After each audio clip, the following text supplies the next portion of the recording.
Okay, I think this is working. Hi, hello. Welcome everybody, welcome. How you doing? Welcome back to the workshop. Let me check if everything's all right. So we are streaming on Twitch today, in case any of you want to move over there too. Yeah, there's Dressy. But I haven't seen the message. Why hasn't the message appeared on my chat here? That's weird. Seems like the on-screen chat isn't working for Twitch. I didn't change anything. Am I streaming there? The stream's working, right? No, it's not live. No, it's fine. Okay, so it is working. I don't know why my chat isn't appearing there yet. I had sent the Discord invite, but no. Anyway, how's everyone doing? How was your weekend? I have a deadline doing something right now, so I'm watching this while doing that. That's my... Yeah, no, don't worry, it's fine. Thank you for letting us know, Dressy. Why isn't it showing up in the other one, though?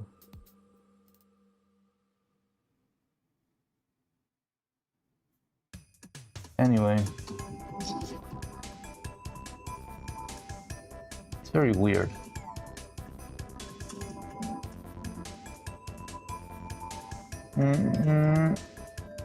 Now, in the meantime, I'll send the invite on YouTube too. Christian Sanchez, Chicken Jockey. There we go. Janice, hello, nice to see you, Janice. Good to see you around. Welcome. Okay, I'm trying to make sure everything's fine. I feel like I had a bit of a scuffed start today. Interesting. I don't know what's going on with the Twitch chat on screen, because I do have Twitch chat. Is it working here? Yes, it is working on my personal screen. So I think if this doesn't work, I'm gonna have to just read out loud all of the Twitch messages that come in, because I don't know why the Twitch on screen chat isn't working. Did I just disappear for a second? What? Anyway. So yeah. Okay, so little update. This workshop is haunted, I tell you. Bunch of books just fell. Well, not books, more like sketch books, you know, like notebooks, just fell from the bookcase. Did you hear it? Did you hear the bang? Yeah. Anyway. What? Hello. So, updates. If you were here last time, we've been strolling with the head, trying to keep it the right size and print it and with the right proportions. I was planning to stream yesterday, but I made a print overnight and the print didn't work out very well. So my final conclusion, I'll show you in a minute. Oh, I haven't connected the computer even. Anyway, let me see your messages. Christian, how's Neuro-Sama model? She's doing very well. So the body is pretty much done. I should already contact my costume designer to start working on the clothes, but the bodies feel like they are completely done. Now we're struggling with the head, because I really want to make some important upgrades to the head so that it's easier to animate and might look prettier, and we can make some interesting little things here and there. And that's gonna take some time, probably a couple of weeks, but I'd rather do that and have everything properly set up than, yeah, just... But yesterday 1.2 Goberlingo was coming out, didn't the... Oh, so your deadline is a personal deadline other than Goberlingo? That's cool. Oh wait, I need to read Dressy's messages. Right now, Muddy Dressy, right now something's uploading, so I might still chat. Alright. How's Neuro-Sama model? Yeah, she's coming along. I'll show you in a bit. Oh, the stream haunted? Oh, of course, it's Spooktober. Yeah. And I really thought, Smiley Dressy, I really thought yesterday 1.2 Goberlingo was coming out. It didn't though. Too bad. Well, that's fine. You don't really have that tight deadlines yet. So you can just... Wait, what?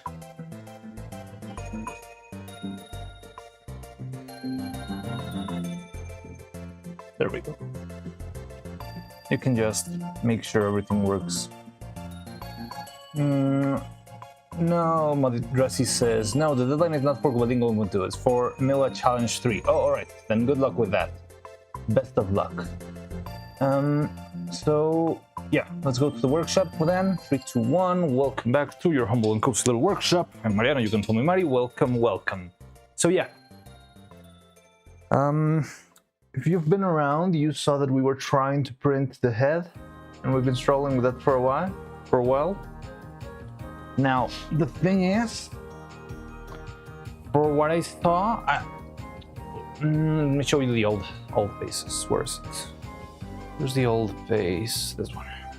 So we were printing faces for this guy, and it had some weird deformation or yeah, just something weird happening where there's always this little jawline down here. Like the piece doesn't really fit. I'll show you from up close. And I didn't like this, so I was trying to see if we could patch it up. So I printed a couple of new pieces, but it turns out it still kept the little gap here. So my new theory is that it's actually just a bit of tolerance or distortion from the printer itself. So what I think is happening, because this piece is much taller than these ones, the distortion is much larger. And also the part over here is the very last part that prints out. So imagine if the distortion is 1/100th of a millimeter and you do 200 layers here, by the time you reach the end of the face, you're gonna have a 2 millimeter distortion. So I think that's what's been going on. It's even smaller than 1/100th of a millimeter, but I do think the only answer I could have for this still happening is that there's some distortion going on. And the reason why it's taller always down here is because this is the last part that gets printed. I always print this faces from back here all the way to the neck. So that would mean the distortion would be even larger. So I did think on how to do it. I think I could recalibrate the printer, but I'm also running out of resin very soon. So I thought it was too much of a hassle. So instead I just brute forced it and reprinted these pieces with, I think it was a 2% elongation on each axis, well, on the y-axis. So they were slightly taller, very, very slightly taller. And I think that works. You can see that the line is much cleaner now. It's right where it should be. I think I would like to try and sand down just a little bit the centerpiece here, because you can see a bit of a gap here on the sides. There's a little bit of jiggle here. So maybe sanding the center could help everything close well and tightly together. But I think this could be our final design for the faces for the time being. Also, I don't know if that weird distortion is coming from the new, well, whenever I changed versions of Chitubox into the new one, which is absolute trash, by the way. Do not upgrade your Chitubox if you have any. Ari de Thomas, hello, hi Ari, how you doing? Welcome. Oh, so I don't know why my on-screen Twitch chat isn't working today, but I'm gonna be reading the Twitch comments out loud, I guess, so that YouTube knows what I'm talking about. But yeah. Ari de Thomas says, hi there. Hello, how you doing? Welcome. How you doing? Cool, what are you making? So we're making the face for Neuro. So right now I just want to make sure everything fits perfectly. Stand down, see if the details are all right, and if everything works, then we can start working on the mold for the face. I think that's a good next step, and it's probably going to take a while because it's going to be very complex molds. And yeah, once we get that, I can also start printing copies of the eyes so that they work. But I think I need to have a finished head in order to start making different eyeballs to make sure everything fits together. If there's any tweak I need to make, I can tweak this piece instead of this. and this is like a 10 or 15-minute print instead of this being, what is it, like a 5-hour print. So I could move all the tweaks and details, the smaller corrections to these pieces, and start printing a load of these, because I need, at the very least, I'm gonna need, I think 8 of these. 8? That would be 4 pairs. Yeah, I mean, that's the very least, but I think I would go for more like 12 then, which is fine. It's a very small amount of resin making one of these. I'm worried mostly about the bolts, running out of bolts and nuts, but I think it's fine. And yeah, with a bunch of copies of these, we can start making eyes, but first I want to make sure everything fits in the head. So we'll have to make a mold for this one, which is going to be a very complex mold because there's a lot of interesting nooks and crannies here and there. And make sure everything fits perfectly and tightly together, and start casting faces. We'll have to start making a bunch of different faces, which is probably going to take some time. Making faces can be very time consuming because you need a lot of them. So yeah, that's the plan pretty much. Eri the Dumbass says, I'm Goob. Eri the Dumbass looks cool so far. Fixed the Twitch chat display. Wait, what? You fixed it? Ah, how did that happen? Interesting. Yay, it's there now. Oh, awesome then. Cool. I don't know how that happens, but cool. Thank you, Eri. Hello, is there something new today? Yeah, I'm not, you just made it here, right? Because I think it's important. Oh, we are on Twitch again, so if you want to go back to Twitch Dividaba, you can. And yeah, I was gonna tell you that. Oh no, but it's working. Awesome. Yeah, I just noticed that. Okay, so I'm gonna tell you because you're like the biggest design advisor here, so I'm just gonna give you the little rewind. So it seems like the print, I think it has a little bit of a millimetrical distortion on this axis from the printer. I'm blaming Chitubox because I hate Chitubox now, but it could be anything. But even when I made the new pieces that didn't have any tolerance, they still had the same gap on the chin. So I think this is the sum of 0.005 millimeter distortion on each layer that gets added up when you print 2000 or more layers here. So yeah, you end up with this very same problem we had before. I don't think it was a problem with the design. It seemed like it was more of a problem with some distortion in the printer, because this print is much taller. It's more layers, and I guess more layers would mean more distortion. And these prints are very small, so it's less layers. So in the end, the only thing I did for the new ones is I just flat out made them 0.5 millimeter taller, just like distorted the piece so that it would fit in here, and I think that worked. I was thinking of shrinking this one first, but then I went with the idea of enlarging ones, because in the end we want, well, if there's anything we end up needing, it's gonna be more space inside the eye cavity. So I'd rather have more space than tightening it too much and then not having the face close in. So yeah, that's what I've been up to. You print the head and face in different directions? Not really, but one is much shorter than the other, because these ones are this size. This is how I printed them. So you can see they're very small.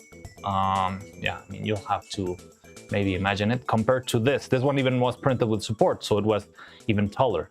So I think all of the pieces might have distortion, but because these pieces are so tiny, the distortion is just, I don't know, like the addition of 200 layers, let's say. I'm thinking maybe when we did that tweak, because my printer is very old, I have this feeling that it doesn't have very good support.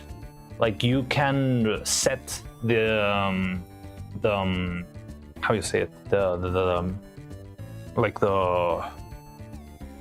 system, there's a name, like the settings for the printer, the profile for the printer, but because it's an old printer, I'm guessing no one is checking that the printer is properly, that those settings are properly calibrated for such an old device. So when I update it to the new version of Cheetahbox, which sucks, Cheetahbox sucks, we're moving to another slicer. I'm just still trying to figure out which one, but I guess the distortion could have come from there too. But yeah, anyway, because I just wanted to get this done and start working on something else because I'm tired of printing faces, I just brute forced it. I made these two pieces a little bit bigger. That's good enough for this to work. But yeah, hopefully when we move into another slicer, we can spend some time before printing more stuff to actually understand like the little details and fine-tuning all the little every millimeter, every pixel, so that it's actually as accurate as it can be. I guess there will always be tolerance issues, but yeah, I think this is definitely something that should be avoided on the long run. So we can do that later. Well, not later today, but later someday. But for now, I feel like this will work well enough for what we need right now. So I think we're fine. I haven't seen chat in a while. Spend a lot of time explaining that again, but it's fine. You print the face of production? No, I didn't. I'm sorry, don't want to be rude, but also, this is Mariano's stream. Wait, what's going on? Oh, wait. Recently here, a cutie anyone wants to make Neuro... it's kind of personal to me too. Okay, yeah. I did see the news, and yeah, I think we should stray away. I mean, it's kind of awkward, everything that happened, but yeah, let's wish the best to everyone involved. And yeah, just not mind in other people's personal business, I guess. If you don't understand, you need to talk about it. Let's just respect Mariano. Thank you very much. Yeah, thanks for that.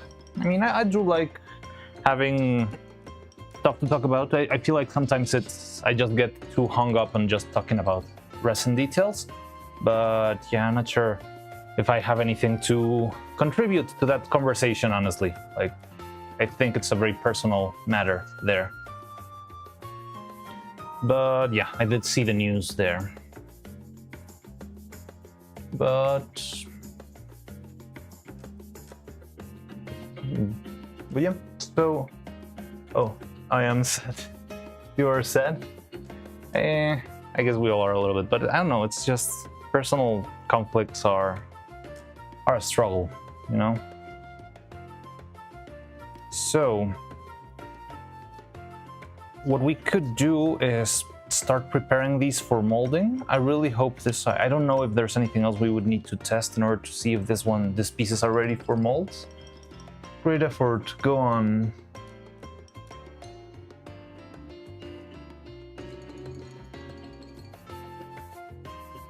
And yeah, this feels very good.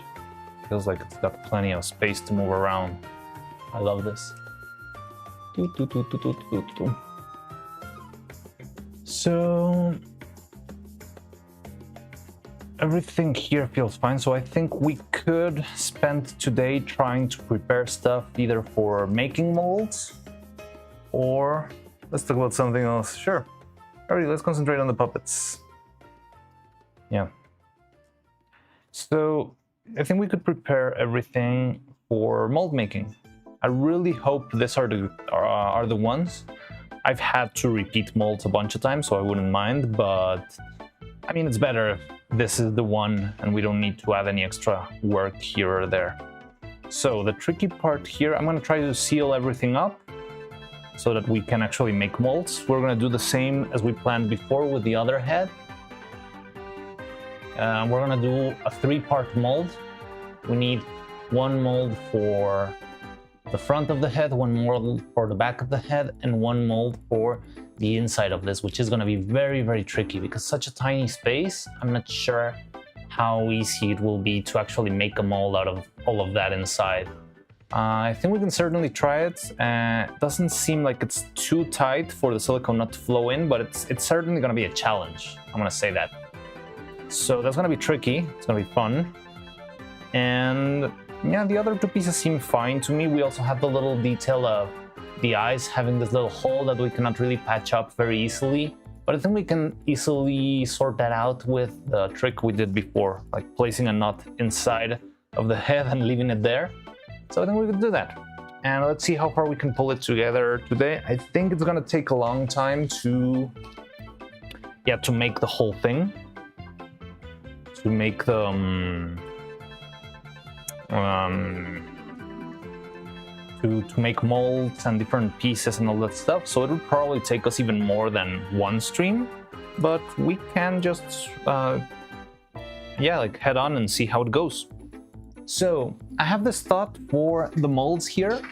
So I try to keep molds mildly color coded. As I told you before, all of Evil molds have black and red as their base color. And I think that's somewhat helpful. I mean, it's not really that important to have your molds with color, but I like that because I can at a glance tell, oh, this is an Evil mold. And, oh, this is a previous mold from Hornet, for example.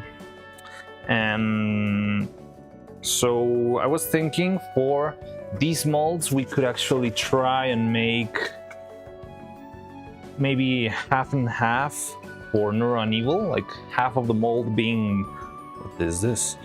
Half of the mold being red for Evil and half of the mold being blue, cyan. I'm not sure if I've got the necessary colors to make some cyan there, but we can try.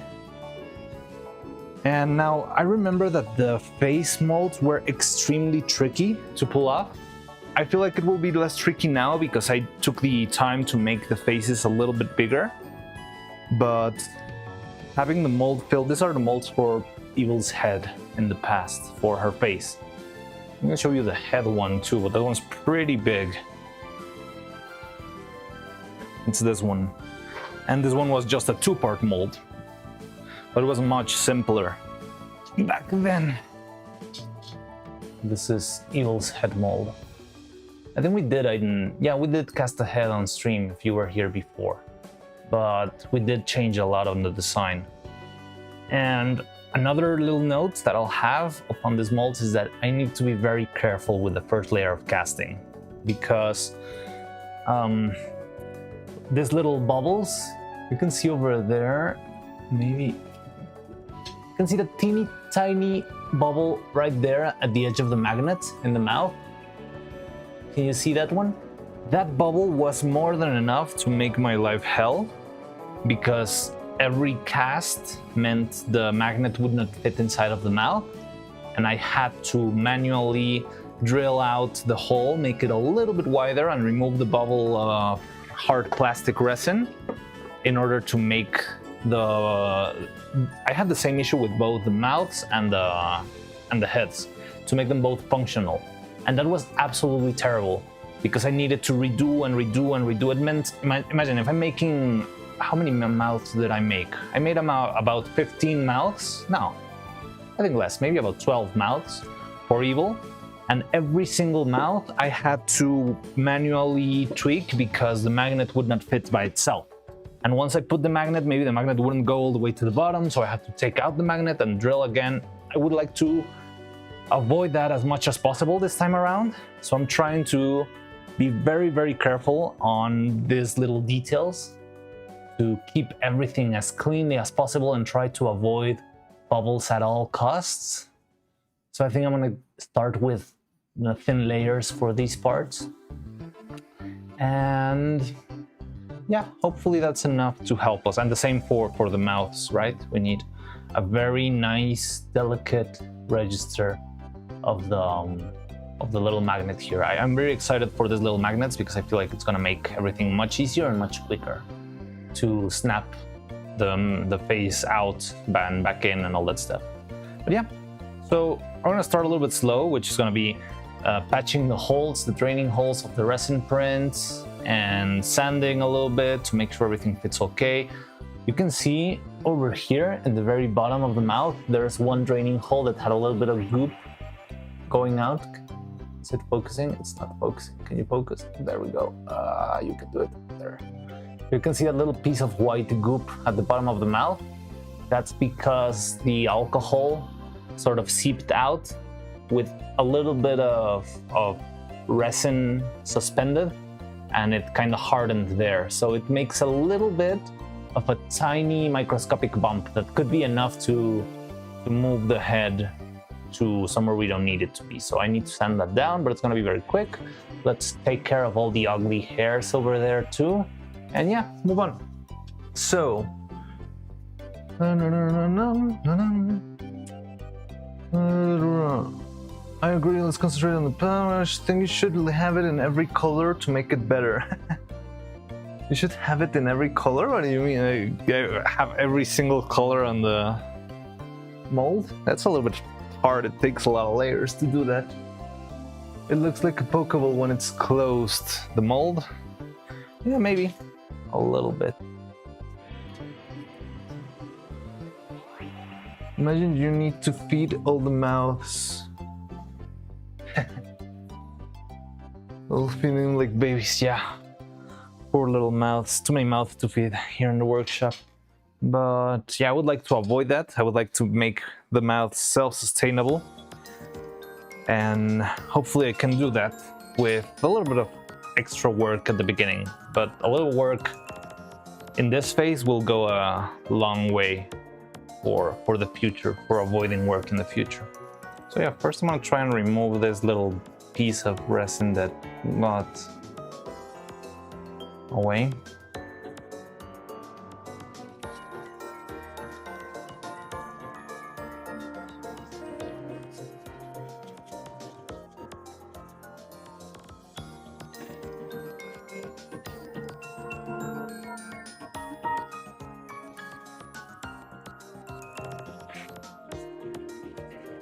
Oh, by the way, just a little note for the end of stream. I don't know who's gonna be around by the end of stream, but today is Faye's birthday.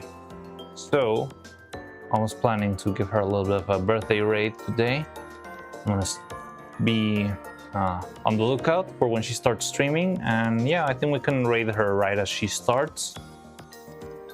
But I'm gonna have to keep an eye open.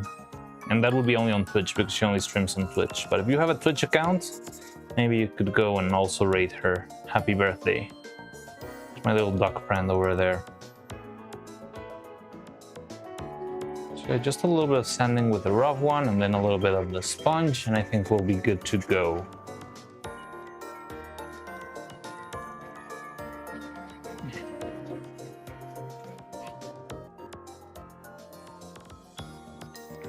Okay.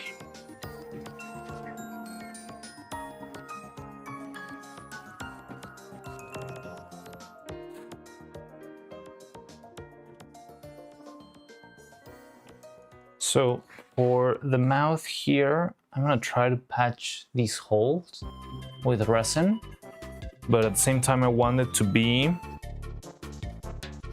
the least intrusive possible. So I'm gonna try and see if I can patch the holes without the blob of resin going outside of the hole. I think I can do it, but it's a matter of trying and being very, very careful when I do this part. So I'm gonna do that. I think I should give this a wash before, and we'll do the same with these ones. I think this one will be a little bit simple. This one's a little bit too big. Huh. Okay. And oh, it's because of the extrusion? That shouldn't be. And yeah, so I just need to be very careful patching the holes that collide where two different pieces unite, because I want to keep them the best, yeah, to match the best way possible. So let's do that.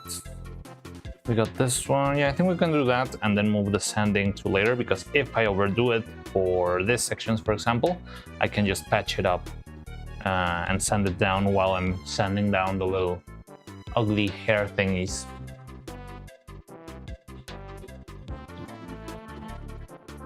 Cutie Evil claiming that she's 10 foot tall and a pic where she looks like a teen and grew from eating only cookie. That's when she was talking with Coco, right? That Coco couldn't believe that she was... No, wait, 10 feet tall? No, there was one time when they were talking about how tall they were, and And yeah, Coco couldn't believe that Evil and Neuro's canon height is pretty tall. They don't have the anatomy of being very tall, but they are actually very tall, at least in their wiki.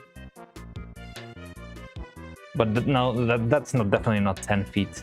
So I don't know when she did say that.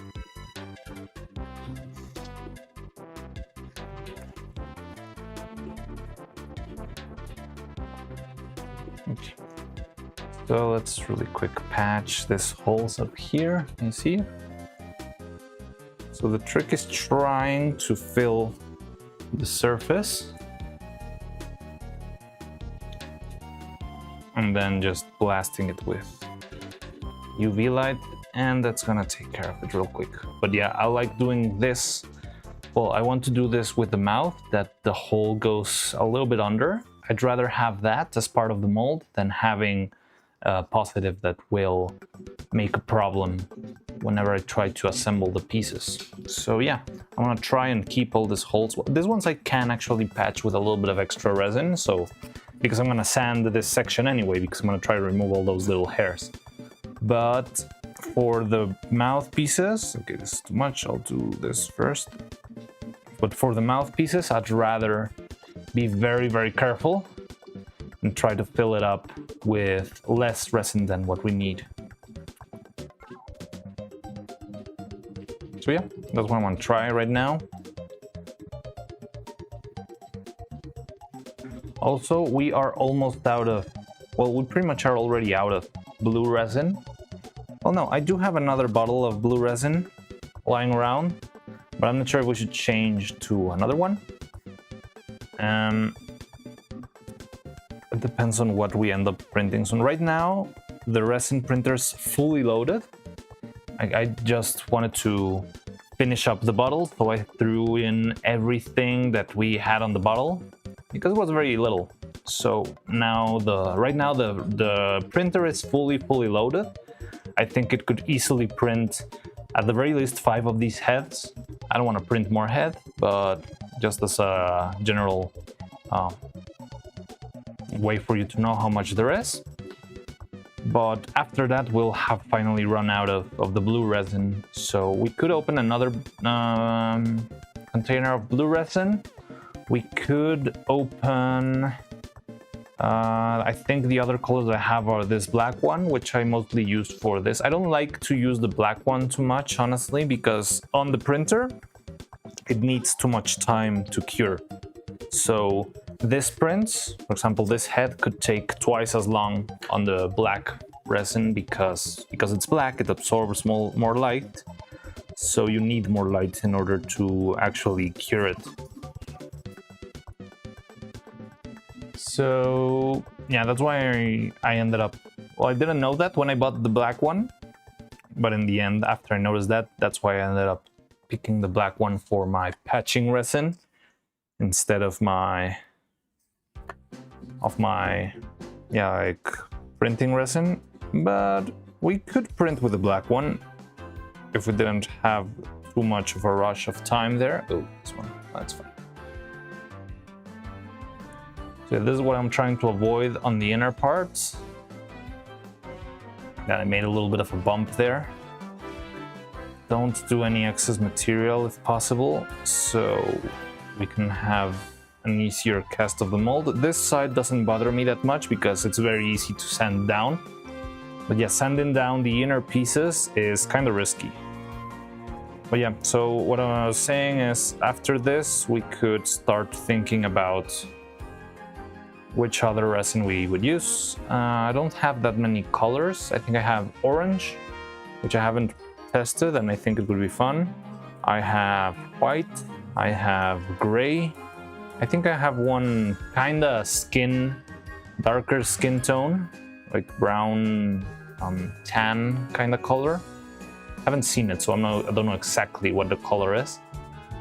And yeah, the black, and then I have a lot of gray resins that I want to try out, but those are different because they are specialty resins. So I have some ABS-like that I would like to test in the future to maybe improve the pieces that we made for the chest, or maybe making some rig pieces. I think the ABS-like that it's very hard.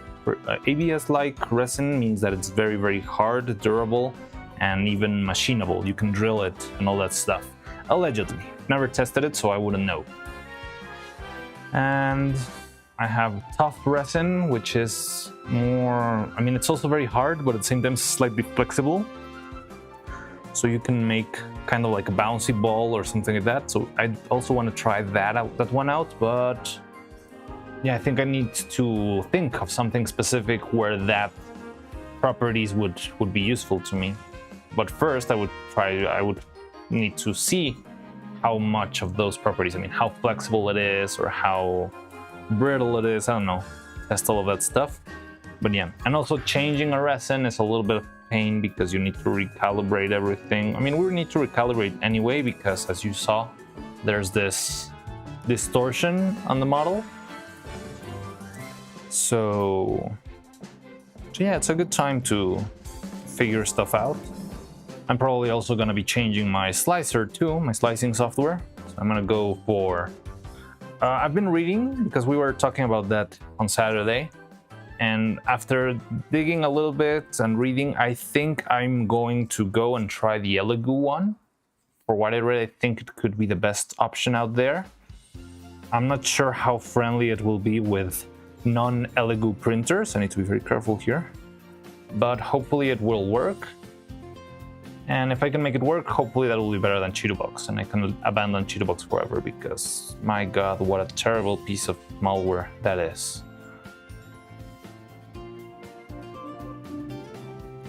So yeah, I'm just patching a little holes with a little bit of resin. Would you like to be closer?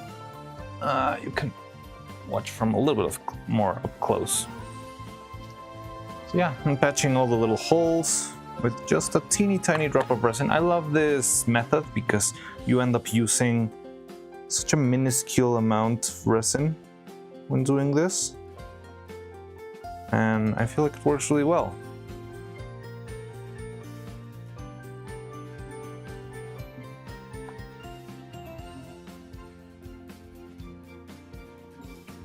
Okay, I think that finishes the sealing of the head. Might be a need for a little bit more back here. Here on the neck, there's a... It's not really a hole, there's like a very thin membrane, but I'd rather have it thicker with black resin for its own good.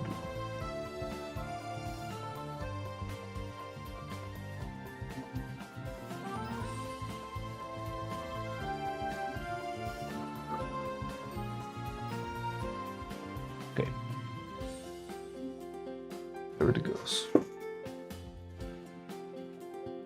I always thought that their regular height and Evil was just exaggerating a little. No, I remember. I mean, I'm not sure. Maybe I got it wrong. But back when I was when I barely knew anything about Neuro and Evil, when I was starting to make the puppet, I checked their height because I wanted my puppets to have a certain scale. So the official scale in the workshop should be 1/5 of the real scale. I try to keep it that way. I want to do that because I would love to, if in the future we manage to actually have a bigger cast of characters and stuff, I want to try and have the adequate proportions of their heights. But yeah, it's weird because the canon height of Evil and Neuro, it was, yes, somewhere around 6 foot, I believe. Maybe I got bamboozled and I got the wrong wiki page, because now I know that the fandom's pretty vast and there's a lot of people making their own stuff. But yeah, the canon height I got when I was starting to work on them was that they were about 6 feet, maybe a little bit taller than that. Maybe a little bit less than 6 feet, but now is someone age. Yeah. No, I mean 10 feet is too much. I think 10 feet, that does sound like one of those chuny moments with Evil. 10 feet does sound like too much to me. I also struggle a lot with it because I don't really think in feet. It's not really the unit we use. over here, so it's hard for me to process feet and inches and that sort of stuff. But yeah, 10 feet is too much, right? That would be about 4 meters.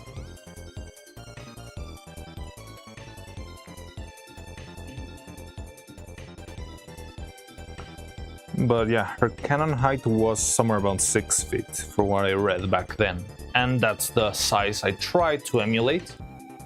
Her body should be 1/5 of 6 feet, which would be about 1 foot tall. Maybe a little bit bigger. Oh, maybe I screwed up with those scales. Yeah, 10 feet is 3 meters. No, it's too much. And these girls, they're about 1 foot and an inch, maybe 1 foot and 2 inches. So yeah, it's about 1/5 of the scale of the 6 foot scale.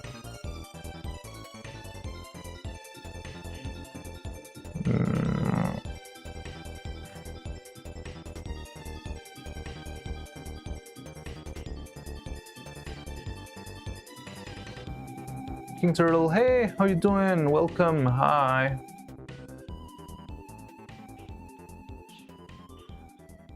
Vittle's Titan genes kicking in, I guess. Maybe. I don't think so. Well, I mean, people in the UK are pretty tall, yeah. And yeah, people have said that he's tall based on the turtle streams, right? The cooking streams. This one's gonna be hard to patch. I'm not sure if this one's gonna be possible. It's too big a hole. But with a couple of layers, I think you can end up closing the gap. Now working on camera. Yeah, this one's a little bit too big.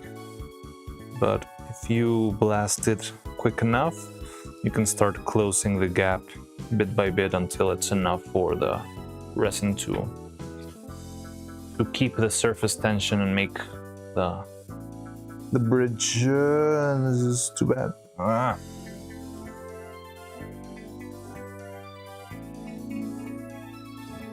Okay. Yeah, it's starting to close.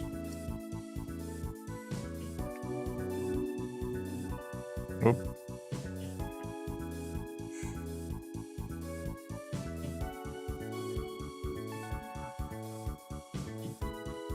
Vittle's ancestors are ones who helped the Egyptians build the pyramids.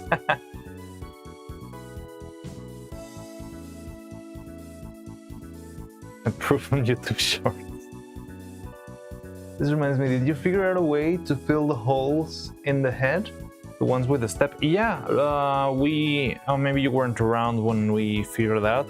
We're just gonna insert the bolt as if we were already assembling the final head. Okay, that's enough. Perfect. Silicone. So I guess it's not gonna be that much trouble. So this is fine, this is fine. I think the head is already properly sealed.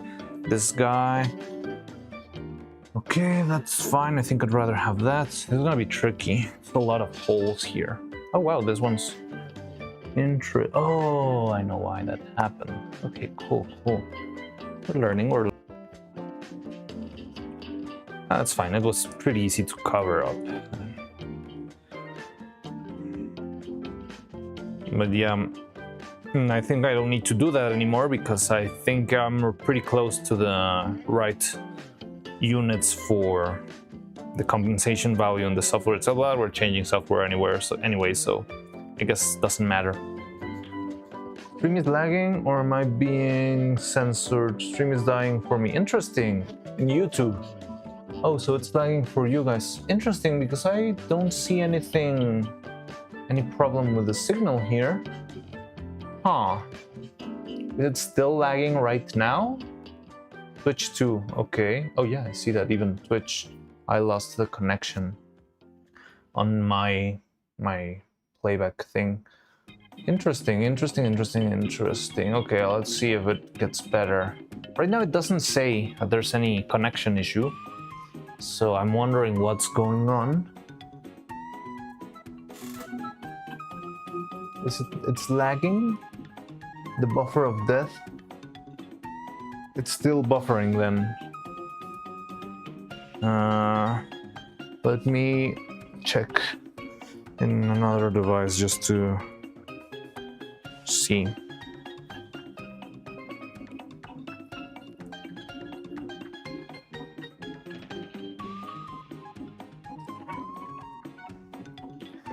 Let's see, I'm testing it out.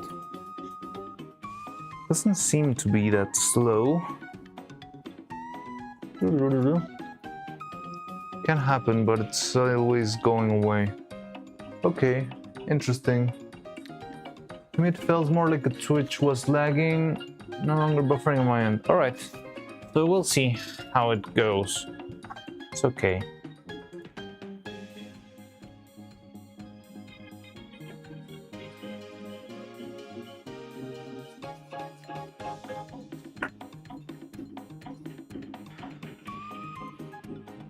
Okay, so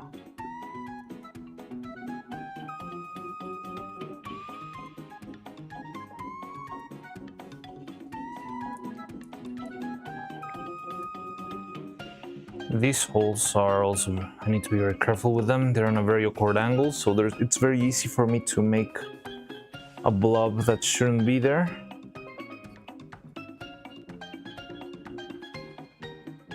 But I think we can handle this.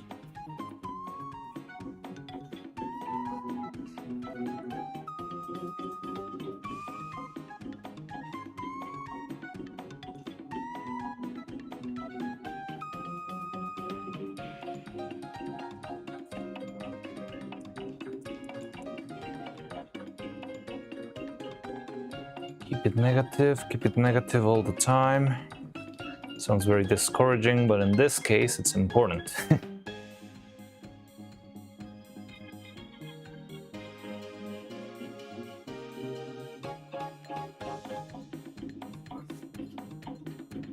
Will attacking the stream because we discovered his ancestry? That's supposed to be a secret. We're getting DDoSed by the turtle himself.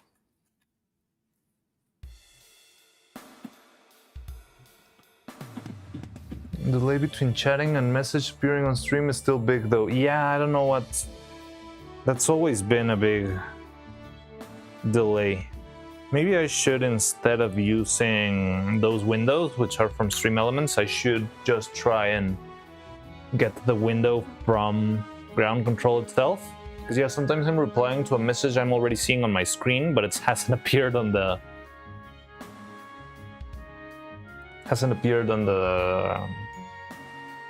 on the on-screen chat sometimes. I don't know why that happens. I think it's Stream Elements. Stream Elements tends to be slower for some reason. Well, I mean, I'm not blaming them. Maybe the information they gets out there a little bit slower. I don't know how that stuff works. But yeah, it's always slightly delayed. Which, by the way, I was also seeing that I think my microphone has a bit of a delay. So I was seeing a bunch of clips where I was singing random stuff, and I'm always off tempo. So yeah, I'm gonna also have to try and see if I can patch that up, adding a little bit of delay to the output of the audio or something.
No, streaming worms can't help you at all, but no, it's all some random bitch. Yeah, it's weird.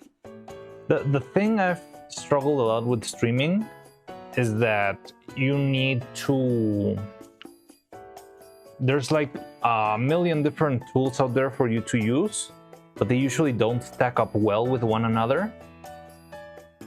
So yeah, when you try to use, it's like use Stream Elements for this and use Streamlabs for this other thing, and then use this for the other thing. But when you try to do all of those in one single stream, one will get in the way of the other. I don't really understand how it works, I'll be honest. But yeah, I mean, I'm doing my best. I've been doing my best to improve the quality of the streams and all that stuff, but it takes time and a lot of work, and you know, it takes a lot of understanding that I don't really have very well grounded. But I'm trying to improve all the things that could make for a better quality stream, but at the same time, I don't want to neglect our duty making Evil and Neuro-Sama.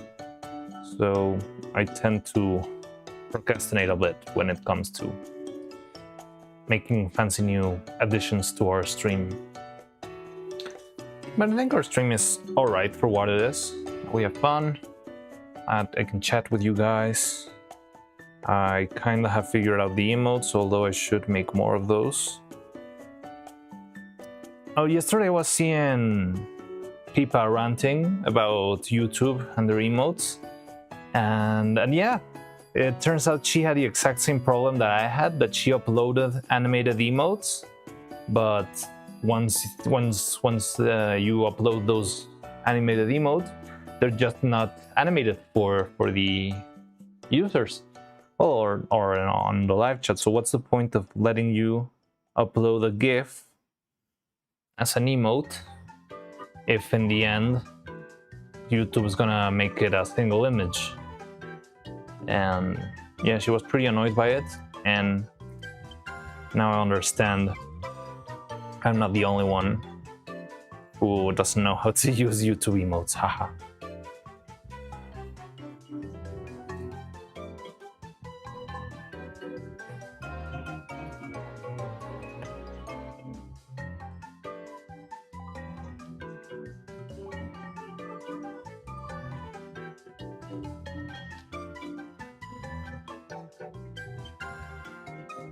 I think I should charge this light. It feels like it's losing power.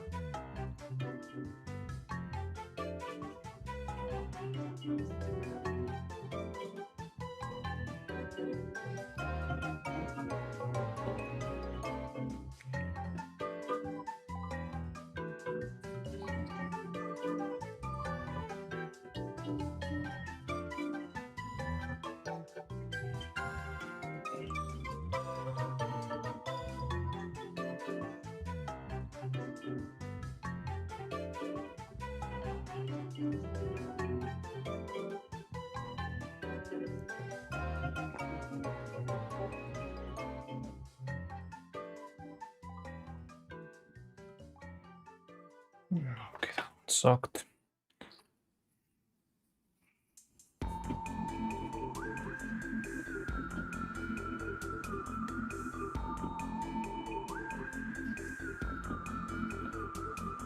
Interesting. King Turtle, YouTube streaming better than Twitch. Interesting.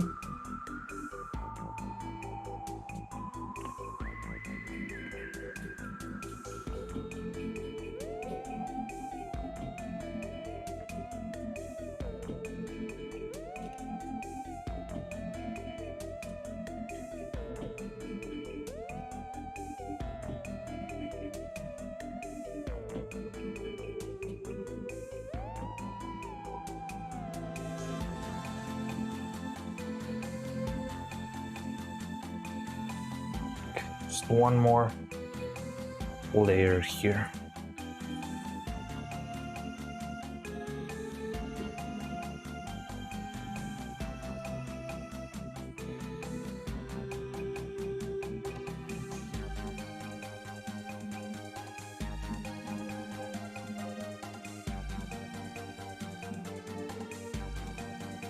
Okay, so I think now all the holes are patched. Now we can just sand a little bit the edges. and from there on we can move on into maybe starting the molds.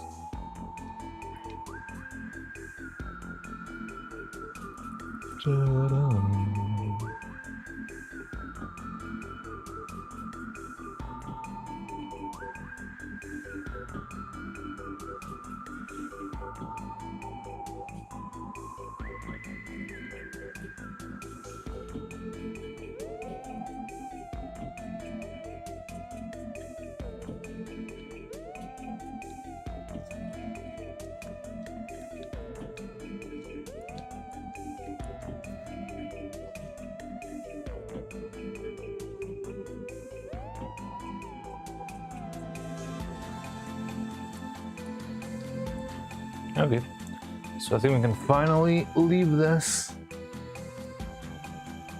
and I'm gonna charge the lamp because it feels like it's already getting pretty weak. But I think we're done with the hatching of the holes. So now we can just sand a little bit, and then we can move on onto the mold phase. Na na na na na. You. And charge this room.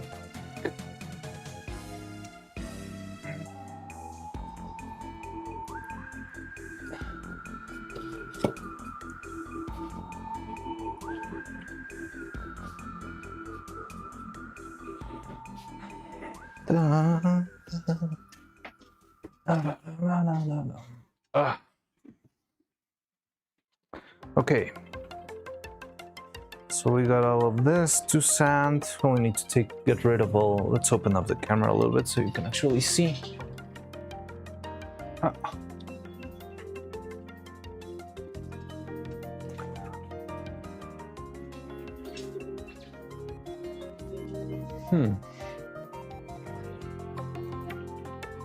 So we're gonna sand the surface to get rid of all this little, like scuff. Maybe try to sand the middle too, because I think these pieces don't assemble quite perfectly yet. Maybe a little bit of sanding will help with that.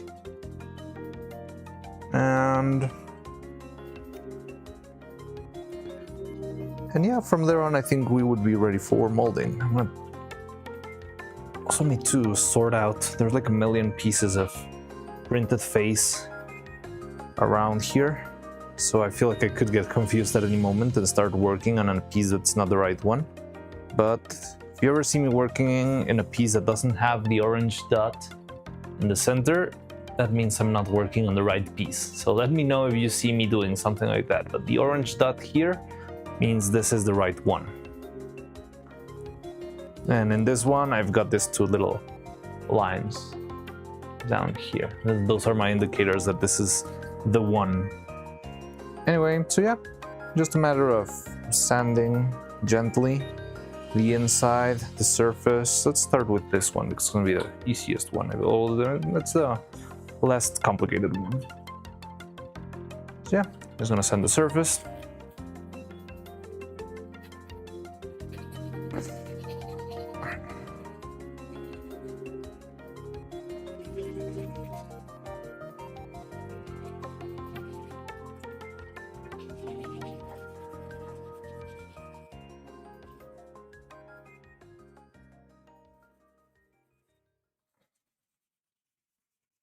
Orange dots. Thank you, Note. Notes is taking notes. It looks beautiful now. Well, holy, what looks beautiful now? I don't know what you were talking about. Oh, I missed the spot.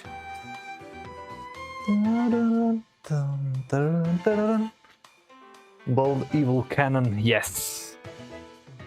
So yeah, hopefully with this, I do, because last time for the bolt skit, I did need, well, in the end I used the head that I had used for Evil's birthday video. That's why it didn't take me, it wasn't that hard to do.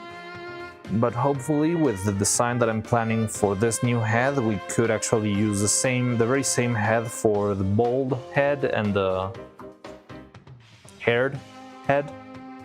but it's a matter of, wait, what's going on? Is that a bubble? What's going on? What? Something very weird happened there. So I applied a little bit of resin onto the chin, and it started to raise into a bubble, which is very, very weird because there shouldn't be any gas piling up inside of the head.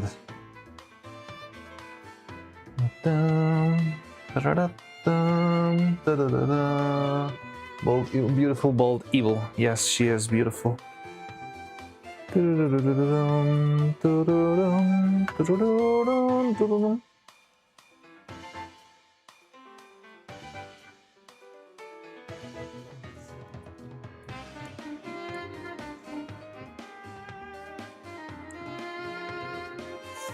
This music is scaring me a little bit because I know this song and that's not the original song, and if this is a cover I could very easily get swatted by the YouTube police, unless this is like an alternate version of another game. But this is City Trial theme. I know it by heart. I played this for hours and hours as a child.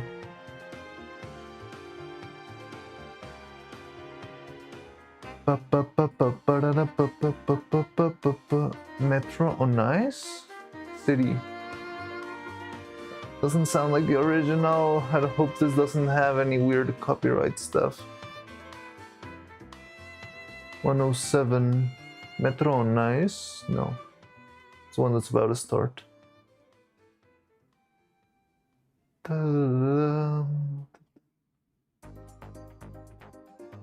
107. Just called City. Well, hopefully I won't get blasted, but I'm not sure. It feels like I'm gonna get blasted because of that song.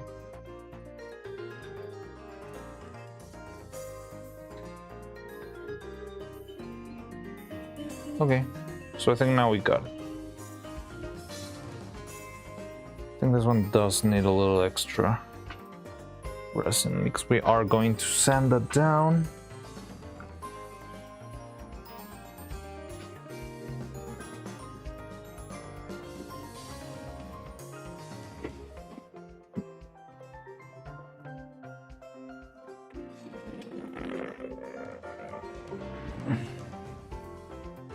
Okay, there we go.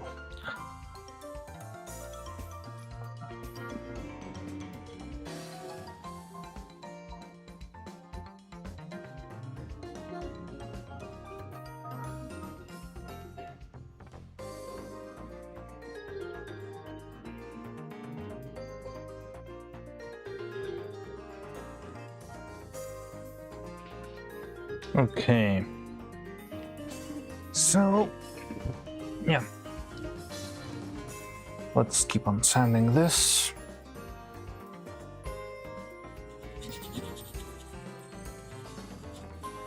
So getting like an even surface with this is pretty fast.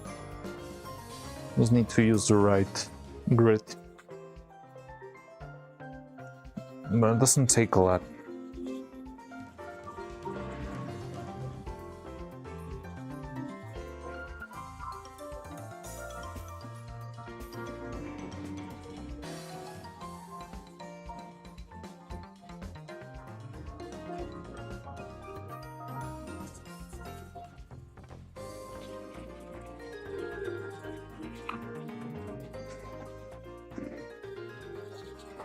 Also, I've noticed that the half-life of one of our Twitter posts is about 5 or 6 days, because we did post the harpoon bit about a week ago, and it was still strong, getting likes every now and then, but it's starting to slow down, which is interesting. I'm just trying to learn how the algorithm works, not really that I care too much.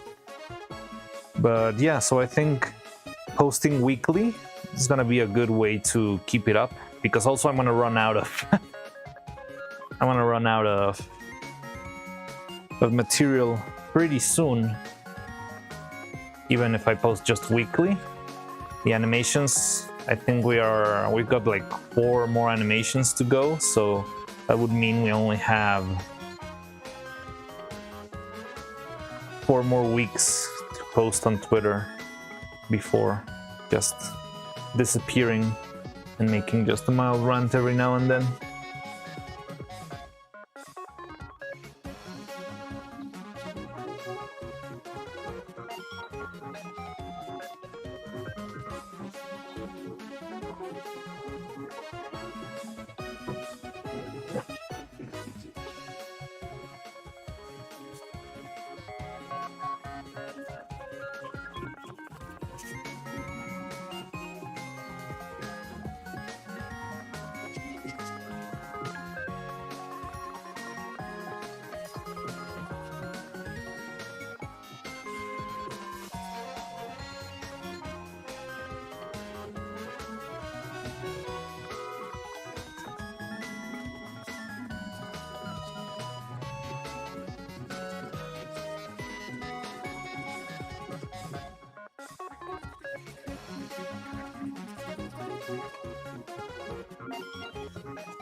Wow, it's pretty deep. I didn't expect this. Surface issues. I mean, I already took the most of it, but you can see there's still a little bit of graininess over here. Looks creepy. So maybe I should use a little bit of a thicker grit just to take care of this quickly, and then move on to the other one.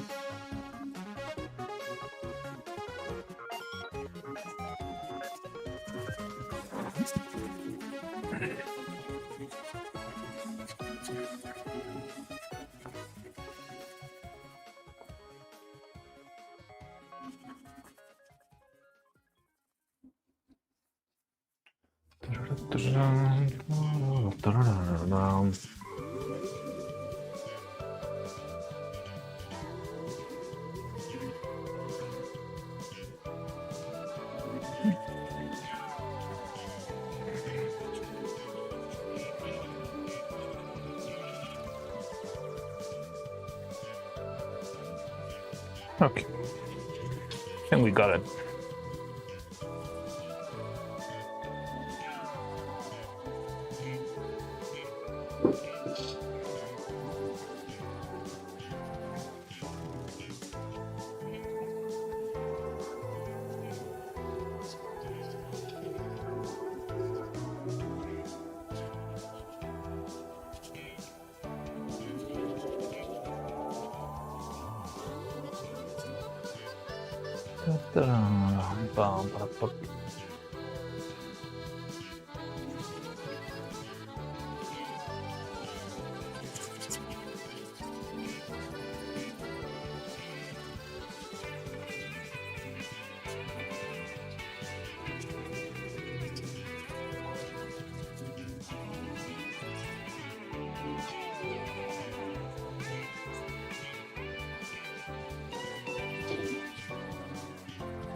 It's very interesting. You can see when I sand it, you can start to see the patterns of the geometry. You can see it there. And that's the pattern. Like, it's not really a smooth surface. It's a very, very subtle polygonal surface. That's how precise the resin printer is. But yeah, just with a little bit of sanding, you can get into much smoother surface.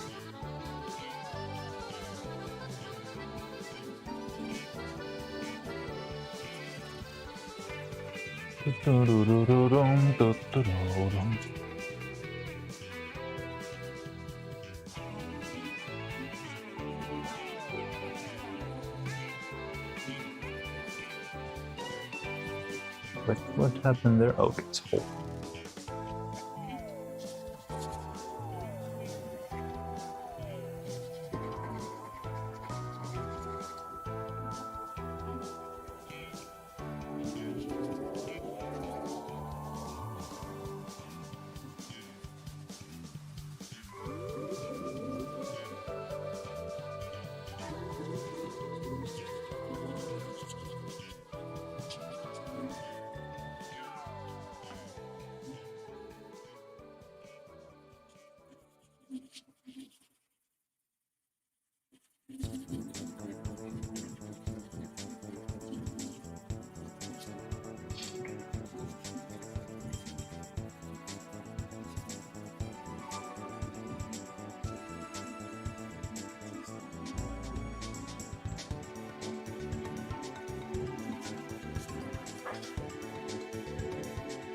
Can't tell, not gonna lie. Oh, you cannot see it. It's very subtle, but you can see it like in the shape that the powder leaves on top of the surface. Just find it very interesting because, yeah, it shows you how the printer works and how it's incredibly precise. And there's no such thing as smooth surfaces. Everything's polygons. I wonder if you could make a printing software that uses NURBS or some other like curve system so that the prints would be perfectly smooth. I mean, you could subdivide into Oblivion, but that would still be polygons theoretically. And I'm guessing the printer should be able to make curves. Yeah, they would still be voxelated curves, but it must be possible.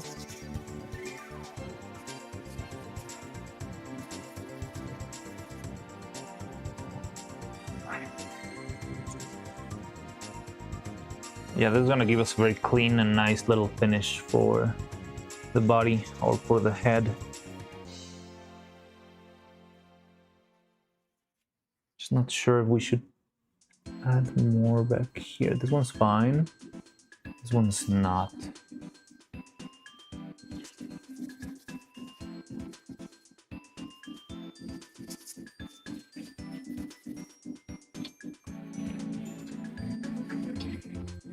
Yeah, this one's just gonna give it a very nice smooth texture. So the other one gets rid of the bigger bumps and details. But this one is the one that gives us the perfect surface in the end. It's very smooth. Bum, bum, bum, ba-da-da-dum, bum, bum.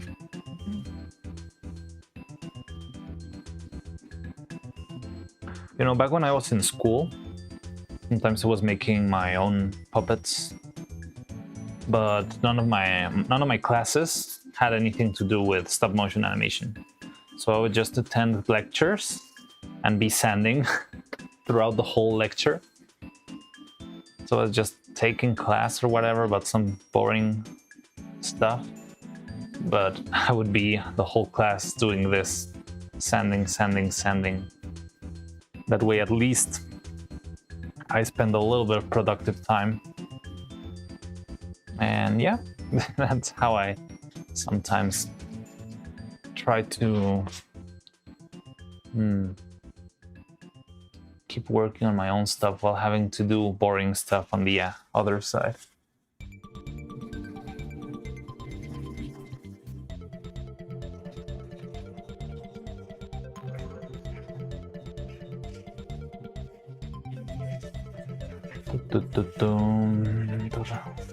So I think this one's gonna need a little bit extra resin. We'll see about that. I'm gonna give this a little quick wash with water, then we can sand the other two.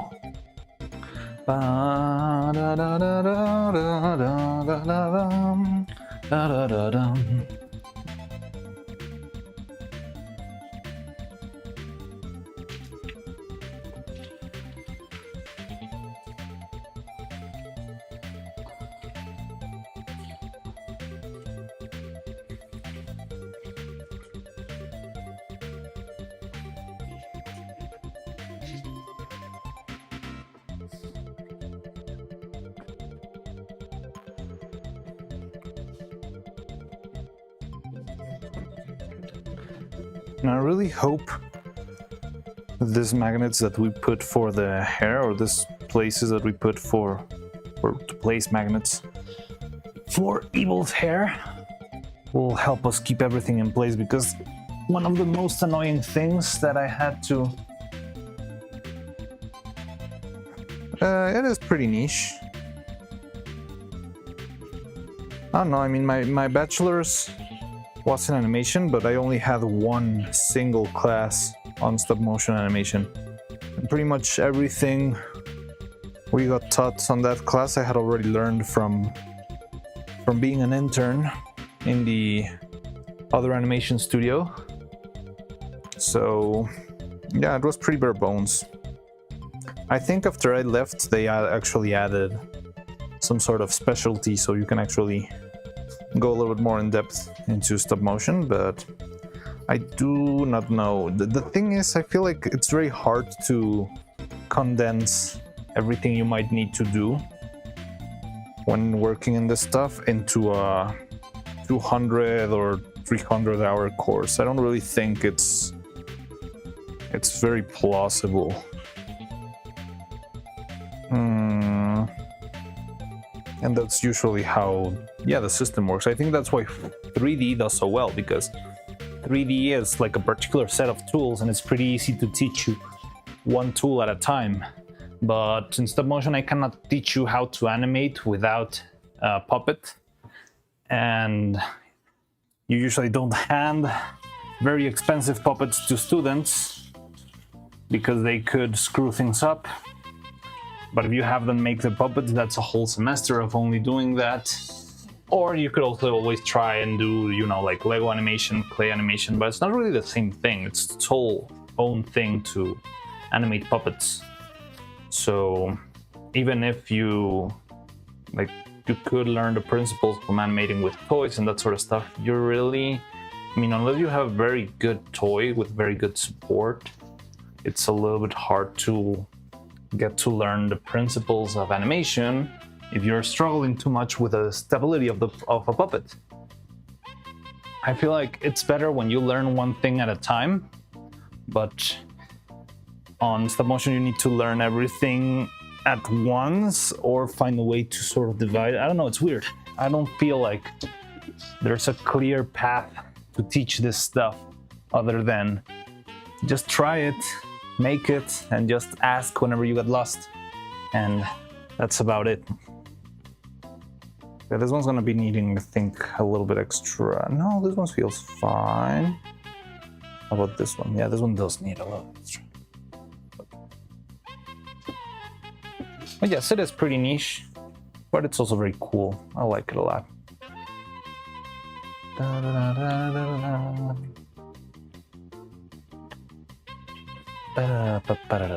da.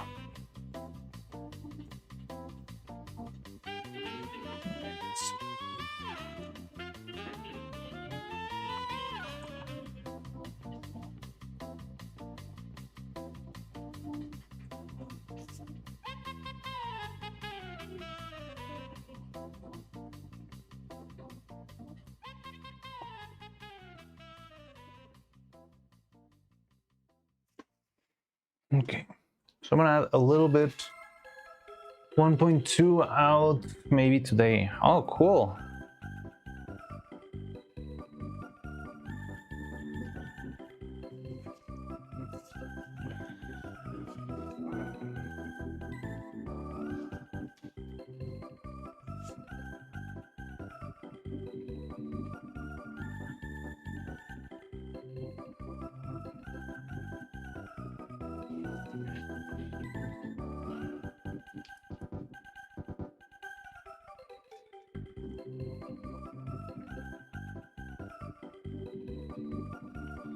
just a little bit more light in order to... I think it does need a little extra resin here just to patch the hole. The ones on the top don't really matter to me as much, but maybe we could do it anyways. Rather have some extra materials on these external pieces, just to have the cleanest piece possible. Why not? I mean, we should only be doing this once, and then we are moving on to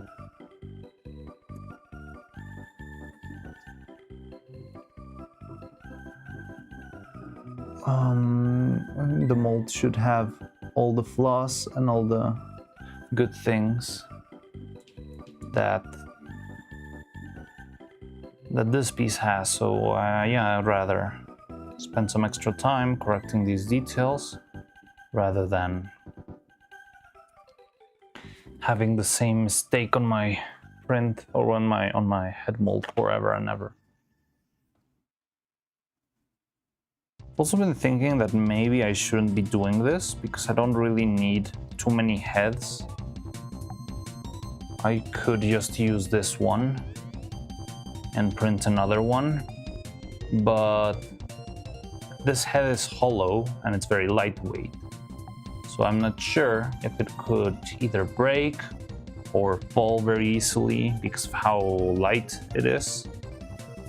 And I think that's where the mold will help us, because we can cast it with resin and make it a solid piece. And if this thing is a solid piece of plastic, then it's probably gonna work a little bit better then.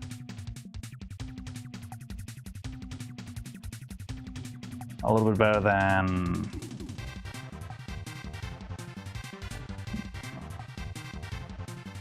yeah, than a hollow shell made out of 3D print resin. I got one, so I can use these. Oh, that's super cool! Oh, awesome!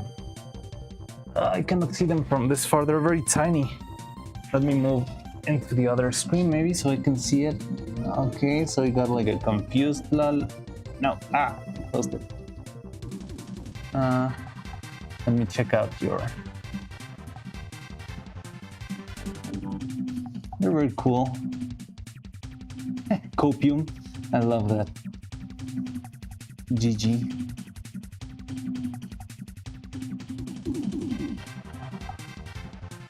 There. Well, that's super cool.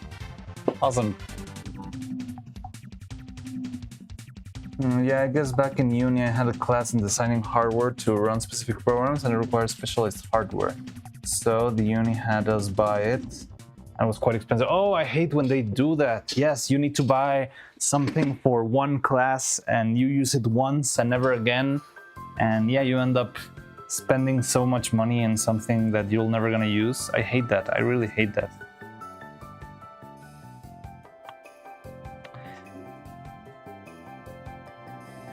Yeah, and in my stop motion class, something like that happened too. They forced everyone to buy the Dragon Frame license, which I think wasn't really a good idea because, I mean, I already had my own Dragon Frame license by that time, but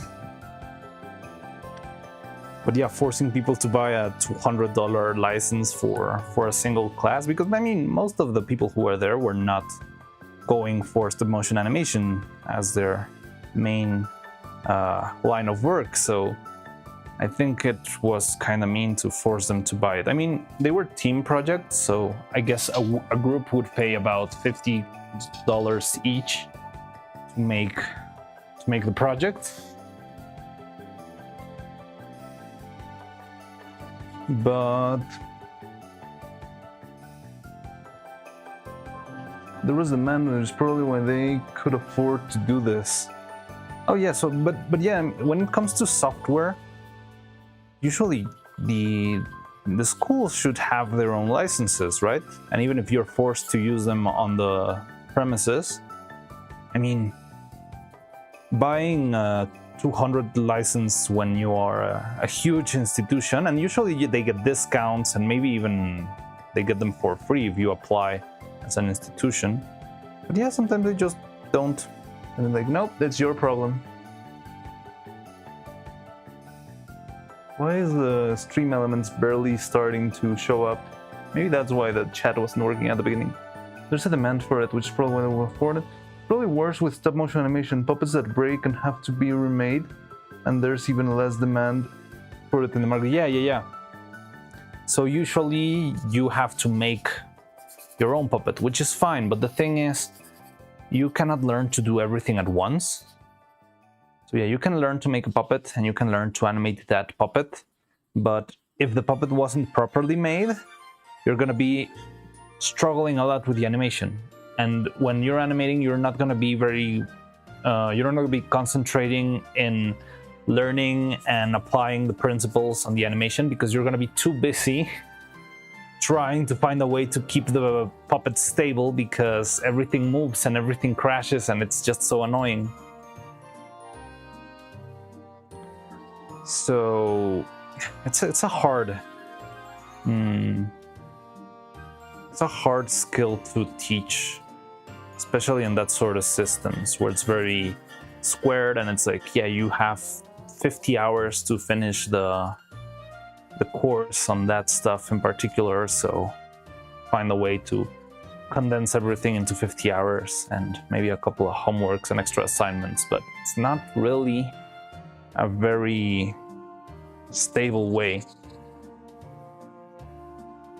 I mean, it's good. You can make a puppet and screw up, but I feel like you're not gonna be able to really learn animation well until maybe your third or fourth puppet, when you finally figure it out. Oh, I can fix this. Oh, I can tweak this. Oh, I can make this better. I can improve in this. So yeah, maybe with first animations you should stick to abstract stuff, like animating, wool or clay or sand, because that way you can focus yourself in the task of learning the software and how to work around it, instead of struggling with a puppet while struggling with a new piece of software, while struggling with a new piece of a new medium, while struggling with the principles of timing and spacing and all that stuff. So if you're just animating, I don't know, random pieces of cotton or scissors or like those sorts of animations that don't really have very complex puppets, but have you seen those that use clothes on a down shooter? So they will animate the clothes as if they were a character. You could do that, and I think that's a better way to learn animation, because you don't have to be stressed about the rig breaking or the floor not being right or the green screen not working, that sort of stuff. You can just focus yourself on practicing and understanding the movement itself. And yeah, then maybe once you learn that and you are trying to animate a puppet, you already have the previous experience of, at least you know how to use the software. So it's not going to be that annoying to make something interesting now that you actually have a puppet. Stop motion got rare. Wallace and Gromit do clay. The one that comes to my mind is the stop motion movie 9. Isn't 9 3D? I think 9 is 3D, yeah? I'm pretty sure 9 is 3D.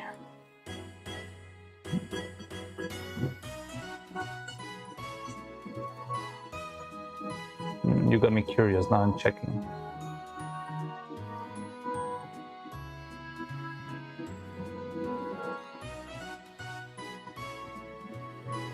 Yeah, this is definitely 3D. It feels like stop motion, but I think that's more got to do with either the frame rate or the design of the characters, but I can see it from here and it's clearly 3D.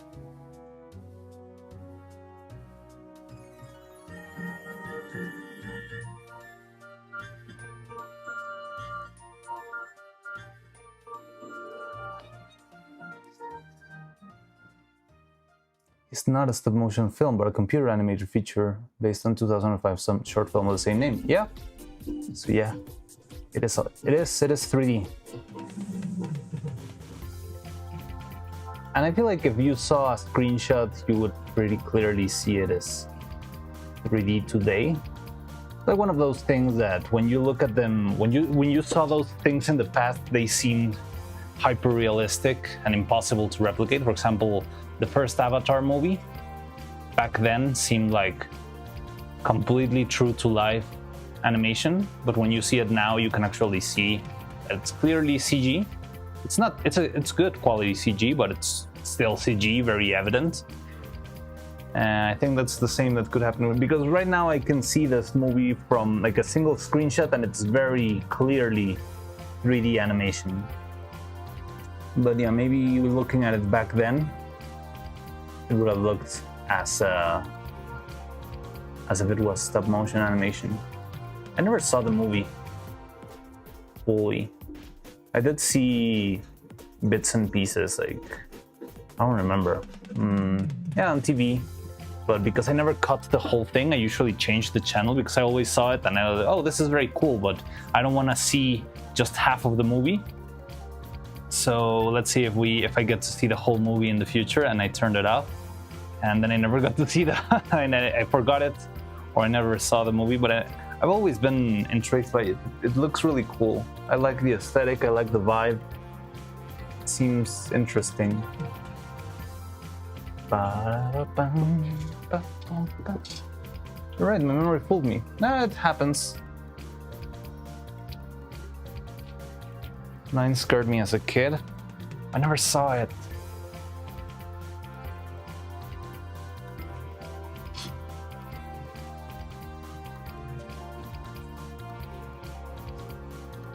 I think it's also got to do with the fact that it's so Tim Burton coded. Like it feels, I'm not sure if it is by Tim Burton. I think it's not. But the style, the designs, it looks very Tim Burton-y. I don't know if it is Tim Burton or not.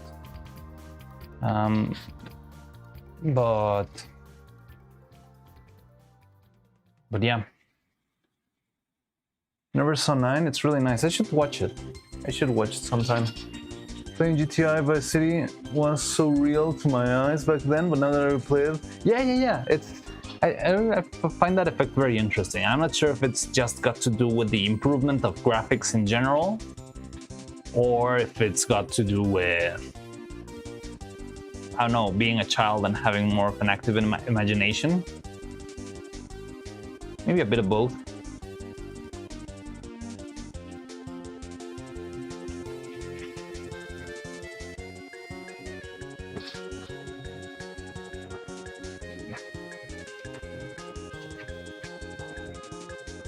But I wonder how far are we from actually reaching the point where there's actually no way of telling. I feel like we're not that far away from, reaching the point where there's absolutely no way of figuring out if something's 3D or not.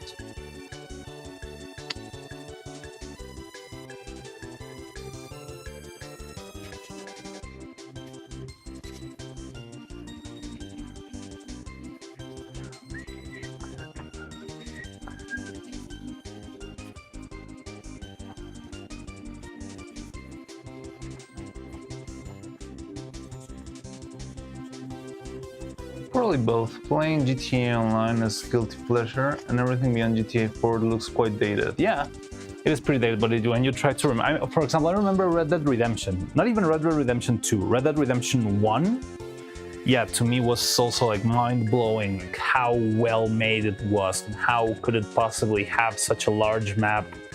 And that game was also just baffling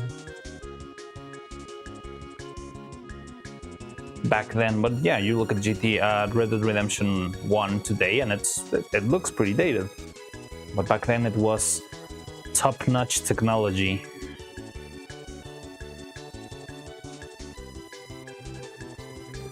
You know, maybe if simulation theory is true, the reason why that stuff felt the same, like the same quality, is that reality and the simulation itself has been improving. The people who are making the simulation itself are improving the graphics card. So maybe our memories are actually in low poly, we just don't notice. That would be a funny premise. My mom touched amen on every AI Jesus video. Oh no, not the shrimp Jesus videos. I've seen all of those shrimp Jesus and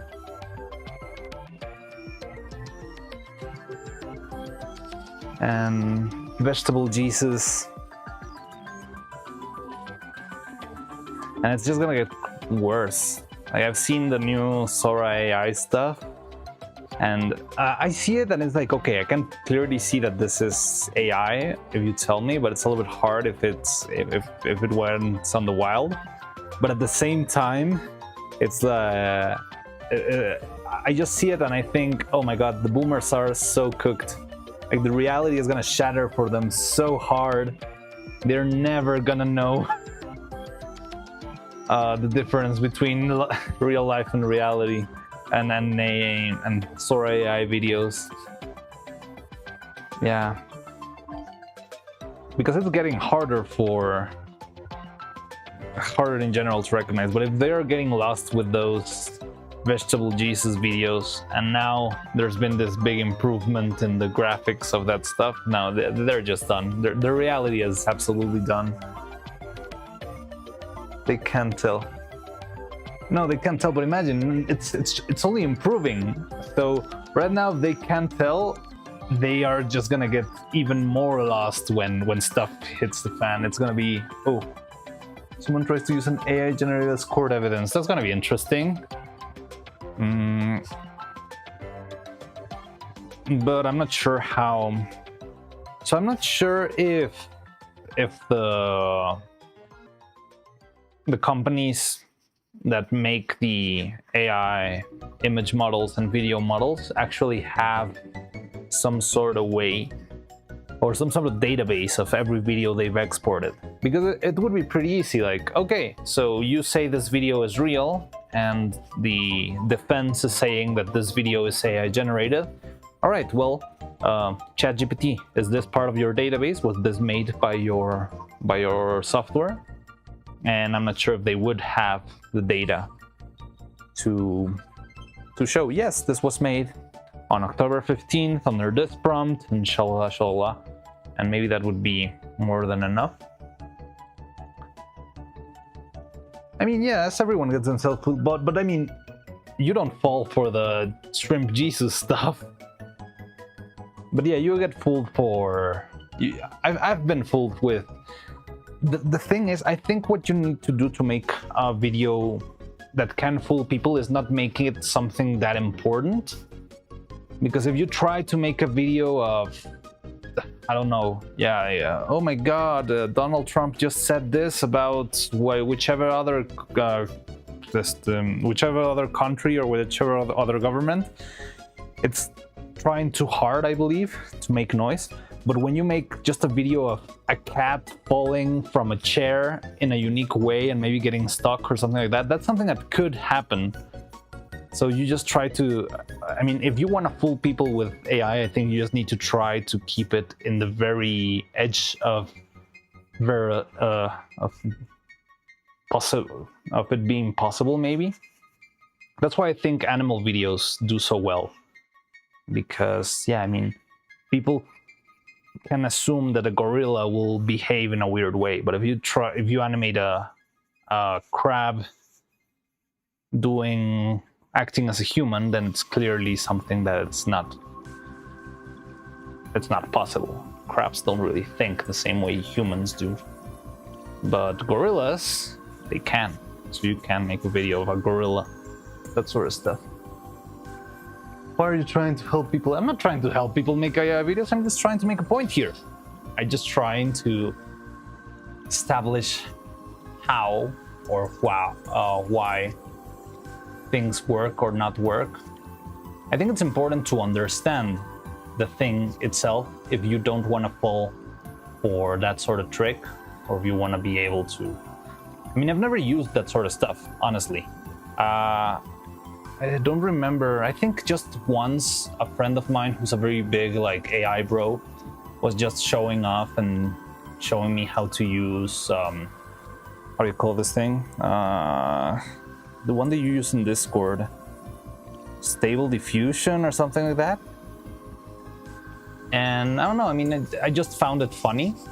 Like, okay, let's make Tom Hanks as a fisherman, and yeah, you would get the image and whatever. I mean, it's just a simple toy, but I think it's important to understand it I mean, as a visual artist, I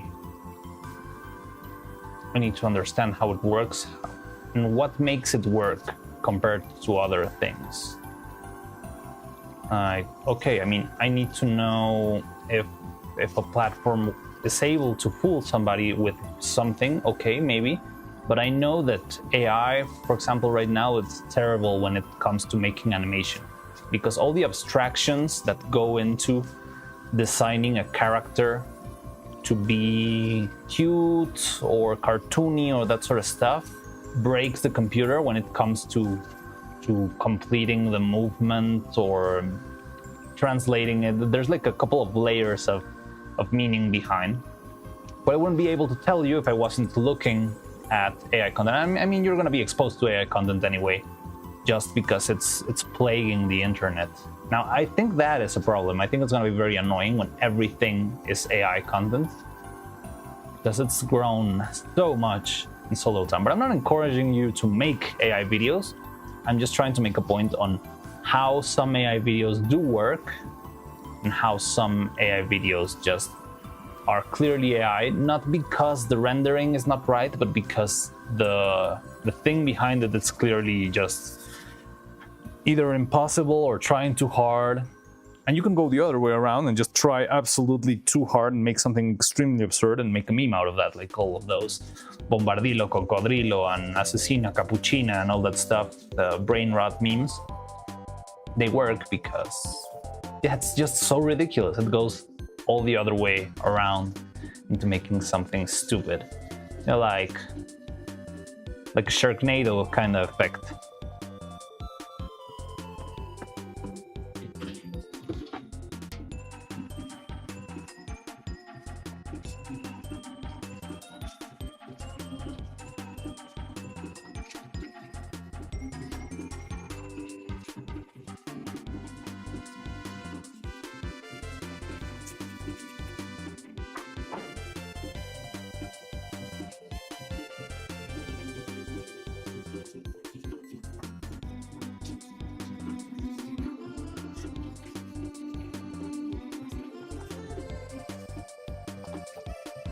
Okay, so I think this face could be ready for mold making, which is cool. That's the fun of the Neuro Twins. They're interactive anime girls, rely on the most ridiculous sensors. Yeah, but at the same time, they're pretty much... I feel like Vettel probably doesn't... It's not something that he shows on screen, but I feel like he does have a very straight vision on how to keep the AI ethical. And I feel like that's something that is hard. It might take more effort than one would assume, because when you're making the AI, it's just learning out of everywhere, but you should need to try and keep it like civil, or not share any, or not get any database that could have like copyright of other people. I don't know, it's very weird.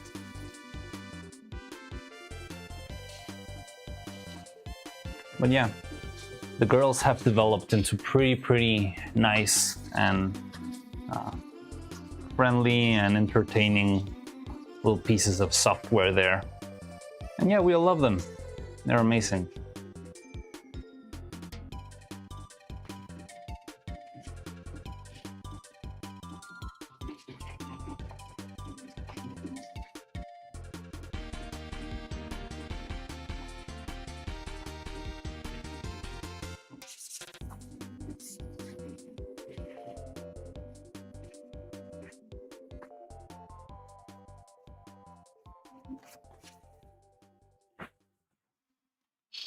Okay, I love this. Neuro-Twins. There are interactive anime girls that reply with the most ridiculous answers. I'll be a devil's advocate for those people who believe that twins have real emotions. We don't know what emotions actually are, so we can really say if twins don't feel them. I mean, yeah, that's more of a philosophical conundrum of, I don't know. Can you prove they don't feel? Can you prove you feel? Can you prove I feel? started a small internet cafe business, and every kid customer always play that brain rot thing in my brain too. Oh no. I thought that meme was already dead, you know?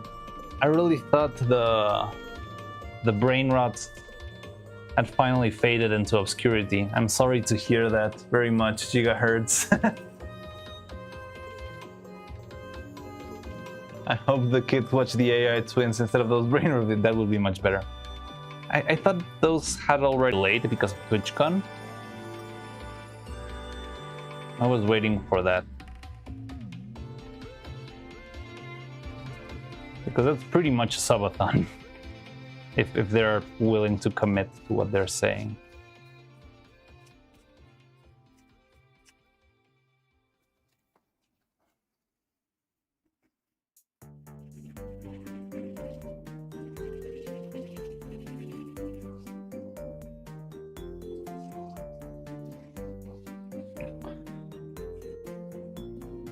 The buffer returns. No! God dang it.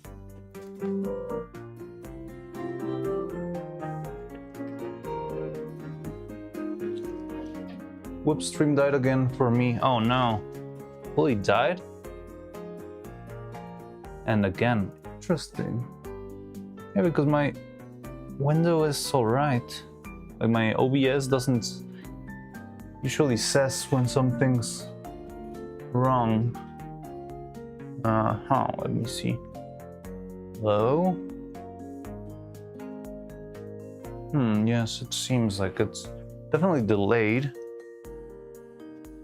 But on my end, it seems like it's fine. No, nah, came back. Okay, interesting.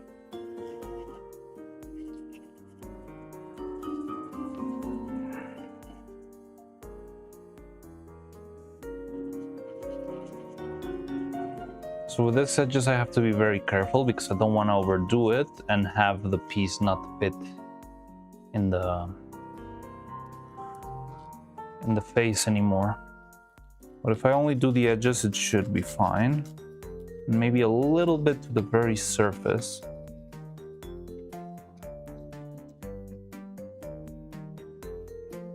This side is the trickiest one, because this is something that you will be able to see from the front, so I need to be very careful here.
Soft sensor report. Yeah, this connection your stream was flagged as a bot. That would be funny.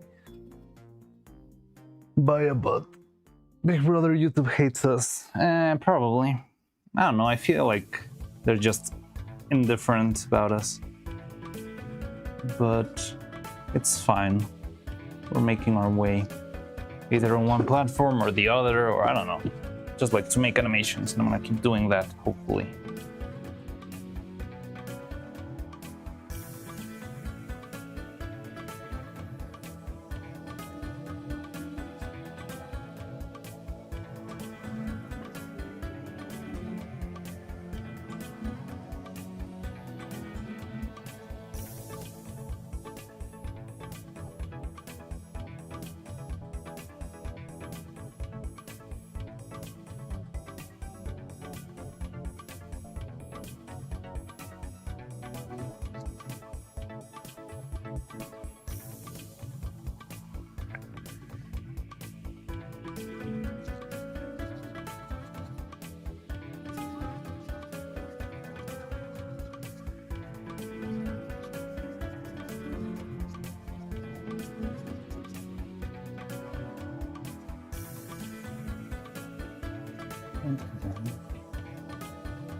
Okay, so now, why is it still? Oh, maybe you ever time the stream dies, stream elements goes and says the same thing. And Mariana's workshop's now live. Is there a way to combine YouTube and Twitch chat into one chat? I've heard of it. I mean, I've seen people do it, but I haven't found a free option for it. So there's usually a couple of extra softwares that you need a license to or that sort of stuff. It shouldn't be impossible, but I need to find a way to combine it. I think there's a very cheesy way I could do it. So I could try that in the future. Maybe I'll do that for next stream. It's okay. But yeah, you'll have to see if I'm gonna have to see if it works and if it doesn't make anything weird or get me into trouble. But yeah, I think I have a way to actually combine them. I'll try that in the future. I think I need one more boss attack idea when one port 2 is out. I know that Lalalulu has it. Lalalulu has it? Oh yeah, but it's forbidden to show the chat from another platform. It is. It's supposed to be forbidden on Twitch. You cannot show another chat, or you should give priority to Twitch chat. However, I haven't seen anyone get in trouble for that. Like, there's plenty of VTubers who do double chat and they add them together and all that stuff. So I don't know why. I don't know if it's really a problem or if it's just like an old rule that they forgot to remove, or they're too stubborn to remove, and now it's just there forever.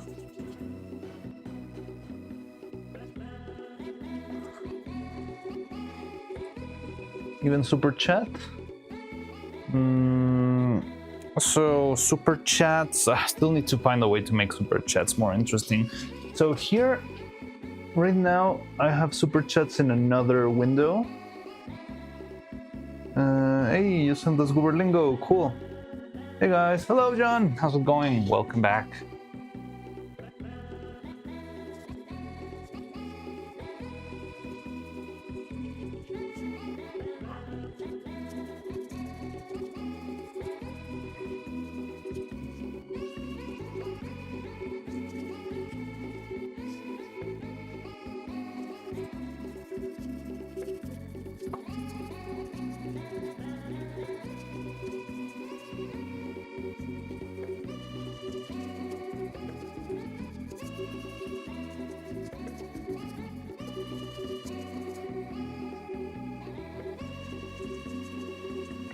So I'm gonna try and sand down the mouth a little bit. Maybe I can patch it with a little bit of resin, because we don't really need this mouth. I don't really like the mouth of the original model. And we're gonna be sculpting new ones instead, so I think we could just patch it.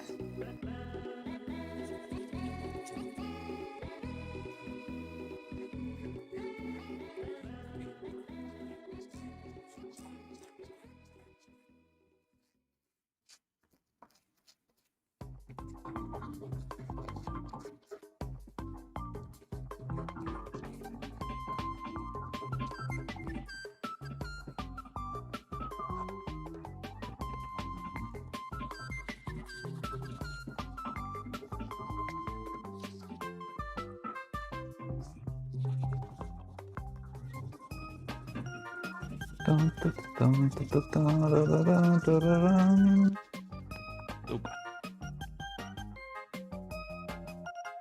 think I'm gonna try and see if we can patch this two little holes in the sides of the mouth with a little bit more resin, and where you can have a perfectly flat mouth, and that's gonna be easier to work on in the future. Gonna be a big update though. More lore cutscene. Oh, interesting. Mariano worked on Nura's face. Thanks, I'll take a look. I'm back. Good one. Hello, Smith. For Windows and Man, hi on Nura's cute face. Cute face. Vettel uses Mariana's chat to feed evil LLM. I don't believe it. I don't think so. He said it himself last night. Oh, but that's the Vettel alt account that pops in every now and then here, right? Honestly, I do not think that's the real one. It's just... I mean, why wouldn't he just use his main account? You know?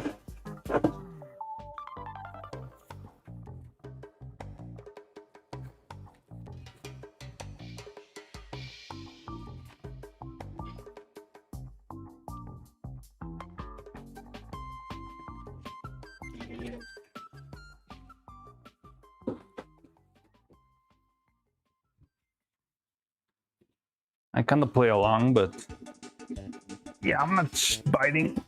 Main account is in Nura's name, huh? I don't think it's the main guy.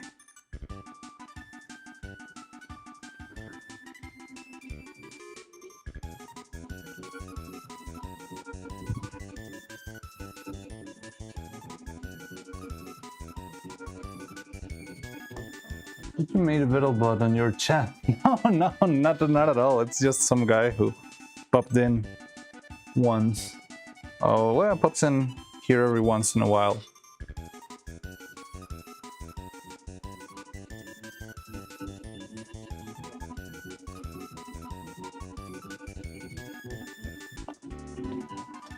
I don't even know how to make a bot.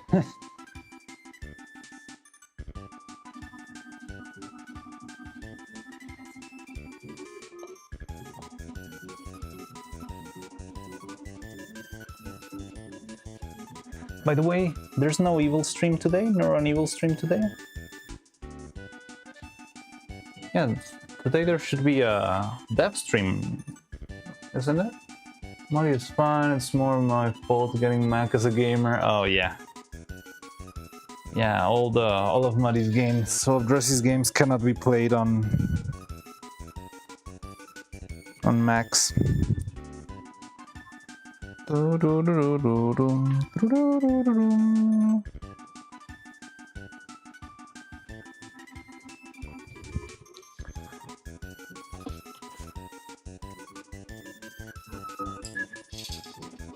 The stream got cancelled. Oh, did something happen? Any news on why?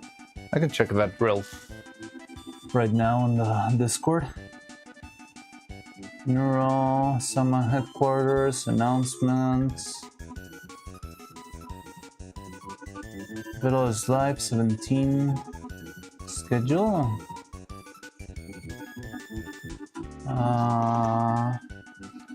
Monday 20 offline. Alright, interesting. The fun art of Neuro being sick, I love it.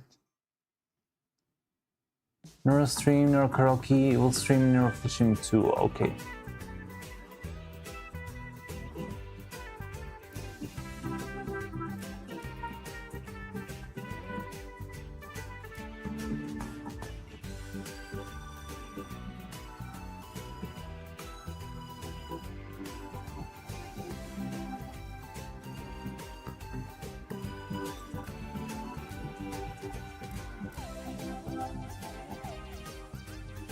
You can only guess. Alright.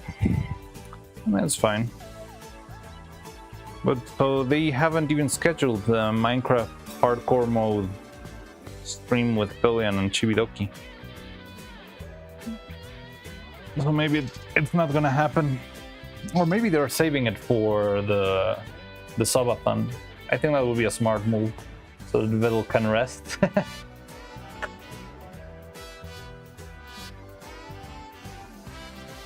more Chinatown sleep for him. So I'm just gonna patch the mouth. She has no mouth and she must scream.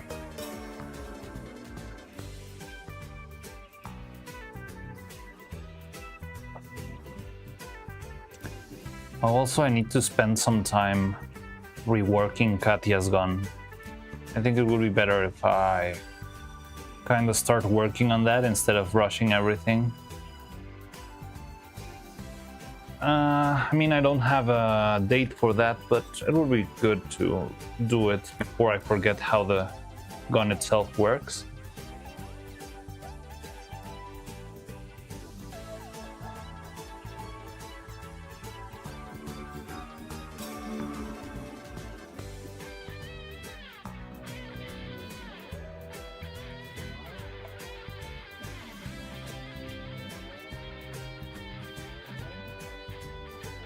The stream will be like a subathon with those three. Yeah, exactly, that's the point. So if that's gonna be a subathon on itself, why not save it and use it as part of the other subathon while Vettel sleeps?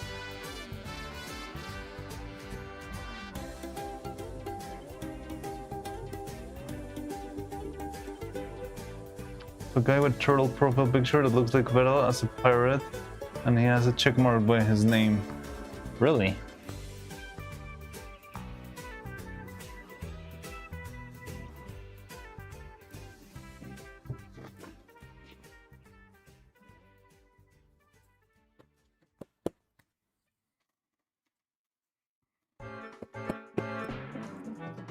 Ba-dum, ba-da-da-dum, ba-da-da-dum, ba-da-da-da-da-da-da-da-dum, ba-dum, ba-dum. Ba-da-da-dum.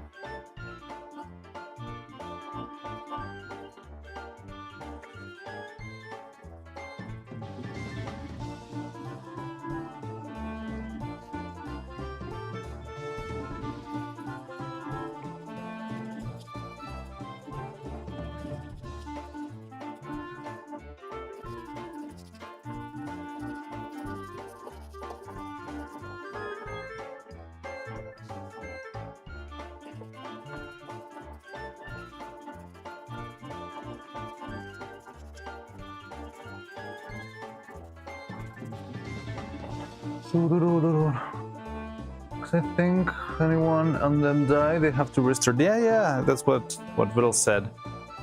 The guy I'm talking about, I see in every stream I watch. Huh?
Also, that subathon will have infinite clips because of how each streamers act and how their chat acts. Yes, definitely.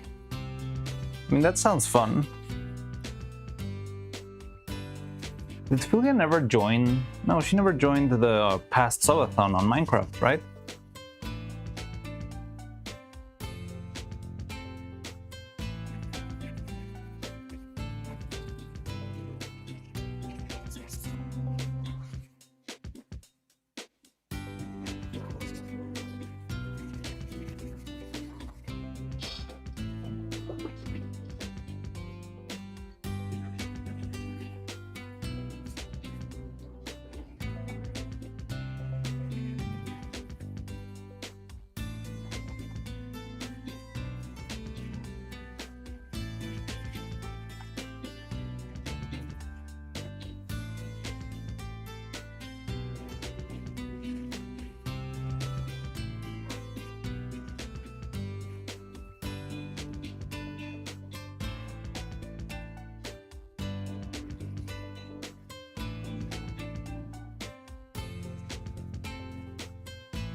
So we don't have infinite clips. We're gonna...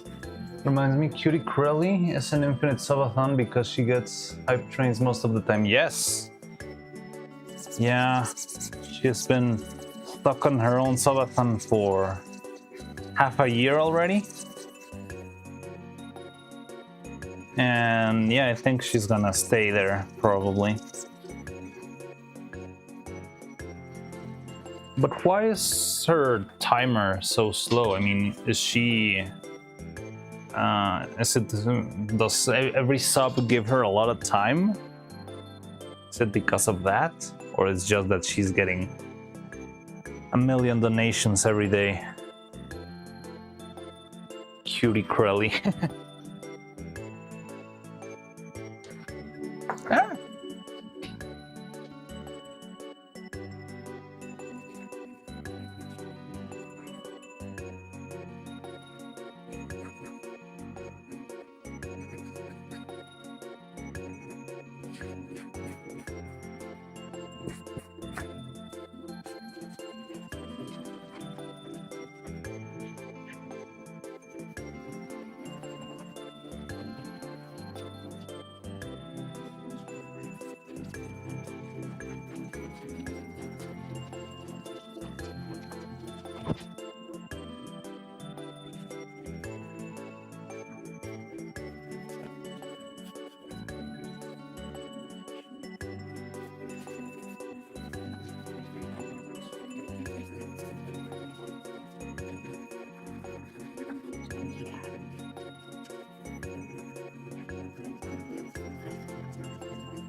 Be with anyone, everyone, and I don't know.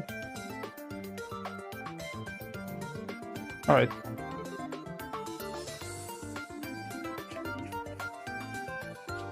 Okay, so I think we're done with this piece finally. Our mouthpiece, fine. See how it assembles together.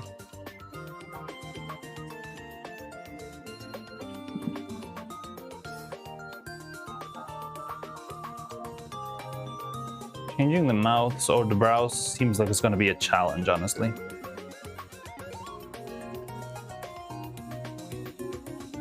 Still need to take care of a little bit in the center, but I think it's got to do with this. Yes, there's definitely a bump in here. Yeah. So let's do that now.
Okay.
Okay.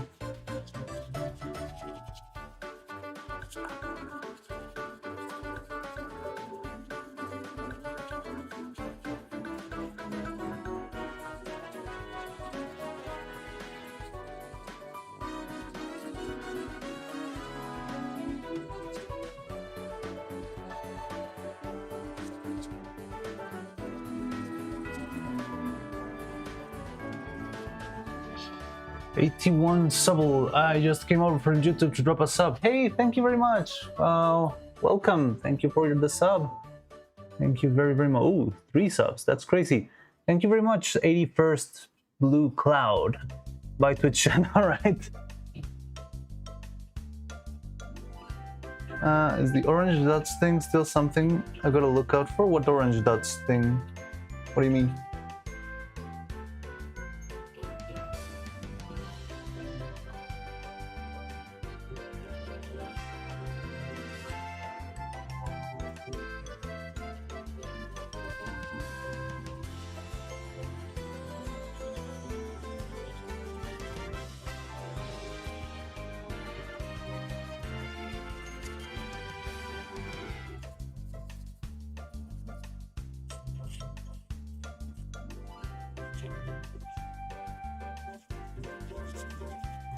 Orange dots thing? I'm trying to think what you mean about that. Oh, no, hopefully not. I mean, it's just in case you ever see me working in something that doesn't have the orange stuff. Now I know what you remember. Yeah. If you ever see me sanding a piece that doesn't have this, it means I screwed up and I'm using the wrong piece. But I think that's not gonna be a problem now because all of the other pieces are over here. I marked them with an X, so yeah. I think we're fine, but I have this like constant paranoia that I'll start working on something that I shouldn't be working on. But now don't worry about the orange dots. I think we're fine now. Thank you very much. It's been a while, so I assume you're done with them. They're still here, but it's more like not work in a piece that isn't the right one. Imagine I make the mold of the wrong mouth, and then I have to remake it.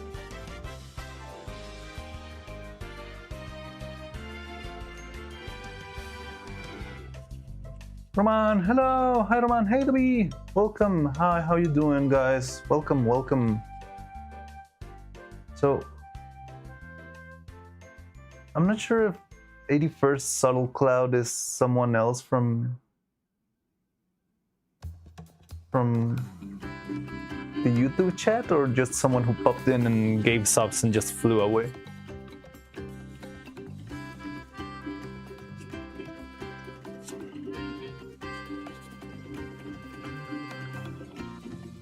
Hello, how you doing guys? Welcome, welcome. How's it going? We're pretty close to done with sanding all the faces. Oh, well, the face and the mouth and the skull. And with that, we could be moving on. A weird nightmare last night? What was it about? Was Neuro in it?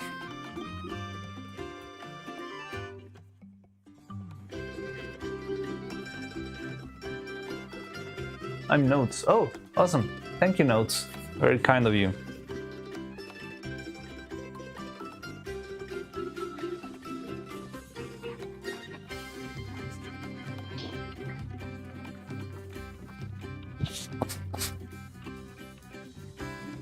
Too good.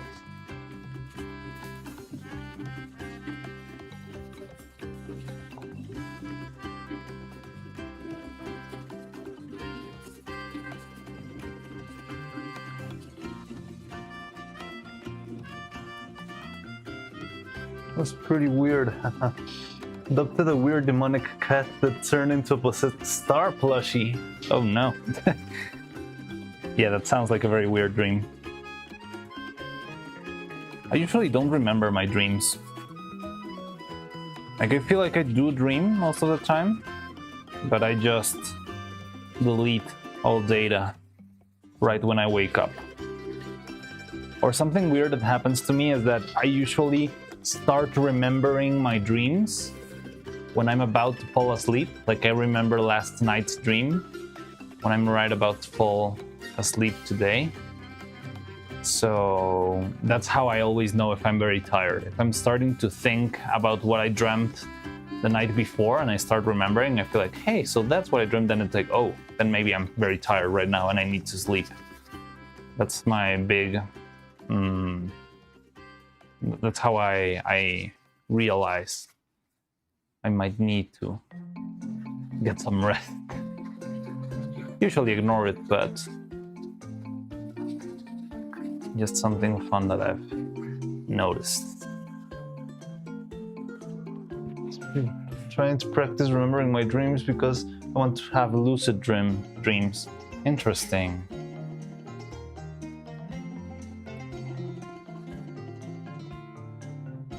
I've heard about that you need to sort of concentrate on having... You need to concentrate before sleeping or something like that so that you can start having control of your own dreams and that sort of stuff.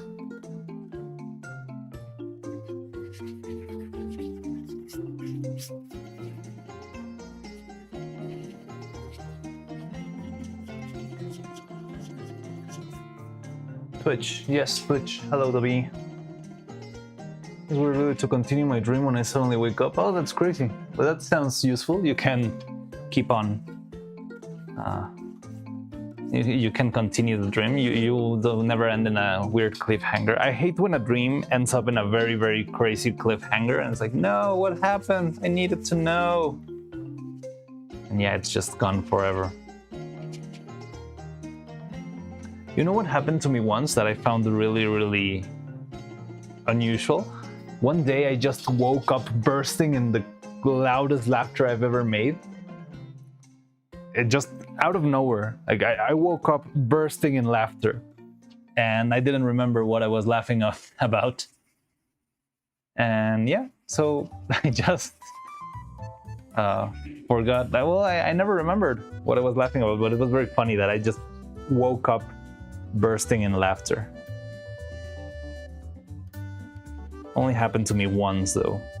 I've never heard of people waking up from a very good joke they tell themselves while asleep. Interesting that we can wake up from a very scary thing, but not from a very funny thing. Best viewers. Okay, let's ban this individual.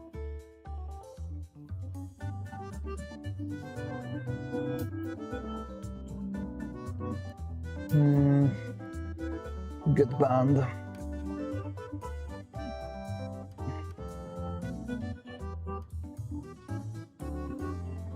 I've had dreams pick up where the last left on between them. It's pretty weird indeed. Fun fact that the creature that will appear in the animation I'm making is based on the description of a nightmare of one of my friends. Oh, interesting. So it is like a complex character you're designing. That's interesting. I'm intrigued. I dreamt I was on no. Then I wake up all of a sudden and still continually. Oh no.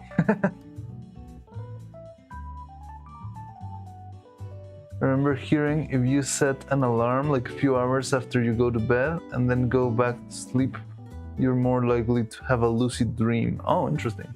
Because you go into REM sleep way faster and you remember it's a dream. Oh, that makes sense.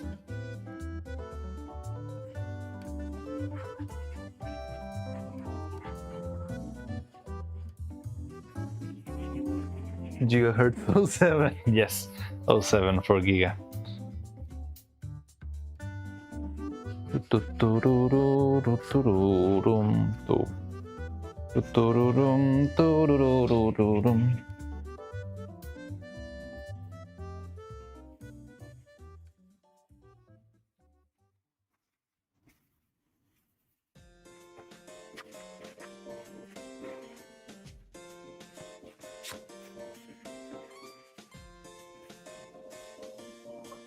Okay, let's see.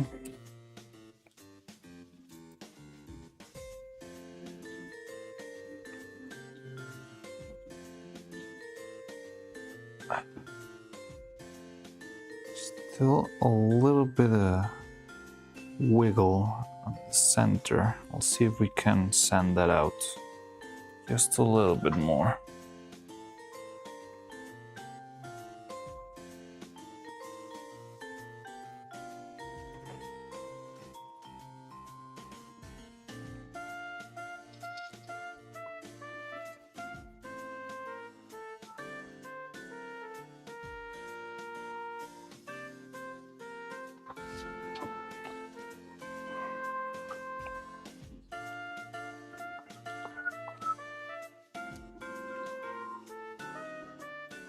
Okay, that's working. I think maybe just a teeny tiny bit more.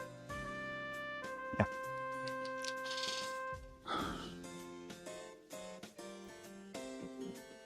So I'm just sanding. I'm doing it out of frame because I need to use the corner of the table. Not really of the table, I'm using the corner of the mat to use as an extra little bit of platform so that I can sand only the center of the face and not the edges. And hopefully this will help us get our nice, flat, perfectly oriented face here.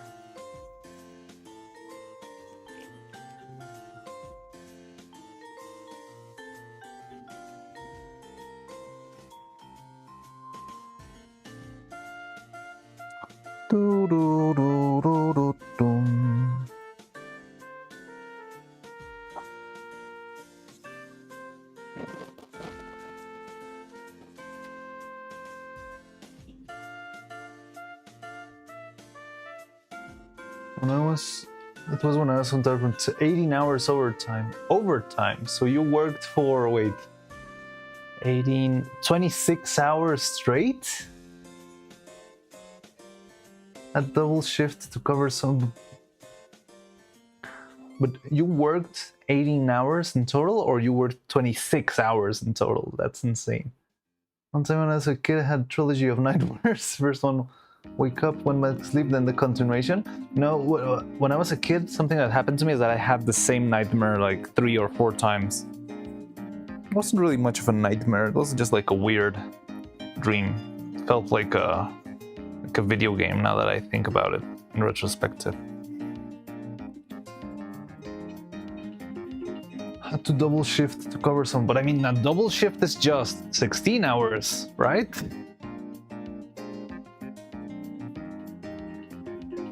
Your double shift plus 2.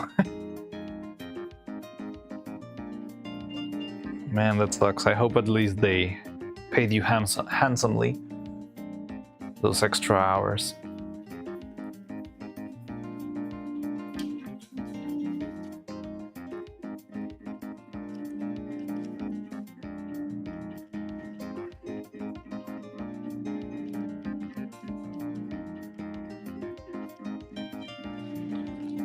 Still.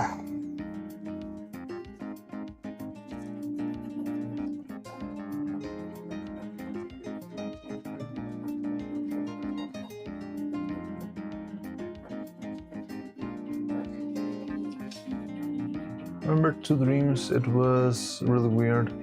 Ever go to sleep, just close your eyes and immediately morning already? No, that's never happened to me. It's happened to me kinda on, like not on full nights of sleep, but maybe if I'm traveling and I'm on a plane, I do sometimes like just blink and we've already landed. And I don't even remember taking off.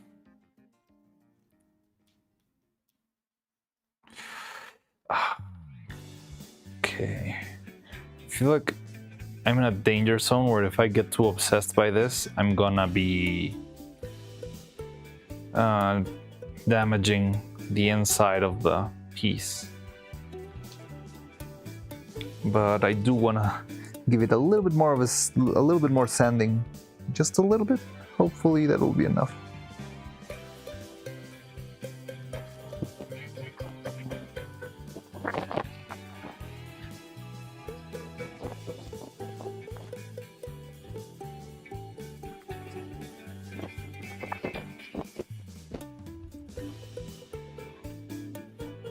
Nah, I don't do that anymore. I don't want a weird ability anymore.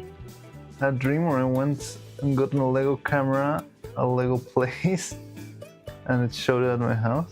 I had the exact same dream, except before I was about to go to my home with the dream, I realized he already had this exact thing, the exact conversation, and gave it back. Oh, so you changed the story of your dream? That's cool. Oh, there was once a very weird dream I had. It was just well, at first it was a very simple dream, you know? And it was I was just hanging out in the kitchen with my family. And I was just talking, like thinking out loud, and I was trying to remember what I had for dinner the day before. And I was trying to think, trying to remember. But yeah, I was trying to think what I had for dinner the night before. The thing is that in the dream, the night before I've had something, I don't even remember what it was. Let's just say it was chicken. So in the dream I've had chicken for dinner. And in real life, I don't know, I think I had some cereal or something like that, something simple. But I was trying to remember in the dream out loud, like, what did I have for dinner yesterday? Oh, I think I had, and I said what I had for dinner in the real world. Like, yes, I remember. Yesterday I had cereal for dinner. And all of a sudden, all my family in the dream started acting very uncannily. Like, they dropped the smile and started looking a little bit creepy, and it was like, no, yesterday you had chicken for dinner. I was like, no, I didn't have chicken. I remember I had cereal. No, you had chicken for dinner yesterday. And I was like, no, what you're talking about? I had cereal. And it was very creepy. Like, they were very insistent in that I never had cereal for dinner. And yeah, then I just woke up. And I didn't like wake up in a cold sweat or anything. I just woke up and started thinking about it, like, hey, that was weird. Do you dream in first person or third? I think I mostly dream in first person, but I think I have dreamt in third. And sometimes I can like switch between switch camera modes in the dream. I don't control it usually, but it's like, yeah, sometimes Most of the times I feel like it's first person, but then it will just snap, or maybe some scene or something will change into third person mode.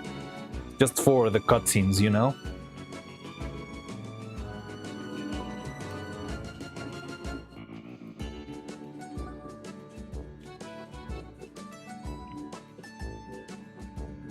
You finished Silksong yesterday? Awesome. But how much did you finish? Like, did you finish the game? Because there's like part 1 and part 2, and then part 3 is like impossible or something? Or did you finish all the way to part 3 or only to part 2? I don't know a lot about it because I haven't played it. We should play Silksong. I haven't played in a while, and I feel like Faye is gonna catch up to me. And I don't want that.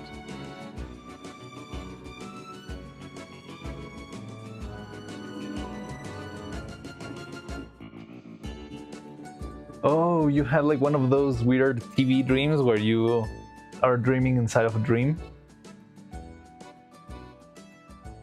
King Turtle, good luck, have fun with Silksong. Oh, I didn't catch King Turtle. I'm still in the beginning, grass thingy in Silksong. Oh, in the Moss Grove, the very beginning? Oh, so you're really at the very, very start. That's cool.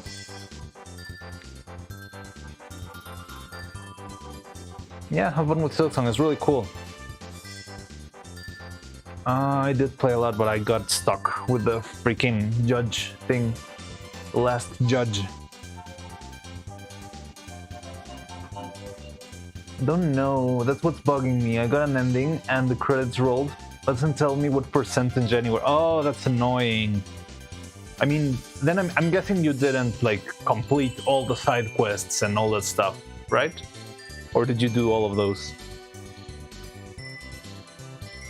You gotta find the thing for that, Roman. Oh, there's an item that tells you what's the percentage of completion of your game?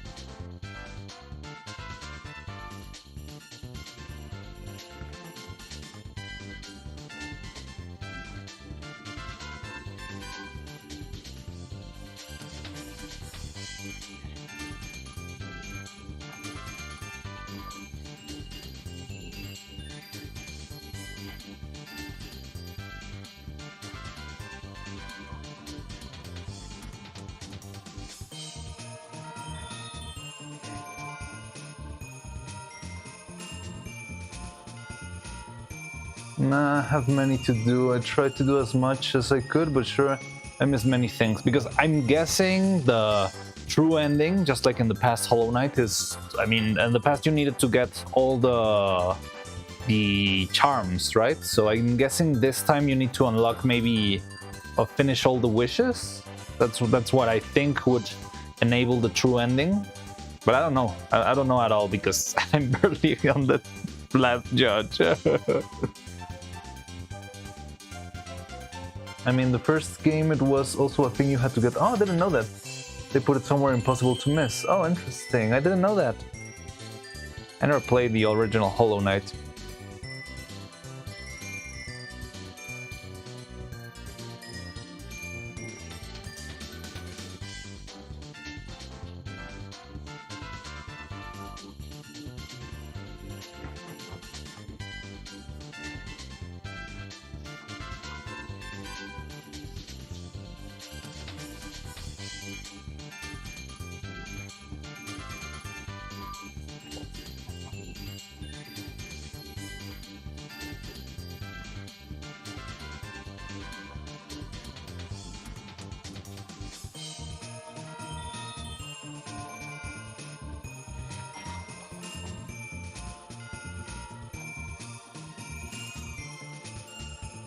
What are you sanding? The head. So this is Evil's head. Well, Evil and Neuro's head. So this is the skull part of the head, and it's got like a bunch of different holes for the inner part of the eye. And then this is where the face, the brow goes in. This is the eyebrows. And then this is the mouth. So yeah, this should all be set for us to make into our final piece for making a mold and animating this.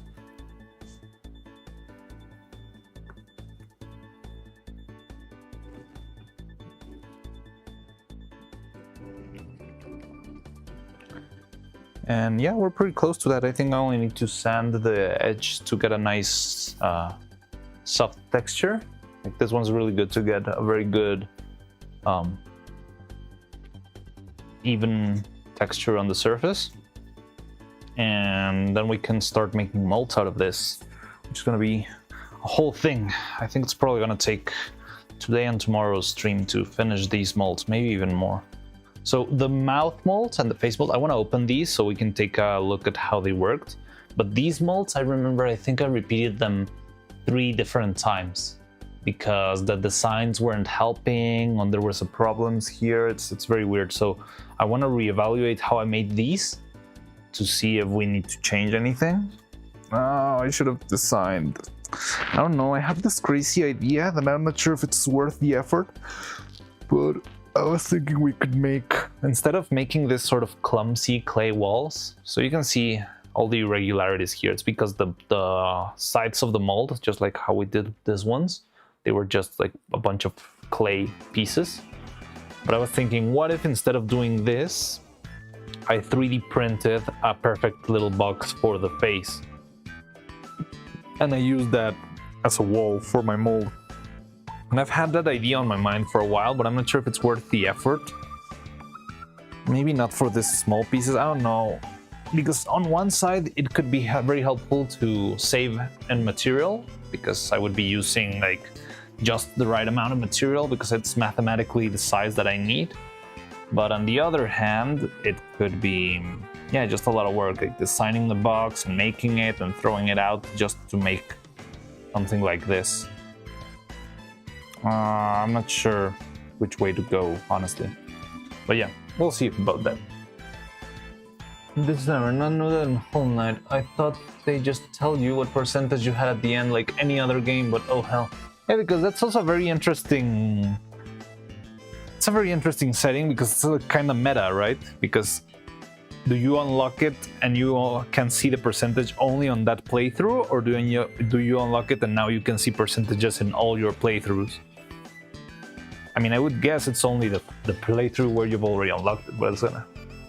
Sorry, what's going on, buddy B? Hello. How you going, Rudy? How's it going? Or do the Gooberlingos tell you?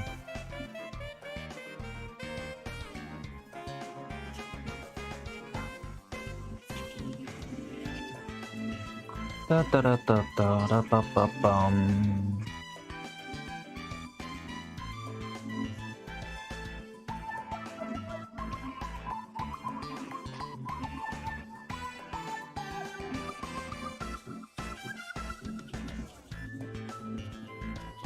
They're gonna be reincarnated in IRL using clay. Oh, that's cool.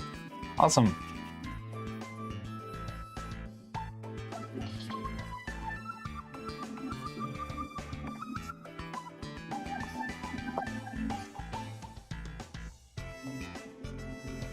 In Hollow Knight, the item is in the room before the final boss and it lasts permanently.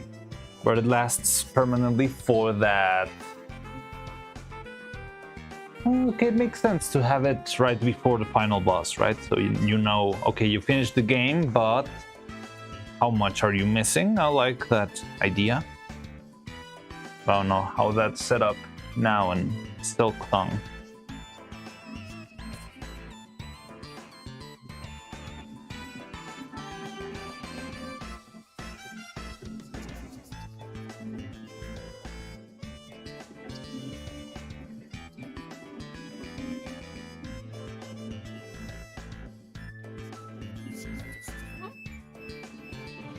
Okay. Permanently for that save. Yeah. You haven't finished. How far have you made it, Dubby, on Silksong without too many spoilers? I'm guessing you've already made it to the Citadel, unlike some other step motion streamers out there.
If I had to guess based on Hollow Knight, I think I'm at the start of the last objective before the final boss. Okay, interesting.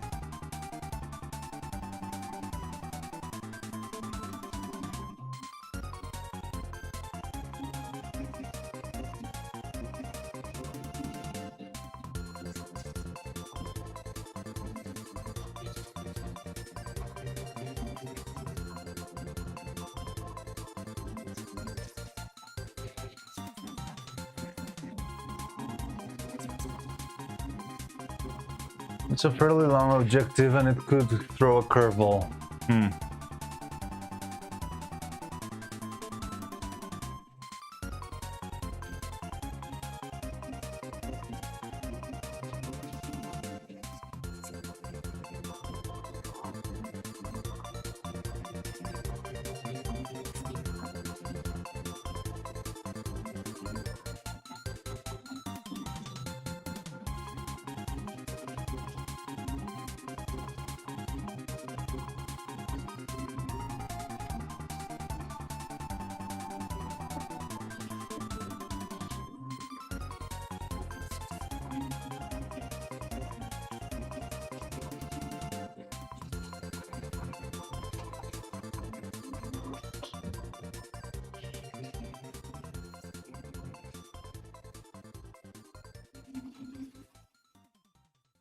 My first playthrough took me 73 hours. Not very good at it at all. I don't know how many hours have I spent. I think about 20 or 30, and I barely made it to the entrance of the Citadel, so I think mine is gonna be even longer. No, it shouldn't be that. Oh yes, because we did play like 3 streams. The first stream was a whole day stream, and was very fun, and then we played a couple of shorter streams. Oh, yeah, I think we should be about maybe 20, maybe even 30 hours in.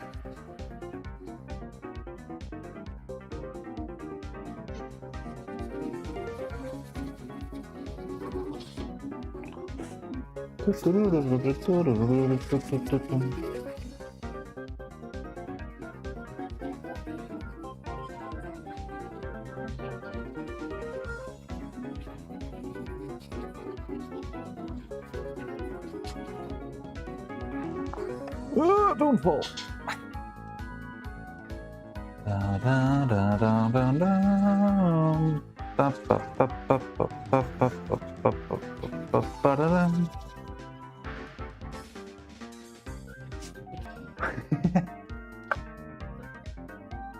This difficulty, by the way, I think I'm a bit under 40 hours.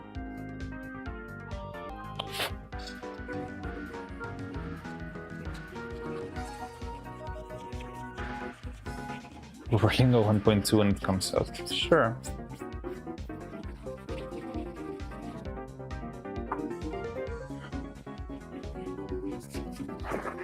Shit. Oh.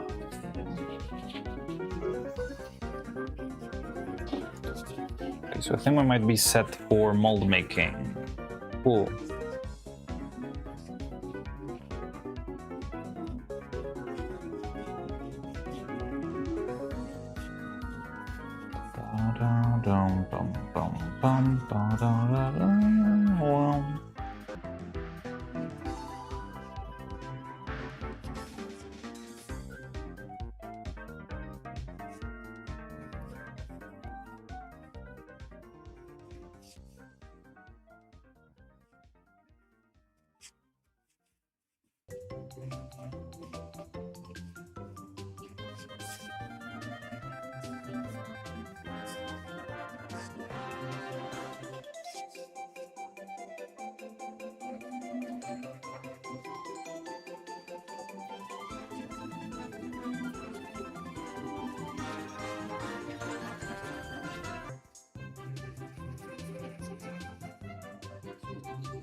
I think it's back. Oh, did the stream crash again? God dang.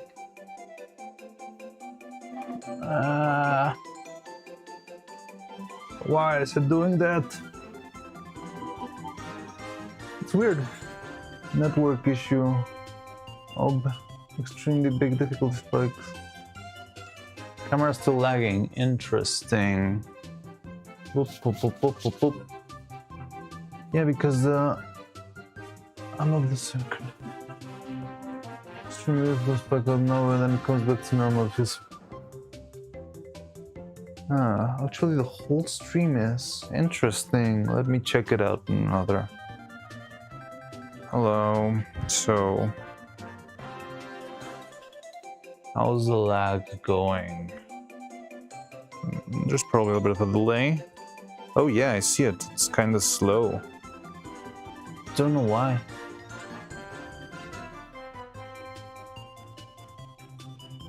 Interesting. Is the sound okay? Can you hear me? Maybe the camera's a little bit worn out. Yep. Let's see. Doesn't feel warm. Don't know what could be causing the issue because it seems like the signal's fine.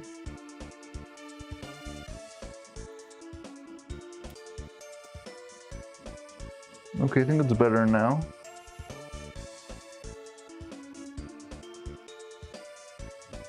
Yeah, I think it is back. Hi, Frank. How's it going? Hadn't seen you, I believe.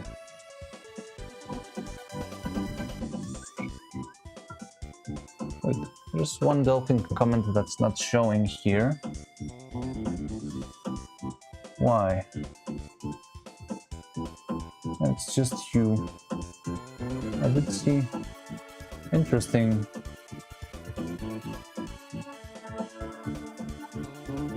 For some reason, your 100 hours in Pokemon Sun comment is not showing in my other windows. I just caught it here. Maybe you've been here for a while and I just haven't seen your messages because YouTube isn't showing it. It's weird. Oh no, it's weird. So good now. All right. Well, keep going then. So yeah, I feel like the faces are pretty much done. Now it's going to be the interesting part of making their molds. So I wanted to take a look at the past molds to learn from our mistakes and see if we can improve what we got here.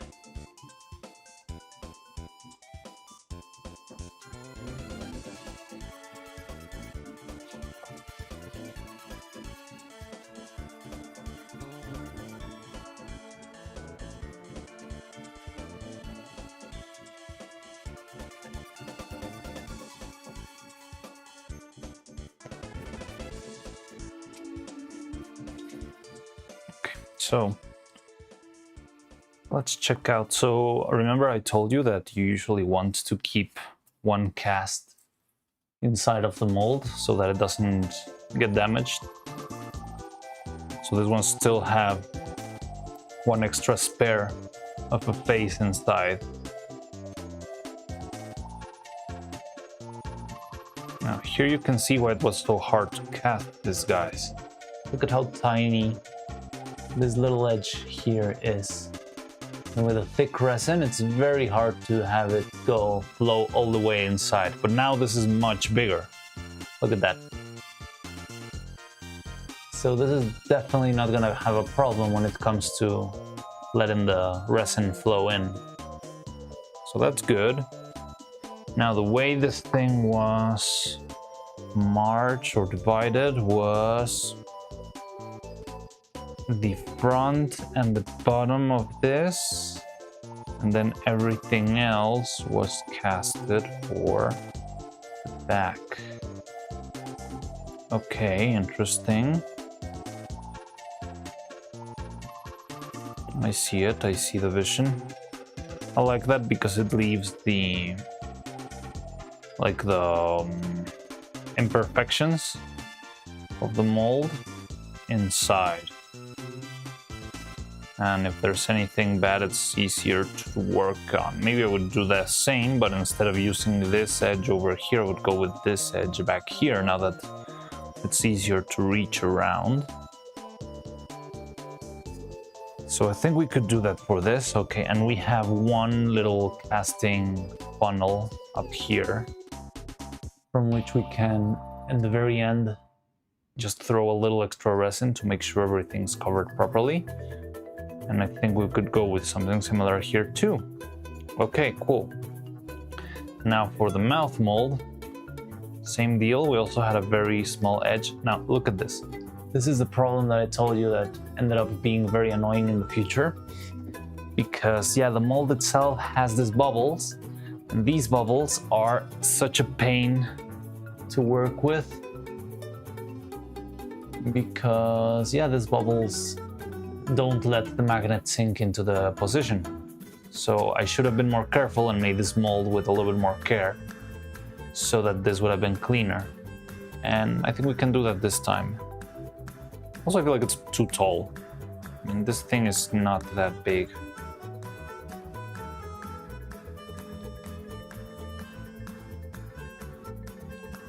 And yeah, so those were the two molds we made back then.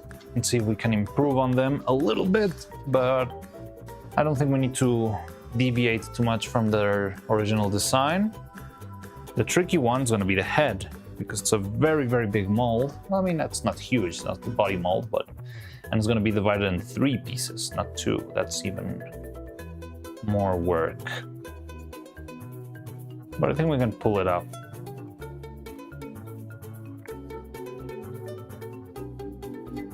Maybe we should start with the bottom cap. Then we cast one side and then we cast the other side. I'm not sure about that. It does sound kinda... But then I wouldn't have to wait to patch this. We could do it the other way around. I can place the magnets in here in order to cast the silicone.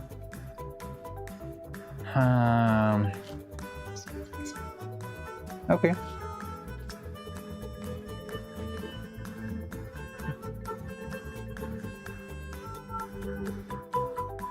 I got sent to a stream buffering issue. Oh, maybe it was. Yeah. Today's the day I'm trying to do all the things. All the week to do, but now I'm just doing one day. Oh, good luck with that, Delphine. You can do it. Overfixating on and relearning 3.5 D&D. 3.5? I've never played 3.5. What made you go back to 3.5? Like 2 boss attacks, and then why did I say when before was 1? 2 boss attacks. Maybe you could use 1 area of effect attack or something like that. What is the most time you've spent in one game? Me? I'll go on. I'll go for my Switch on the lunch and I'll tell you, because probably it's gonna be Splatoon 3. And if it isn't Splatoon 3, it's probably gonna be Smash Brothers.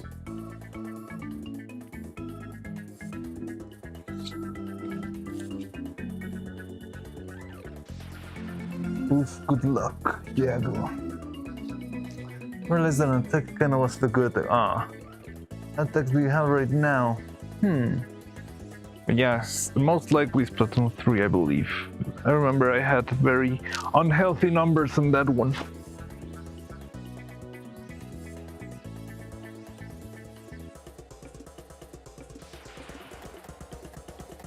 I'll whisper it to you so Mariana doesn't get spoilers. Sure. Okay, so we got this, we got that.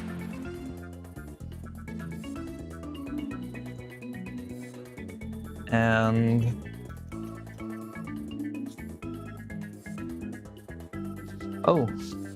you were for real with the whisper stuff? I didn't know there's configurations for whispers. I don't even know what that is. Let me see. How do I activate whispers?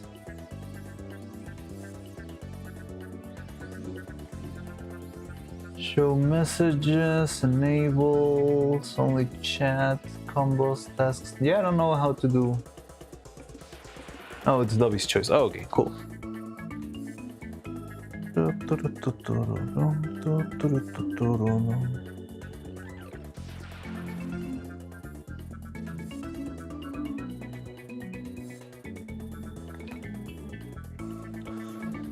So yeah, it's kind of scary, but I think we should go with it.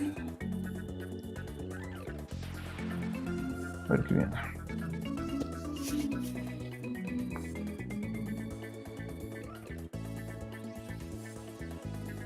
So, okay, I think what we could do is start by adding a layer of spray paint to this, guys. Not really well, not spray paint, just like acrylic spray, so I can make the clay parting lines and hopefully not have too much clay sticking to the model.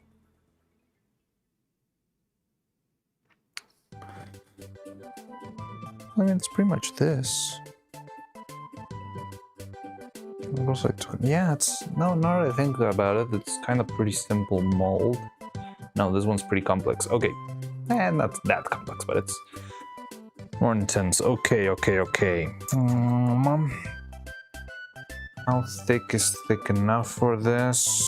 This was good enough, and it seems to be like half centimeter. Let me see. Just want to try to emulate the thickness of this mold, which I ended up liking. 6 point. So yes, about 6 millimeters, 6.1, something like that. So let's try that out then. Where's the board? Here it is. Oh, I never really noticed if. Okay, it's fine.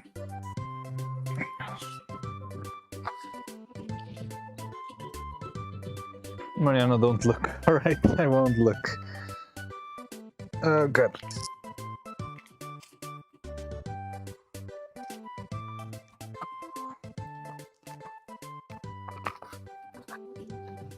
Okay. So this is the board where we are making our previous pieces. I think this is a good moment to bring back our green clay that we used for mold before. Da-dum, da-da-dum. Oh boy.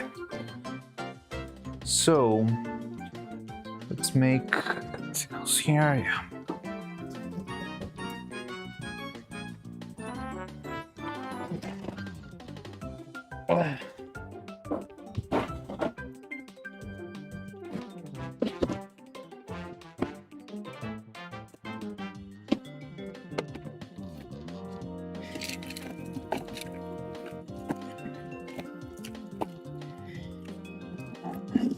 My box of clays has a very weird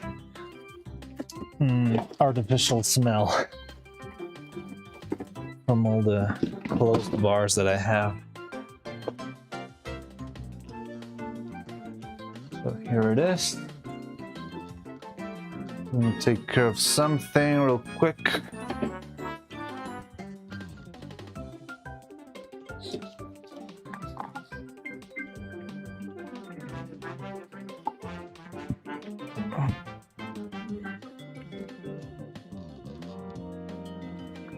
Nope.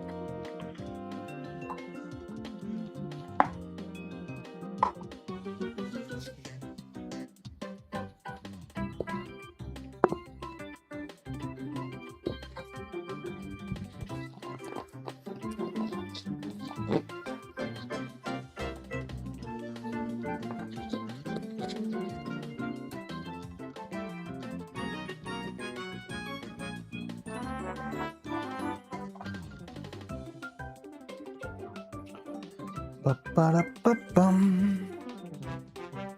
So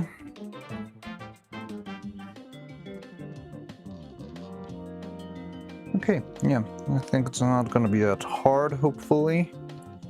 And hopefully this time it's not gonna be as complicated as the other one. Now, how did with the mold in this one work? Okay, so I had it from below. It makes sense since I'm probably gonna sand it anyway. Okay. So first let's lay a little bed of clay. I will be using as a base. Let me get some of this set. I need some sort of spoon.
So can I look at chat now, or I'm still not allowed to look at my own chat?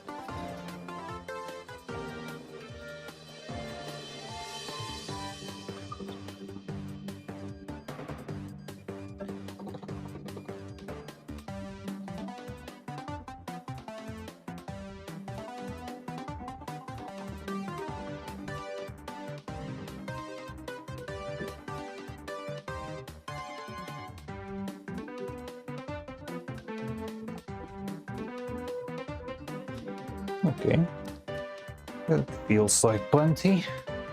And a little bit more for the other one, although that one's gonna need some extra support, but it's fine. So yeah, I'm gonna use a little bit of clay base here. Let's open up the camera a little bit more.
Okay, that's plenty of space for us to work right now.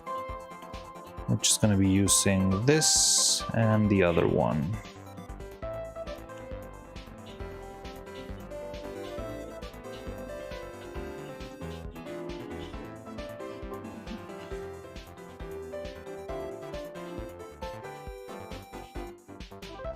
Yeah.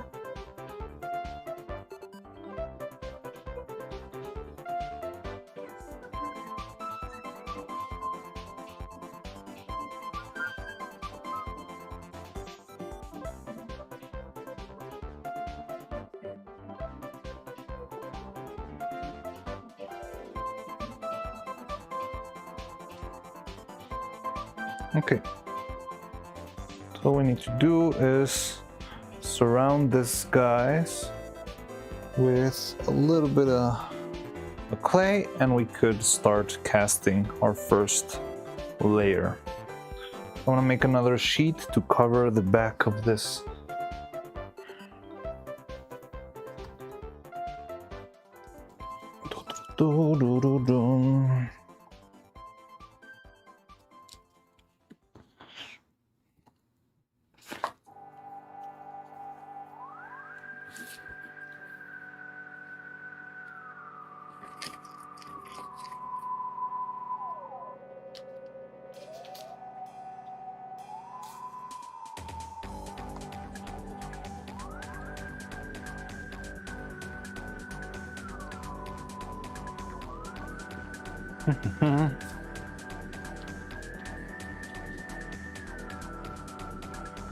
Okay, I see the messages, but I'm not gonna read them, so I don't spoil myself.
There's not much to patch here. Do the eyes.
Okay.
Okay.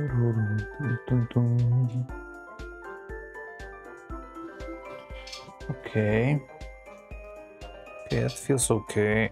Now.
Okay.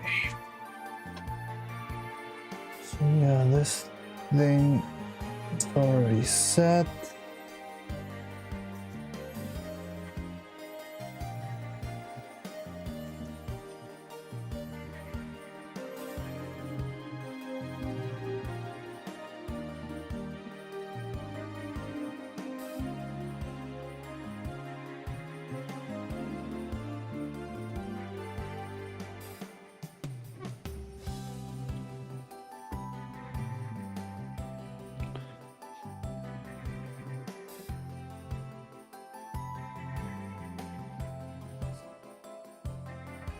From the front, okay. So, all we need then is to make the shapes here. Oh, we're gonna be needing some keys too.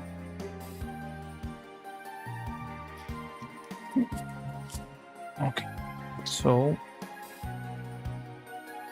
close up this edge.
Mm-hmm.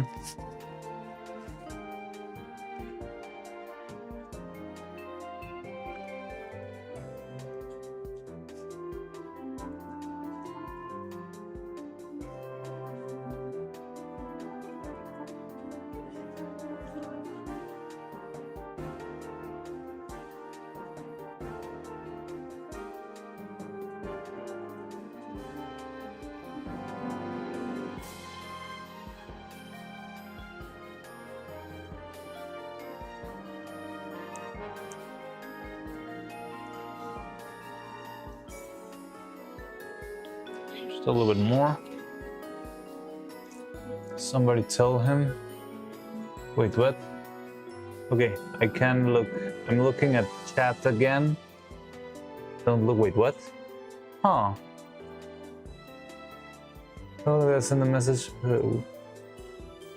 For some reason, my screen got weird. Can look until I send the message of the attacks. Wait, something happened. I lost the data of the chats. Prob logged in. Straight error. Did the stream cut or something? Give me a second. I want some tacos. I can look at the message except the attacks now. Free to don't look at the attacks. Alright, then very destructive. What are you doing with the clay? So I'm making a mold. So I'm making the parting line for the mold. I'm trying to be kind of strategic on where it is. So I think this one is going to be fairly easy to make. I'm just gonna make the mold keys all around. This one's a little bit trickier because it's got a curve on one side. So in order to preserve that curve, I'm gonna have the parting line follow the curve up. That's why you have this green edge going up. So this is the side that concerns me the least because it's very smooth. So I think the silicone is just gonna do its job very well here.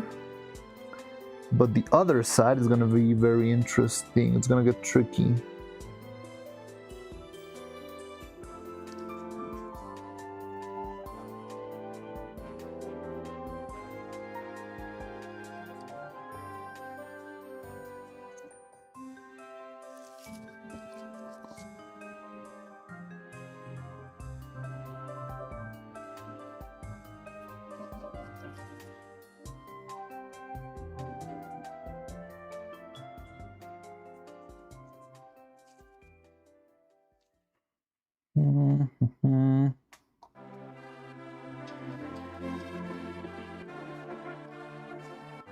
But yes, I was a little bit locked in.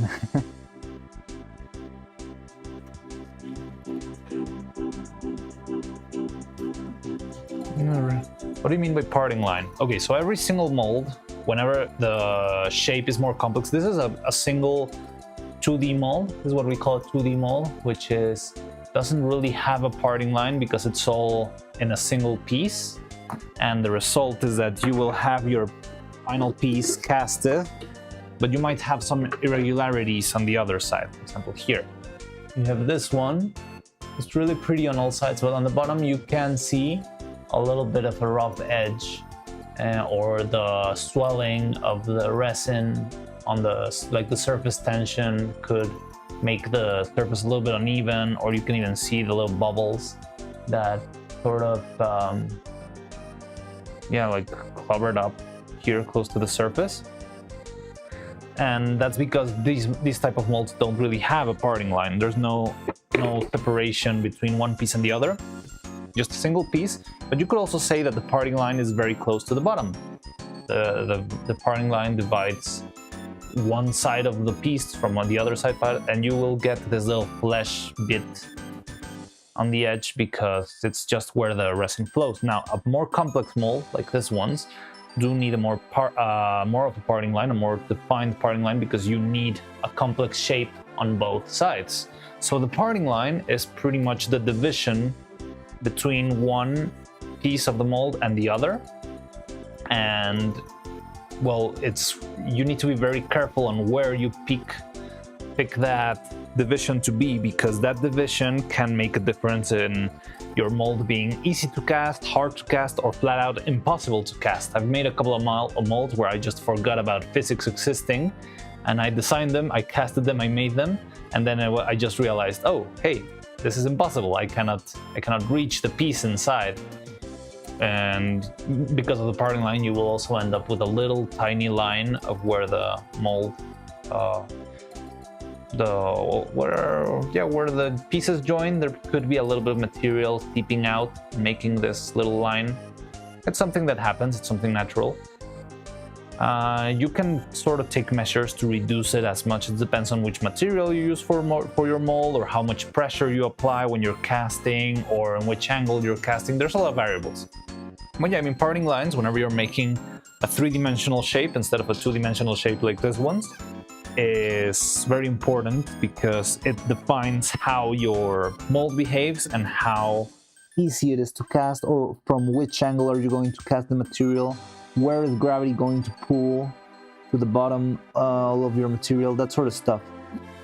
So it's one of those things that it's kind of simple at first glance, but once you've made a couple of months, you realize there's a lot of science behind it.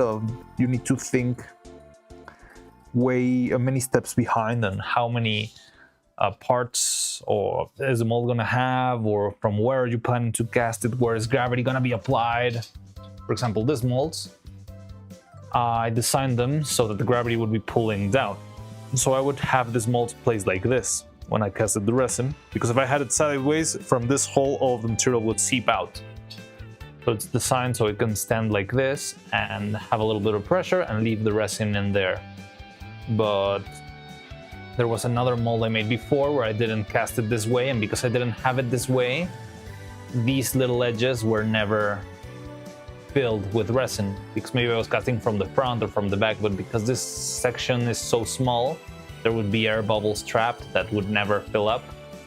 And yeah, there's a lot of different things that could go wrong or could go right with this, so it's a very tricky thing. So yeah, but parting line is pretty much the division. Whenever you make a division in a mold, that line where one part of the mold is separated from another part of the mold, that's your parting line. And you can have as many as you want, but yeah, the more parting lines you have, the more complex the mold is, and the more work it takes for you to cast it. So I would advise to go with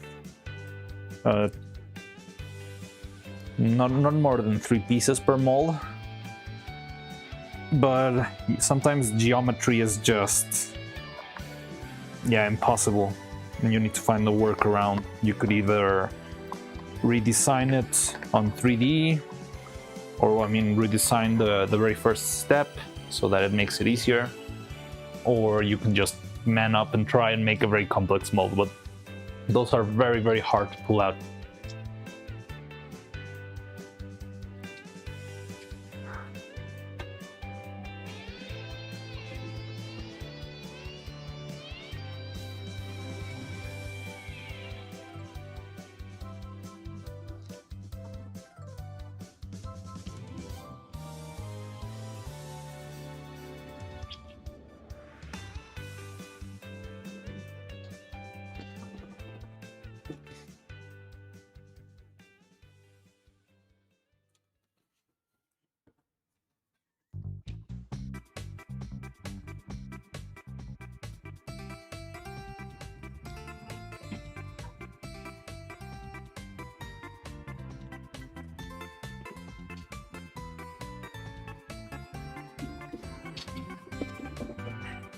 So I'm gonna try and extend this wall a little bit, and then I'm just gonna chop.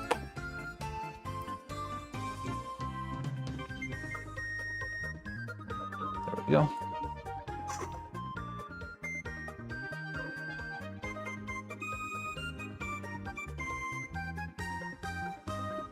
Nice, I love this. Looks clean. There we go.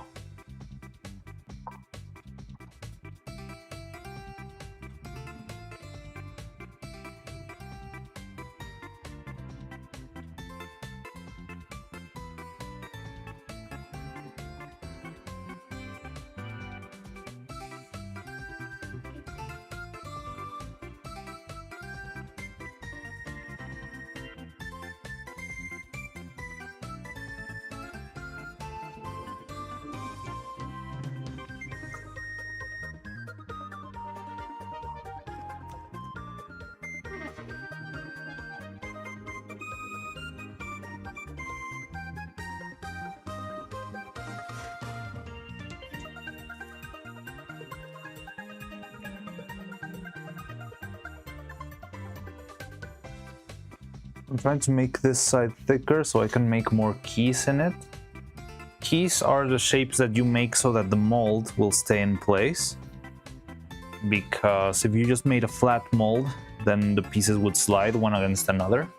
And if you add a couple of keys, then it will stick because there's like a sphere shape that's tying everything together. That's what I'm gonna try to do right now here. I'm gonna add some keys to the edge. But first I wanna make sure I have a very flat and even surface before I get into that.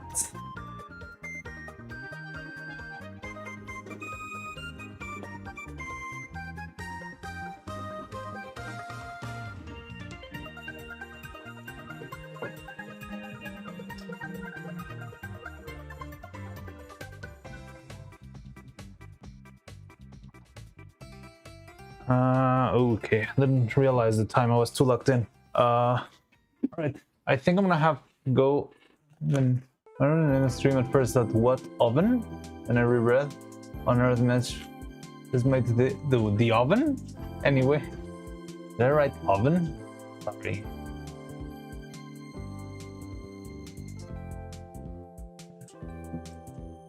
Oh no, the one.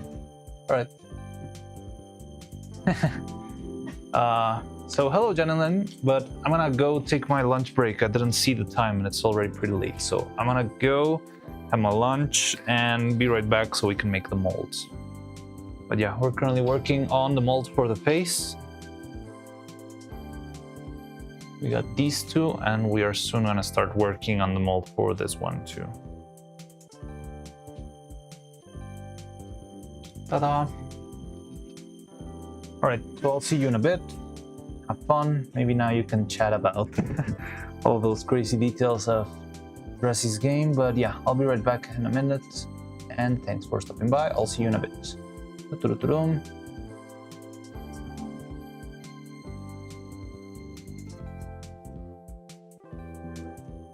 There we go. Alright, I'll see you in a bit.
Okay, hello. Okay, yeah, it's working. Hi. Take this out. How's everyone doing? Did I miss too much?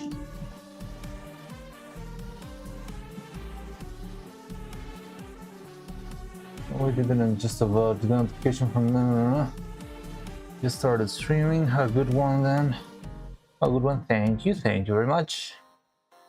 Currently doing physical chores on an empty stomach eventually leads to muscle fatigue. Oh, okay.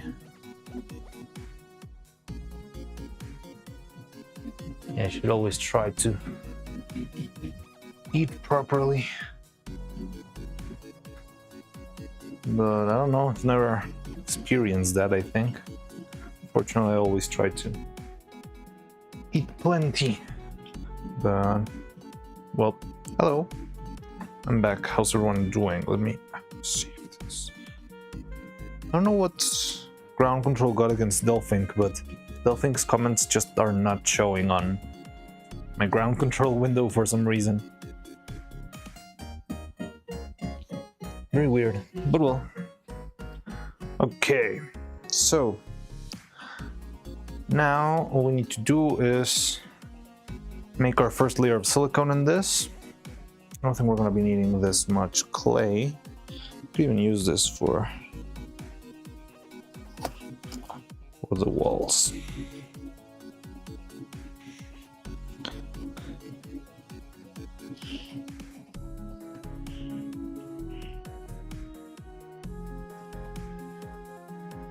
So we just need a couple of keys and make the shape of the mold itself.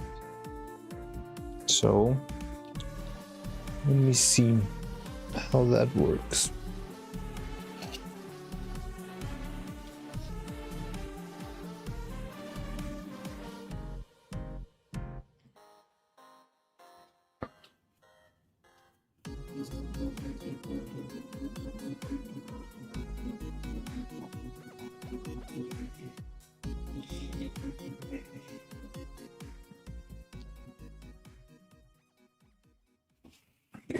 So first we need just a little bit of extra space.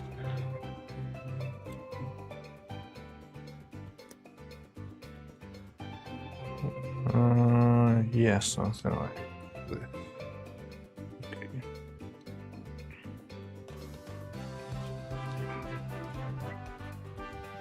First, let's make the keys, or else I'm gonna have some trouble later.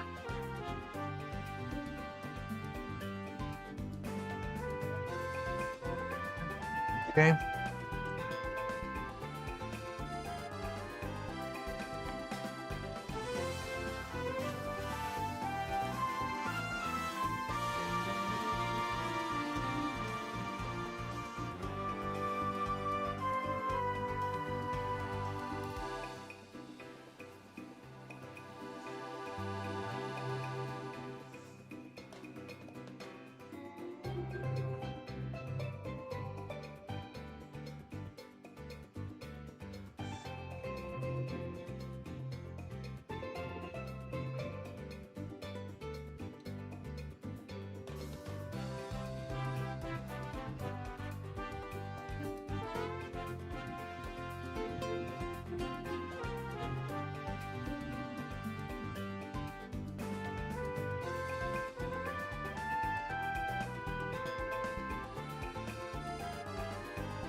I'm gonna put some extra keys back here.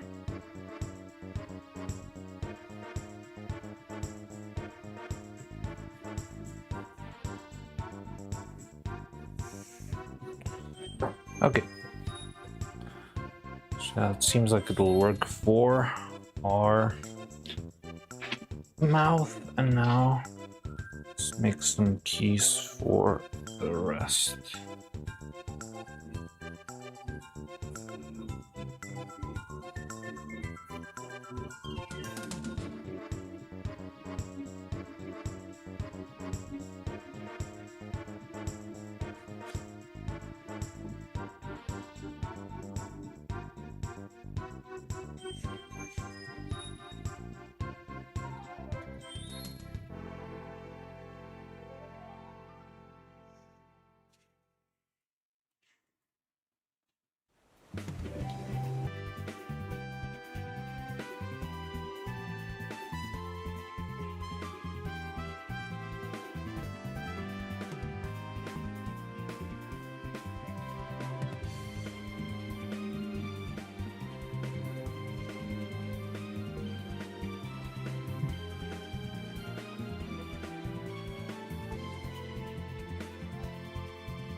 Oh.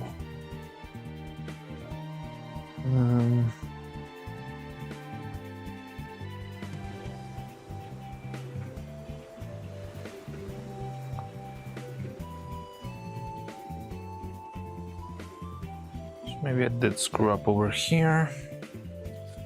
It's fine, we can fix it very quickly.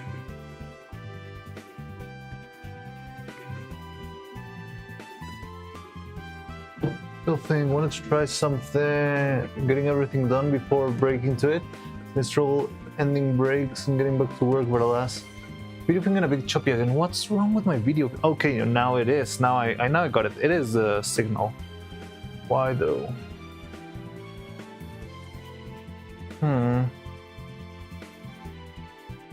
So yeah. Poor quality signal. Okay, give me a second. I'm just gonna patch this up real quick.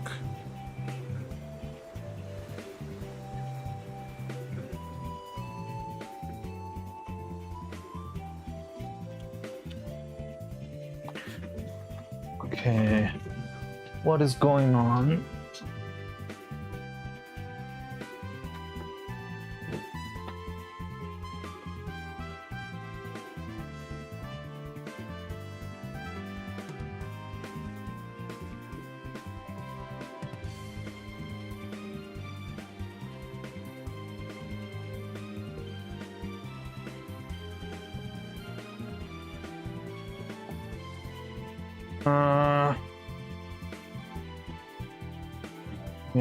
Yep.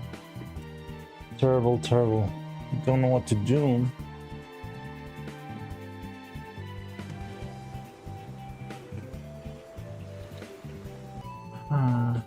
Why though?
Mhm.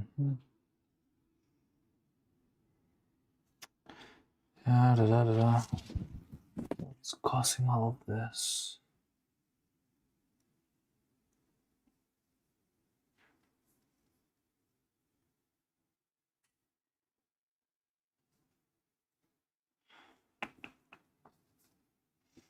Yeah, it's very, very slow.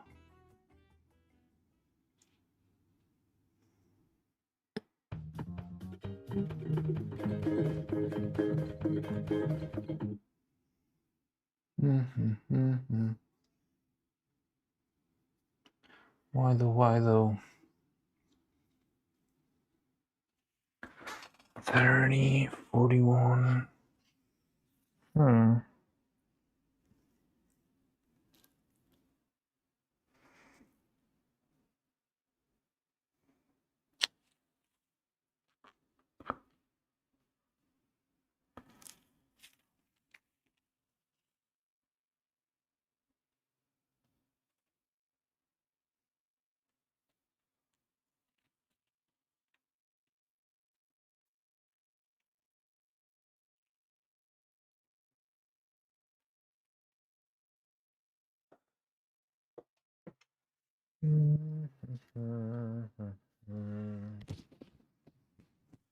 Okay, so let me put on the music back, I guess, just to have something playing. But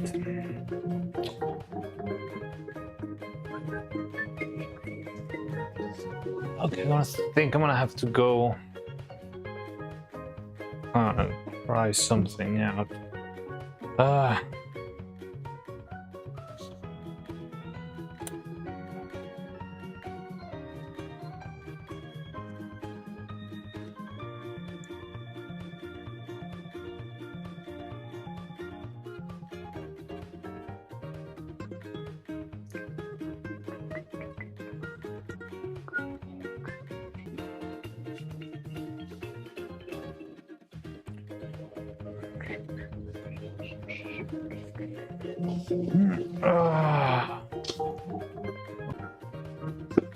What?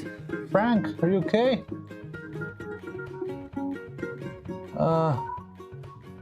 And I can't even see, man. Oh, it seems like it's working.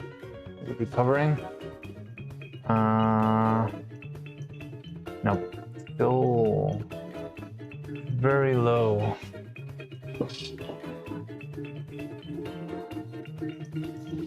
It's better than nothing.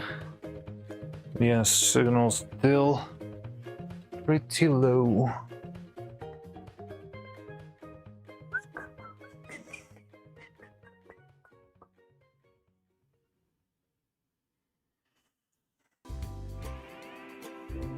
Interesting.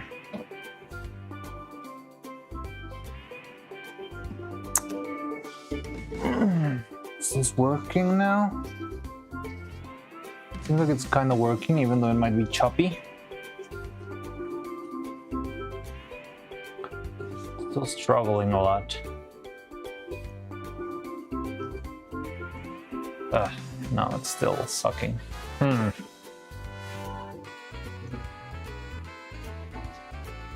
still buffers every now and then on my end. Yes, it seems like it's not really helping. Well, let's give it a minute and see if it fixes.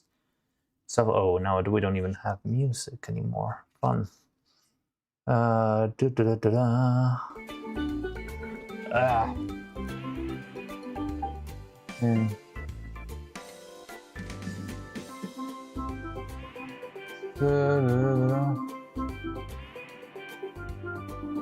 Okay, let's see if it takes care of itself now that I try to restart everything. Hopefully it will start.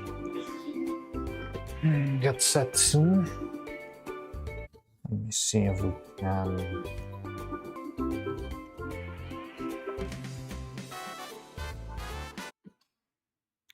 Why is it so slow?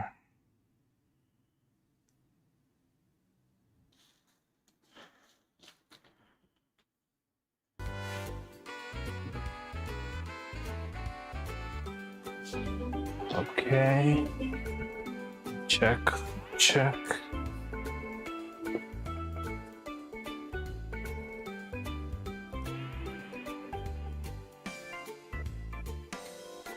Okay, I'm trying to see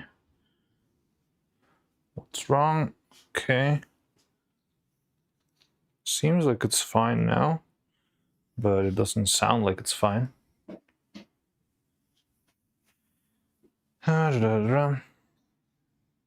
Come on, come on.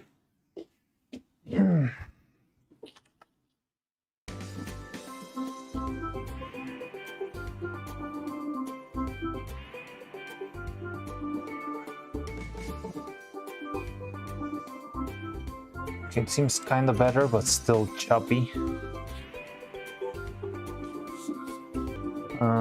Can barely move my hand when my knuckle can feel 100 air wind moving around. Whoa, how did that happen?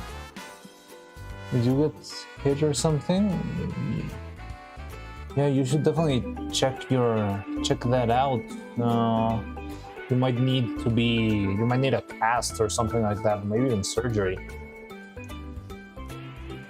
Barely move my hand when my knuckle can feel 100%. Ugh.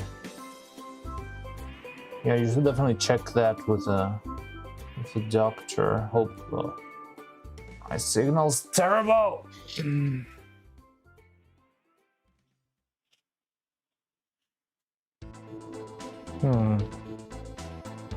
Didn't take care of that properly.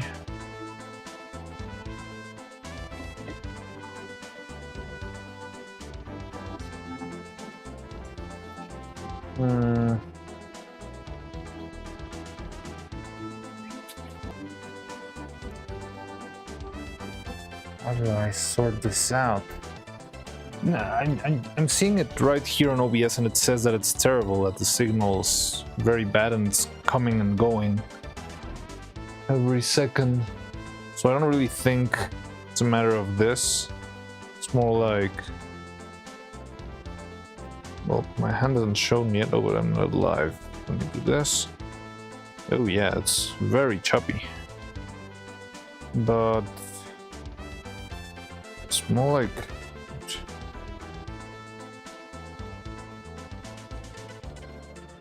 Why isn't it working? It's buffering a lot. Buffering of death again, yeah. I don't know what's happening. Okay, seems like it's back. I think it's back. We are... Yeah, I think we're back. We're back. Awesome. Yeah, we're back to green numbers here.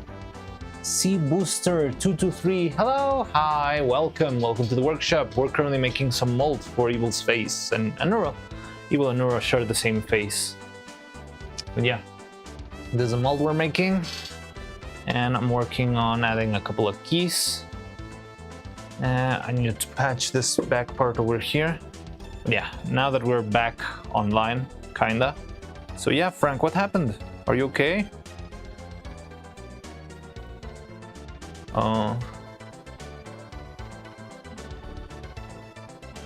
Went to the office, and the best they can do is give me a pack of ice, even though it feels more pain. But no, I mean, you should definitely get a... Did you get a doctor to check it out? They have a... Because you might need to... Yeah, you might need some medical assistance there.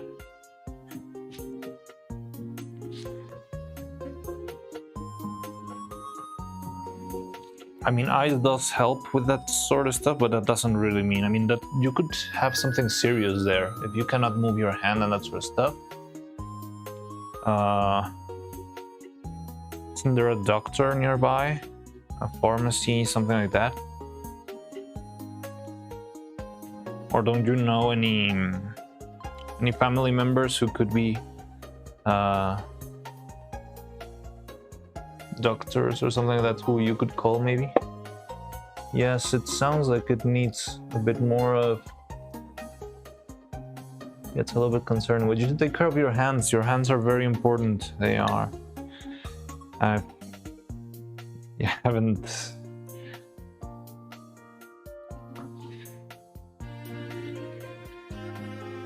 I mean, so if it's something serious, you could have trouble using your hands for a while, so you should try and see if everything's fine.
Twitch failing with stable connection once more? Oh, is it still?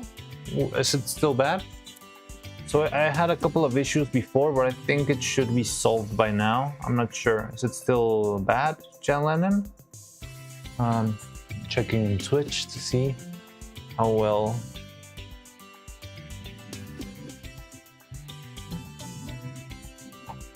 No, it seems to be. Oh, it's paused. Da-da-dum. Hello. Seems to be working well on my end. Yeah, it was really struggling a lot before, but now seems good. It's a long story about my knuckle being in pain. All right. I'm not gonna pry too much into that, but you should definitely get that checked.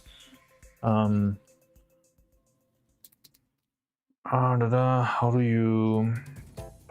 Trying to think, what else could you do? I mean, you definitely might need medical attention, but I'm not sure how could you get that. Because also that's like a big issue in different parts of the world, right? But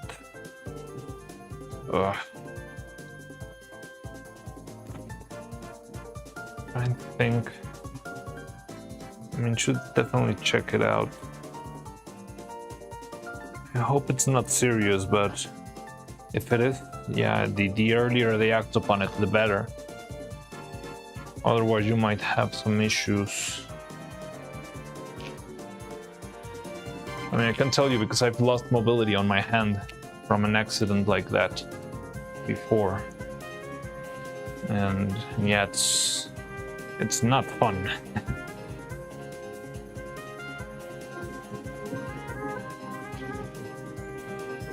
When you went on lunch, stream seems to go interesting.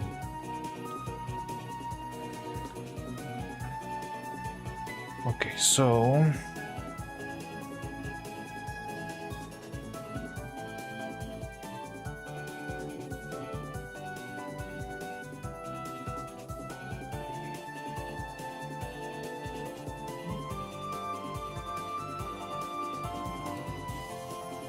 me.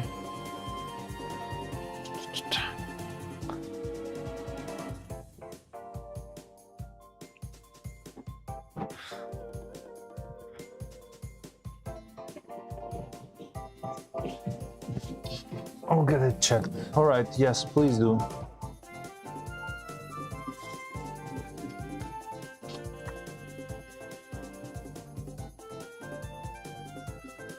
Okay, trying to mark this.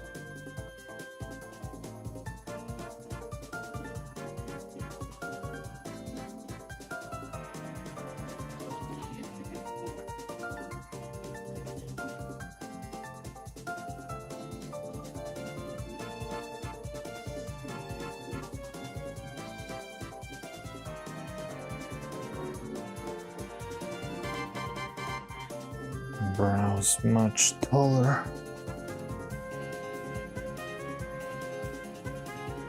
Those will be easier to brow. Okay, so now we have this walls. Yeah, best wishes, Frank. Hope you're making mold for mouthpieces. Yes, we're making the molds for these mouthpieces. I'm thinking on how to do this though. So I should first. Oh, I should add a little cylinder down here. That will be our pouring system.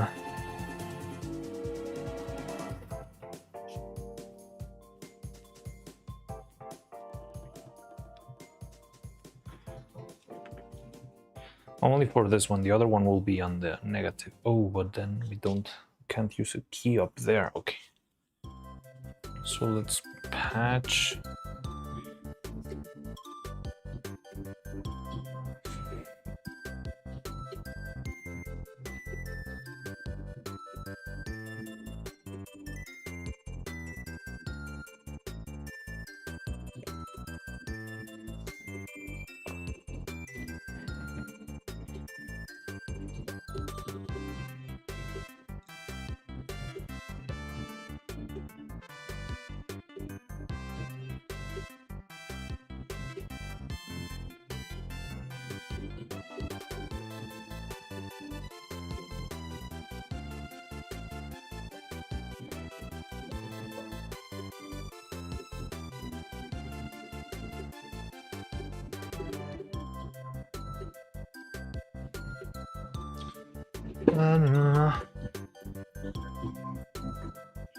Yes, they do suck a lot.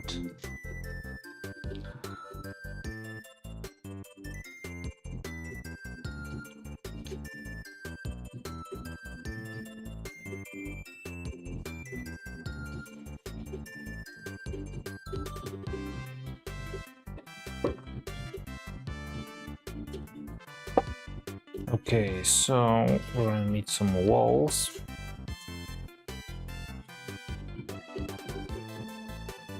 Okay, I think we'll be fine. Just a matter of being careful with how you apply the silicone. So, all we need is a couple walls, and we're good to go.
So I use this just to check the height we need.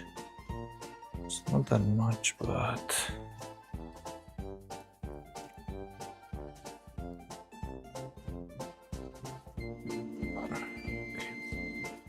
it's fine.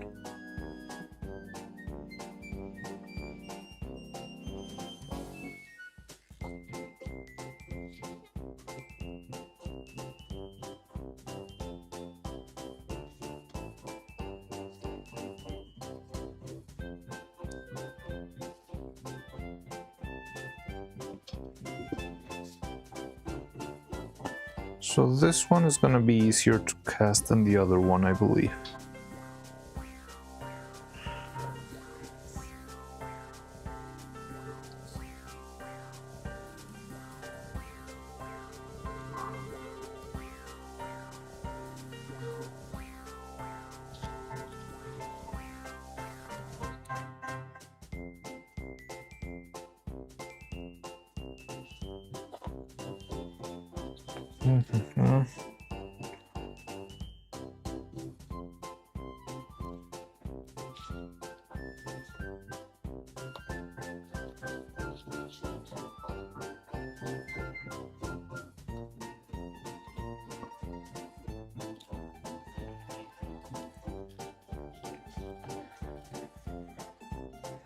How do I cast the first layer here?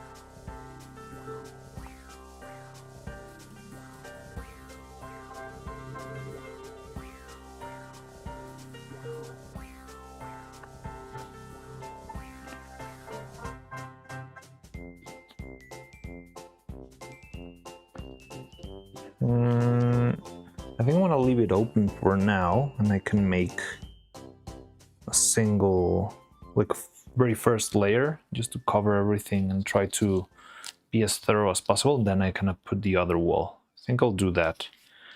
Rather do that than have it not cover all the keys and all that stuff. I did that before, and yeah, it didn't really work out on the past mold.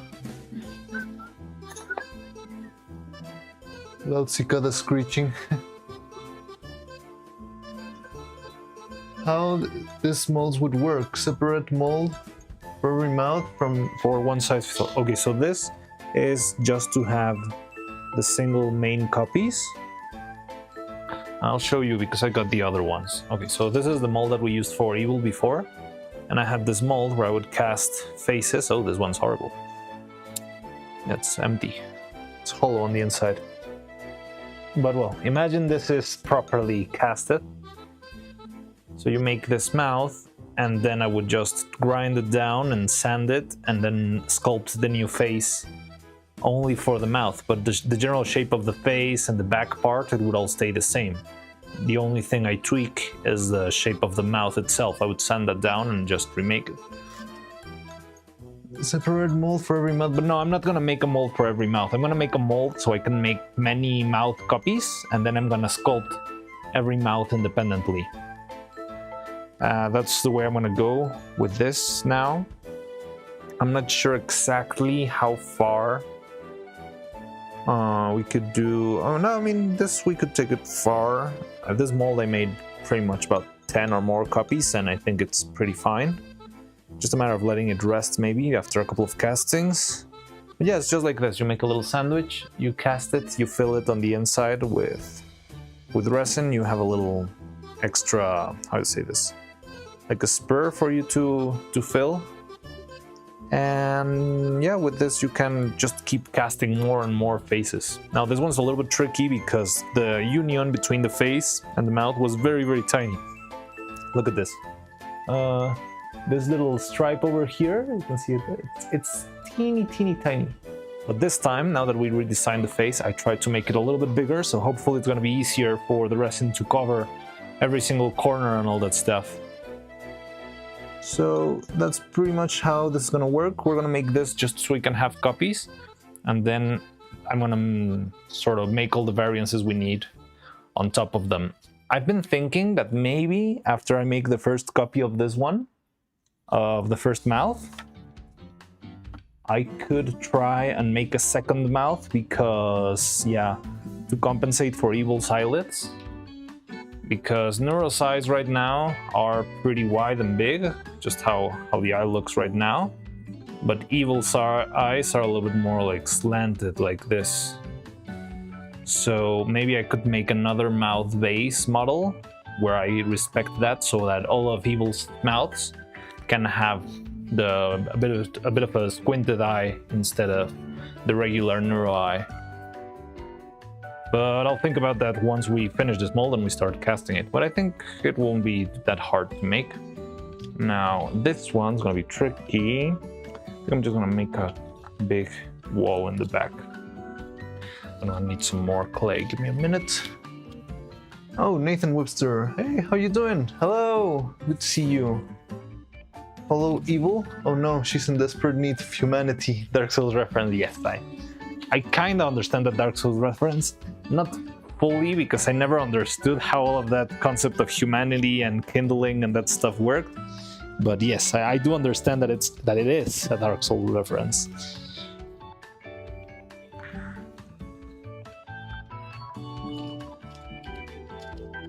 Got a challenge for you, Mariano. Can you convince my girl that watching you for 30 minutes can somehow improve our Battlefield gameplay? So you tap it right away. Yeah, like listening to something else can help you, can help your mind sort of escape. And I feel like that way you can enter a little bit more of a flow state. Have you ever realized that when you concentrate too much on something, you start to screw up more? Especially when it's a stressful experience, such as a video game. You kinda lose control on, or well, you start to get too hyper-focused in specific things, but you cannot feel like the flow of the game in general. But if you're listening to something else, you can sort of get into the right mindset where you are thinking about the game, but not fully focusing to the very, very fine detail. And sometimes that just lets you flow a little better with the game, be a little more... it makes you think faster. I don't know, it's something that's happened to me a lot. I remember one time I was working on some stuff and I was making molds just like this ones. But someone called me to see if I wanted to play Smash Bros with them, and I ended up wrecking them because I was not really thinking about the match itself. So I was moving very naturally. I was not thinking on the attacks. I was sort of like in a flow state, but it wasn't because I was concentrated on the match. It was because I was actually thinking of something else at the time. So yeah, I think it could improve your performance on Battlefield, definitely. And also you can learn how to make cute little puppets. Isn't that great?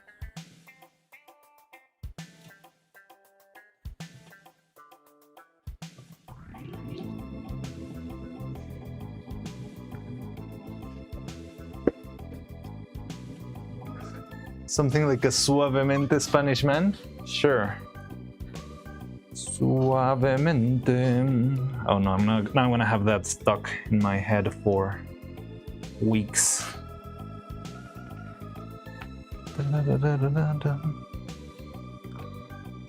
Along with the image of Ganondorf dancing. I'm stuck at like a semi-pro levels of Smash because I'm the only one of my friends who has an insatiable love for the game and memorize the character traits. Really? Yeah, maybe we should play sometime. I don't know if I would call myself fully semi-pro, but I'm definitely like above average player.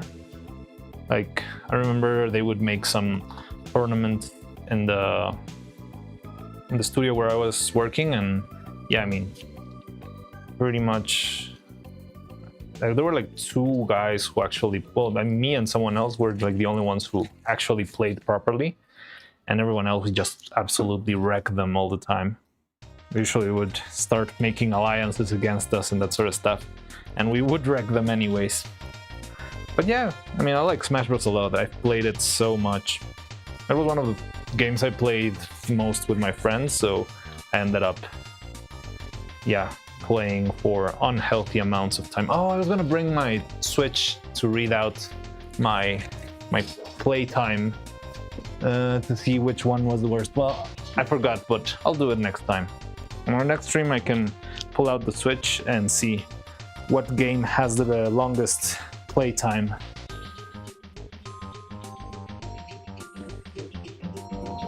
I don't know how each character works, but I'm not gonna sell my soul to view frames. Yes, I'm exactly there. Yeah, it's like, I don't get into frame data fully, but I do know pretty much every single character's moveset.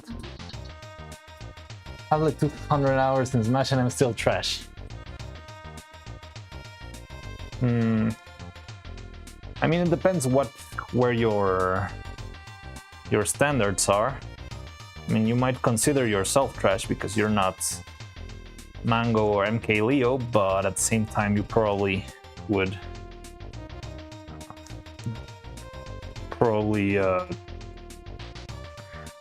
be pretty good against, yeah, like regular players who've played so much.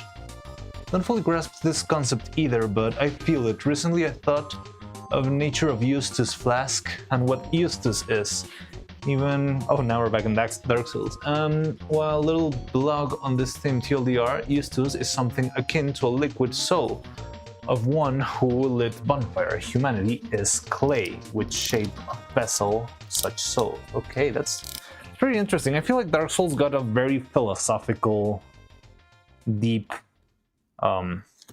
side to its lore that's very hard to fully grasp.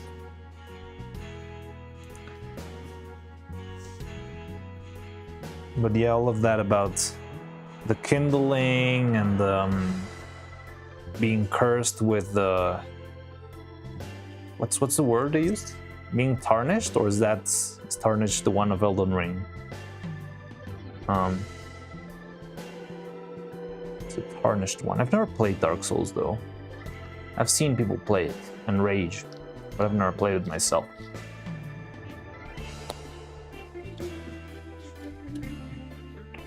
So I'm just adding these little walls to contain the silicone, just in case. I hope I don't really need them. But these little walls are not really my final piece. So yeah, with this, I think we can apply a little coat of silicone. So which layer would you like? So I was telling people before, cursed, undead, hollow. Oh yeah, hollow. Becoming hollow then. Oh yes, that's what started this conversation in the first place.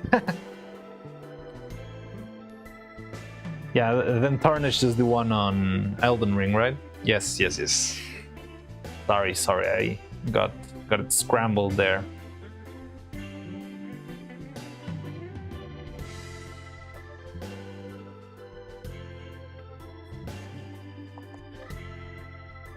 Okay. So, I was telling people before that I wanted to make the same as what I did here, the molds being two parts, but I sort of color-coded them. These ones, because they were for evil, I made them red and black. So I was thinking maybe this time that we're making both evil and neuro, we could have one side of the mold being red and one side of the mold being blue, cyan, kind of the color of Neuro's eyes. I'm not sure if we're going to be able to pull exactly that color, but I'll try what I can with the pigments that I've got. But yeah, so which side would you like to start with? Would you like to start with the red side or the blue side? I just like to color code my molds, so that way it's easier to figure out which side of the mold. It's easier to find out a mold and see, oh, okay, this is a neuro mold, this is a Philian mold, this is a evil mold, this hornet mold. So that's why I always try to have some sort of color code, and that way without opening the mold I'm pretty sure who the mold belongs to. So yeah, we could make a blue side or a red side. You can pick right now. And what is this? Okay, I'm off to ruin people's day by being a shameless camper. All right. Best of luck, have fun. Philosophical depths of Dark Souls sit in the eye of the beholder, I guess. Those who seek find. How about blue? Well, blue side. All right, let's do blue then. I don't need this for right now, but I'll just make a little. Okay. So let's start with 10 grams silicone. And I'll use these to make the very first layer of material. Doesn't really need to be very thick. All I need is to have a very, very nice coating of the surface. That's the important part here. So maybe I'll go with 5. Because 10 was enough to get these two. I think this is too much. Yeah, let's go with 5 then. Alright, so blue side. Let me put this kind on the center so you can see. Grab a little cup. I can't believe we'll almost run out of silicone. I feel like I just prepared this a week ago. But yeah, we did spend a lot of silicone making the bodies. It was about 200 grams per body, I think.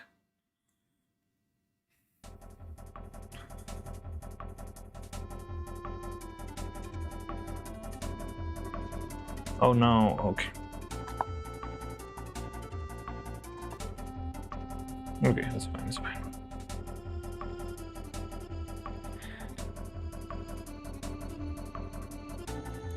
I'm at 4.3 grams. Okay, 5.2, 5.3. Okay, it's fine.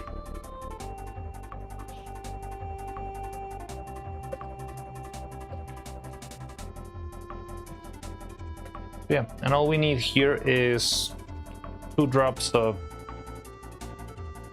catalyzer and we'll be good to go. So here's the catalyzer, the silicone. We should have put in a smaller cup, but nah, I think this is fine. And let me get something to mix it. This will do. Being short on silicone is bad or good? We're not short on silicone. I mean, we got plenty. It's just that I need to prepare it. So I got this container where I pre-prepare it. And recently we made like 900 grams or 500 grams of this. And it seems like we're already running out. But we got plenty. I got containers like this one that I need to dissolve with some of the liquid silicone oil, I think is the name of the thing. So I add the silicone oil onto the raw silicone, and that way I make more. And we've got plenty of that. I did buy a lot last time I went to the store, but it's just we need to prepare it and mix it together and all that stuff. Just a little bit of extra work, you know? But no, we've got plenty. It's not really that we're running out. It's just that the batch we prepared is already running low, but we can always make more.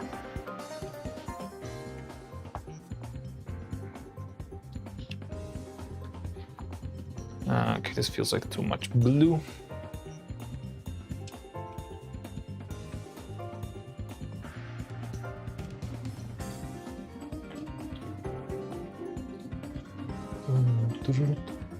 So like you need to pre-process silicone before mixing or casting? Yes, a little bit. That's something specific of this brand that I use. I use it because it's very easy to tweak and kind of cheaper than the other one. And you can sort of work on it to make it faster or slower. It's pretty much like a DIY kind of silicone. You can depending on your need, you can make it fit whatever you need. But yeah, it requires a little bit of extra work because you do need to prepare it, pre-process, as you said it, so that you have it on the right consistency, maybe on the right color. But I like it because it's very versatile. The fancier ones, it's usually you need to buy the bottle, and there's like the bottle that dries in 45 minutes, and the bottle that dries in 60 minutes, and the bottle that dries in 1 hour and a half, and that sort of stuff. And they're all their own thing, and you cannot really mix and match or make something up by yourself. And here it's more like yeah, if I wanted this to be very fast, I'll add a little bit more catalyzer, I'll add a little bit more, I'll heat it up a little bit, all that sort of stuff. Can actually make it according to whichever need you have. But yeah, it does kind of need its little bit of pre-processing. But it's not much, it's just like adding goop to another goop and mixing well, making sure the proportion's right, and that's it. And it doesn't need to be extremely precise like some other things. Material, I believe. Okay, so yeah, this seems mixed well enough to me. As we all saw, this will take about 4 hours to dry. We're not going for the full 4 hours, we only want to coat the very outer edge, make sure the surface is nice and smooth, and see if we can cover all of the little keys inside.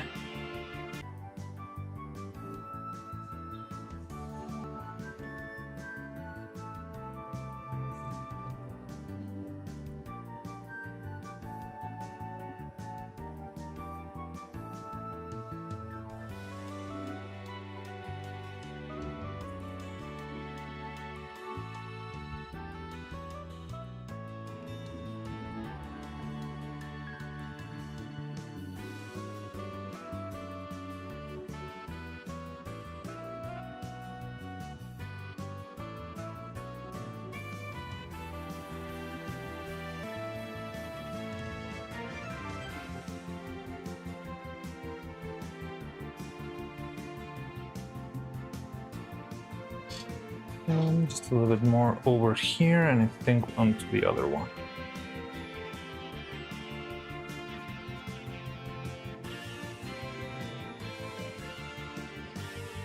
And I think it's because I was using a very old bottle of catalyzer that I had lying around.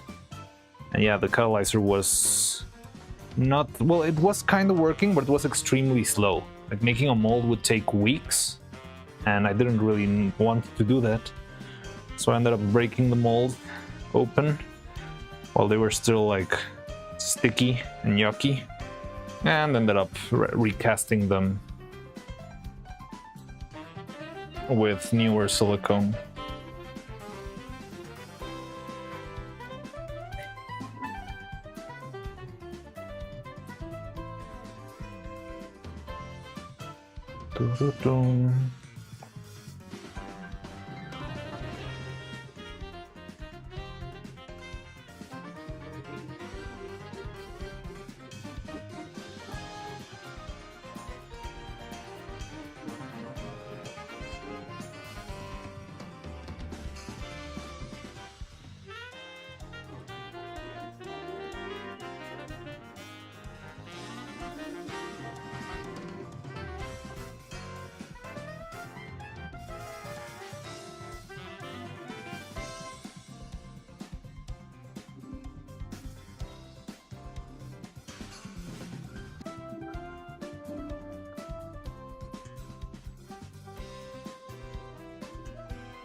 Okay, I think that will do.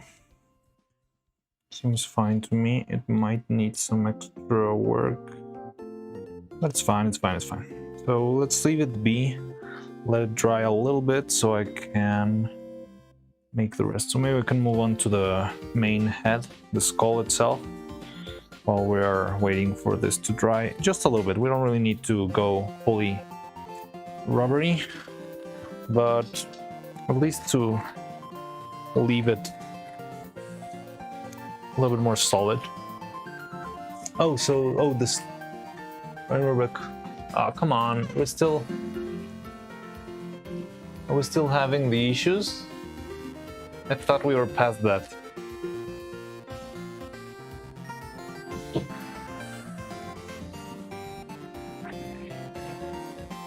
Okay. So let's leave these guys to rest close by.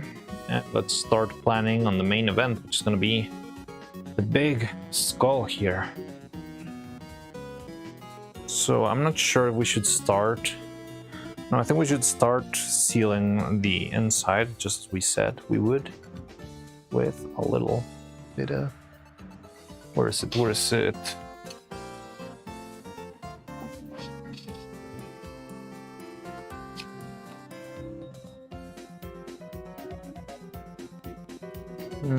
Where are the nuts? Oh. So yeah, let's seal the inside. The residual for 5 minutes seems to pass. Ah, that sucks. I'm sorry. I don't know why. We've got very good signal for the last couple of weeks, and now all of a sudden it's starting to fail miserably, very miserably.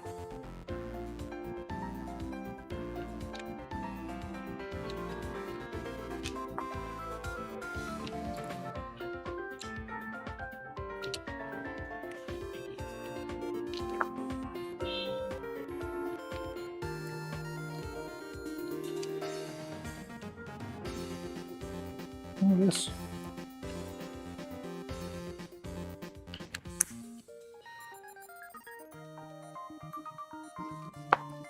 Now it's not going in. Oh, that's gonna be annoying. Come on, we've done this before. There we go. Okay, perfect. So yeah, you can see the bolt. It's already in there. You can see it in between the eyes. So now we only need to, don't need to worry about that part. Okay, that part's gonna be easy, interesting, cool. Okay. Oh no. Trying to think on how to cast this. Yeah, because before I casted it from the neck, but I think that's not gonna be the way now. Okay, but maybe we can cast from the top. When we cast from the top, it's gonna be pretty easy to clean. It's gonna be hidden under the hair. And we don't have to worry that much about the inside. Okay. Okay.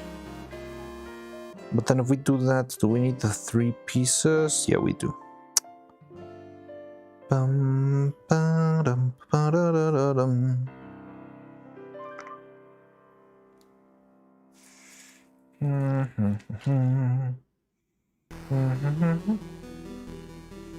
Okay, let's make it like this, where we can fill the mold very well. But we are gonna need to have an extra piece for the bottom because it's gonna be very hard to remove.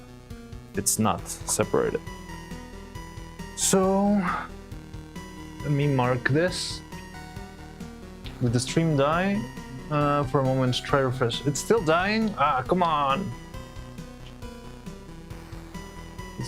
For a moment, try refresh on our manager. Don't have to refresh on mobile. Mobile app for Twitch, as junky as this stuff. Twitch being Twitch, right? So let's make a bit of a circle up here for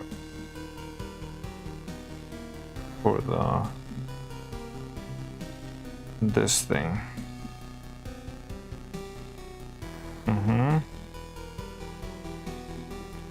And then we need something Not sure. No, I don't think that's a good idea. I think I would go somewhere back. Okay, let's do the half point then. Yeah, it's fine. And we mark it all the way up to the very top over here. We'll have our little spur.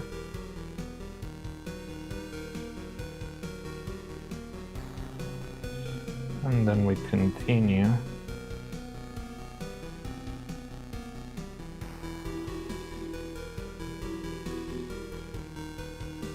There we go. Okay, that seems reasonable to me. So we need to make this piece, we need to make the front piece, the back piece, and the spur. Okay. So first let's make a spur, which would be just a flat out cylinder.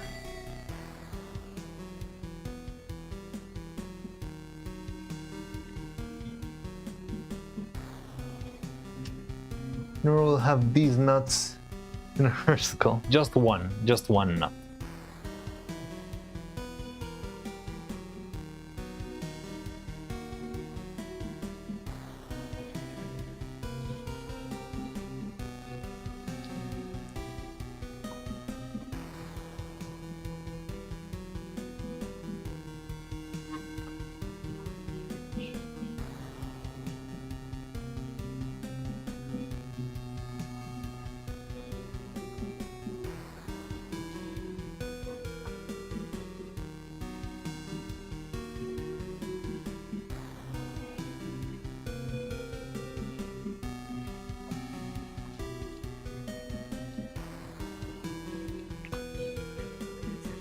I'm not very versed in these nuts jokes.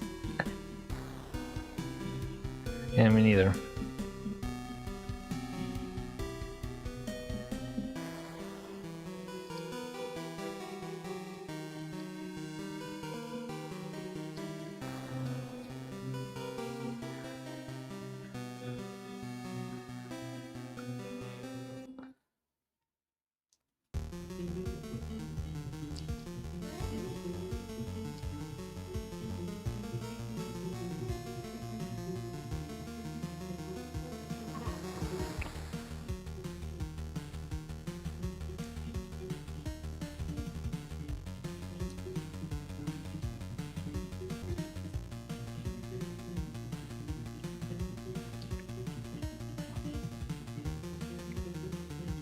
So we'll make this like this. I think I'm gonna need another board. Oh, I have that one right here.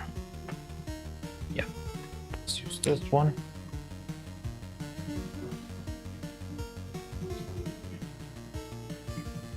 Like this, and just surround everything really well.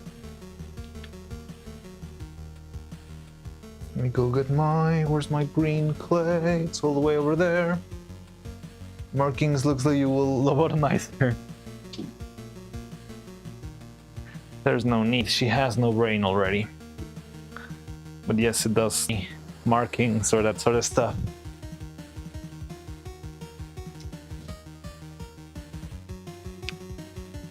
This tea, did it get us in trouble? I think there was like one or song, one or two songs that got us blasted from the software. Legend of Zelda, Celtic Lanes, just Halo, Lo-Fi Beats, Kingdom Hearts, Chill Bits, Beats from for World Building and Writing, The Old Tomorrow, Loop Hero, Today, relaxing Zelda music. Today I'm in the mood for peaceful. Sometimes I just want to hear Palm Day. Oh, it just went down again? Oh, why?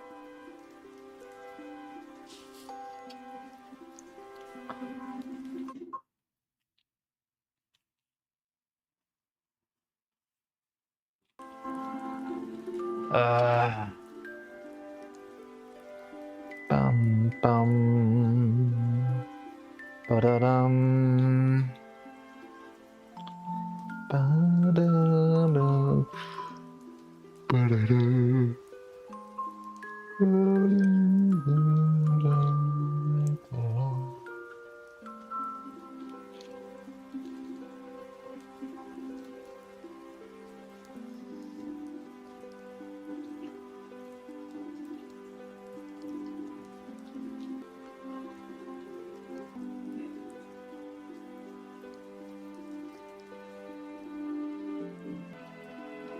The stream is dead for me on Twitch, barely alive on YouTube. Yeah, I know. I don't know what to do. Thanks for letting us know, but I'm trying to see yet my signal again. Okay. Maybe I'll need to take out the big gun.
Well, it seems like it's back online. Right, I'm gonna try something that's a bit of an abomination.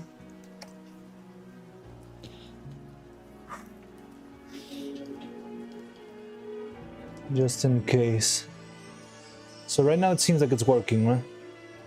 Rebooting a route? No, the big guns is putting a stupid Ethernet cable crossing the whole freaking workshop and being the worst tripping hazard.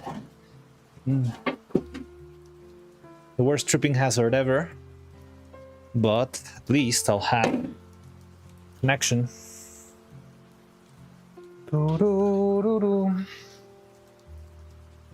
So yeah, I'm gonna put an Ethernet cable throughout the whole room. Yay.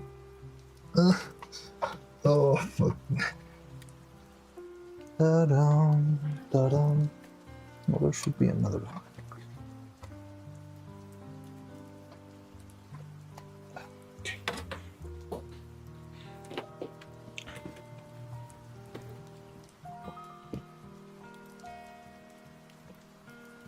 Okay. can hear sweet ASMR of me struggling to connect this stuff.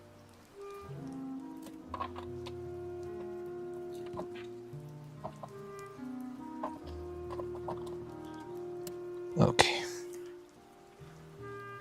Oh, I hate this so much. This is absolutely terrible. And I don't even know if this adapter is gonna work. So yeah.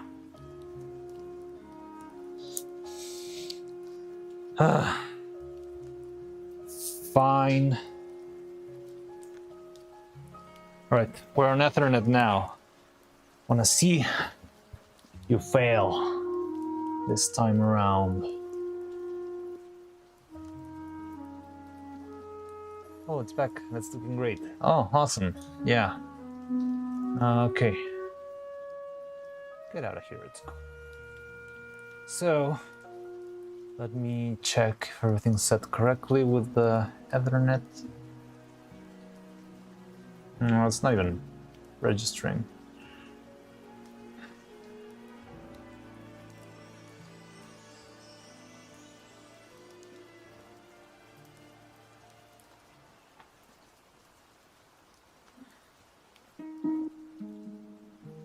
Yeah, because I'm using a very old adapter connected to another adapter, connected to another adapter. So it might still have its hiccups, but okay, we'll see. Anyway, let's move on. Looks well for now. All right.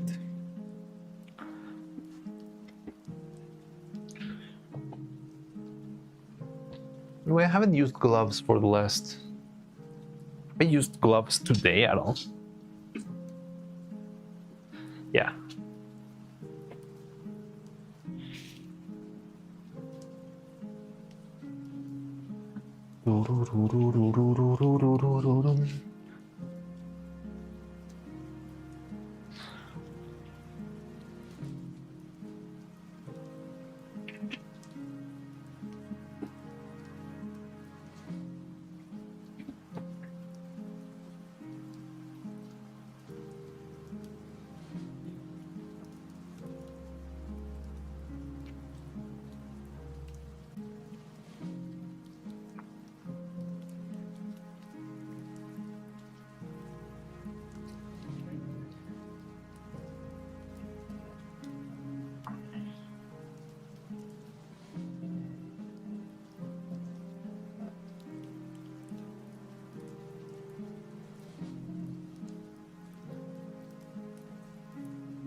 So yeah, I'm just making a little bit of some support here I'll be using for the rest of the... Maybe instead of this, it's gonna be too much material.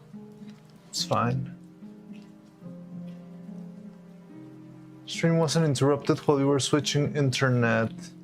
Either I don't understand what happened, or you're a wizard. I'm definitely not a wizard. I wish I was a wizard. But... yeah, I think just the Ethernet adapter never connected.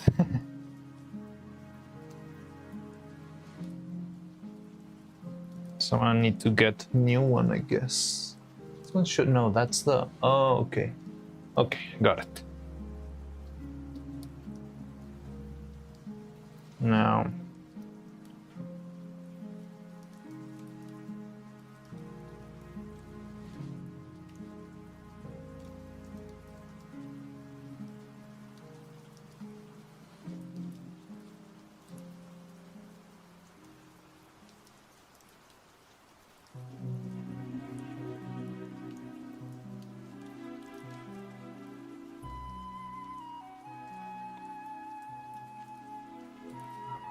Support for the head looks like a sausage.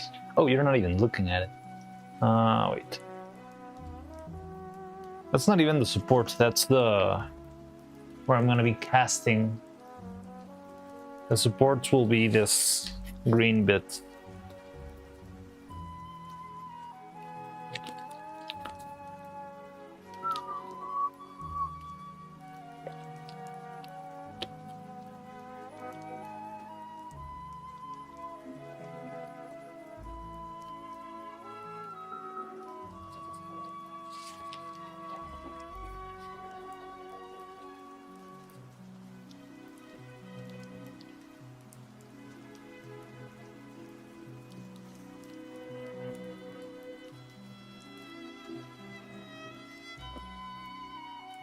Sausage with veggies, healthy diet. Yeah, sure. Very important.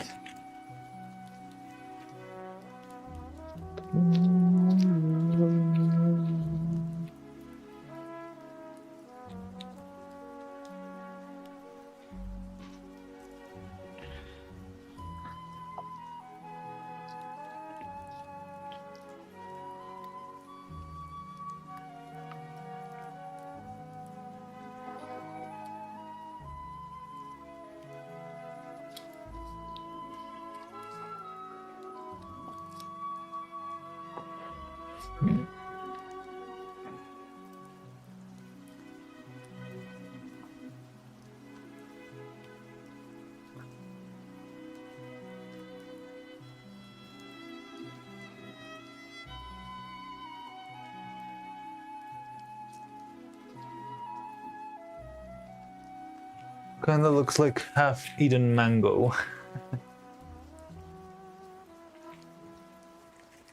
A half-eaten mango. Green mango? That's not very healthy.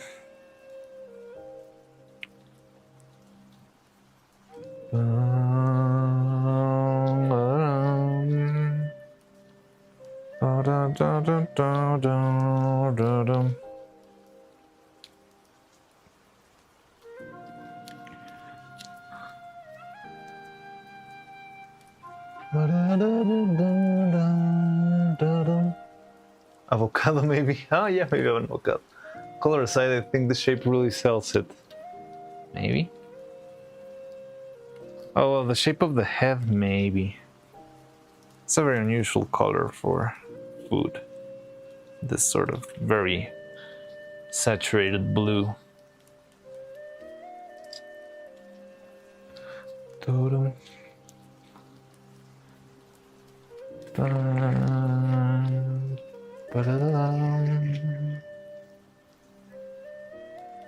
I've always hated this process. I feel like it's clumsy. I don't love how to make, but I've never come up with a smarter way to make a simple mold like this one. But yeah, so these little cylinders that I'm putting all around are more for support, and then I'm gonna add just one thick layer of clay. It's gonna take care of everything else. But I don't know, I always felt like this process is clunky, to say the least.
More clay.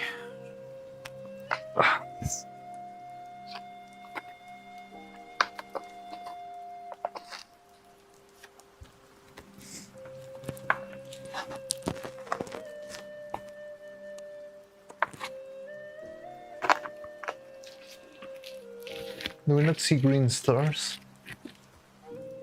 Wait, what? Yeah, it's just like a single long tube of clay and wrap around. Yes, but you end up using too much clay. You would need like a very, very long, rather than a tube, like a long slab of clay. And yeah, maybe that's a little bit easier, but I don't know. It feels like you need to use a lot of clay for nothing. I mean, not that this is very different, though. Dun, dun, da, da, da, da, dun, dun, dun.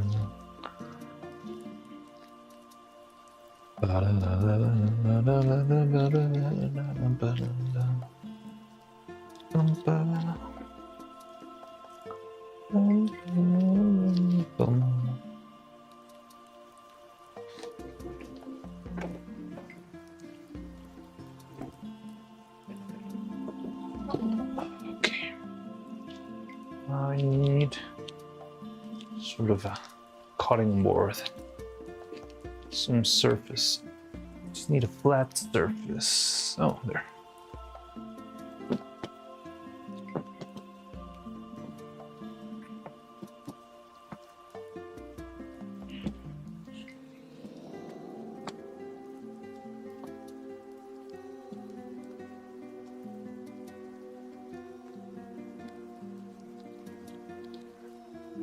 Hello, John. How's it going? Welcome back, John Smith.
This is way thicker than I need. That's good.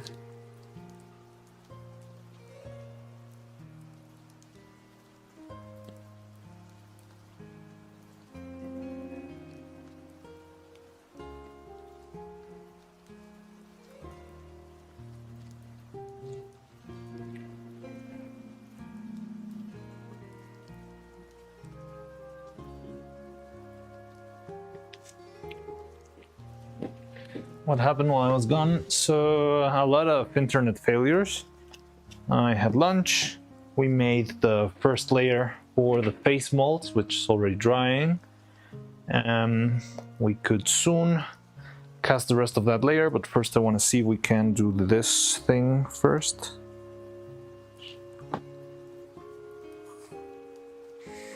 Which is the mold for the face, or for the skull itself.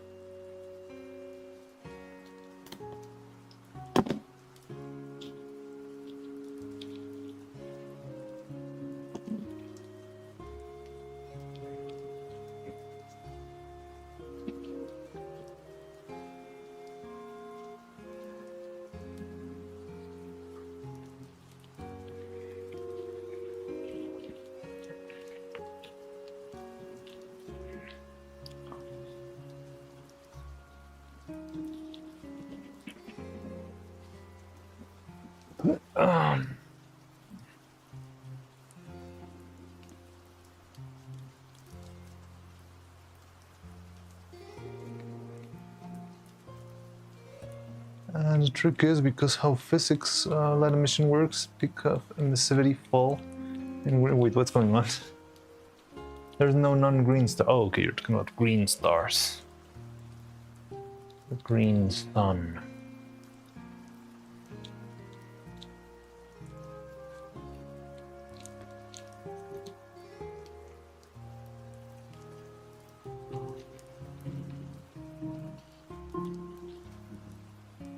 Oh, didn't know that about light and stars, but it does make sense because, yeah, usually between cold light and warm light, you go straight from yellow to blue.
Where was I? Just checking on the stream. All right. People used to red, yellow, white, and blue stars. We really think about their color, so I never thought about black, green stars. One day, somewhere on YouTube, I got this answer. Oh, interesting.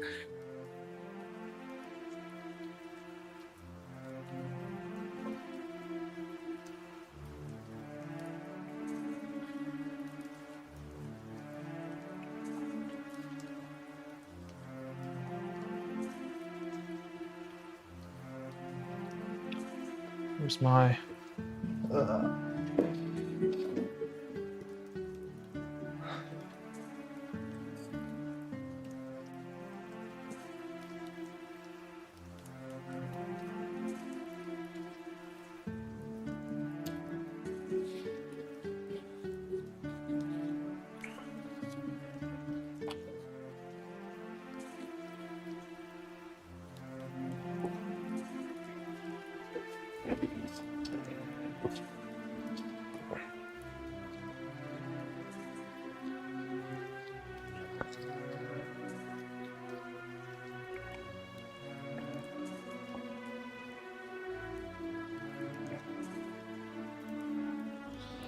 Some brown clay for this.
Bum, bum, bum, bum.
Uh,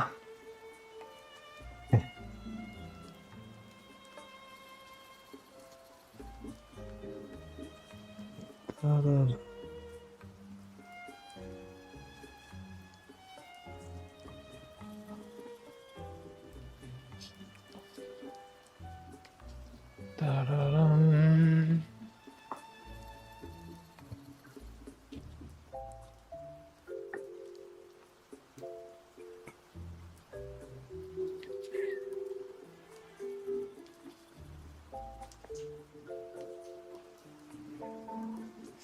No, no.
Da-dum.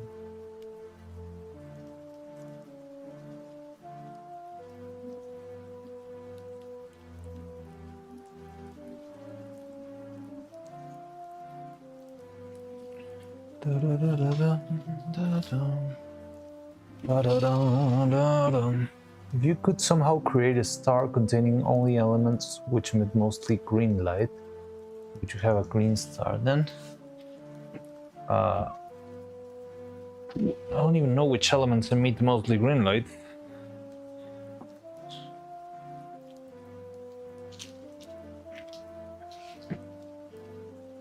Copper?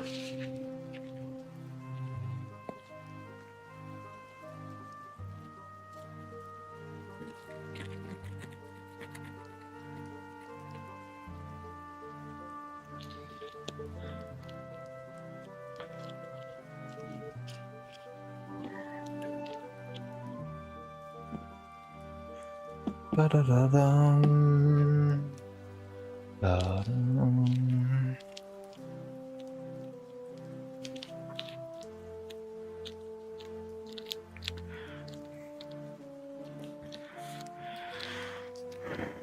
Dum, dum, da-dum, da-dum, da-da-dum, da-dum, da-da-dum, da-dum, da-dum.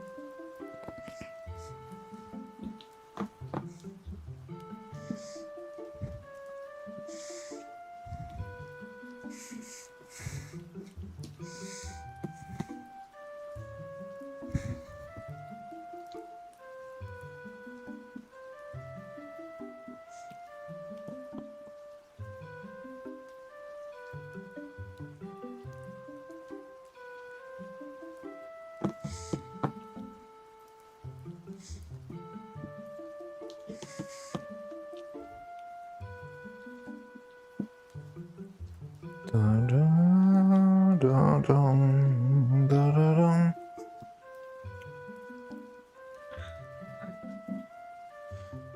Uh,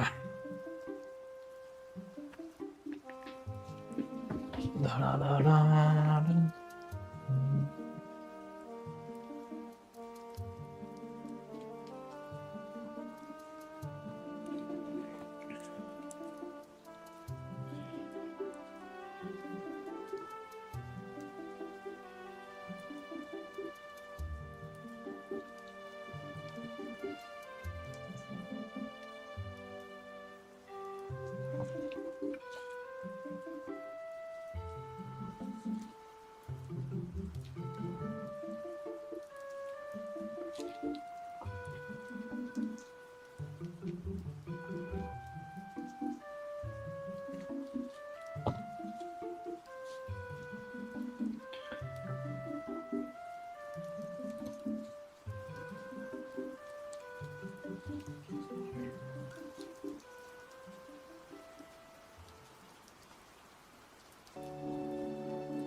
Nero escapes on the back of a giant turtle. Turtles all the way down.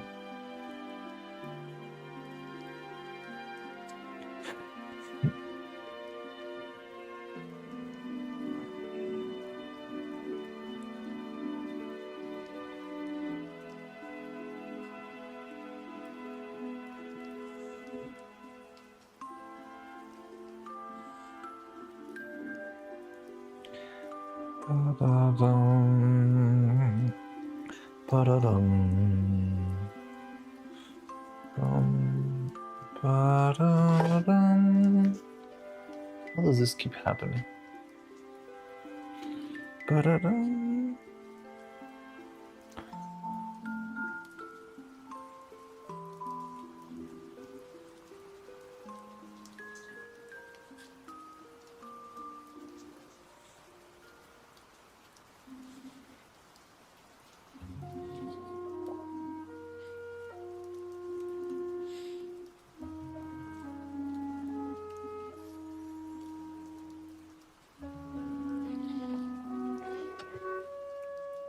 Little usually on top of Nero's head, now it's the other way around. Yes, you're right.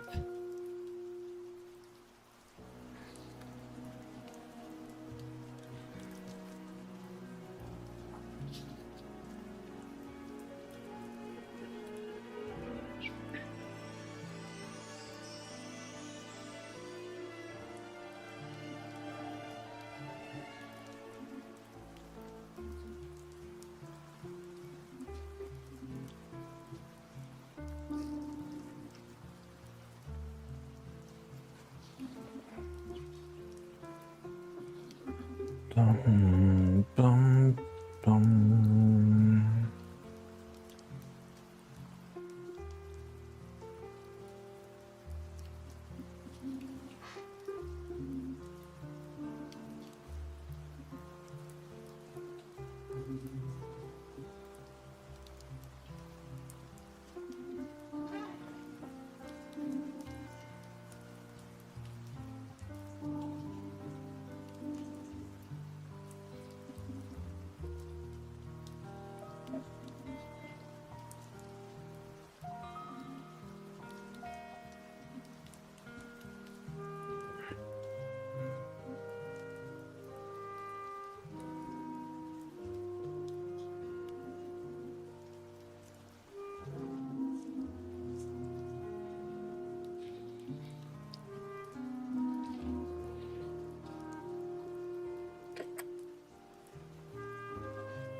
Well, it's time for sleep as well. Oh, sorry, I haven't seen the chat in a while. Gotta go sleep now. All right, Dobby, take care. Rest well. Jan Lennon. Bye, Dobby. Well, it's time for me to sleep. All right, take care, Jan Lennon. Sorry, I haven't seen. I'm not sure how long ago. It's not been that. Bye, Jan. Take care, Jan Lennon. Thanks for stopping around. For stopping by. I'll see you later. Hopefully, we'll get to finish this mold, at least this side today. The first side is the hardest one because you have to actually make the parting line. After this, everything's much easier.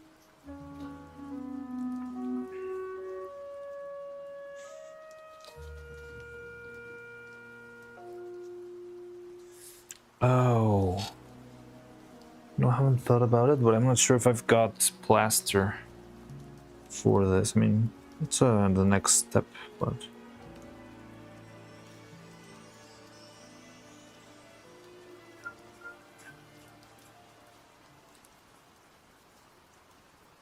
Oh, god damn it.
Stable piece of trash.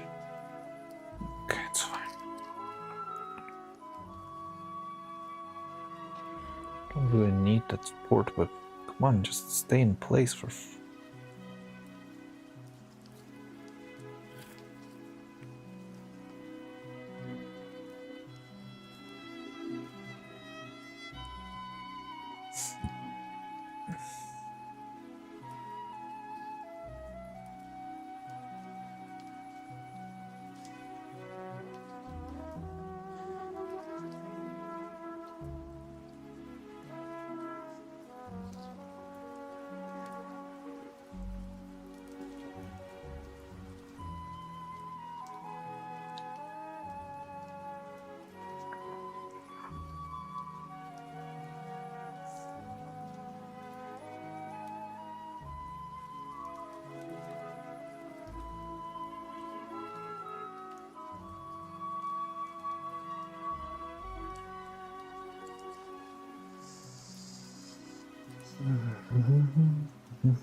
Come on, come on. Stay in place, everything.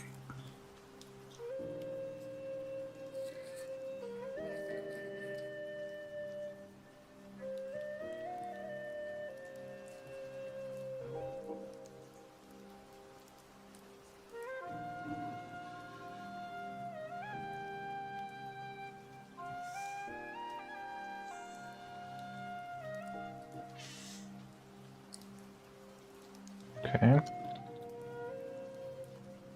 Now, let me see if I can find a good tool to make some keys here.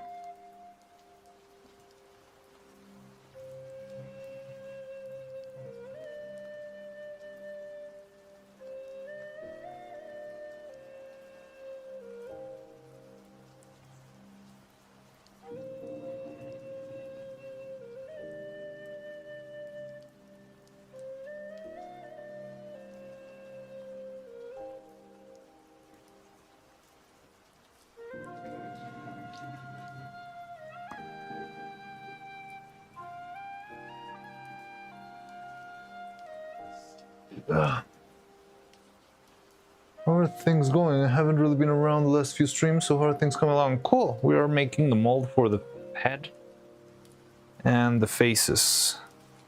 And I think they're coming along pretty well, though I'm struggling a little bit to keep this together right now, but it's just a little bit of patience that I need to keep this nice and flat and pretty.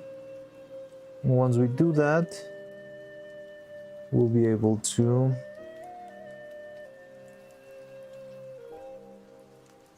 get this going.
Gonna do some casting. Is it not possible to use some kind of liquid to do this? Maybe I've seen a couple of people do that, but I feel like that. Well, no, I don't really know. I mean, I'm gonna use a liquid right after I finish. This is the only layer I'm gonna be doing this, so I only have to do this once, and this is a pretty complex mold, so maybe that's also why it's taking a little bit long. But yeah, the parting lines are usually one of the more cumbersome parts of mold making, definitely. But yes, it is a lot of work. It is. I've been thinking of ways to do this faster. Maybe using the 3D printer to just have a base and then just cover everything with a very thin layer of clay. But yeah, I haven't really tried out that yet, honestly.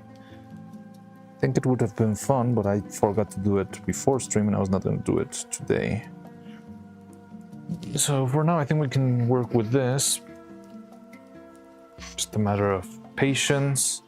Now you see how long it took to make regular evil.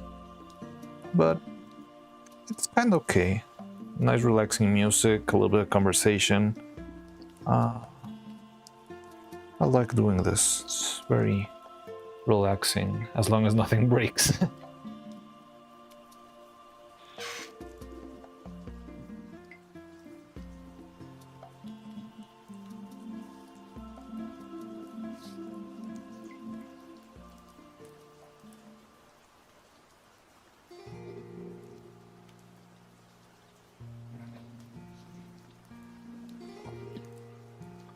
Okay, so this is the parting line itself that our mold will have, but we do need some keys to add here. Let me see if I can find any good tool here. Kind of sucks. This one seems like a good one. Yes, we got what we were looking. So yeah, I'm just gonna add a couple of keyholes all around. Or something like sand. Sand is something people use for metal molds. But, well, I've never tried that, honestly, but I feel like it's gonna... Sand would get stuck on the silicone and probably end up with a poor finish. But yeah, there's a couple of things that can be done. But yeah, I'm not sure. I mean, maybe we could do some experimentation, but I'm not sure if it would work well. Yeah, I've had the crazy idea of maybe trying to make this as a 3D printed piece that you can just assemble and then just patch the very edges with a little bit of clay, but I've never really tried it full. So I'm not sure if it's gonna take too long to do on 3D. Shouldn't, but who knows. I've seen a couple of people who make the casings for their molds out of 3D printed material, and it seems pretty practical. But yeah, I wouldn't know. I need to test that at some point. I feel like probably next time we make a body, because right now we already have Evil and Neuro's body set. But probably next time we make a new body from scratch, we could test out the idea of maybe using something else. I want to add... How's it going, gigahertz? Dang it, our outlet exploded. No electricity for 2 hours. Whoa!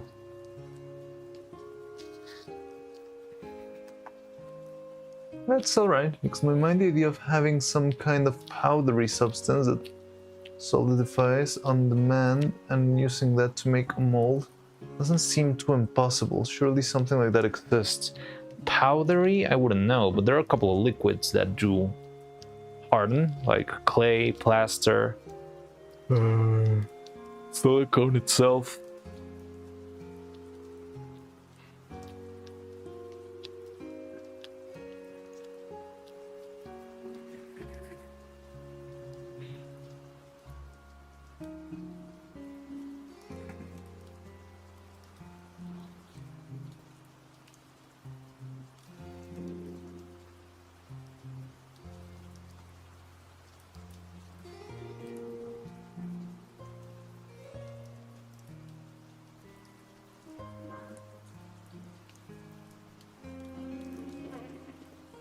I'm just gonna add a little nub for extra grip to the final piece.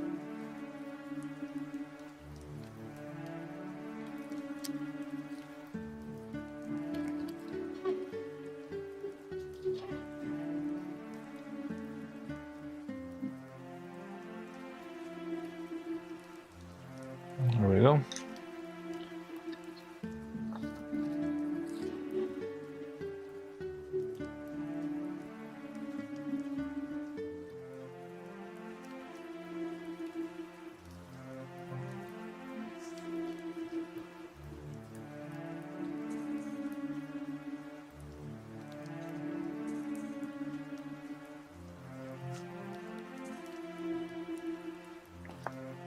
Okay. It's fine to me. There we go.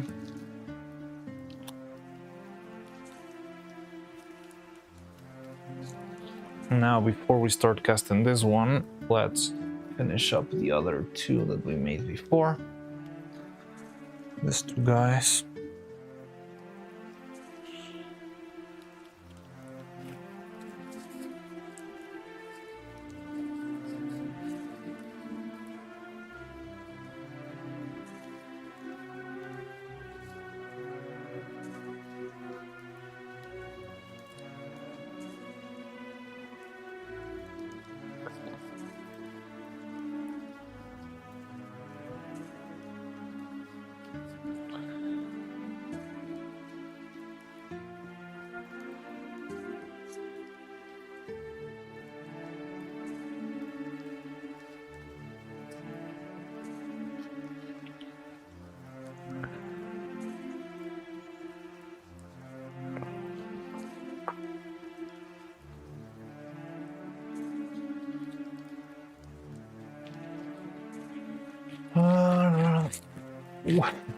Welcome back to you, Hertz.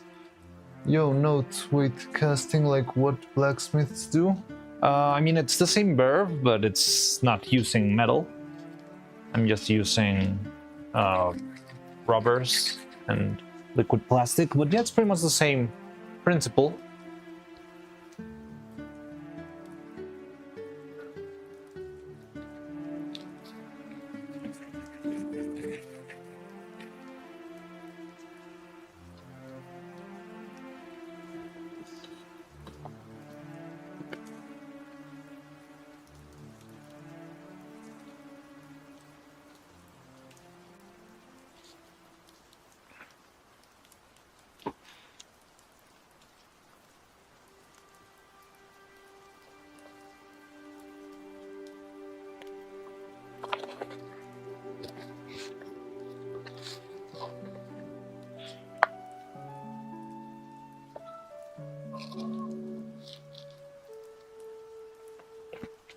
I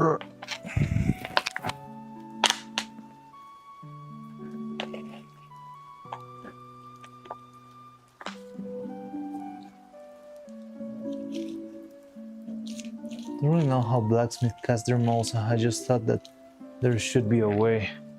I mean, I know for metal they tend to use sand molds sometimes, but well, I've never tried to use sand for a silicone mold, but I feel like you would have a problem with the surface because silicone tends to grab onto powders. Silicone and resin tends to grab onto powders very, very well. That's how we made our golden Vettel.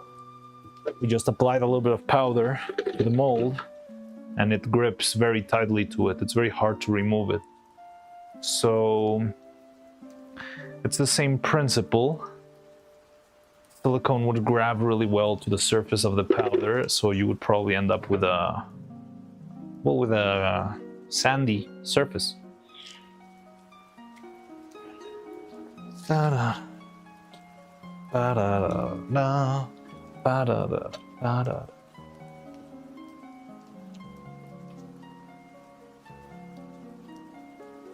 Da-da-da-da.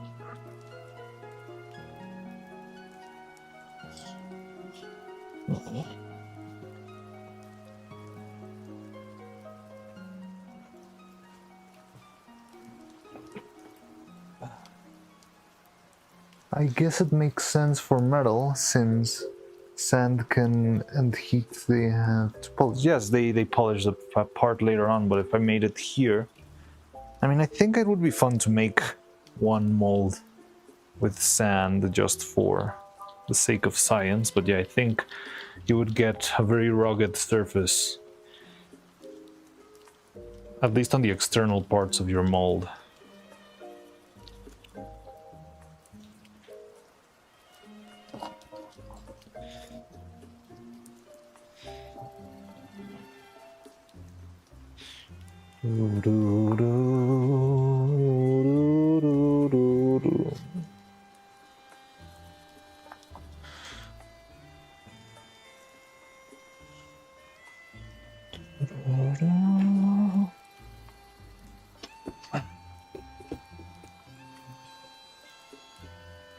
I'm always working out of frame today.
Okay.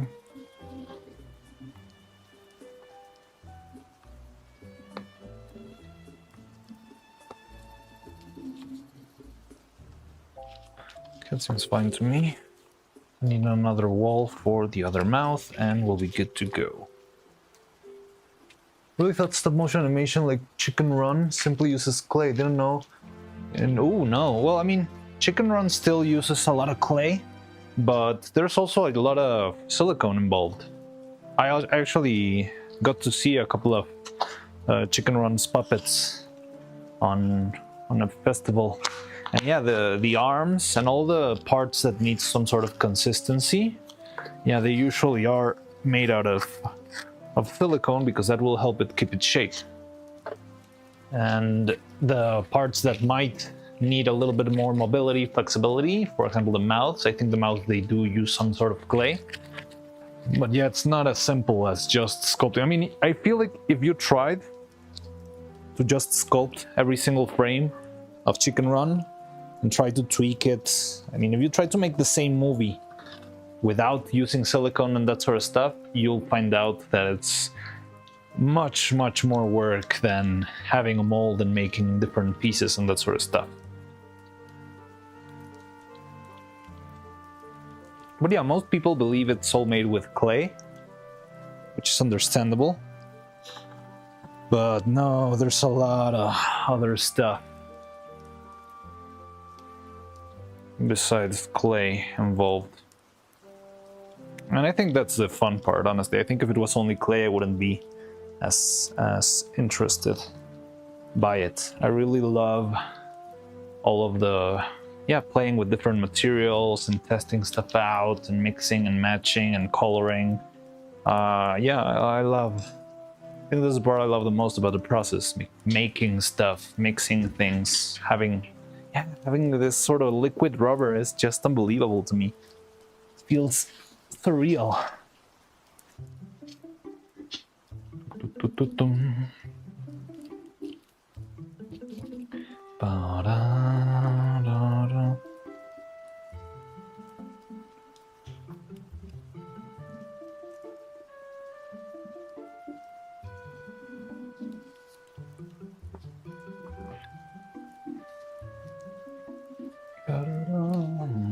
Maybe I should just open up the camera a little bit so you can see a little bit more.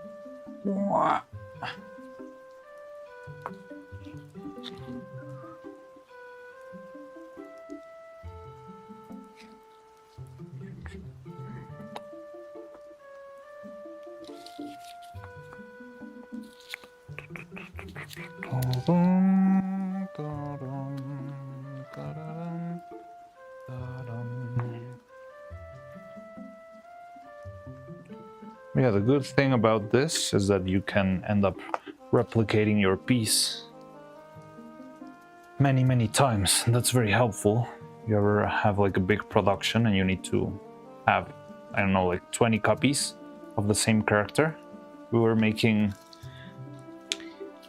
Evil Neuro's How Evil Neuro Stole Christmas, a stop motion Christmas special, and we needed 5 different Evil Neuros so that they could be animated separately in different places and different sets. Yeah, that's when having this sort of molds comes in very handy. And also, well, you just to bridge from one material to the other. It's also very helpful. Now, if I was a little bit better at 3D sculpting, for example, I believe instead of making the mold for the mouth, I would print each mouth separately. And yeah, I wouldn't need to make a mold out of it because I could just print each mouth by its own. But I don't have that skill yet, nor know anyone who can help me out with that sort of stuff.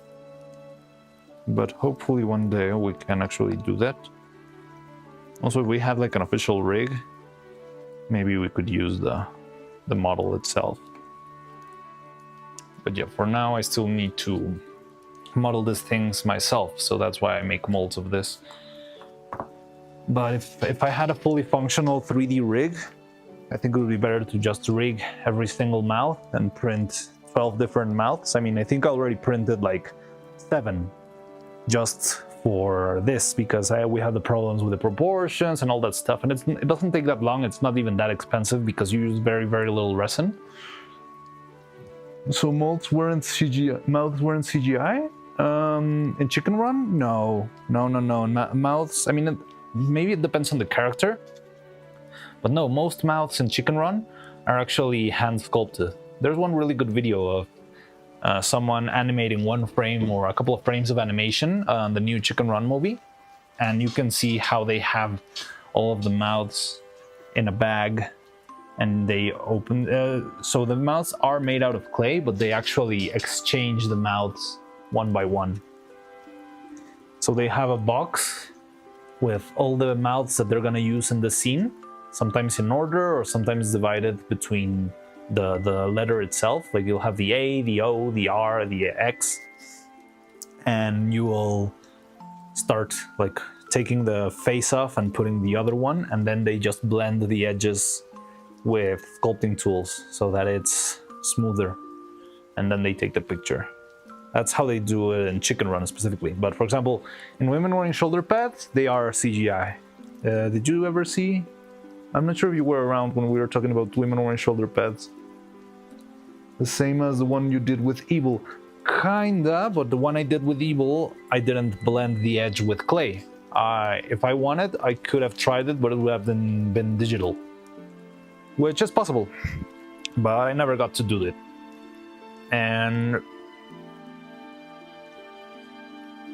But yeah, you can sort of do that. And yeah, I really like the technique of having replacements and switching between them, because it feels snappy, but at the same time you can make it feel very organic and very smooth.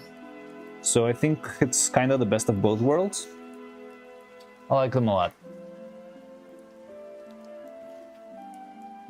Wait, you back from lunch? Yes, I've been back for a while. How you doing, Drizzy? Hey. So let's cast the inside of this thing. Oh, you know, I don't know how this happened. Okay. So this one's still creamy. We can use some of these other ones. But yeah, I really like having replacement mouths. It feels really nice when you animate it.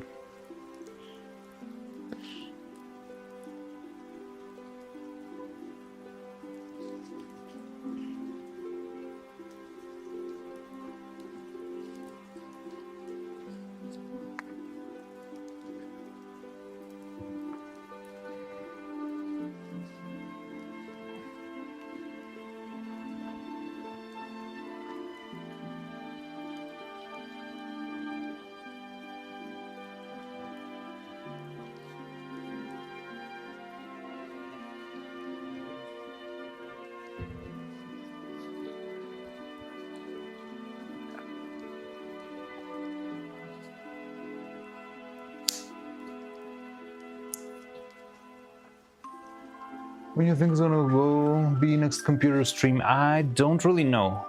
From what I'm seeing right now, we're probably gonna be stuck in the workshop for a while. I was planning to have at least one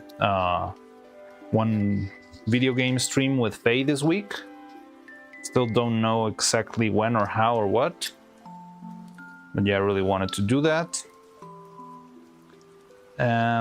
So maybe when we do that, we can start the stream by playing Goober Lingo. I'm guessing you're asking because you want to know when we can play Goober Lingo on stream.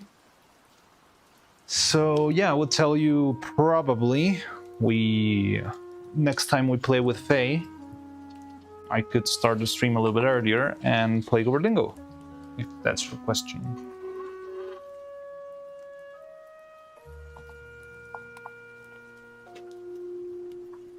So I think we're gonna go with about 20 grams, maybe. But yeah, because right now I don't feel like we're gonna finish this mold in this stream. We're probably gonna be leaving this ones overnight And we can make the other side tomorrow, and the other one scares me even more because we need to add clay and all plaster, I mean.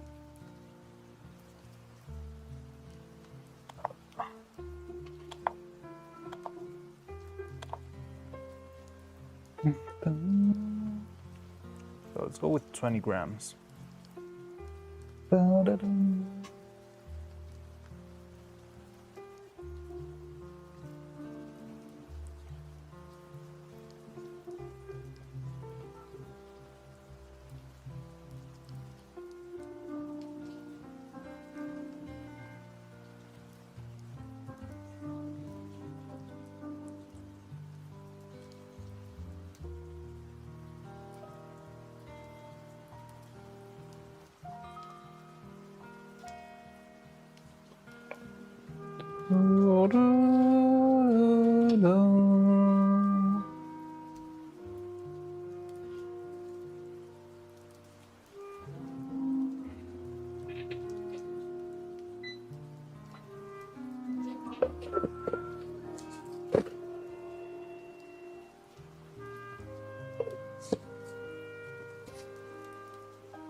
Okay, 20 grams silicone. That means we're gonna add 8 drops of catalyzer.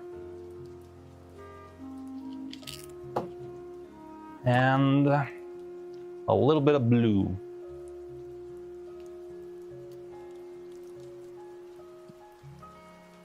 Your 1.2 deadline, yeah. I still don't know when, but probably when we play. By the time we play something with Faye. But I mean, if you don't really need to hurry yourself, we could do it. If you don't have it by next computer stream, we can always do it on the next computer stream. We're probably gonna be switching between one another for a while. Okay, so now I'm adding 8 drops of this. 1, 2, 3, 4, 5, 6, 7, 8. Da-da-dum, ba-dum. Maybe I overdid it with the blue, but it's fine.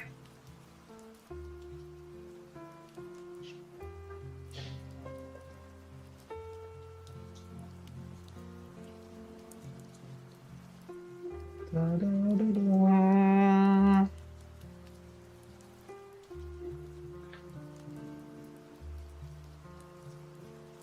By the way, I'm not sure. I'm just gonna say it out loud because even if they're not here, I'm pretty sure they might get here eventually. But I've had so much fun looking at at Sleepy Demon Goat's time codes for our streams. Because they'll put the silliest little stuff as a time bar, a time code. Like if it's me saying something stupid, they'll time code the exact second where I said it, and it's just very funny. I've had a lot of fun looking at all of the timestamps. That's the word I was looking for. All the timestamps that Sleepy Demon Goat's been setting in our streams. I think up till now they're at part 7 or 8. But man, I've had so much fun looking at those.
so 20 grams probably not enough. I think we're gonna need at least another 15.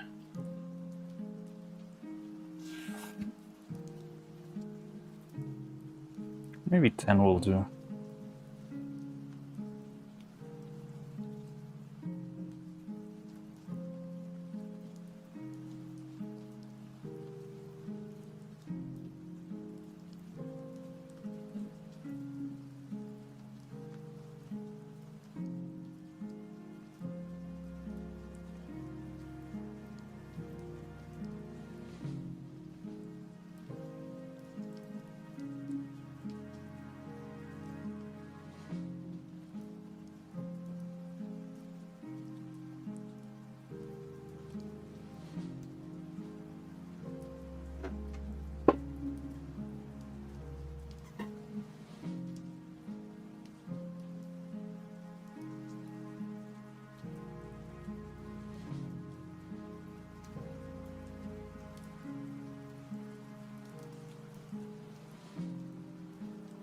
Yuck, there's a giant hair in the middle of the silicone.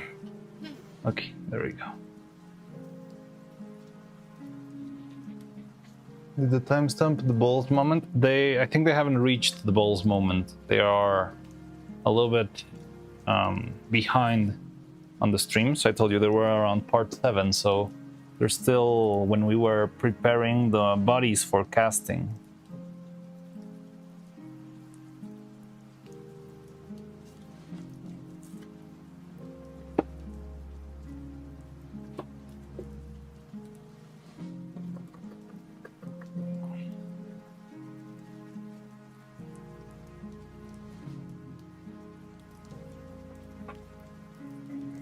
Still gonna need a couple of drops of silicone, but I think I can overshoot with the other one.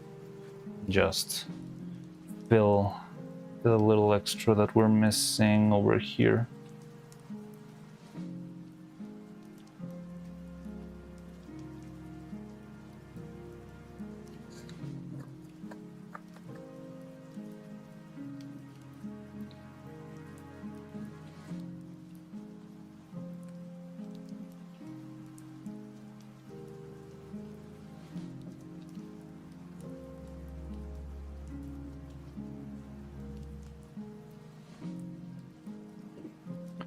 Okay, now let's make another one. I think I'm gonna throw out this cup because it feels like it's already starting to break on the edges. Yep.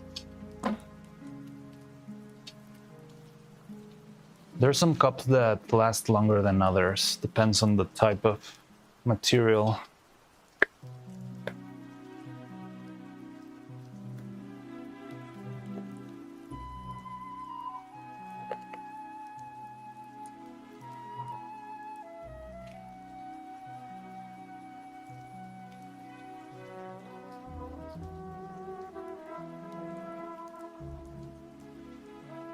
Da, da, da, da, da.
Okay, so we're going with 30 grams for the second round, or for the other mold, and hopefully to fill up the one that we missed over here, because you see the nose is still poking out a little bit, so we still need a little bit more resin there. That bubble is interesting. Okay. So yeah. Da-da-da-da-dum. Da-da-da-da-da-da-da-dum.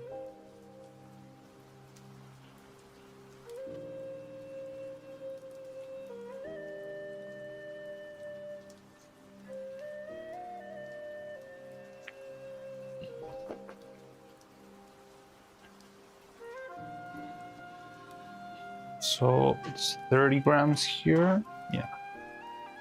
We'll do 12 drops.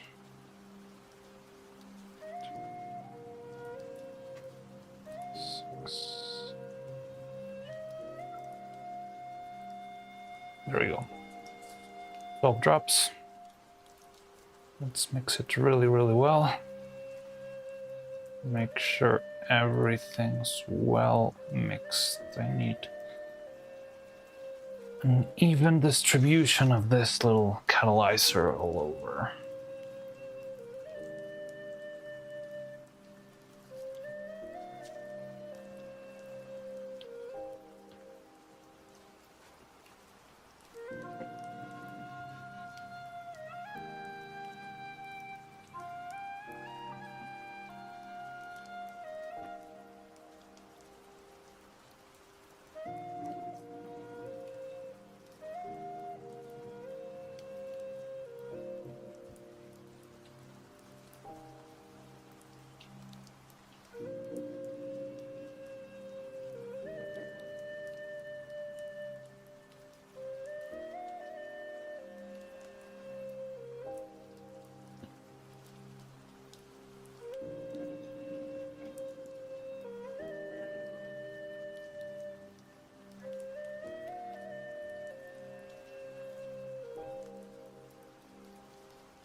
Turn this around so I can see properly inside of the mold.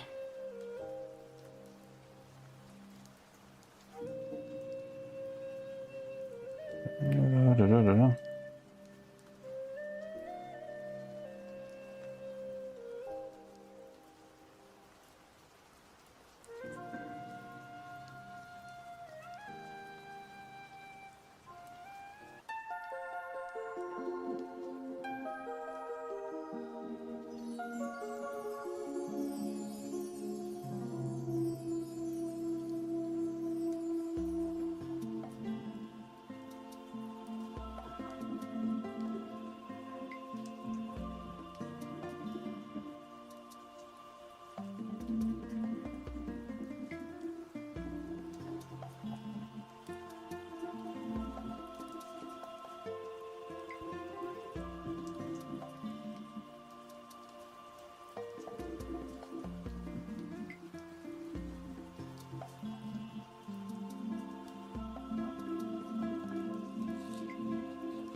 Times of...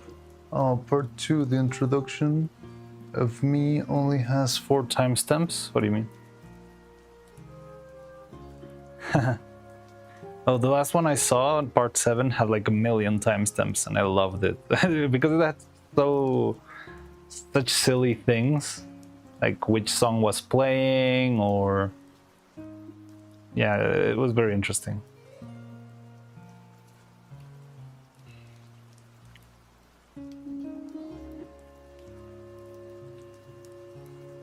So you got here on part 2? That's interesting. Yeah, I think I remember when I started seeing you around, but what brought you here? Did you find the Evil Neuro video and then that's how you ended up on the stream?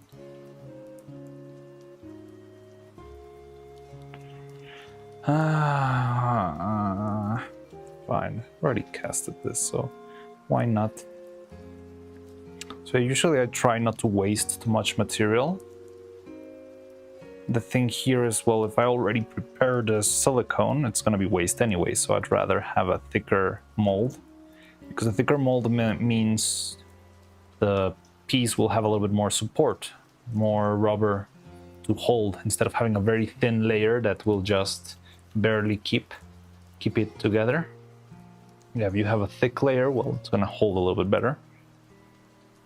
So, I mean, I usually wouldn't like to make molds this big, but since I already prepared the silicone, if I don't use it, it's just going to become waste. Well, I'd rather have it part of these molds, I guess. Found the brand on... Oh, you came from the brand online reaction. Oh, cool.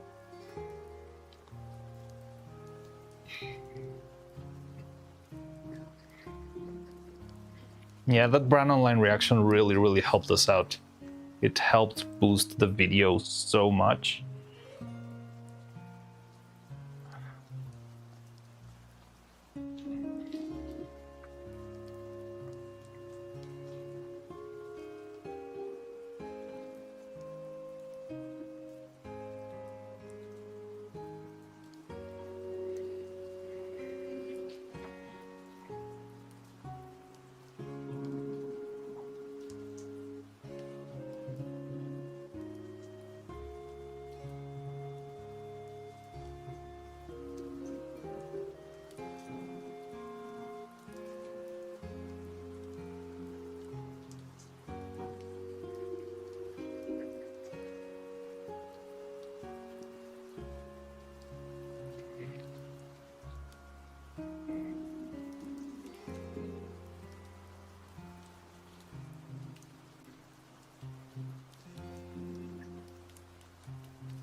One beefier wasn't from online reaction. That's very interesting.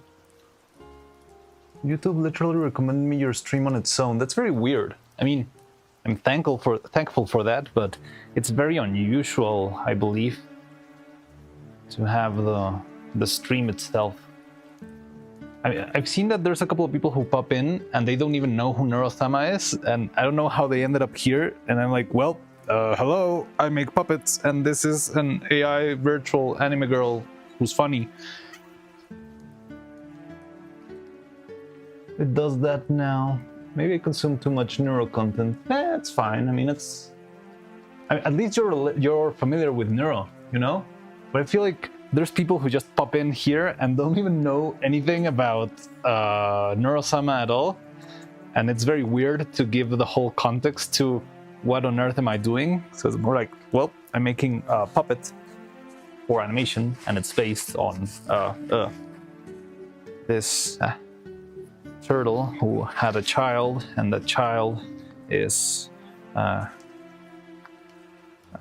anime cat girl who does silly things on the internet. I don't know. What is stop motion exactly? I think I need to go get some water because my throat feels kind of sore. I'll be back in a second. But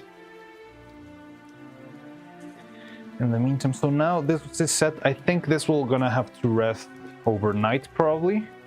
but we can start making the mold for the skull, which is also going to be tricky, but I think we can pull it off. Now I don't know where my plaster is. That's the only thing I'm a little bit struggling a little bit with. I'll be back in a second. What is the motion? The guys who got here, they're probably just like, yeah, maybe. There's this British turtle programmer that has a child with a bug. Exactly. It's a little bit hard to communicate. All right, I'll be back in a second. I'll leave. Let's go with you over here. Boop. Be right back.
Okay, back with water.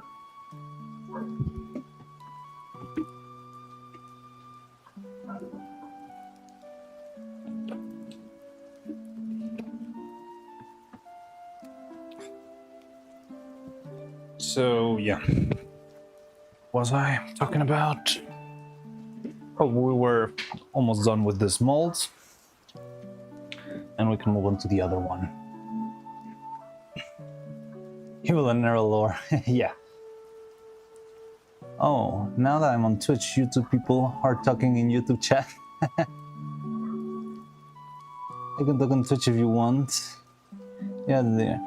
Yeah, I mean, it's not really important right now, but I would like to have as many people on Twitch as possible because today I want to raid Faye, and it's Faye's birthday today, so I think it would be fun if we had as big of a raid as we could for her birthday. I mean, she's probably gonna be streaming in Spanish. Sorry about that, but come on, it's her birthday.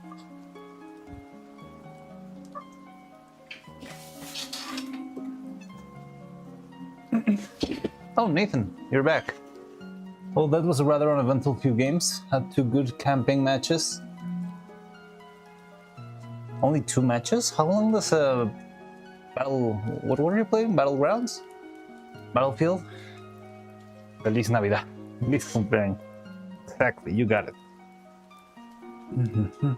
Oh, let me take Red to go off the screen. Die. Here we go.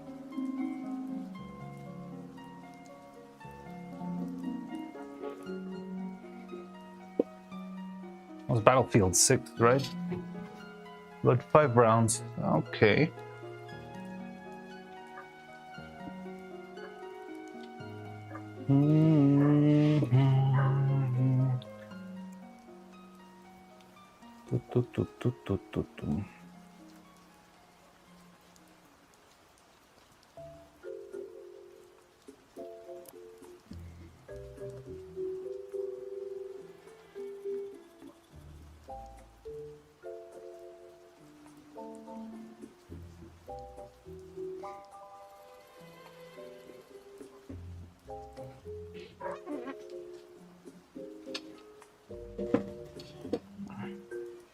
Just can use the ñ, just feliz cumple. It's better than saying feliz cumpleaños. Yeah, feliz cumple works really well. Roman's preparing the raid, but it's gonna take a while. I think I will do that an hour-ish from now. Yes, if you wanna... So to the full geared metagamers. Oh, okay, I get it.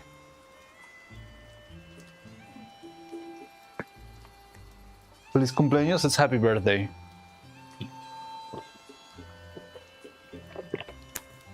And if you say Feliz cumple, it's just like a shorter version. It's like happy B-Day.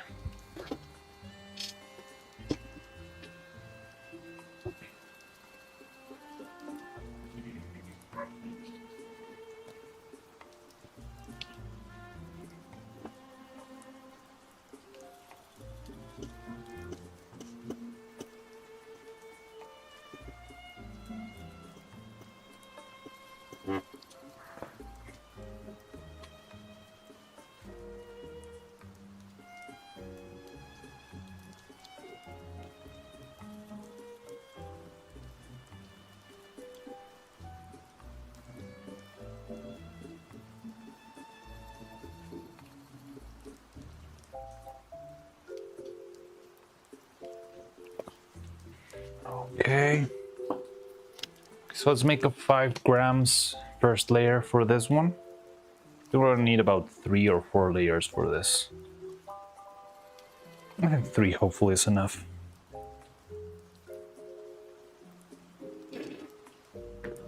How do we say Happy Mother's Day in Spanish? Feliz Día de las Madres, but why would you say Feliz Nacimiento? Why would you say Happy Mother's Day? Also, by the way, it seems that my messages show up on stream faster on Twitch than they do on YouTube. Yes, I've heard that a couple of times before. Dressy did that test too, and I don't know why. Oh, my throat. Happy Mother's Day is Feliz Día de la Madre.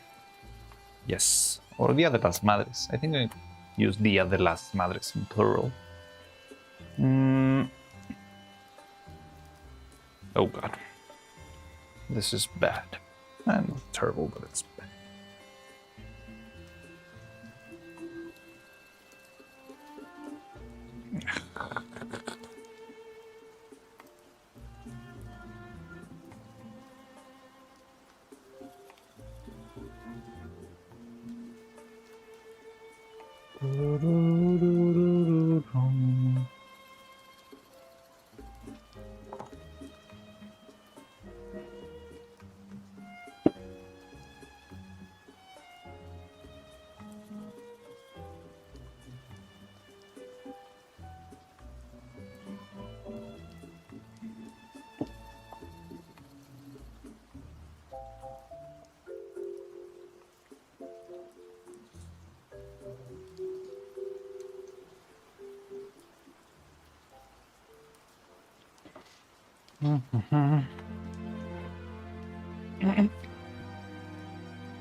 Okay.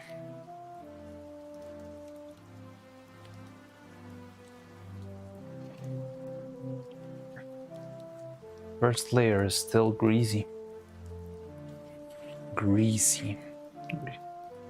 Oh, but maybe I can use a smaller cup for this.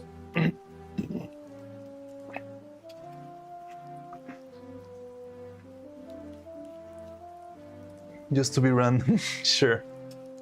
Yet the chat takes a hot minute before it updates on stream. Yes, it's weird. How do I beg for my laugh in Spanish?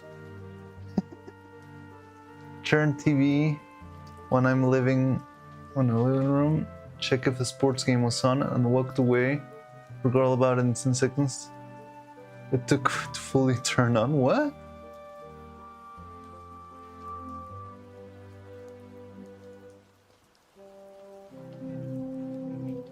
"10 seconds for the TV to turn on."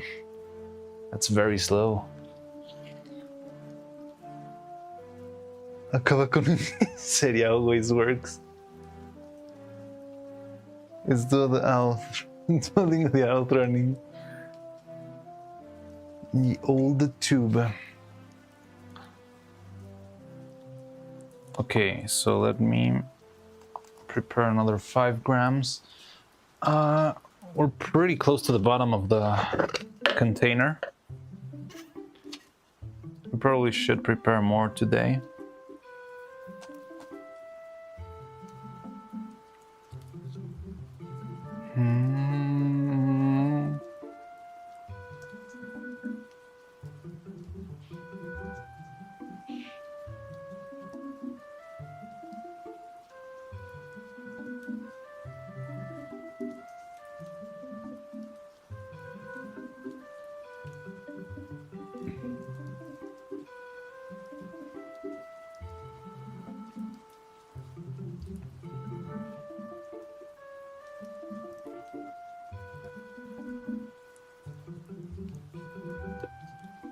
Ba-dum, ba-da-dum, ba-dum. Oh, by the way, did anyone see the clips of Cha-Cha jump scaring Fillion on TwitchCon? I found that very, very funny.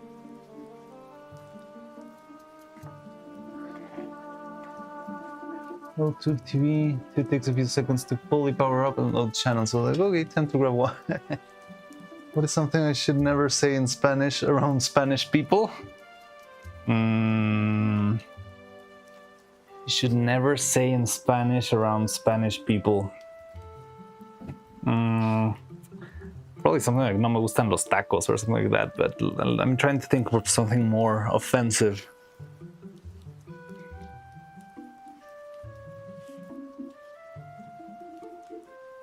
No me gusta el Chavo del Ocho. You should never say that in front of Spanish people, Spanish-speaking people. No me gustan todos los que son españoles, but that feels very generic. It feels very silly. I feel like the thing is, Spanish speakers are very good at not taking things seriously. So saying something like that, like I hate Spanish speakers, is just like people will laugh at you rather than take it seriously, take it personal. But yeah, I feel like if you said something like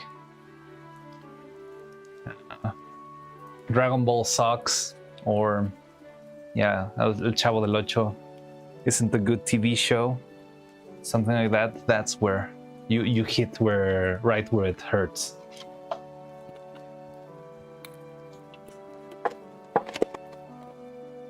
I hope English takes the World Cup this year.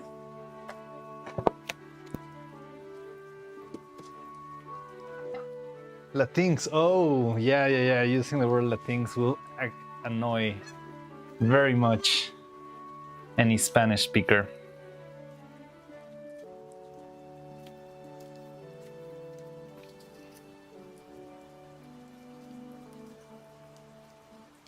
That's a very good one, Roman.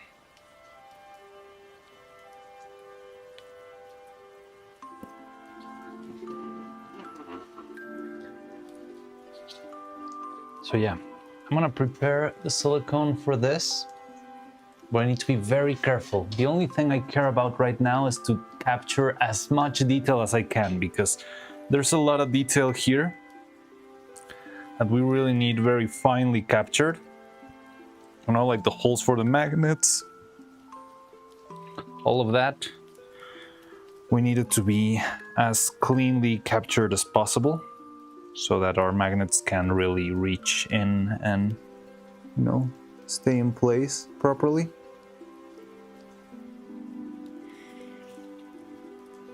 So I'm gonna try and be very careful with that specifically.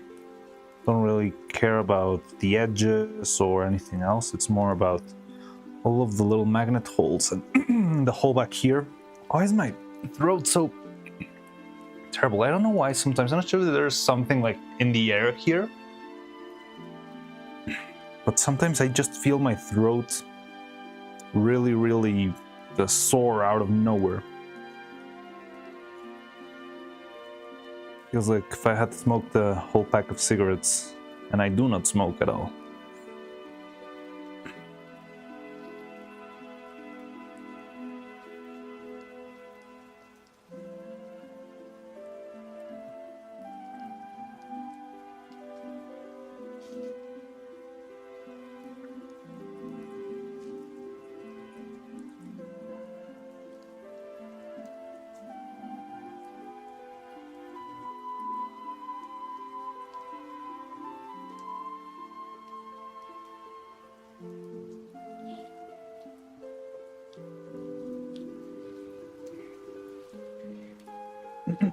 Allergies, perhaps? Maybe. I never thought I had any allergies.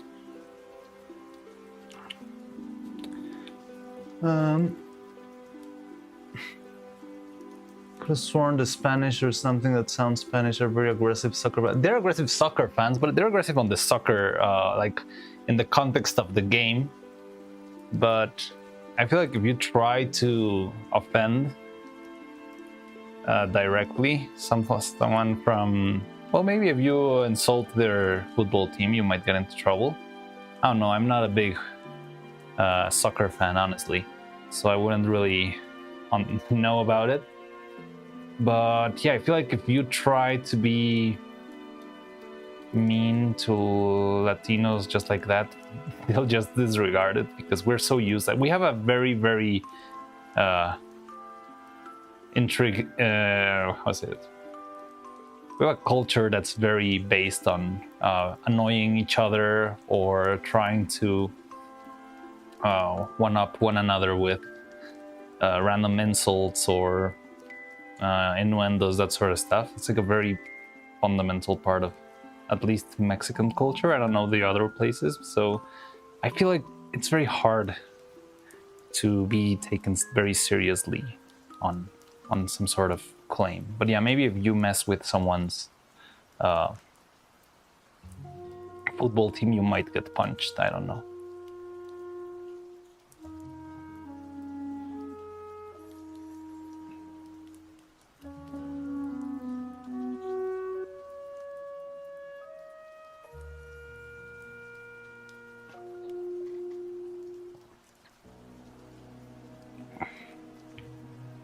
Okay, so I'm gonna try and apply just a very thin layer all around. The most important part is the magnet holes.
Now, after all the magnet holes, the other thing that I could be careful about is all the little extra holes for the keys, because sometimes you end up with bubbles inside of the keys, and yeah, I mean, that's not terrible, but not really something you want to happen. The better your keys are, the easier it will be for the mold to close down.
So yeah, I think with this we can finish our first layer. Now we need to let it rest for a bit, so it can harden slightly, and then we may be able to apply a second layer.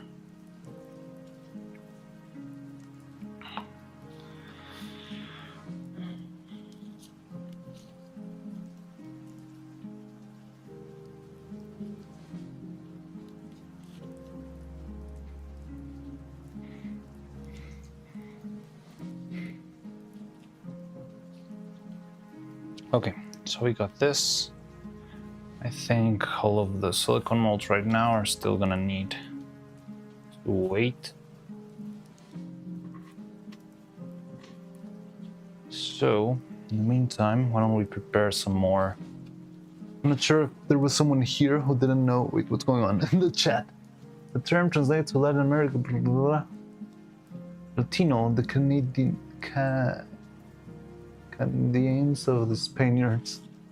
In my humble opinion, basketball is better than soccer. Is the term related to Latin America, part of the Americas that speak Latin-derived language, or bites tongue refusing to word? The facial joke demanding to be. Please no. Stuff, look at it, tastes like it's blueberry flavored. Well, it's because we added blue pigment.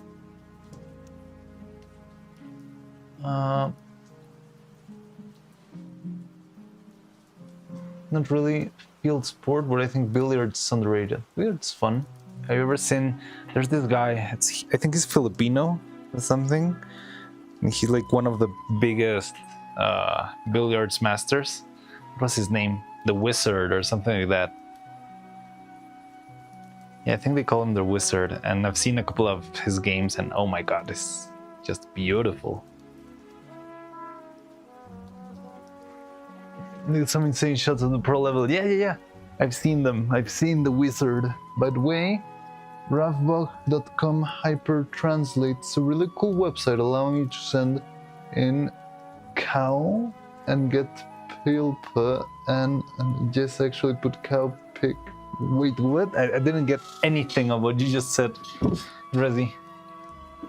It's a really cool website allowing you to send in cow and get pelepan. And yes, I actually put in cow pick 50 and get pailepa. I don't have a clue what that means at all. How did I misspell that? Canadian. That t. Let me see, I'm gonna spy to see if Faye's already online, but I think she streams at 7:30.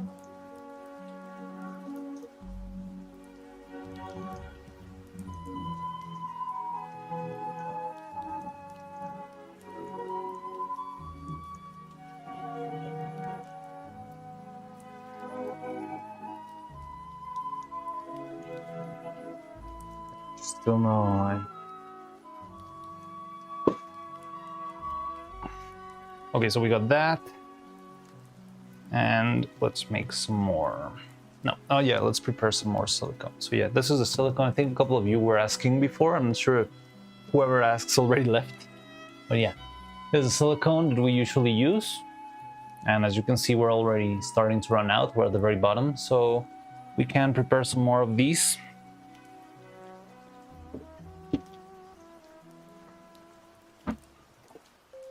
Ba-da-da-dum.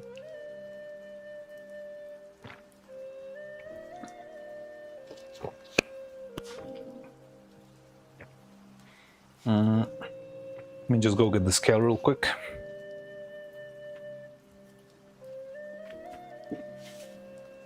Ta-dum.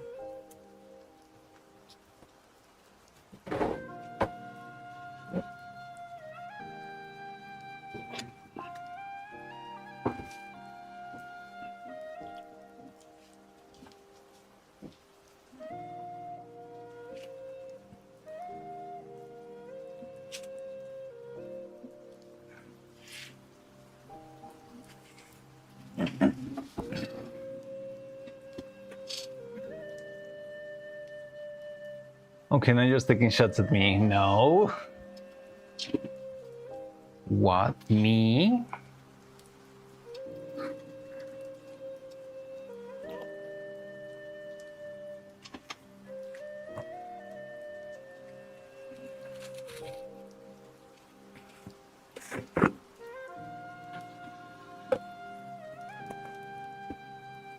Okay, so now let me go get more silicone.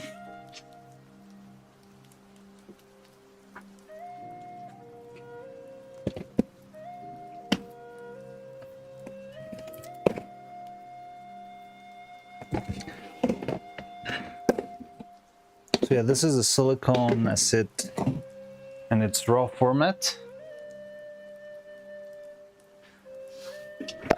Someone was asking about this before, and I don't know who it was. But yeah. So the silicone as it comes just straight up from the bottle, it's pretty thick. It's very, very, very thick, so it doesn't fall down. You need to really scoop it up, move it around. So, and you blend it with a little bit of silicone oil, and that's the best way to actually, yeah, get it working. So, that's what I'm gonna be doing right now, just to refill our container here. So I don't know how much we should make. Maybe 300 grams or so. Ugh. So thick.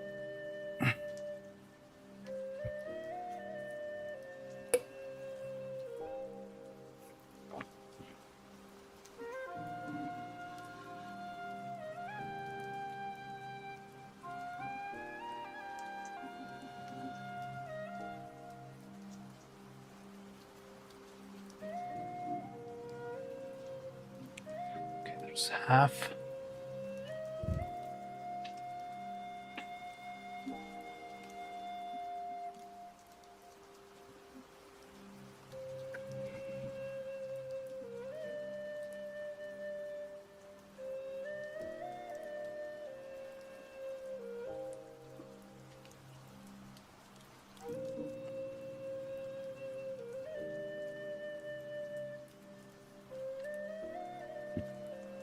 I don't remember how much we prepared last time. I think it was about another 300-ish.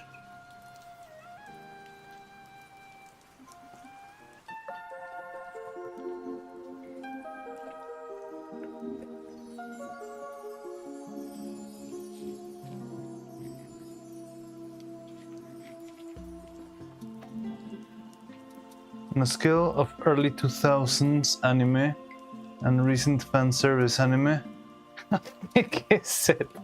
Oh, there you go.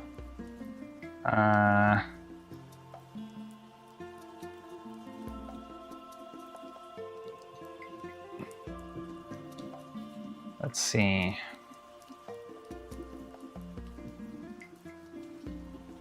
Probably around fairy tale era, kinda thick.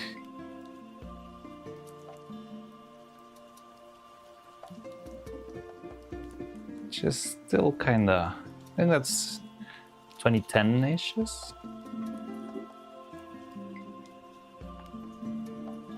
2015-ish, isn't it?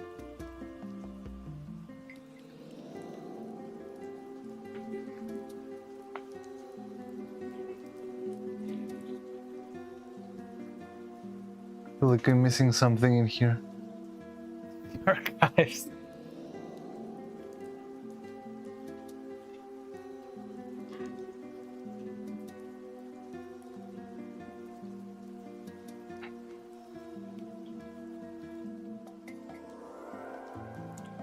$294.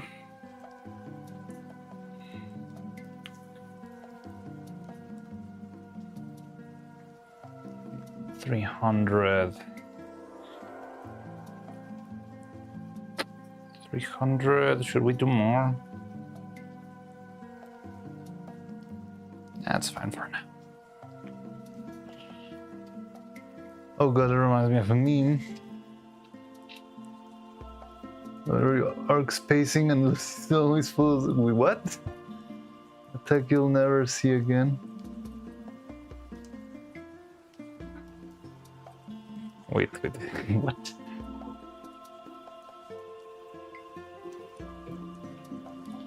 I need to reread that. I'm not sure if I read that correctly in my mind. Give me a second. Just cleaning up all of this.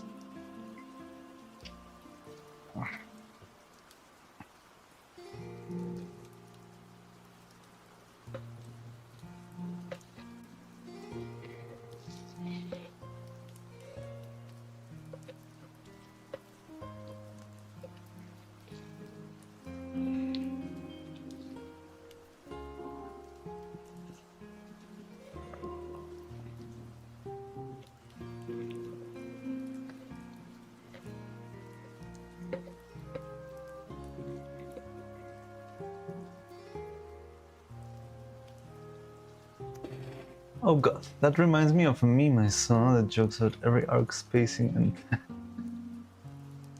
attack you'll never see again. Yeah, I remember I actually stopped watching Fairy Tail because I just felt that the fan service was way too much. Just got annoyed by it. I think it's the only time I've ever gone like, okay, I've had enough. Just dropped it right there. I think it was a manga.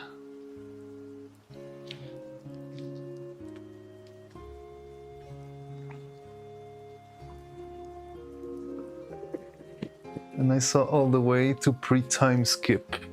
I think I did post-time skip.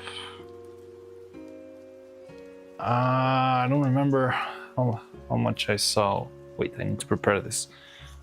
Well, I didn't see it. I read it. I was reading the manga. And I read Yeah, there was a time skip, I believe. I read up to the, was it like a Coliseum or something? And yeah, somewhere around that's when I just couldn't anymore. Tried to stay because I wanted to see Juvia get one. You guys just after. Maybe. Hello, Drizzy. You were gone.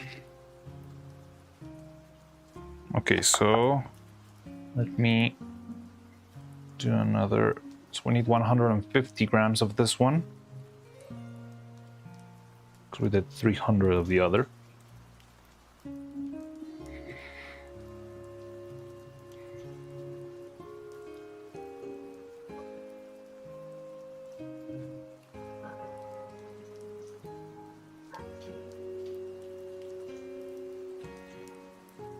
$130, 37,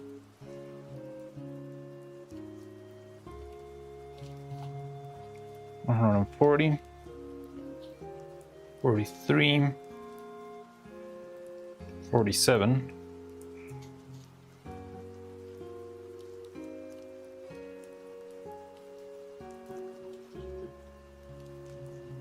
49,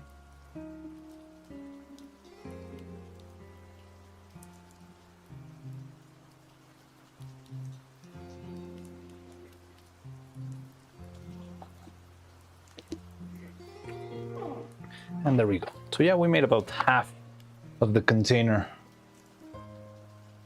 Now all we need to do is mix, mix, mix.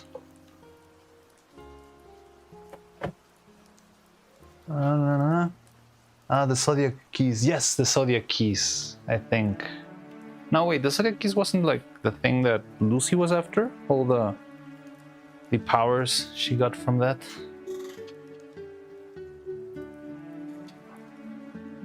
Welcome back. This was before I learned most shonens ever focus on their own.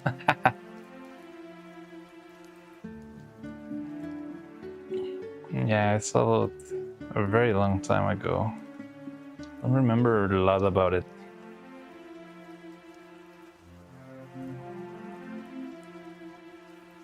Bro, why is animating cape so hard? Are you animating a cape? Oh, animating capes can be very tricky, but all you need is proper support for it. So my advice would be just try and see if you can sneak a wire inside of the cape. That's gonna make it much easier. I've animated plenty of capes, and it's just about grab a piece of. Do I have any? Let me think. I did have a cape, but I think I gave that away. Let me think, because I think I know. But well, I could show you Hornet. Though I need to be very careful with that cape.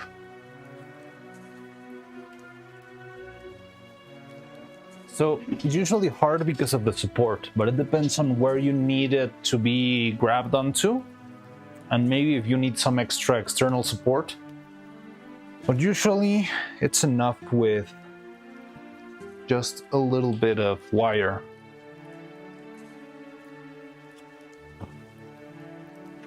Oh, maybe I could use this one. So it's not really a cape, but it will do. No, this guy doesn't have any wiring. No, forget it. Okay, so let's do Hornet.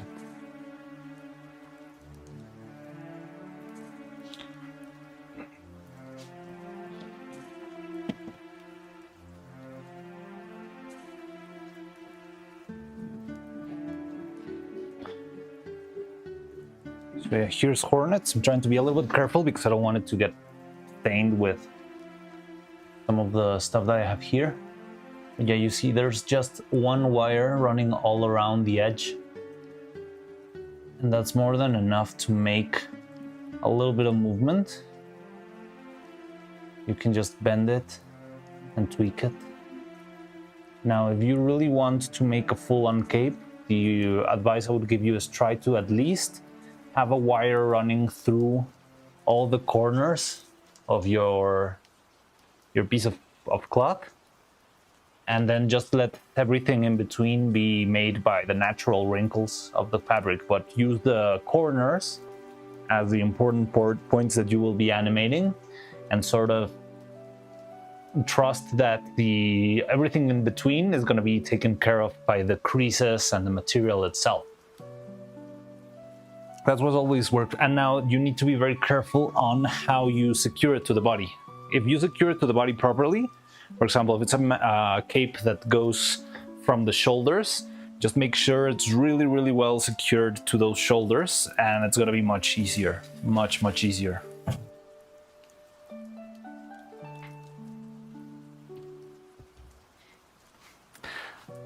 I feel like I'm kind of weirded out by how many capes I've animated. I feel like I've done an unhealthy amount of capes.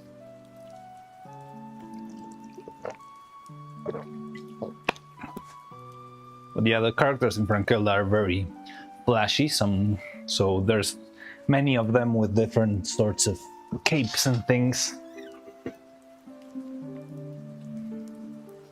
Oh boys, I was doing... If I was... Oh, it's to the hand-drawn animation. Oh, I can't help you there. Good luck with that. Best of luck. Tried Neuro-Sama reigning supreme from English to control. Wait, what? Sure.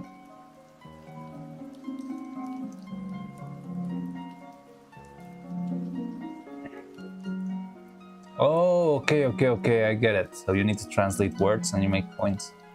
Fun to mess around with. I think I saw a short that basically said draw a curve and then use it as medium for the flapping. That sounds good.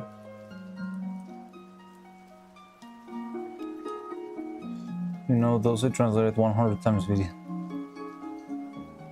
I'm translating something right now. Oh, so you're translating the same thing over and over until it's changed. That's a very interesting way to write cooked. When I want to animate an actual cape like you said, it's pretty fun. I think it's very fun if you... It's fun if everything is set properly. It's very annoying if things are not really well designed. I remember I had so many arguments with the construction departments because sometimes they would be in such a rush that they would just hand you an absolute piece of trash. It's like, how do you want me to animate this? I don't know, just do something. I was like, dude, this is absolutely unmovable. Well, just do something.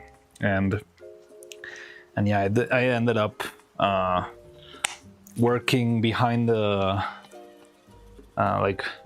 behind the screen. Not behind the screen, behind the close.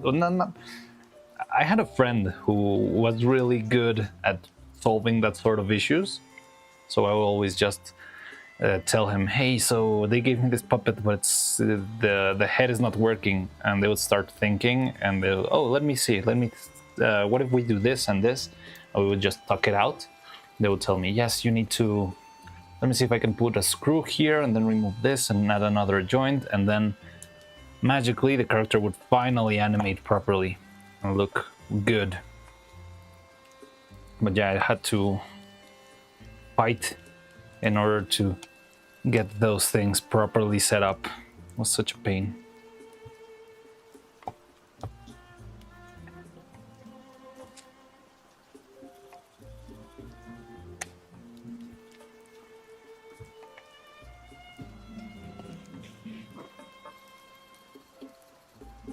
I gotta rate them.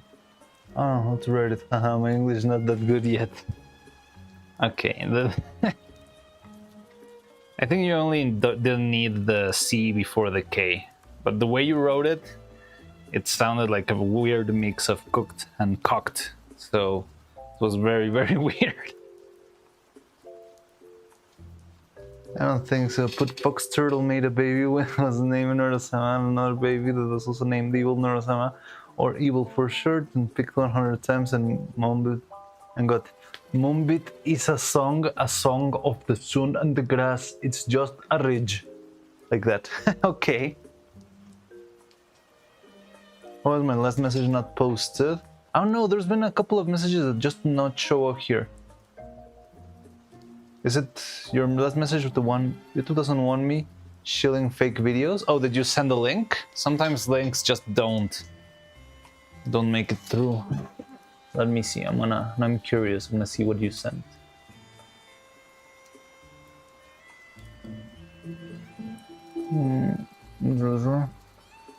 Oh, yeah, it's not even in my chat. So, you made a joke? Well, your joke was not something YouTube wanted you to say. That's weird. I really cannot see it at all. Whenever something doesn't show up on my screen or on the OBS, I go to my chat and usually I can find it there, but this time not even there.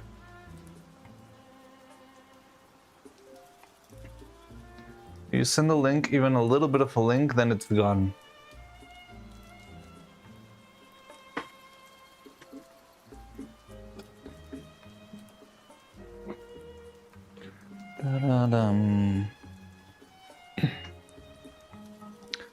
Just sending each.io removes your message. Yes, that happens a lot to Drezzy. So yeah, with this we have pretty much enough to cast another Neuro, which we're not gonna do, hopefully. But we still are gonna need to make a bunch of molds.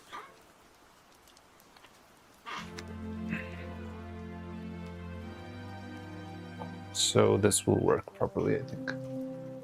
Big brother YouTube is watching you. Yes, it is. Okay, I'm getting a little bit tired of this playlist. I feel like it's just the same 3 songs looping. Macedonian, Basque, Samoan. Must be using trigger words, maybe. I don't know. I don't know which trigger words would have been bad for you. I mean, I guess you're capable of drawing a line at some place, right, Nathan Webster? Piccolo Aura Farms for 1 hour. Ah. I'll go to Exosa like 3 times. What on earth is Xosa? Xosa?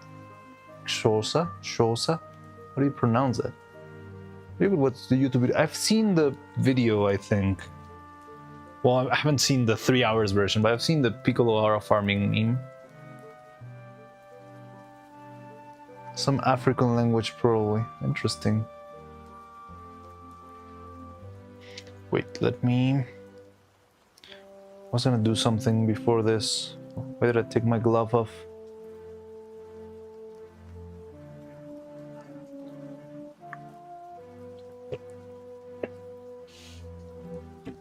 Now I don't know what I was about to do. Ba-da-da-da-dum, ba-dum, ba-da-dum, da-dum.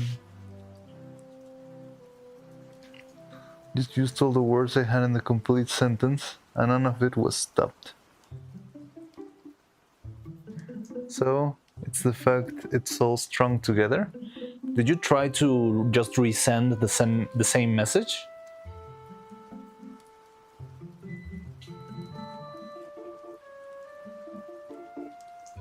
What language in the world you'd think the translation chain would look more diverse? Yeah, true that. Feels like it's just using a couple of them.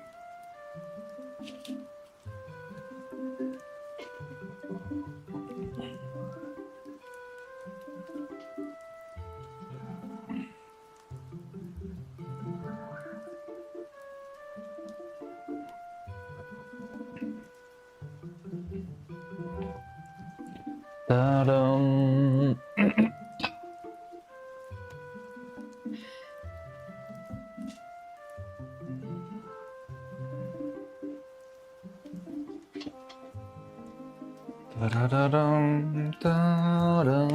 Oh, I was gonna change the music, yes. Now I remember, I was getting annoyed by the same 2 songs over and over. Undefined is in the language.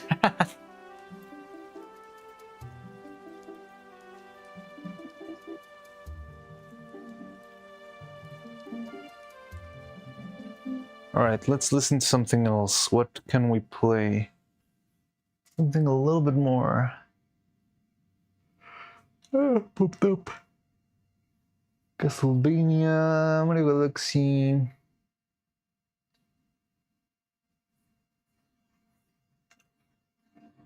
Never heard Stardew Valley. Medieval Ambience.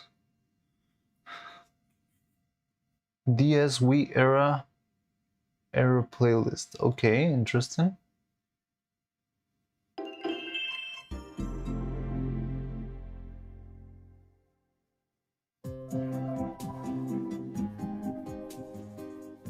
Like that. 20 Tunes, the rubber band theme. The playlist I sent. What was the playlist you sent? The one with Black Mesa, the Black Mesa playlist? No, that was Jolliver. I don't remember which one was the one you sent last time, Roman. I'm trying to go back. Oh, the RPG Maker list? No, I think we didn't get in trouble with the RPG Maker list. We could play that. Haven't heard that in a while. Is that the one you mean? Or do you mean another one? Yeah, the RPG Maker. No, I think we didn't have any problems with the RPG Maker playlist. I'm done typing. I'm just gonna scream at my screen from now on. Please don't ignore what I'm saying. Sorry, there's been a lot of messages. And I'm trying to... Okay. Wait. Toonie Tunes, the rubber band theme? Is that a song? What are you talking about? Wait. The order. Sentence 2, sentence 1, sentence 3. That's a complete message and it was stopped twice. Interesting. Toonie Tunes, the rubber band. Looney Tunes. I'm done typing, I'm just gonna wait. The order, sentence 2, sentence 1, sentence 3. But I don't see the messages. What's your sentence 1, sentence 2, sentence 3? All the other words in a sentence. Just used all the words I had in a complete sentence and none of it was stopped. But I don't see it. No, it's not ignoring me. It's the endless typos I'm making. Oh, all right.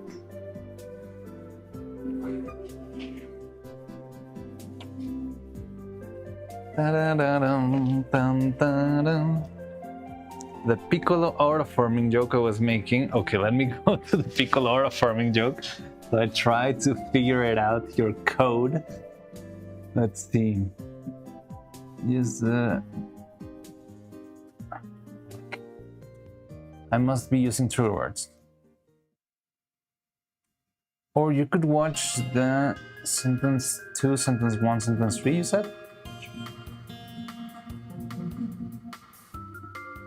Yeah. Sentence 2, sentence 1, sentence 3. Alright, so 1, 2, 3.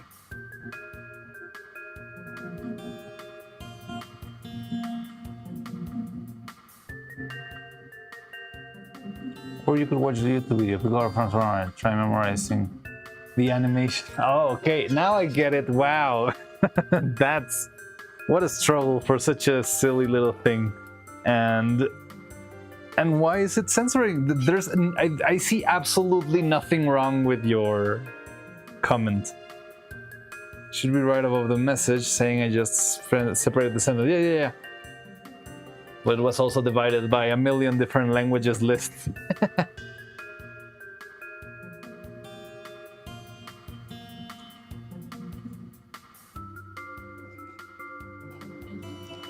One second until I'm done with add. All right. Okay, now 0. Hello, Hydra Z, you're back. Excuse the ads.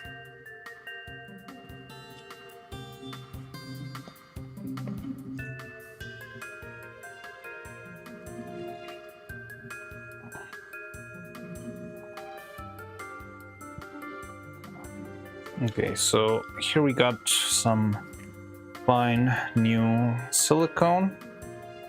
Hopefully with this we can make some more.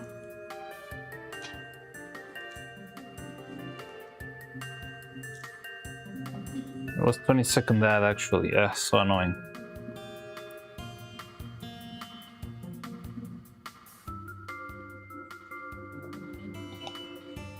Oh, someone gifted a sub?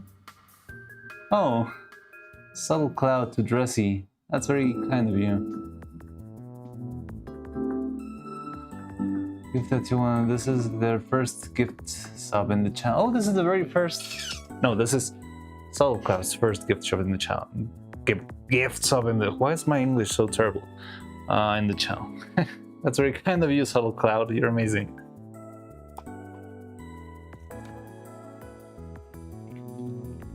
No more ads for you, Dressy. At least for the next month.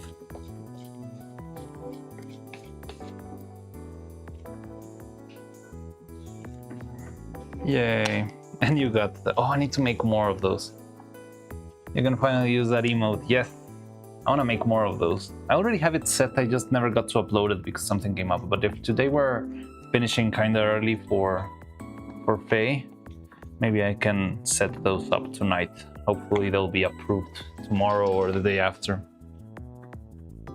That's why I watch on YouTube with an ad blocker.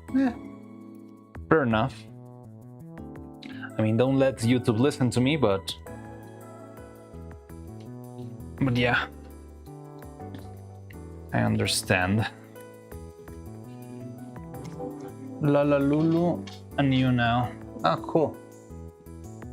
I have a subscription to Mini, I think. I got a subscription to someone we raided a couple of streams ago called Kyla, I think. She's a vampire. And Ellie Minibot, I believe. Well, Ellie's subscriptions might be close to...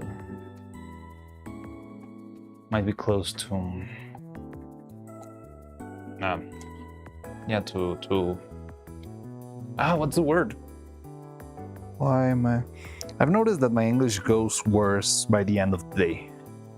But yeah, my Ellie subscription might end up soon.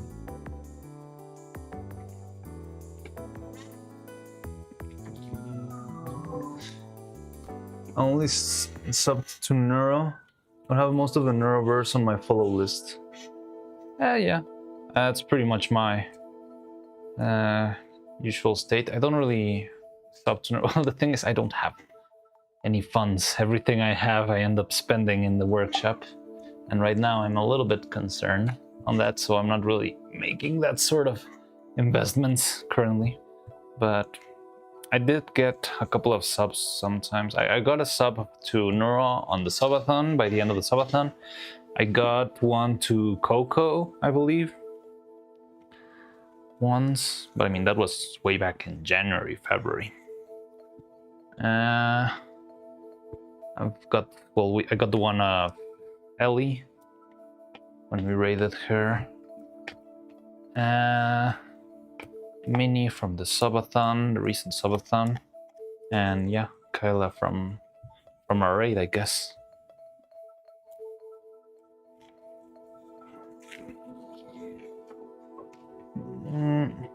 A lot of subs gifted to me, and most of them are streamers I don't ever know.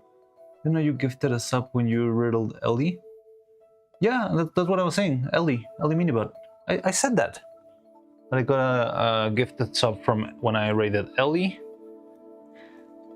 And I got just a random gift sub from Miniko Subathon, Coco, and yeah, Kyla. Even don't know how Twitch works. To have my recent Nur is the only one I ever catch on live. It makes sense, honestly.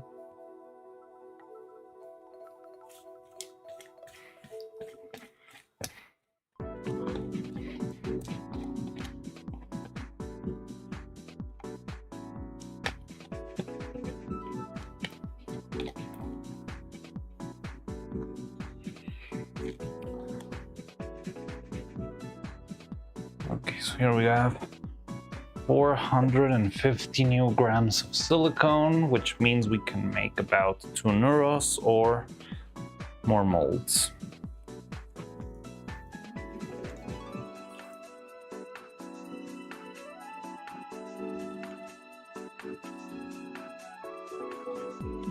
But at the same time, Faye should be live any moment now. Oh no.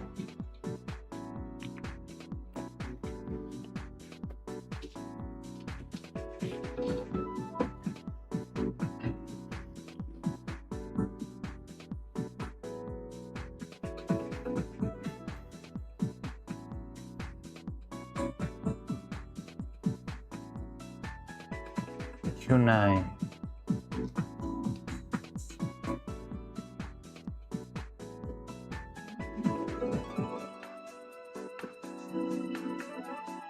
Still not live. I'm on the lookout. Dun, dun, dun.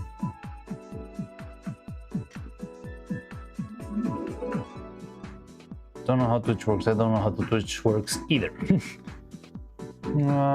That's half of my reason. Back when I tried streaming for the first time, someone with 50 viewers rated me and followed me. I followed back, but they were COD Battlefield type streamers, so why they rated? Nobody playing. I don't know.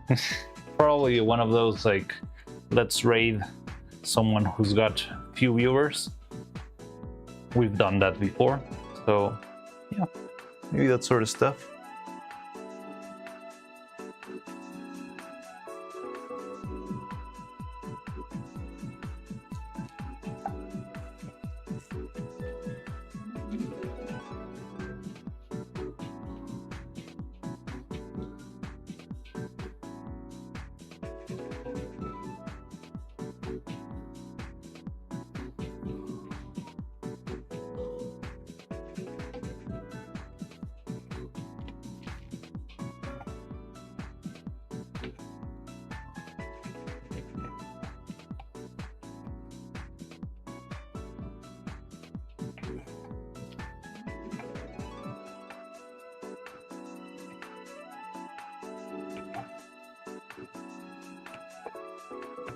Oh.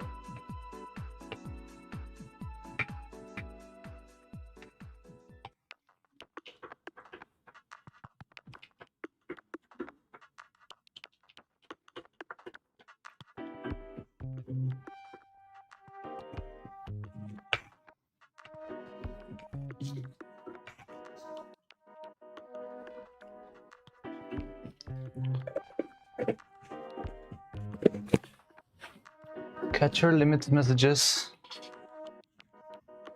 Character limits? Oh, I didn't know there were character limits in messages on YouTube. I know there's like character limit for super chats, like the more you pay, the more characters you get, but I didn't know YouTube had character limits on their messages.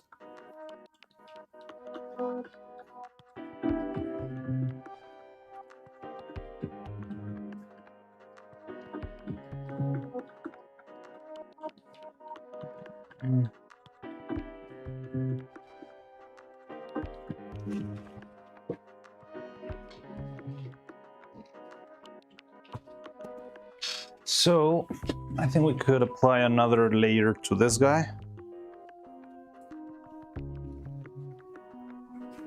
Let me get something to charge my phone, which is dying.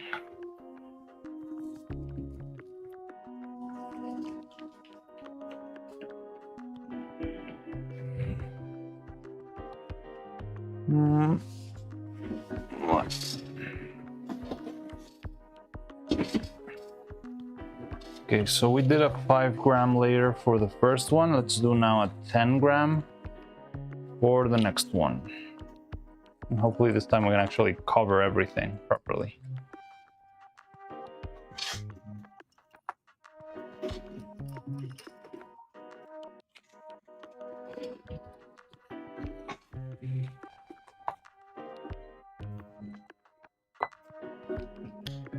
So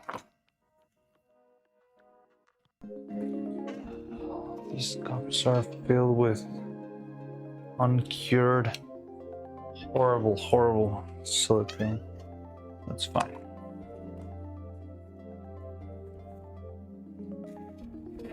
Del Pink, hello. So I should make an extension. That's why I send stuff in chunks sometimes. How my comedic repertoire is long-winded enough in an obvious joke.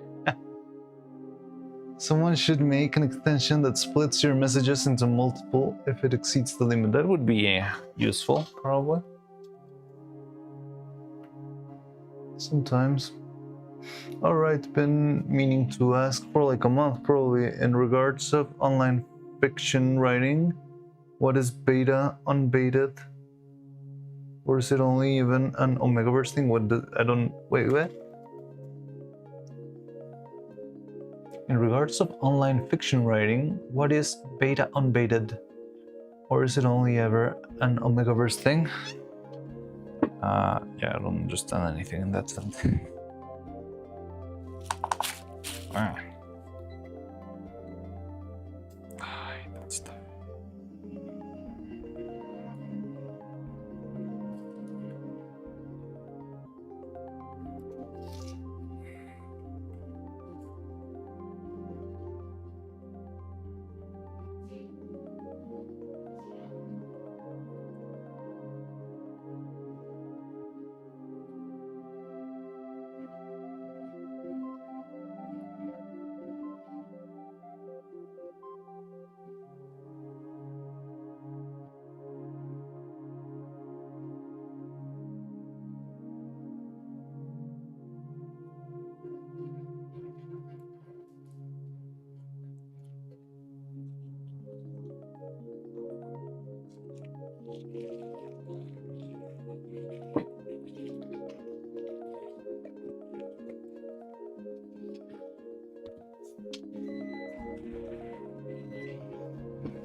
Okay, so we need 4 drops, catalyzer, and a little bit of blue.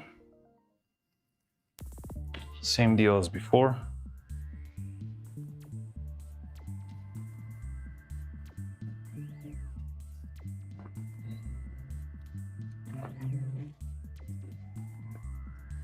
No question. I understand. I'm just intrigued. A beta reader is like an editor, but also a general reader. They provide insights like questions about lore, world building, etc. They must read my book on fiction. Press is it that's unbaited. Oh, I see. Good to know. Been out of online fiction game for long. I like to do math for. Recently tried to write Goblin Slayer fan. Oh no. To help me develop Goblin Queens more civil. Okay. I don't know. That sounds kind of sus. Yeah, I was figuring that's what meant on your playing issue, but since I hadn't encountered the term before writing, I want to make sure. Also, yes, YouTube comment limits vexes me often as well. Oh, interesting. Lol.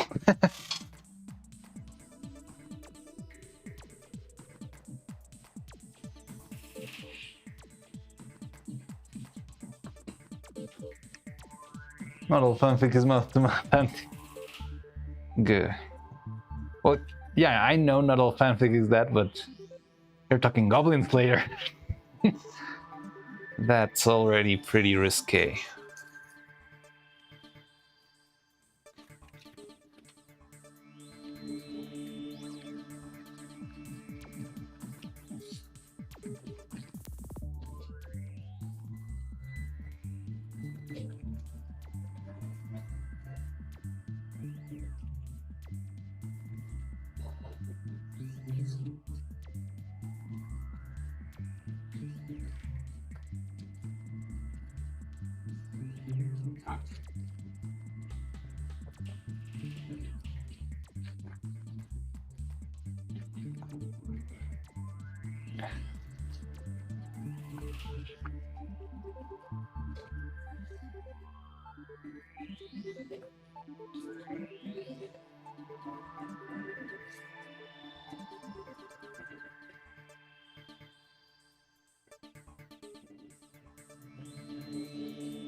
then I would suggest, I don't mind, it's just for the bit, honestly.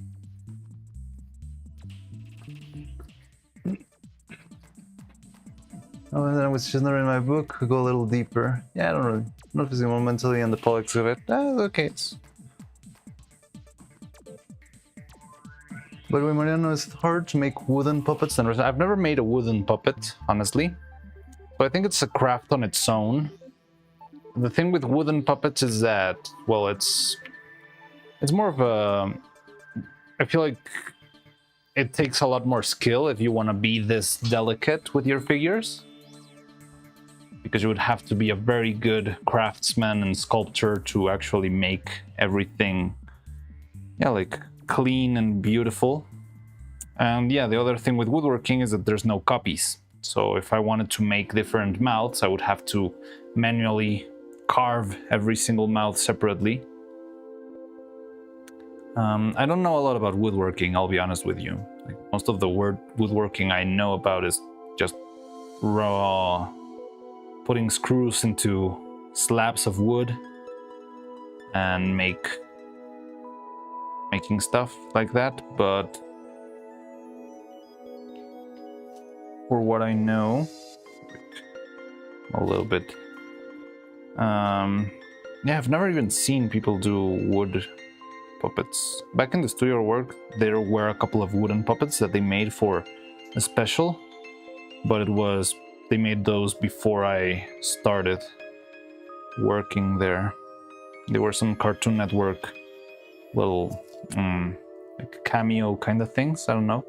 So they would make some of the Cartoon Network shows into stop motion animation, like Steven Universe and Adventure Time and all those little shows.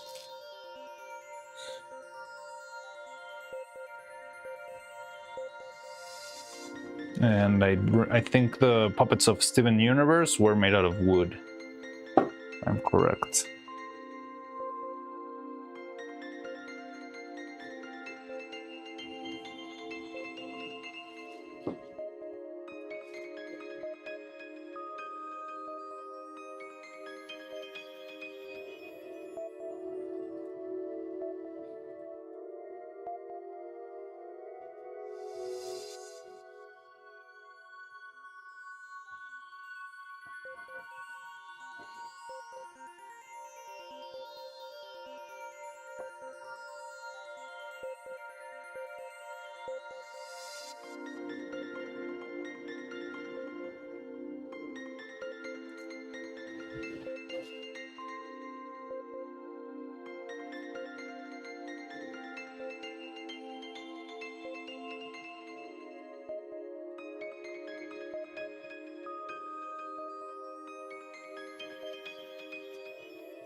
So I try to scrape off everything that falls from the side.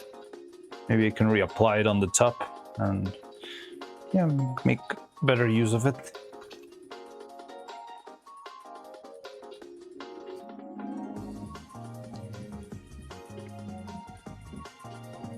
I do feel like this still needs another couple layers. of silicone.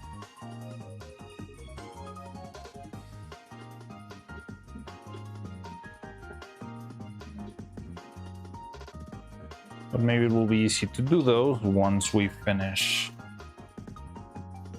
Well, once this stuff dries a little bit more.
I'm trying to cover the sharpest edges, just in case, and hopefully it will stay in place a little bit better. But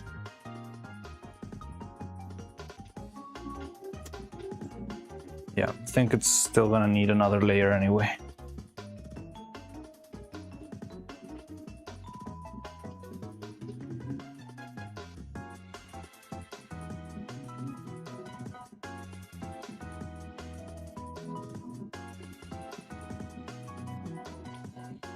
But yeah, I like it a lot. So this looks good. Let's hope our molds are coming up properly.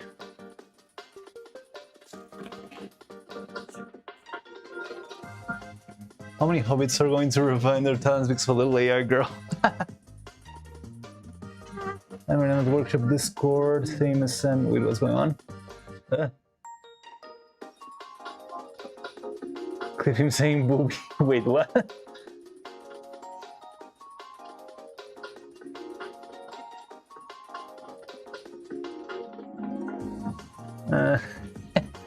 Won't really break.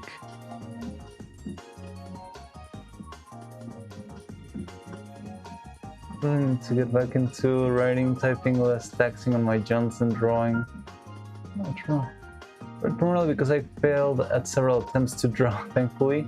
After completing the first volume of it, I attracted an artist's interest in making a comic. Oh, interesting! That's super cool! Congratulations, Nathan.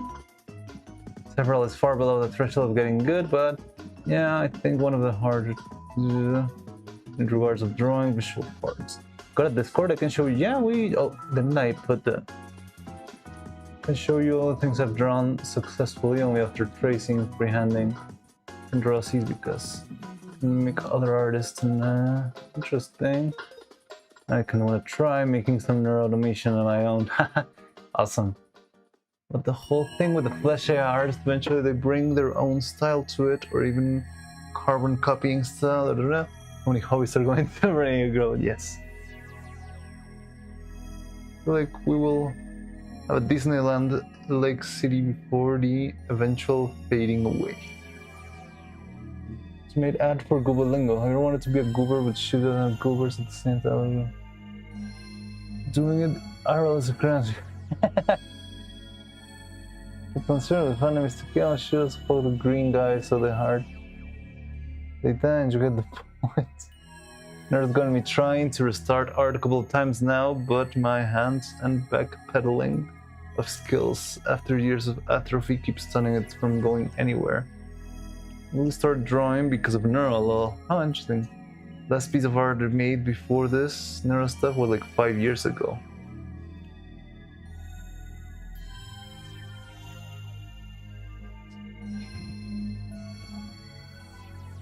I feel like I got too carried away with this and the whole chat derailed without me. I didn't check the chat in a while, and now I had to catch up with so much. But yeah, so I think we could leave it at that. Let me see how's Faye doing. If she's already streaming or not. If she's not streaming, we could keep on going. I'm not sure exactly what to do right now because we're waiting for this to dry.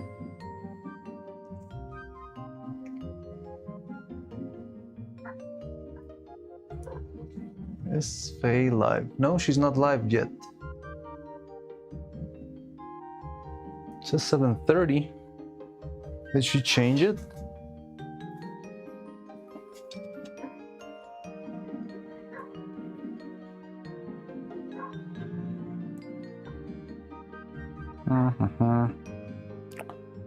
Let me check.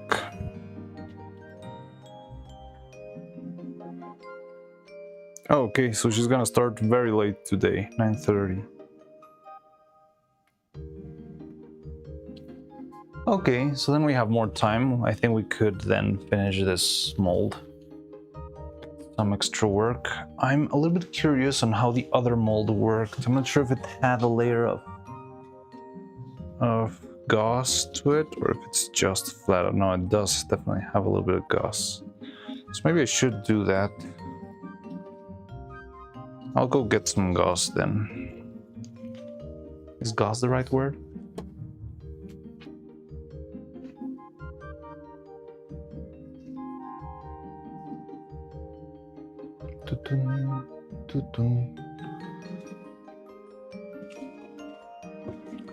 But I think I'll apply that in this next layer.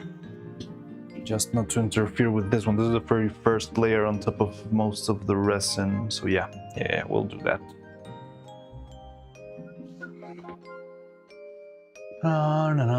Where do I have it? Here. So yeah, whenever you're applying a material like this, that it drips too much to the sides and that kind of stuff, it can be a little bit troublesome. But you can just add a layer of gauze or cloth, cheesecloth, I think that's how you call these. And this will help the next layer of silicone sort of hang in there a little bit better. I'm not gonna apply it on this one because this is the very first layer, so I'm gonna wait for this to dry a little bit more and we can apply a second layer on top. And then it's gonna... and then we can apply the gauze, and then the next layer could be much thicker because the gauze is gonna let you make it much more thicker.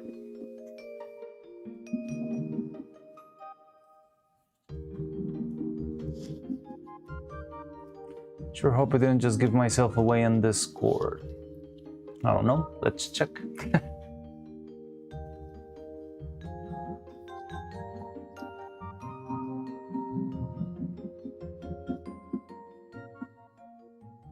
Strangers with a wither. Definitely not. Just passing through.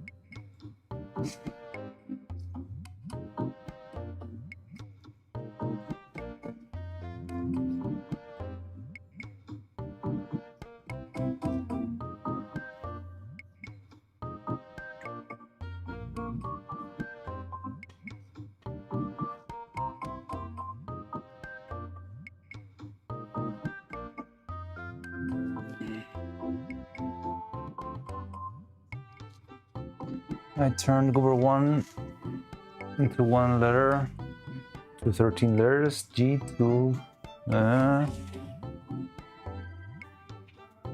Obviously 6 is the normal one.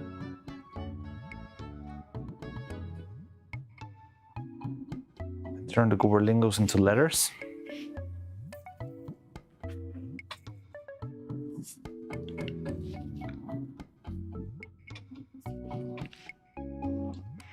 This is gonna need a while. In the meantime, what else have we got? We got those, which probably also need some more time. And take a look.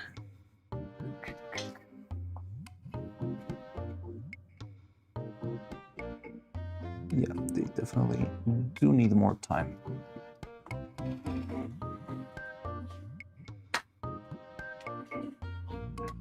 Let me space it out to be less confusing. Turn Goober into one letter. Yeah, I got it. So it's G, G-O, G-O-B. You got all of them. Oh, it's dual O.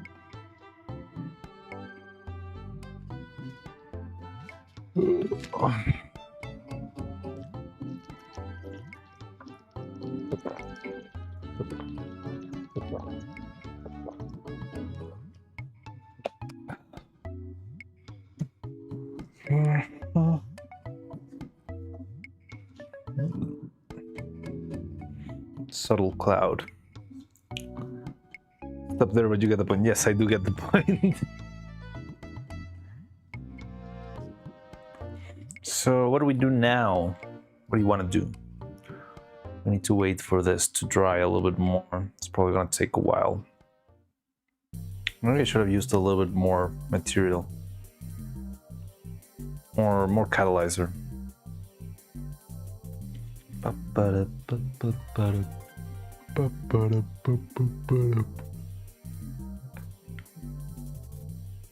Show us your gaming skills? How? I'm currently in the middle of this. I don't even have games in this computer. That's the other one. Musling raid. Wait, what's going on? Mossy shrooms. Musling raid, musling raid. Whoa! Is this a real raid? What? This is our first raid ever. I've never had this before. What's going on? First in chat from Raider. Where do I see who raided us? Thank you very much, Muslings. Ooh, honey cakes. Hey, thank you. Welcome, welcome, Raiders. How you doing? Okay. Superior Saiyan. First time Mussifier. Oh, yes, real raid. Yeah. Sorry, I've never been raided before on Twitch, and I still raid panic. Welcome. So yeah, we're currently working. Yeah, I'm not sure how familiar you are with us. Probably not much, but if you know Neuro-Sama, we are currently working on a stop motion puppet of Neuro-Sama. So today we made these 3 little molds. One of them is made, the 3 of them are made of silicone. These 2 are almost done. I just need them to dry a little bit more before we open them and do the next side. And this one we're barely getting started. It's a bit of a more complex mold, so it needs a lot of extra layers and a lot of extra work. So right now I'm just waiting for it to dry a little bit so I can apply a next layer. But yeah, that's what we usually do here. Welcome, welcome all you muslings. I'm sorry if I'm a little bit clumsy with the raids. I don't really know how to use the... I'm so bad at using... Oh yeah, 5 raids from Mossy Shroom. Now I see where I can read this. Thank you very much, Mossy Shroom. And yeah, welcome. So we're currently working on this. This is for the head mostly. We're working... Okay, so here's the prototype of the head. And it's designed so we can insert a couple of little eyes that we designed that are articulated. So this thing is going to be the key to making Neuro extremely expressive, because we can insert this here. Let me see, I'm just assembling a quick prototype. It might be a little bit scuffed because it's not the final one. The final one's still in the mold. But yeah, this is how it works. And the eye is articulated and assembled in such a way that you can move it around even though it's not secured properly. Yeah, something like this. And with this you can see the eye, and it's designed so that you can animate it freely, moving up, down, left and right. It's perfectly articulated. So that's what we've been working on for the past weeks or so. And it's turning out really, really cool. I really like how it's coming along. By the way, what were you up to today, Muslings? I don't really know a lot about you guys, so if there's... yeah, what did you play today? It's... Thank you very much, Mossy Shroom. I'm glad you enjoy it. So if you want to see the rest, you could even watch it on stream or something. I made a whole stop motion video that's already been released. It's called Evil Neuro Stop Motion Extravaganza. You can find it on YouTube. Don't feel too pressured about it, but it's, I mean, it's there you can actually see what I've done with the full-on animation. And we animated that. We animated the whole puppet. It was very fun. But in the end, she had a fatal break on her body, and we needed to start over. So that's what we're doing right now. I'm starting over, redesigning the bodies and everything so that it's a little bit more articulated, a little bit stronger, and hopefully more durable, more practical, more easier to move around. And that's what we've been working on for a while. And yeah, hopefully we can manage to make something really cool soon. I'll show you the bodies. This is the body that we've worked on right now. So it's all covered in silicone, but it's got a new structure on the inside made with 3D printing that hopefully will withstand a little bit better than just using clay. And it's also got a little fancy bolts up here on the shoulders that are gonna be securing the arms in place down here. It's been interesting. It's a lot of cool engineering stuff that I've never done before. And yeah, I'm loving the fact of how I'm learning to do all of this stuff. And yeah, that's pretty much what we do here. Now, tell me about you. What do you usually do? Bunch of cozy chaotic beans, haha. Was doing art, awesome. Definitely check out our YouTube, it is so cool. Thank you very much. Nathan Webster, oh, Nathan Webster's leaving, oh no! See you, Nathan Webster. Sorry, I didn't see your message, I was a little bit lost on the raid, but take care. Hands out, torches and ransacs. Off for the night, have fun. Alright, so you're gonna be missing the birthday raid. So we were actually planning a raid for later today, but it's still a while from now.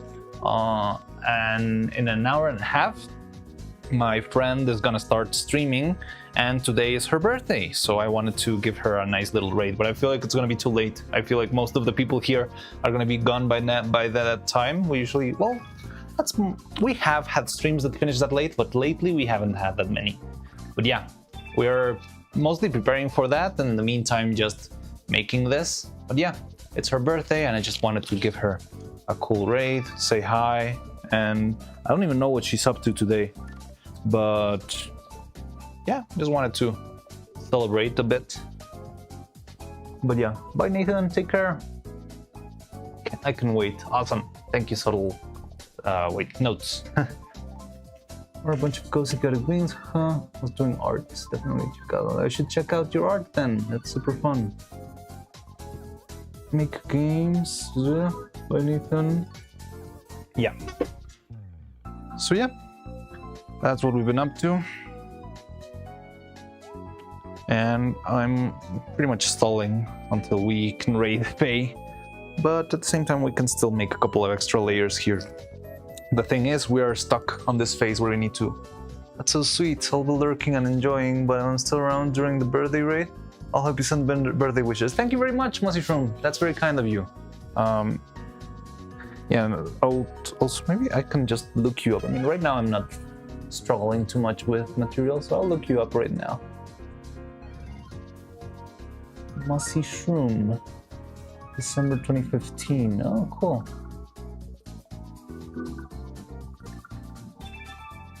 Awesome.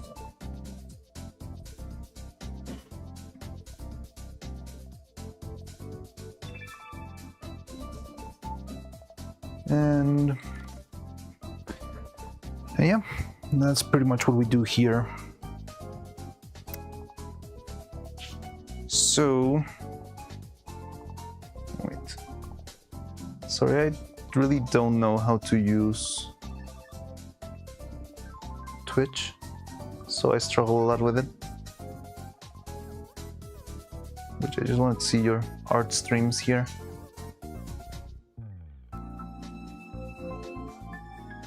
Okay, cool. Yeah, like Photoshop stream.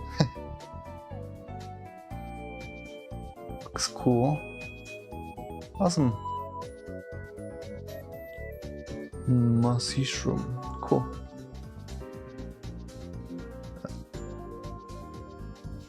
Yeah, I don't have too much art posted on social media just yet, but if you see what I'm working on, streamed it. Yeah, I was seeing you were making like a sprite. How do you say this? Because I'm not sure if they have a name, but I've seen them online that there's like these little sprites designed for you to grab them from the tip of the cape or the cloth so that it seems like it's hanging. That's what I saw right now as I kind of lurked your account.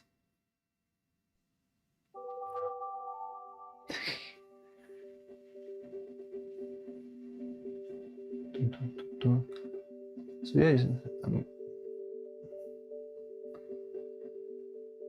oh, but this one's from 6 days ago.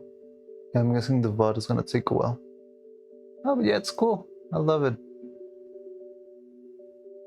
And you have a cat. Oh yeah, they have like a hook on them. That's really cool. I like that. It's looking cool. Love that art. What software are you using? Doesn't look like Photoshop. I don't know a lot about 2D, so... Well, I'm a curious person.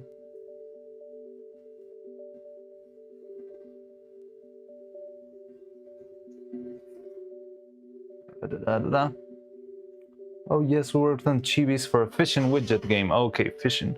You can use... Oh, okay, I think I've seen people have those. Yeah. Look at your channel, cute art.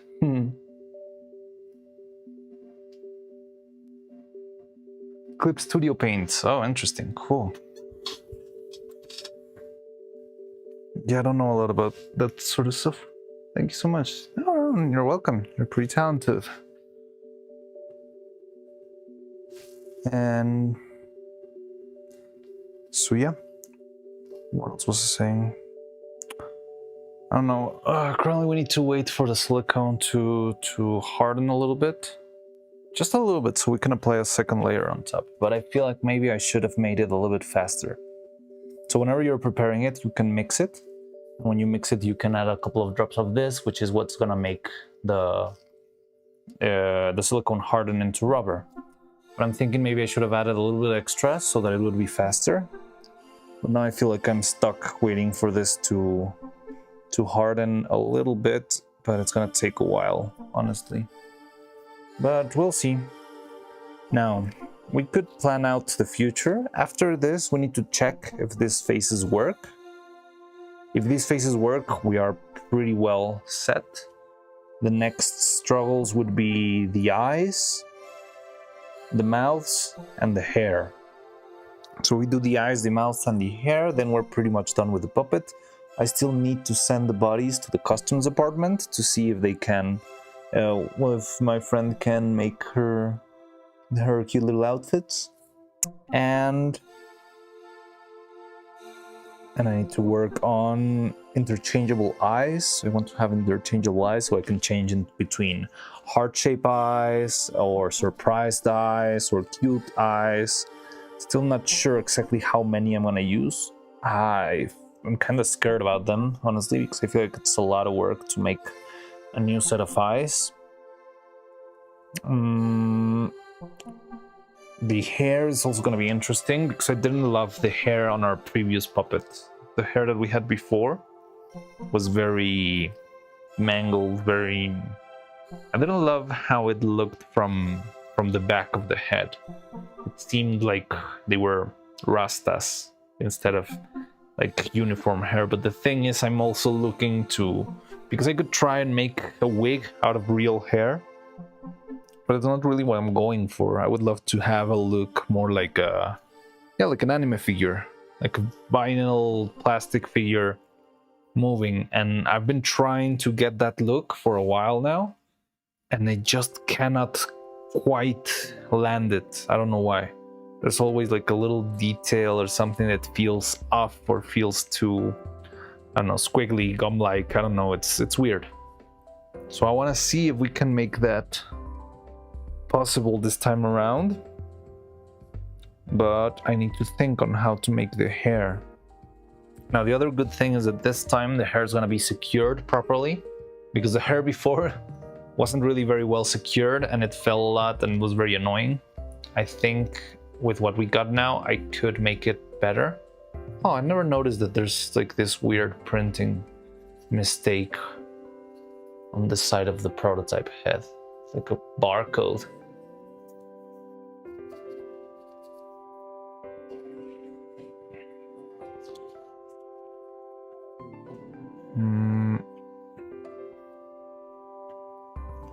But yeah, with this time we can secure that, keep everything else in place. I like the system for the mouse now. Guessing this hole is gonna be tricky, but I think it's possible.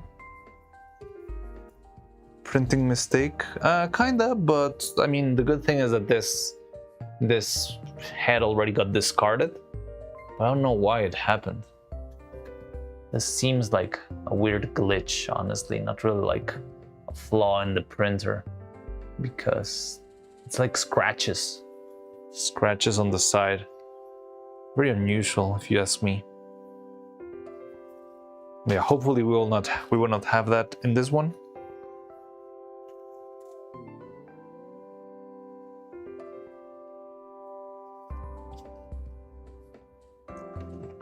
Mossy Shroom on Twitch, cool.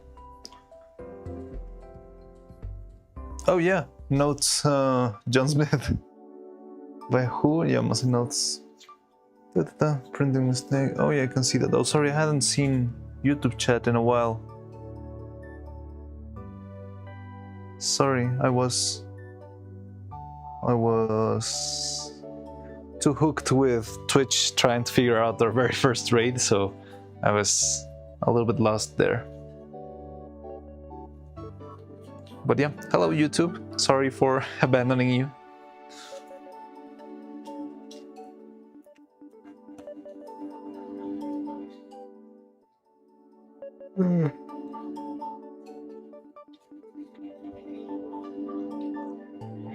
So we could make the eyes.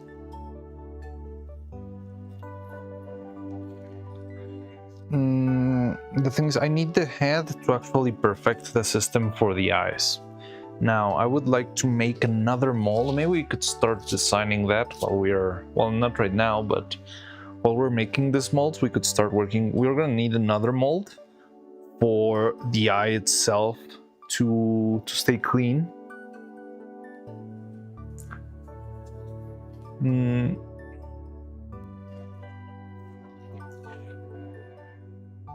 Didn't you make it already? So we have a cool eye prototype, but we don't have an eye mold. And the thing is, what we have right now is an eye. Where is it? Where did I put my eye? Here.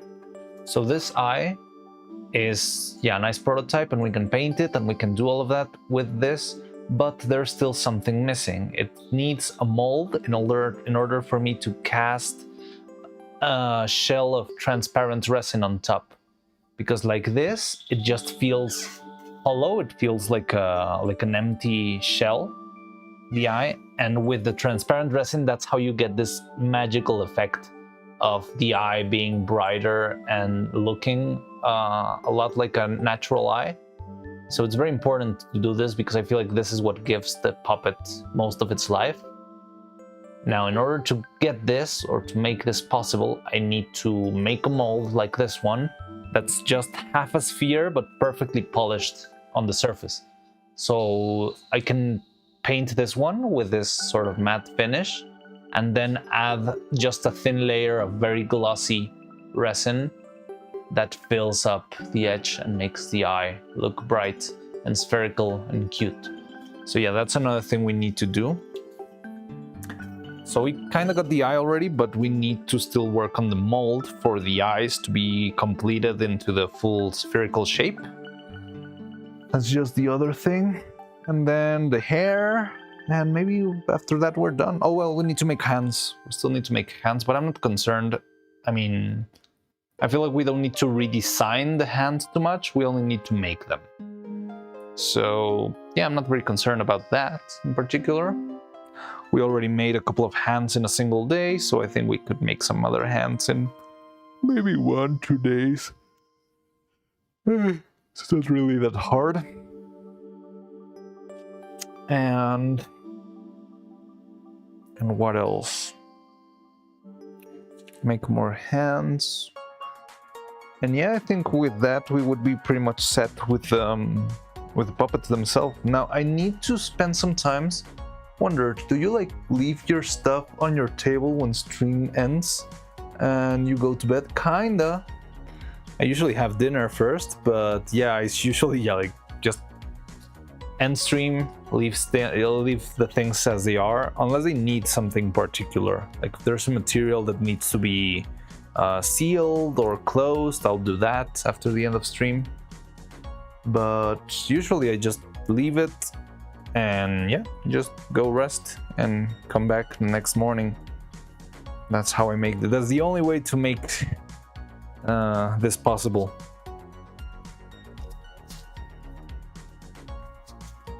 Okay, then I've always wondered. Yeah, I mean, I think you could see that whenever I turn on the camera on our next stream, it probably matches perfectly with the first one because I don't really move it that much. I only disconnect it so it can stay off for the night. I'm getting sleepy. But yeah. So, well, other than that, we would have to start talking about what are we going to do for extra props or extra assets that we need. I need to spend a little bit of time designing our new set because the space I have, the space that I just decided I will use for animation is much smaller than the other one, but right now it's just like an empty box. So I should try and design it or set it up in such a way that I can actually animate there. But that's gonna take some time.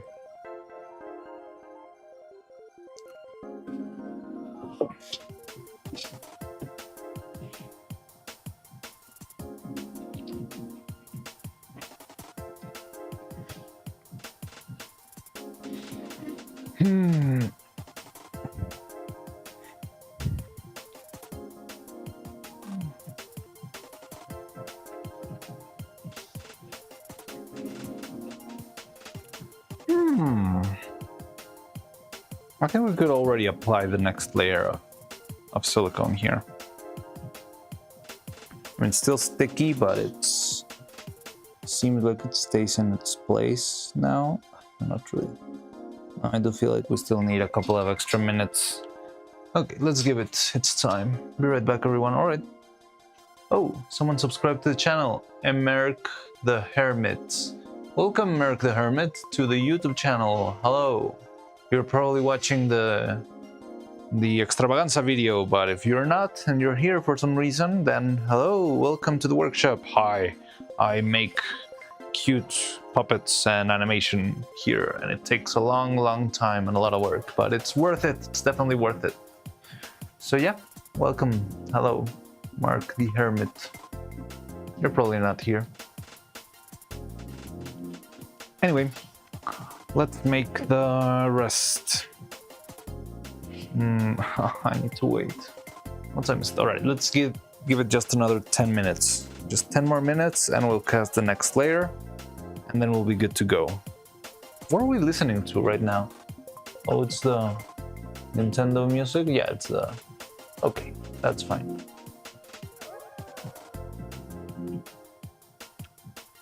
Boom, boom.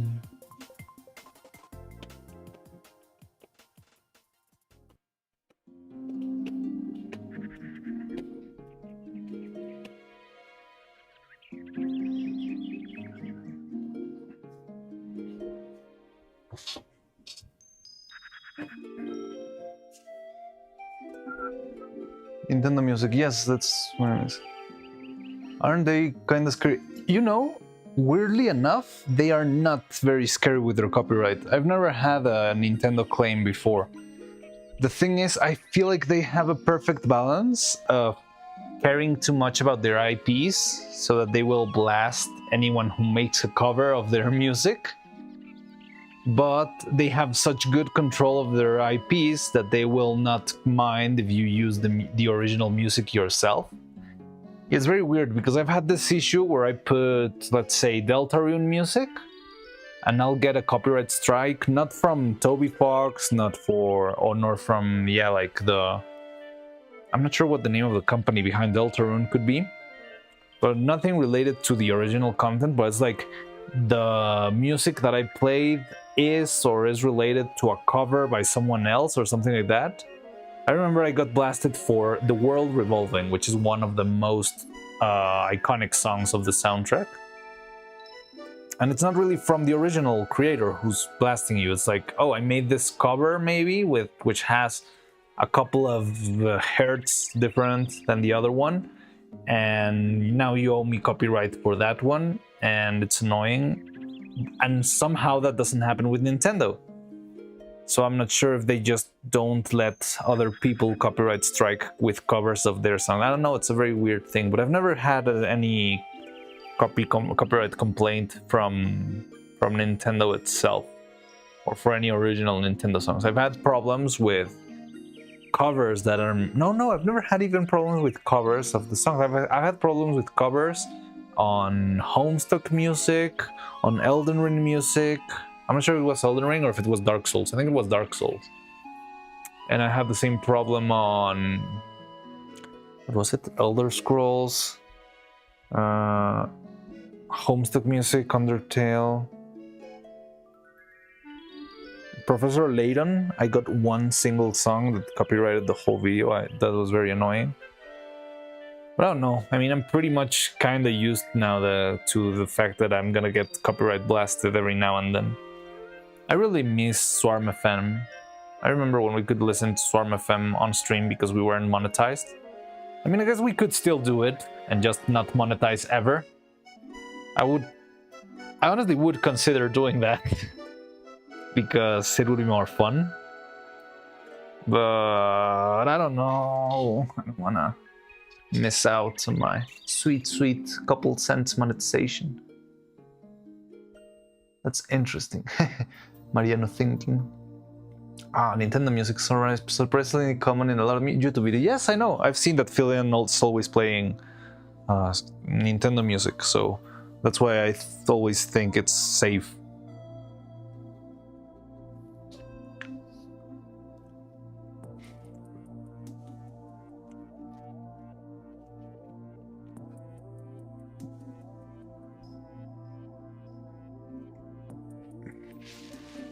Well, yeah, the thing is, there's only so much Nintendo music, and you'll go insane if you're just listening to it all the time.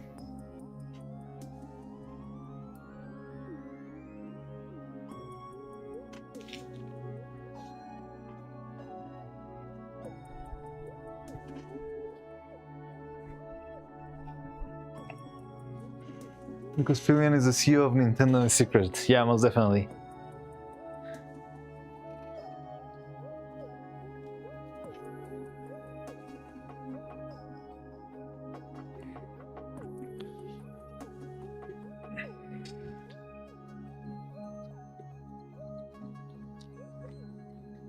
She might be the CEO of Nintendo Philippines.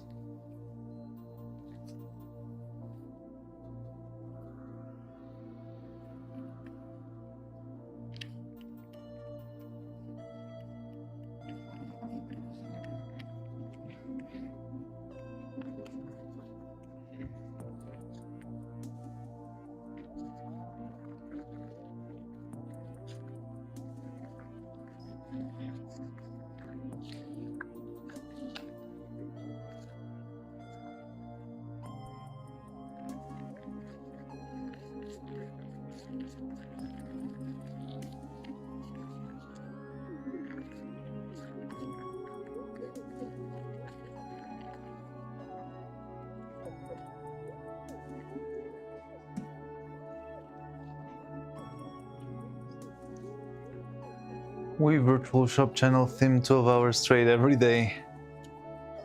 Yeah, that's never gonna drive me insane. I never knew it was that easy to get copyright struck from using music. Yes, it's insane. I've gotten copyright struck for all sorts of teeny tiny things. That's very annoying. And the thing is that you get copyright struck for one song and your 11 hours of content now are worthless. So yeah, you used 3 minutes of any copyrighted song. Well, now you cannot monetize anywhere, or sometimes you can't even show the video. There are a couple of videos that were actually blasted and they're impossible to see. They're lost forever. Yeah. And what I'm telling you, I think the crazy part is that I think there's some people who actually just copyright songs that's not even theirs. Well, they'll tell the YouTube system that it's their music because maybe they made this cover, but the cover is just pretty much the original song. So when you play the original song, YouTube thinks it is the cover, which doesn't really have any difference. So it will get you demonetized and give your monetization to whoever that individual is. Yeah, it's insane.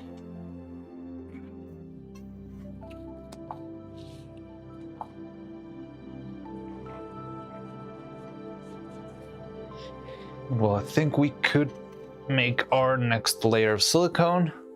Let's add a little bit of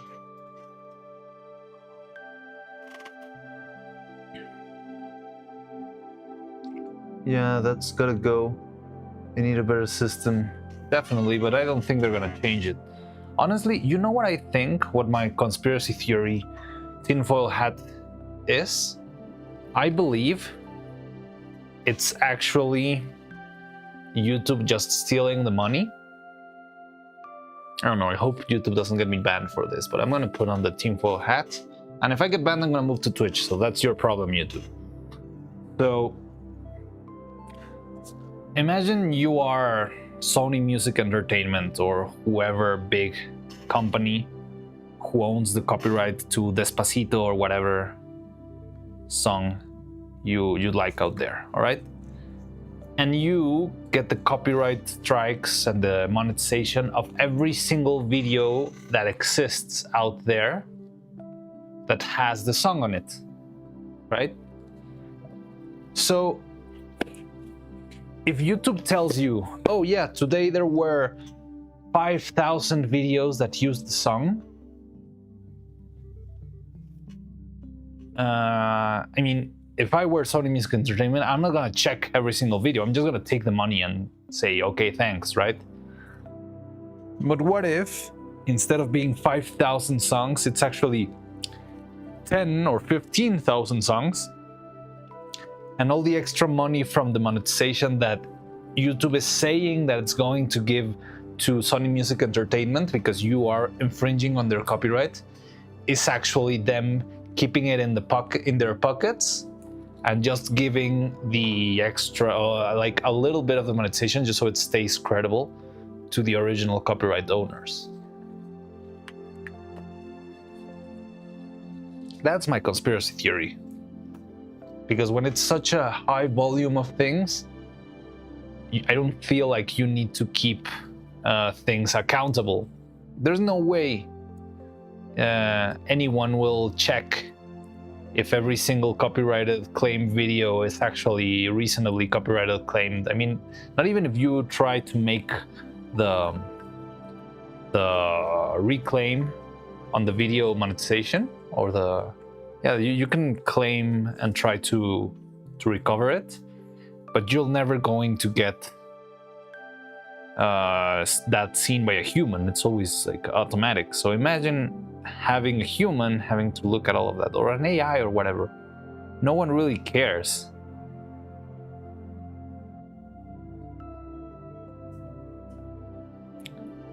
So yeah, if you're moving an obscene amount of money every single day and you just pretend today it wasn't $3 million, it was just $2.5 million, and the other $1 million, the other $500,000 simply vanished into thin air, who is gonna keep you accountable for that? Like, who on this earth is going to check every single Despacito video there is? Or whatever.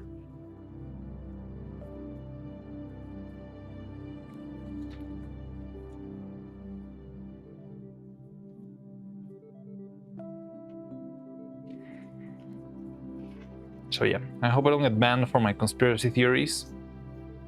But there you have it.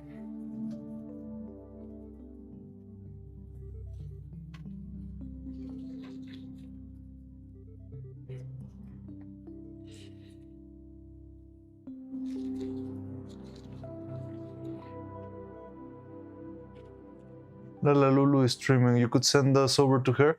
No, Dressy, today is Faye's birthday. We're going with Faye. I know you like Lala Lulu a lot, and I do like Lala Lulu a lot. She's very fun, very cool. But today is Faye's birthday. We need to go with her.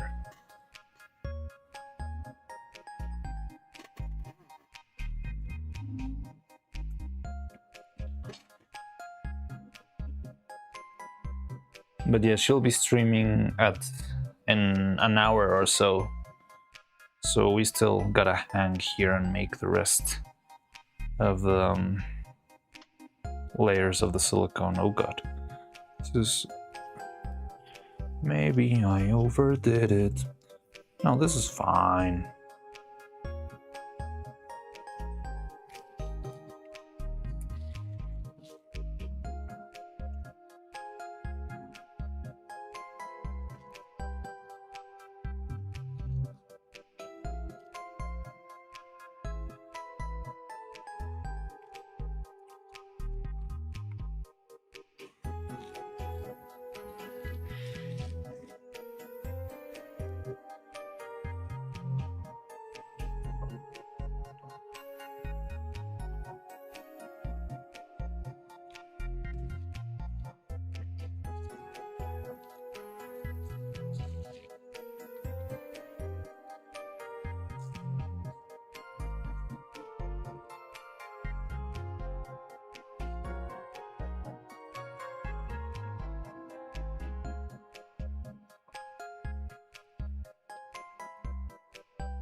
Oh, wait, what?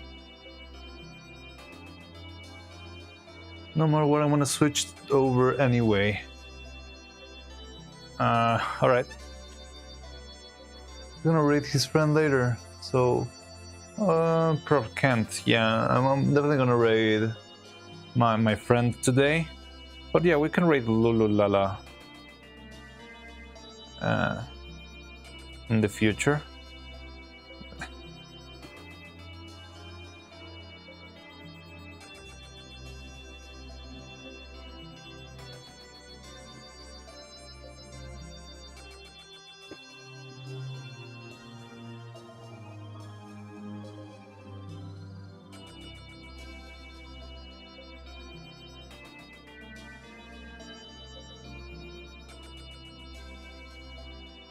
I think I've never rated Lulu on Twitch. It's always on YouTube.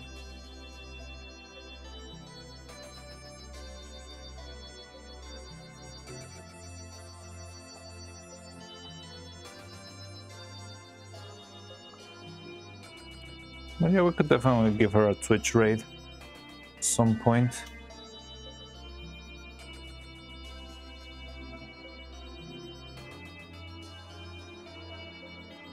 Yeah, today is a special day.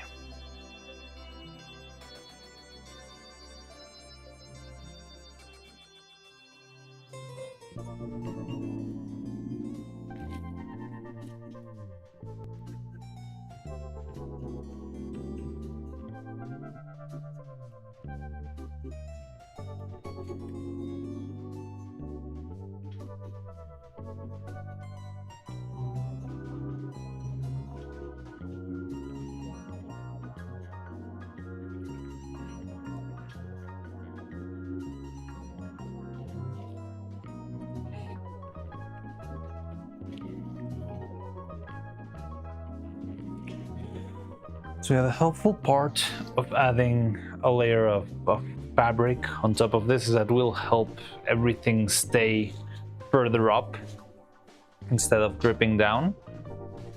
And that's what I want to do for the next layer, although I'm still gonna have to wait for this one to dry a little bit more.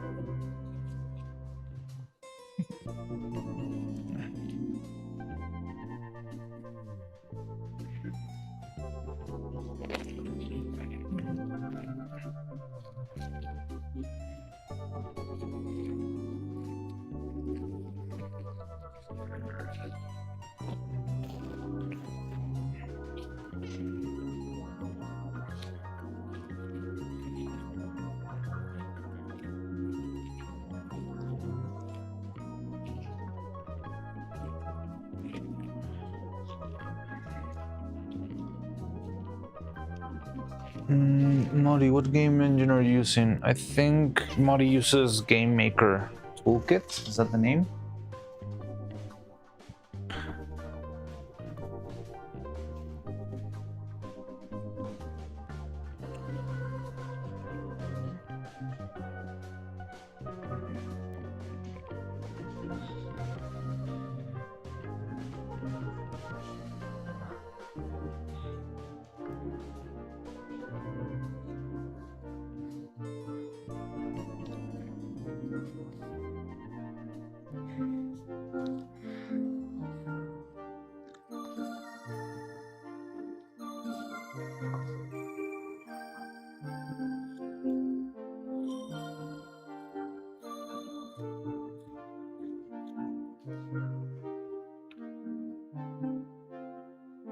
So yeah, hopefully this will be enough. Yeah, I think it is.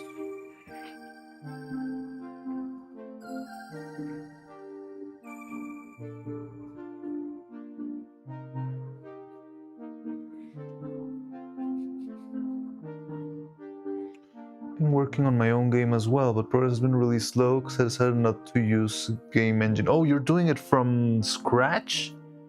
Wow, that's crazy. You're making your own engine, and what are you programming in? C#? Python?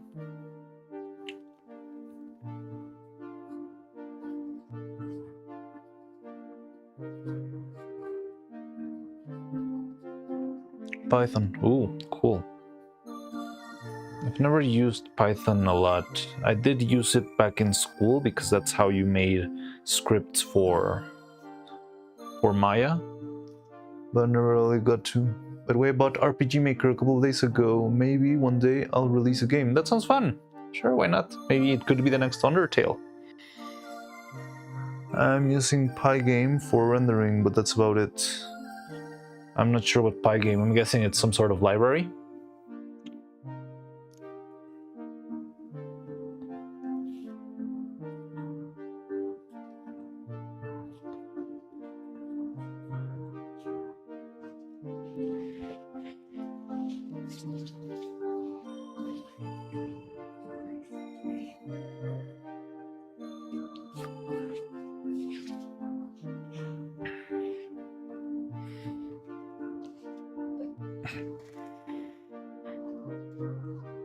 Yeah, lets you draw things to the screen. That's its main use of like, okay.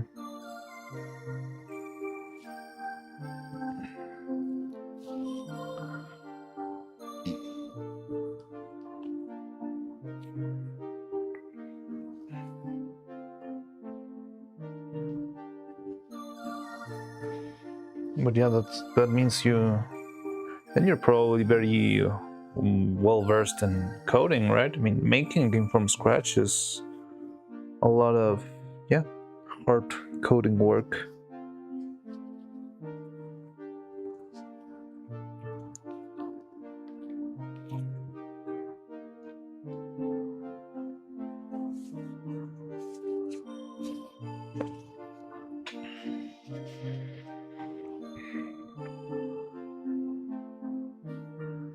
So I prepared this new layer of silicone to be a little bit quicker than the other ones. So hopefully this one will be faster. Don't need it to be extremely fast, but maybe that way I can apply the rest of the layers in less time. Yeah, you can see how it's already kind of thick.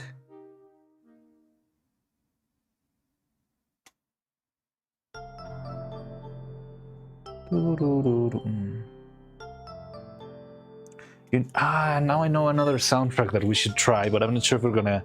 I have this feeling that we could probably get copy strikes from that one.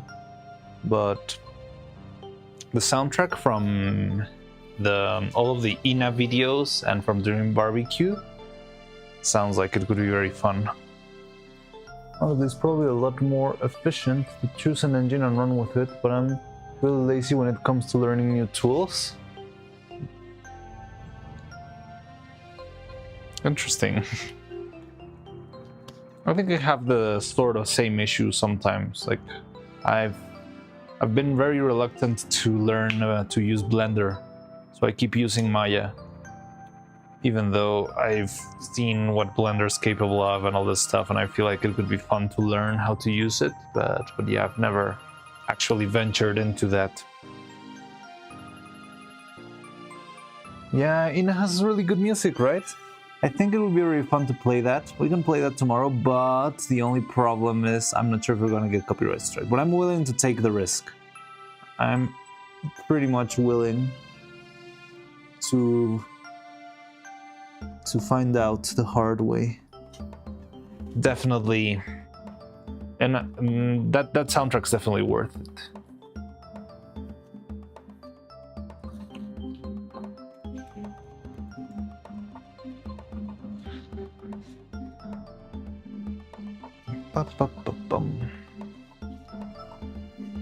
So we apply another layer, we do the other side.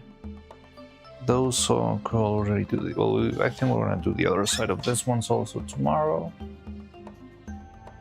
It's already kind of hard.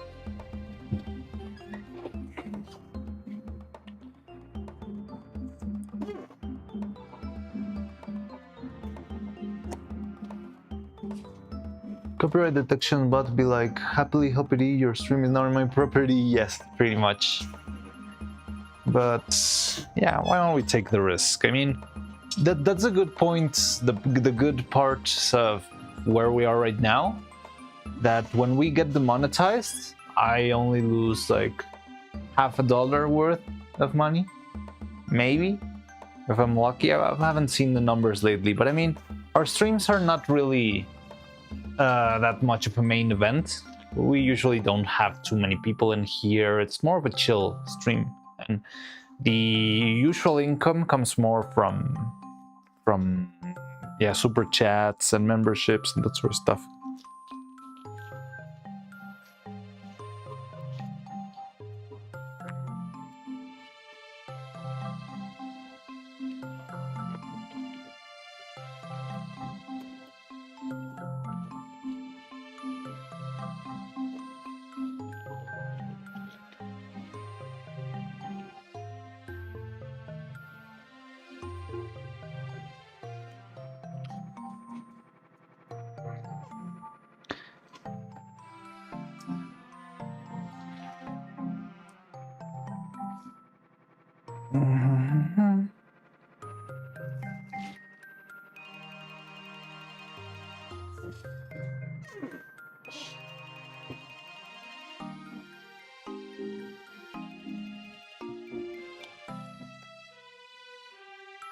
Guess what? What's up, Drizzy?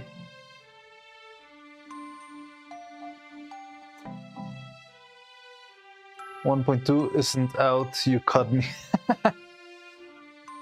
It's fine, we don't have a... There's no rush here. Take your time. It's better to have a good game than a rushed game, right?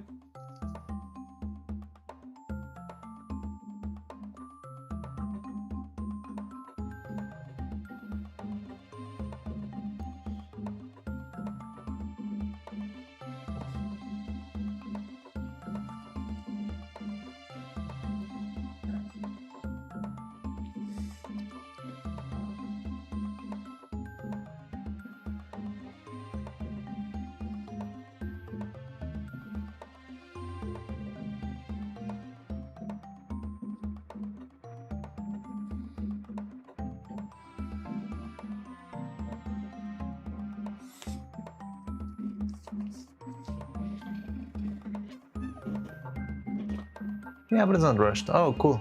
True. It's procrastinated. Hey, Silksong took 7 years on your own on your good pace. Yeah.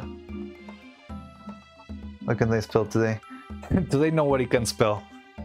Not Nathan, not me, not you. Note. I don't know. It's been a low neurons day.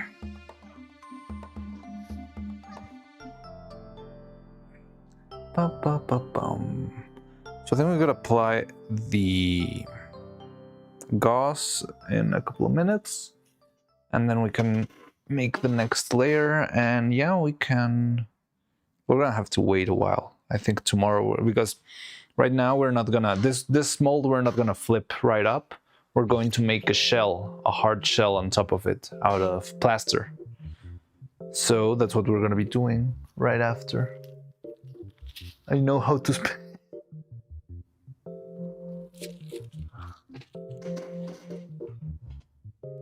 You just previewed.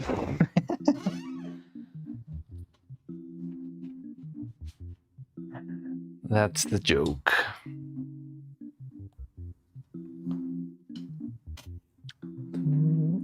Evidently.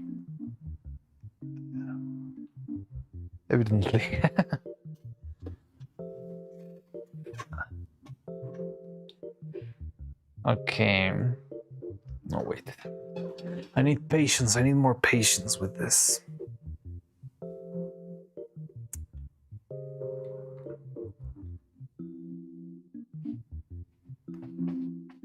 Maybe what we could do right now, I want to wait a little bit and I'm going to make the next casting.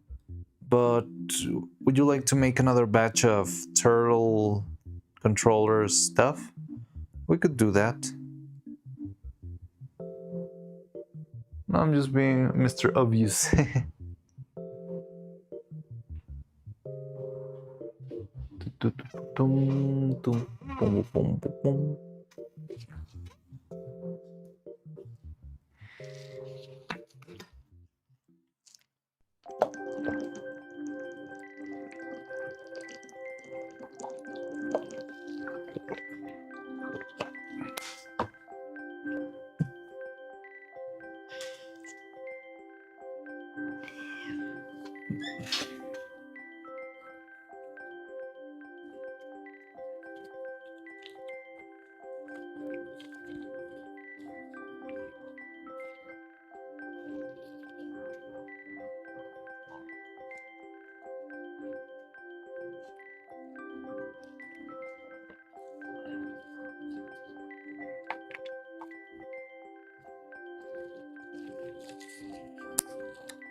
I want to play one put a royal con back at the grasp one.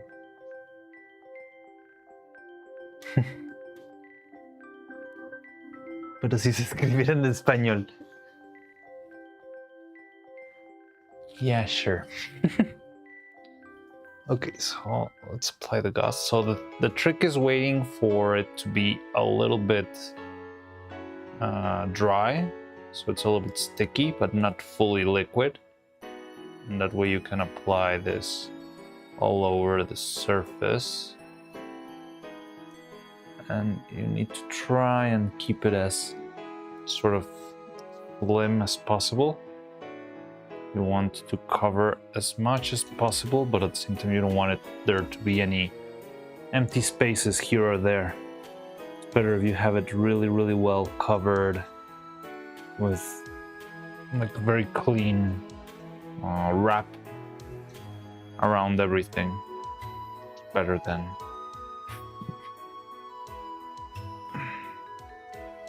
that's what I'm trying to do right now.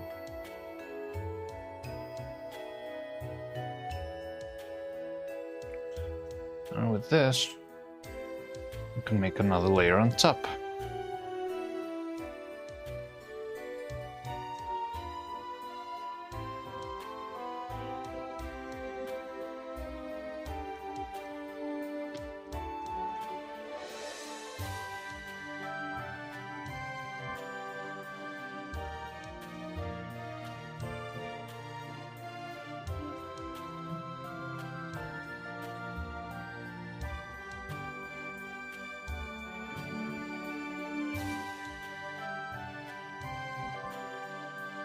Oh.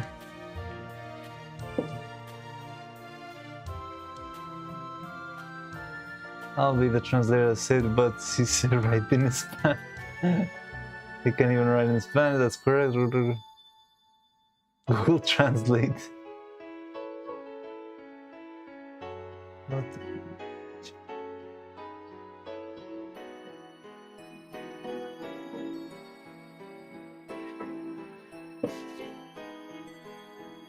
Okay. So yeah, now that we got this, we can make one more layer. Make it, I think, this time it could be good if we use 20. Oh. Okay, maybe a 16.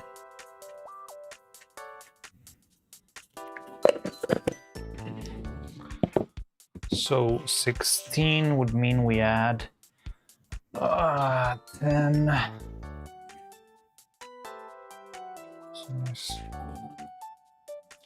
Okay. So let's add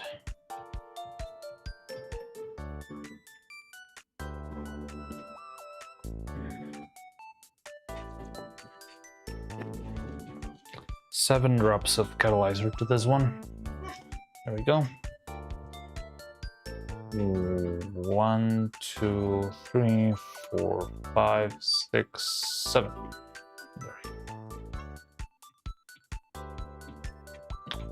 I don't know Spanish. The only two languages I know are English and Japanese. Nihongo wa wakaru ka?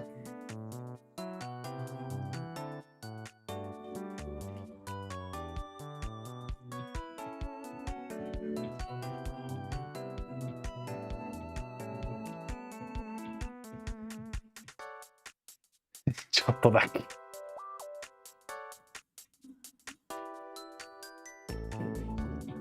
Trying to learn Japanese. I did take a couple of Japanese classes back when I was in school, but I really didn't learn that much. I learned like hiragana, katakana, a couple of sentences, and that's about it.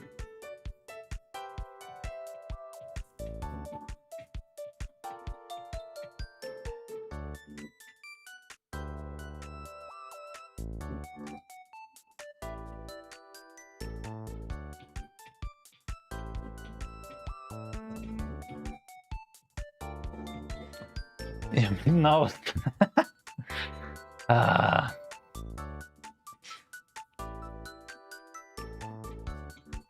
And translate the messages, feel free to. Si das traducir mis mensajes, no dudes en hacerlo. Oh, interesting.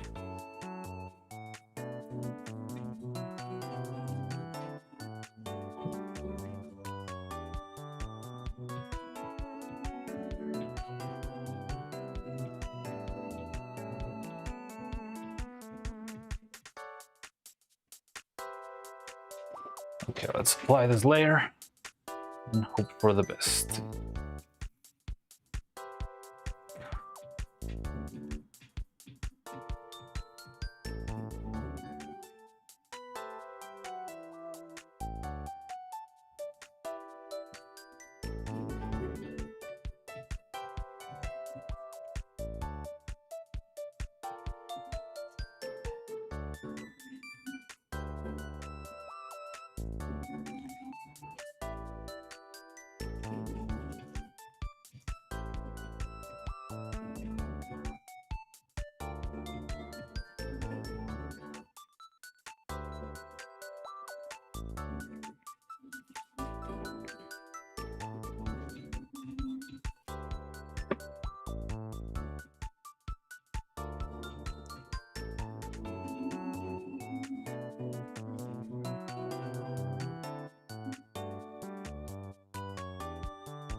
So you can see now, because of the cloth, how the silicone stays a little better on the surface. It's really helpful if you're ever working with really uneven surfaces or very hard to reach places and the silicone's just flowing down. You can just apply a first layer of silicone where you actually take the main register of all the surfaces you want to keep, but then you can add a cheesecloth and use that so you can add some extra volume with more silicone. So another way you could do this is you could actually just make a block mold, which would mean just making a giant brick of rubber. That would probably take care of everything, but that's very expensive. I mean, consider how much material you would be using. I think you would be using at the very least half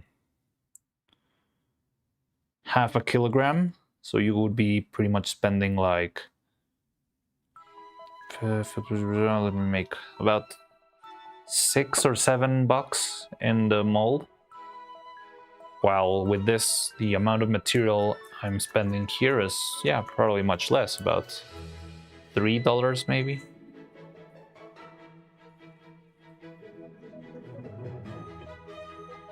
I'm talking only about only about silicone, but you can also add the pigment and all that stuff, but that's usually kind of irrelevant.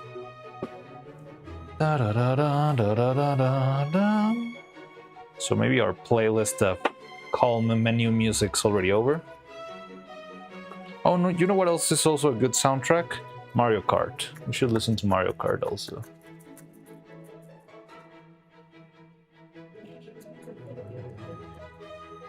I haven't even heard the Mario Kart World soundtrack, and I haven't played it either. I don't really know if it's good or not. But Mario Kart 8, oof. Really good soundtrack. It's really out there.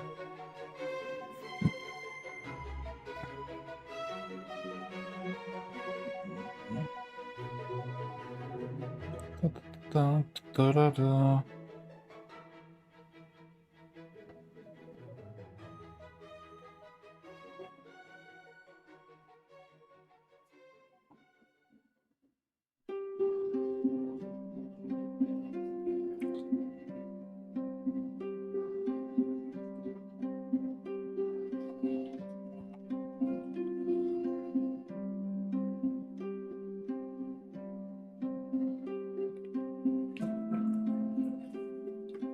Okay.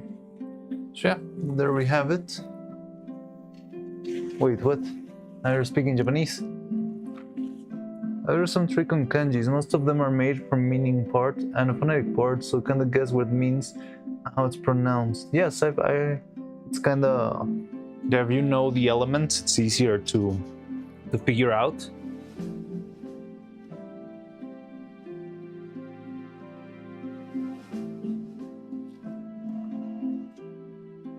But it only works half of the time, and I don't really know when it works. You know where I started to get lost in Japanese when I was taking those classes? With the fact that you needed different words for counting stuff. And if you're counting like round objects, you use this system. And then if you count long objects, you use this system. And if you count people, you use this system. And if you count, I don't know what else. There were so many specific things for very random stuff, and I just couldn't. My foreign man couldn't grasp the concept of why don't you just use 1, 2, 3.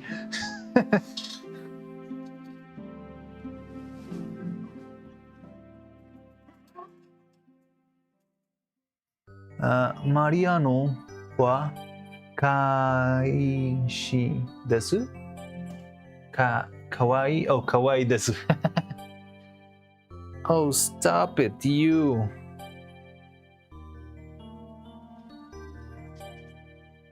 I said Mariano is cute. Counters are cringe, yeah. Yeah, it's just incomprehensible.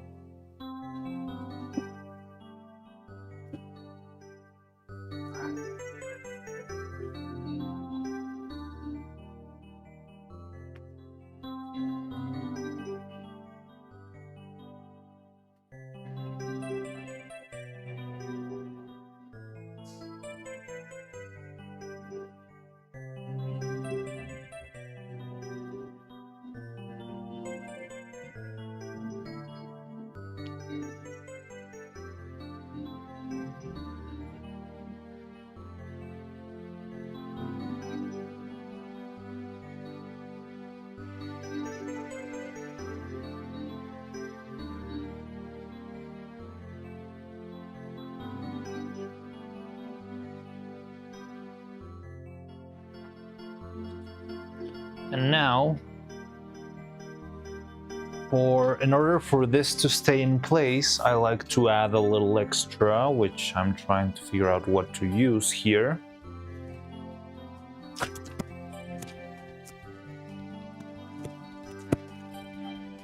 I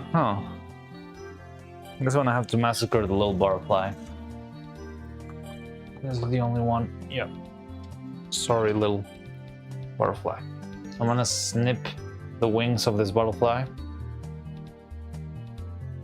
because I'm gonna be using this as a key. I love this song. This is Mario 64. I don't remember the name. Something Reef, like a water level. So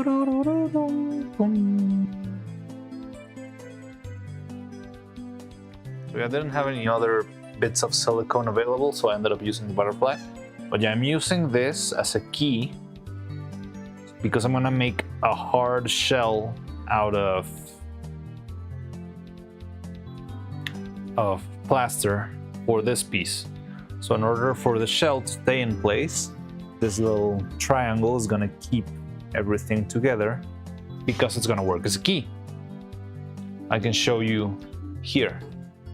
So this is the piece that we had before for the head. This would be pretty much the same thing as this one. It's the front part with the eyes and the mouth and the brow and all that stuff. And back here, I have this little slice of silicone from another mold that I didn't use. I think this is from an eye that didn't go all right. And this one should be well, this one works as a key for the shape of the plaster. So the plaster has got the perfect shape so that I can always stick back the first shell, the soft shell of the mold, into the hard shell. And yeah, just stays in place, works real well, and that way you can have the hard shell to give the support to the mold itself, instead of actually having to make a whole block of silicone, which would waste a lot of material.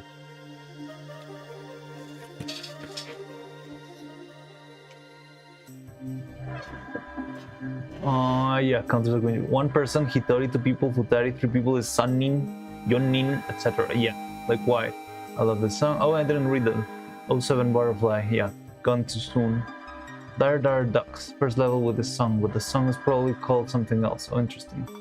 Yeah, I know it very well. Mario 64, the first game I compared 100%. Oh, wow. Oh, dang, one water level banger to another. Oh, yeah. Maybe it's like a playlist of water levels.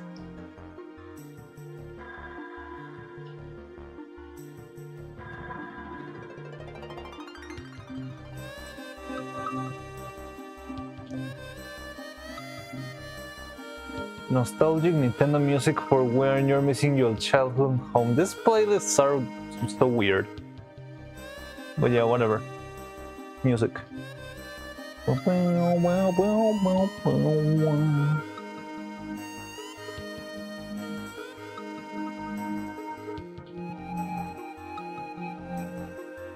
yeah, with this we got the set. So do you want to make another batch of controllers and pedals?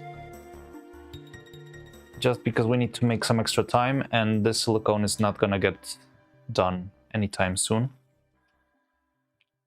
So I'll leave this aside, and why don't we cast another set? Do you want to make another set of these? What would you like it to be? Any color? Do you want a green one so we can get a real true-to-life turtle? Come to think of it, I don't think... Did you know I beat Duolingo 2.1/1? Oh, it's got levels now? It's crazy. I don't think ever had even a Ocarina of Time. Since we've seen this already. I mean, that's the version number.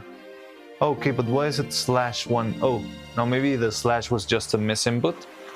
You just meant 1.2.1? I've never understood the hate towards water levels. I mean, they are a bit slower. I never felt it was a bad thing. It depends on the water level itself, right? Like the water temple in Ocarina of Time is famously annoying, and I don't think it's because of the water. I think it's because of the structure of it of you having to go back and forth a lot. Green Don Vidal. Alright, let's make you Green Don Vidal, finally. Let me go get the green.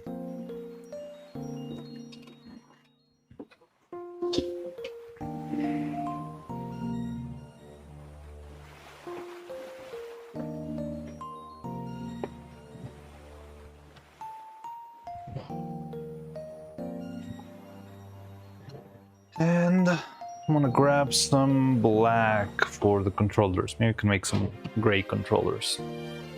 Maybe OG.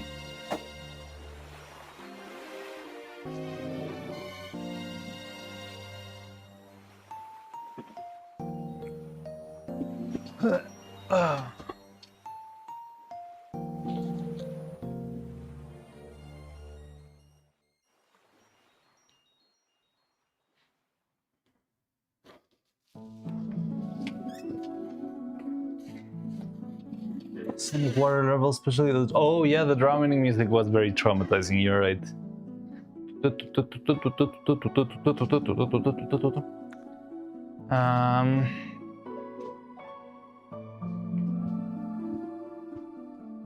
Oh, I don't have any more cups. Ah.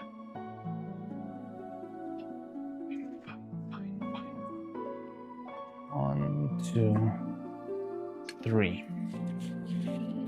4. We got 4 cups here. We used 4 cups. Well, 5 counting this one.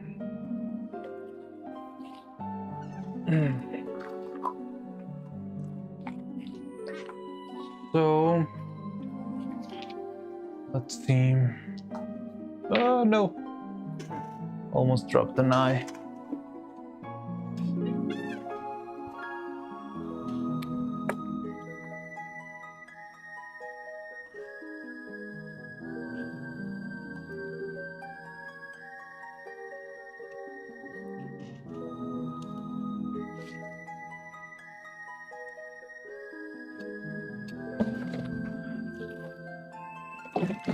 So I think it was about 10 grams for the Don Vidal.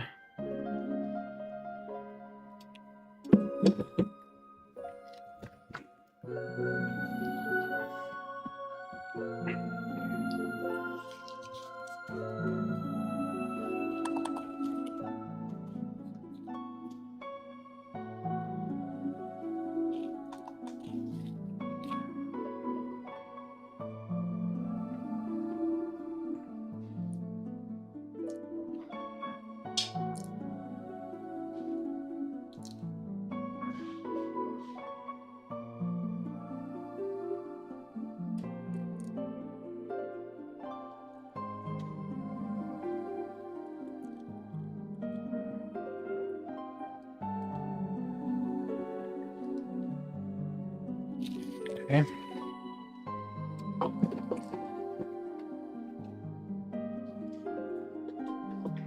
We grab the green.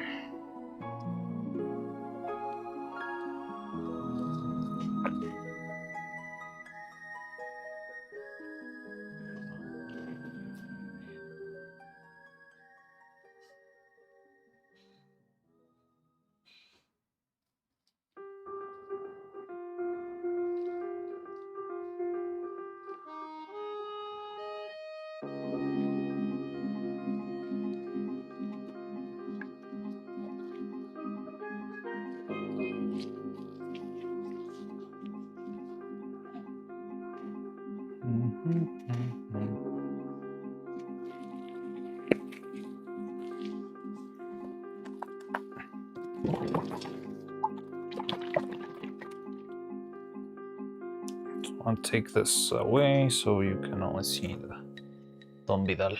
Maybe this one in case we overdo it with that.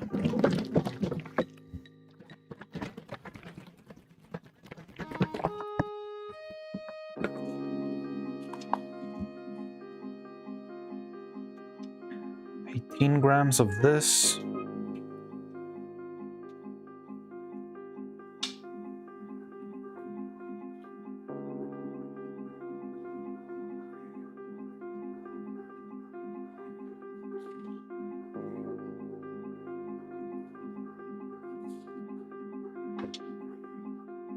Okay. There we go. Just clean. Oh, God.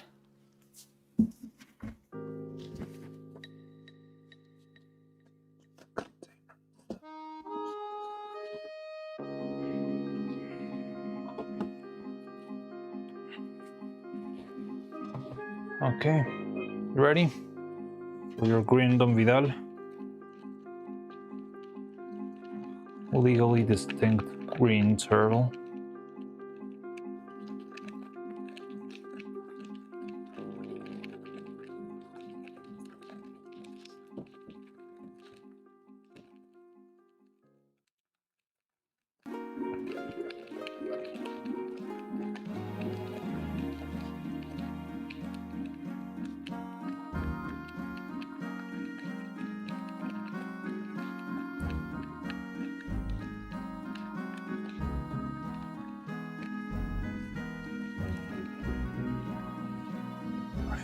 Go.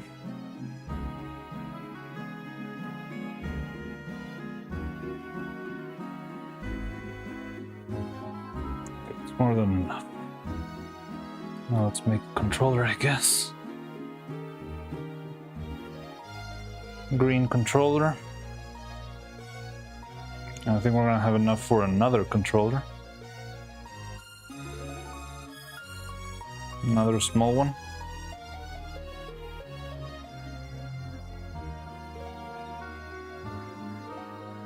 And I'm going to throw the rest on the butterfly that's already got some... Oh, no. some black onto it. Still need to complete this butterfly. It's already warm.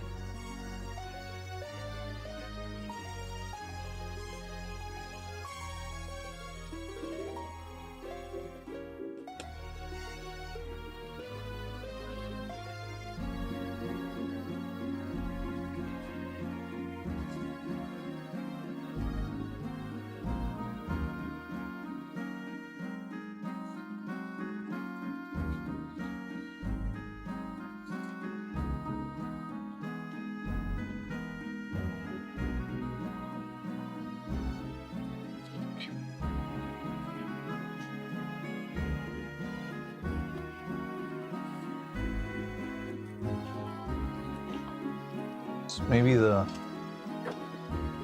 clearing up is gonna be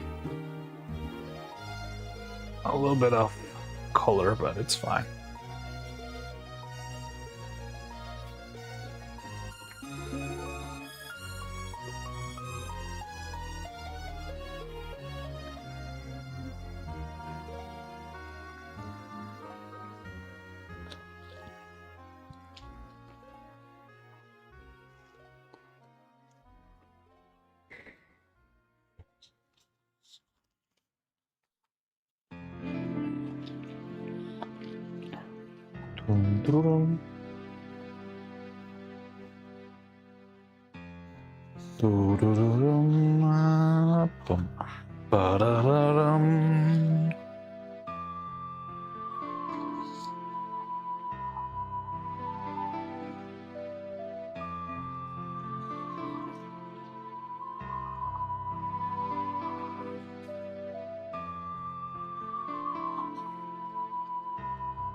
Yeah, I wish it had been more saturated. I feel like it's too much of a washed green.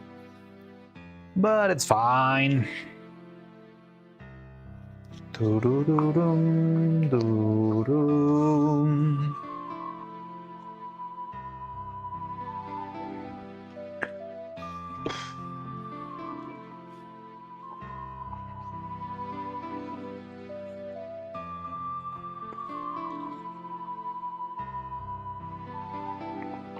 Yeah, now we have green tutel.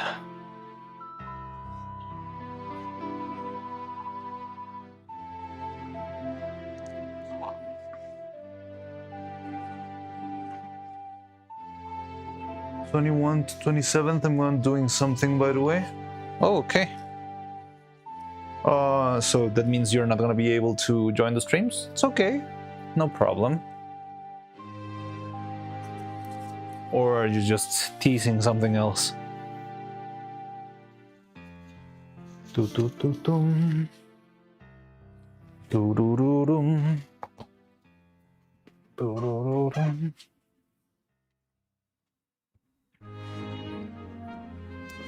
Might join, but won't chat if I do. Oh, it's okay. It's okay, Rosie. Don't worry. No problem, no big deal. And hope whatever it is, it's a good thing and you enjoy it. Maybe we'll chat a little bit. Yeah, I know you. I feel like you will want to chat. You're very enthusiastic when it comes to our streams, which I appreciate a lot. But yeah, sure. Best of luck with your endeavors.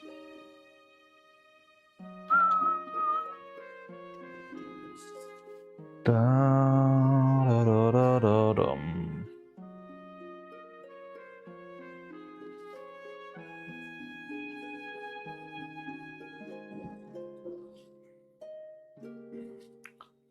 I'm going make you as a Gooberling.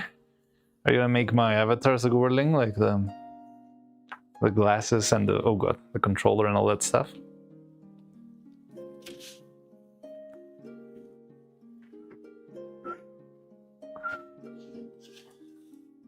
Bum bum bum bum ba-da-dum.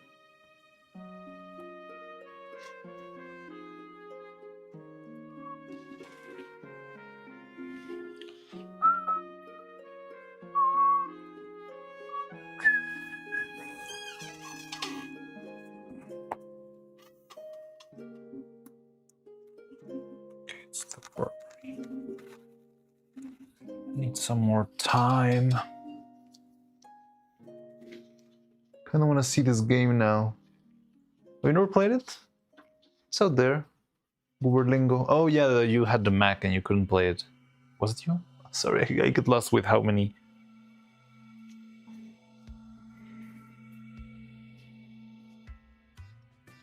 How many people we get in chat sometimes.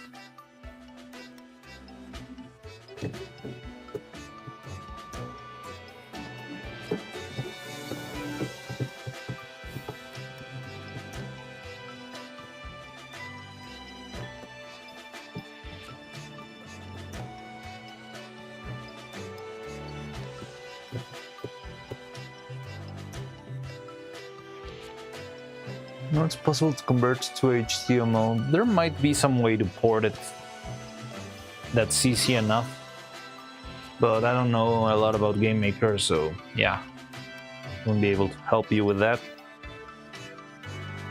So I think I overdid it. So 40 grams gives you enough for all of these, which means this should be about 20 grams then.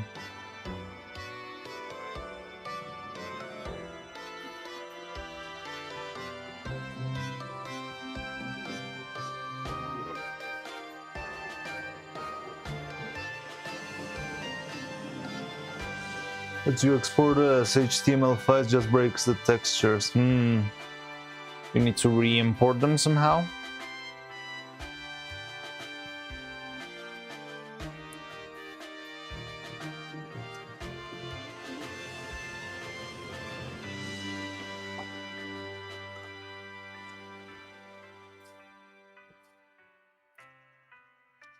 Oh.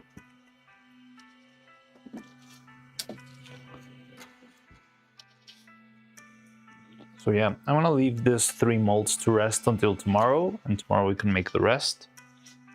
The other side for this ones, and we'll have to make the first shell for this one and the other side. And hopefully maybe tomorrow we could even cast our first copies of these 2. I'm not sure. Oh, I'm not even showing it on camera. Well, did you know the face molds? And then this one we can actually make. I'm not sure if we'll be able to make a copy tomorrow. No, because we still need to make another piece. But we'll definitely. I think we can have the mold finished by tomorrow. But it's gonna take a lot of many layers of applying more silicone and all that stuff. Well, yeah, I think we can do that. I was thinking of probably taking a day off. I'm not sure if Wednesday or Thursday, but probably Wednesday. I still don't know exactly, but I'll let you know, okay? But yeah, most likely it's gonna be Wednesday.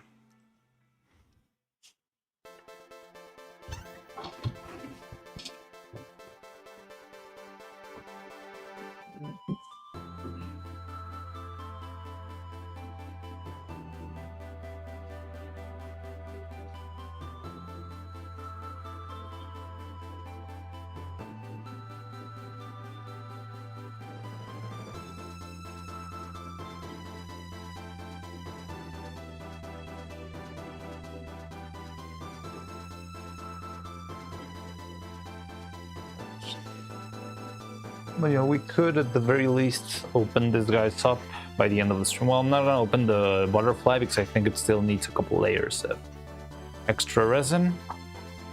But yeah, we could definitely open this guy's up. Just give me a couple extra minutes. I think we can do it, and then we can raid Faye.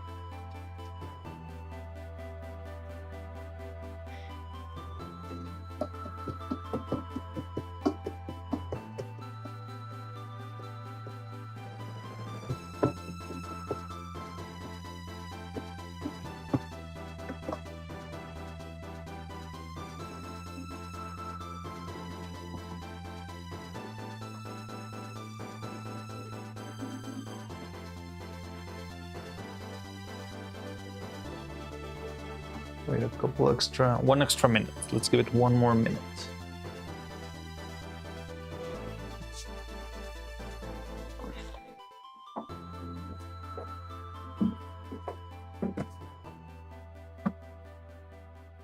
Grin. Yes, we're making our Grin turtle. How you doing, King Turtle? I did see you around a while ago, but I haven't seen you in a bit. I'm not sure if you've been here the whole time or you just made it back, but welcome anyway. So yeah, I'm about to open our Gren molds. Want to see them? So let's start with the Dragon Frame controller. They're the least exciting, I believe.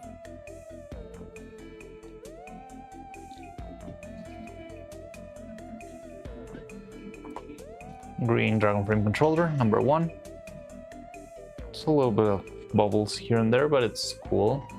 Oh, this is breaking, but that is good. Yeah, this is not really helpful. Okay. There's our green Dragon Frame controller number 2. Had to go to court for jury stuff? Ew, boring. Well, I don't know, hopefully boring. I'm not sure if it was... I guess most of those jury trials are not really like CSI murder cases, right? They're probably mostly like a trial on leasing of copyright of something, or I don't know. Hopefully it wasn't something too dense. I don't know how court works in other countries.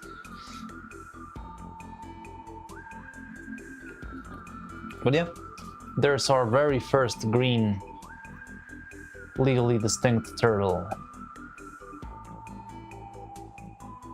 Yeah, I think it would like it to be greener, but it's part of the washing of the resin. But I like the color. I mean, it's not a bad color, it's just not the right color. I would like it to be more like this. But we can take care of that later. Never ends, man. Mostly just speeding. Okay. Oh, so you do more than one case? I've never understood how that stuff works. Because that's like random, right? Just someday they call you out and you become jury for anything. So it's mostly speeding? Tutel. So yeah, here's the green Tutel.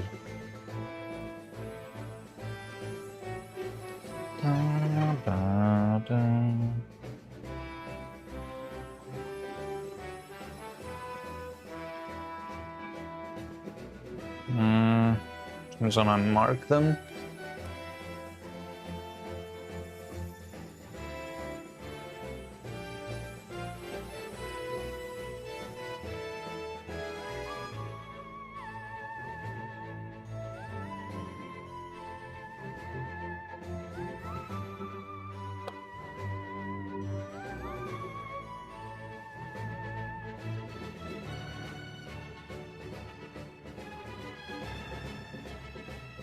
Just like the idea of having them dated, so if someone ends up with one of these someday, you can actually go to the stream and see exactly when it was made and how it was made.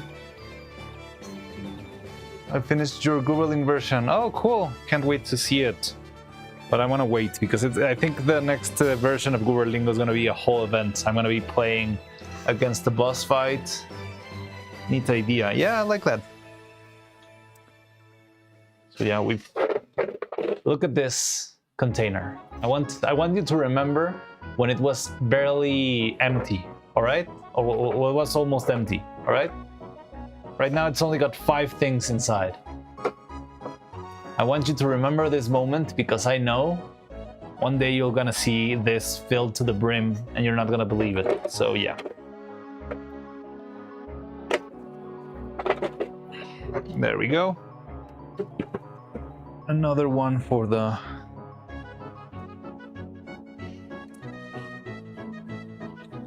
back. And yeah, so I guess we are done for today. Well, I'm still waiting. Let's see if Faye's already online. Neat idea, super good idea, yay.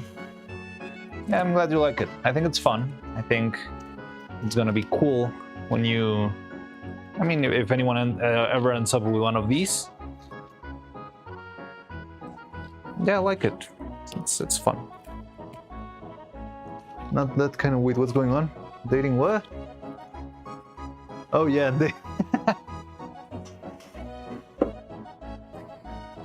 Did I say dating?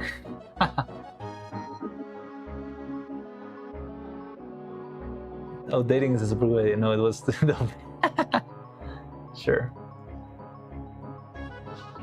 All right, so let me see if Faye's online. So if anyone's on YouTube, are there any YouTube viewers over here? Because I want to raid a friend of mine on Twitch, and today is her birthday.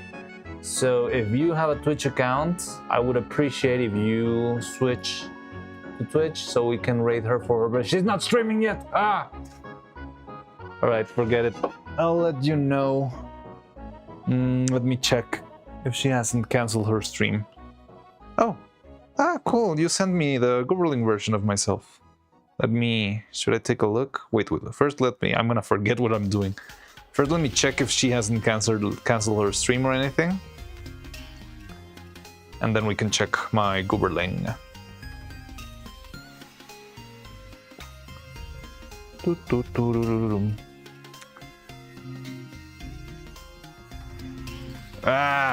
Okay.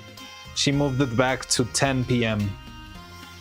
So it's gonna be in another half an hour. I'm not sure if any of you are still gonna be around for that time. But yeah, okay. Anyway.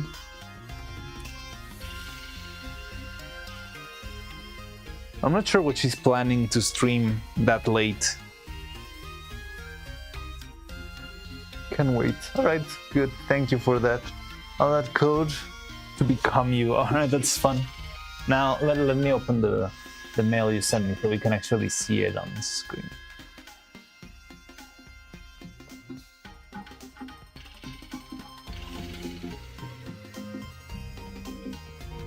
Oh, I can see.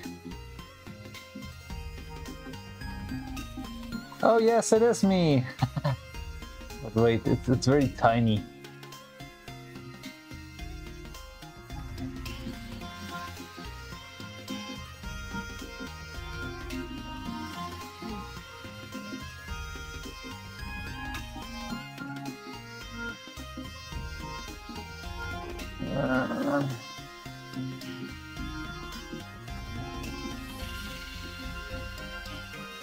Okay, let me see if I can put it on the stream, but it's so tiny.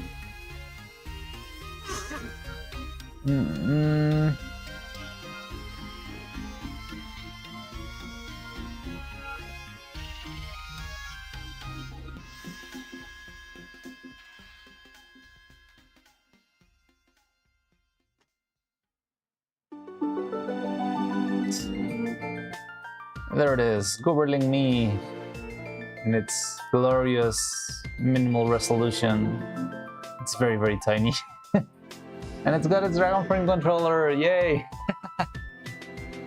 Yeah, that's very cool.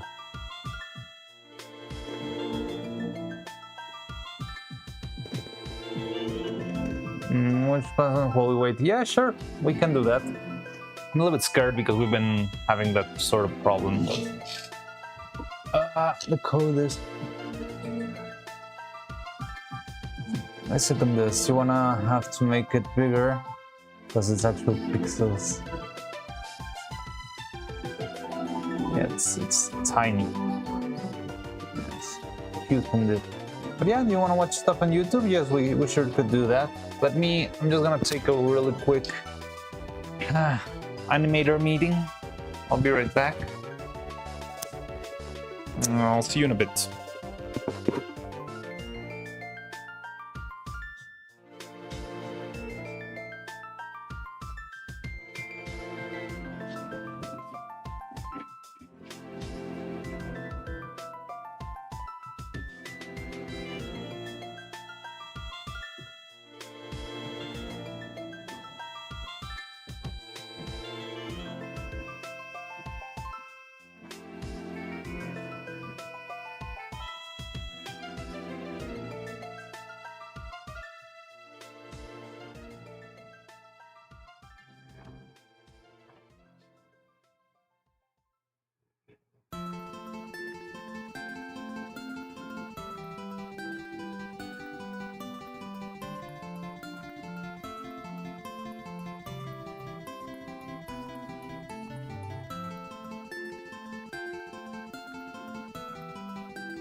Hello. Can you hear me? 'Cause I don't know where on earth did I leave the microphone. Oh, there it is. All right. So yeah. Do you wanna check out stuff and just hang while we wait for the birthday girl? All right. Papa. I hear you, yeah.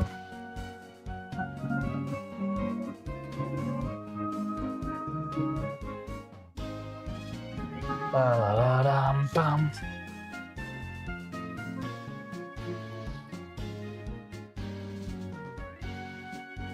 Da-da-da.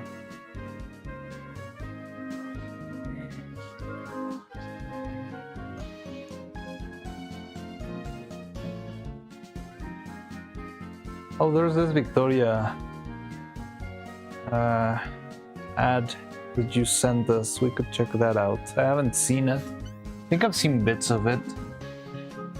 I haven't seen the whole thing, but it looks really cool.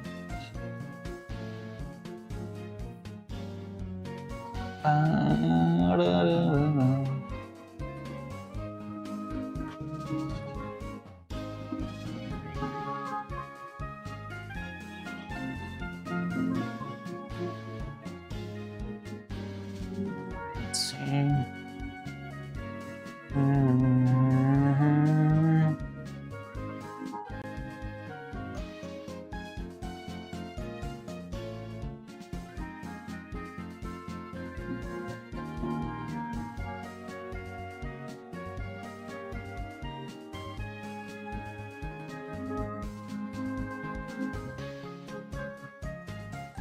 Okay.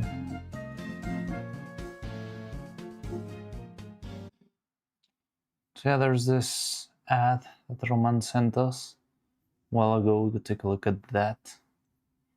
I think this is set up properly. Okay, hopefully. I might have double audio. I don't know.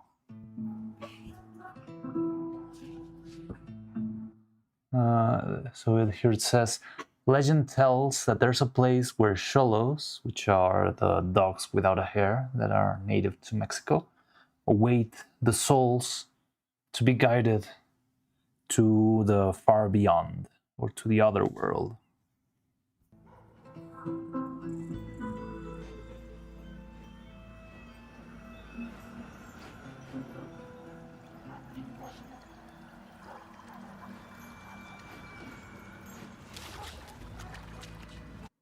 The art itself is wonderful.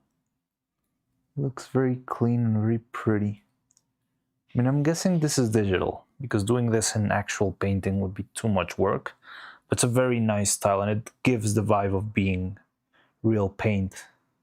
I'm not sure if it's actually... No, I don't think so, because these strokes wouldn't be going through the body if it was real paint, right? The brush stroke would end when the other brush strokes started. It would be, yeah, this would be kind of hard to pull off if you painted it for real, I believe. I don't know.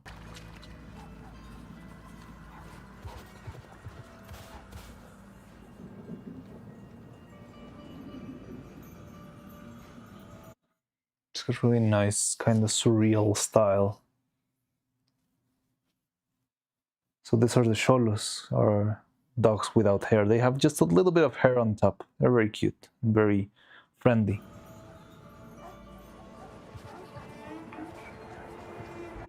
Yeah, it's digital because you can see the movement of the grass over here is completely digital. Nothing wrong with that. I was just wondering if they might have gone all out.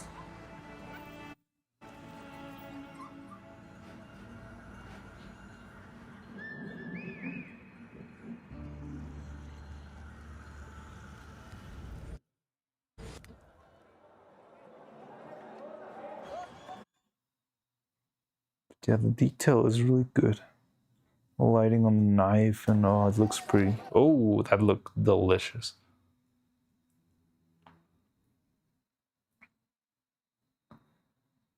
That looks amazing. Wow. Perfect pan de muerto. Pozole. Some random beer brand for no particular reason, of course. Ooh. It's the dog when it was younger.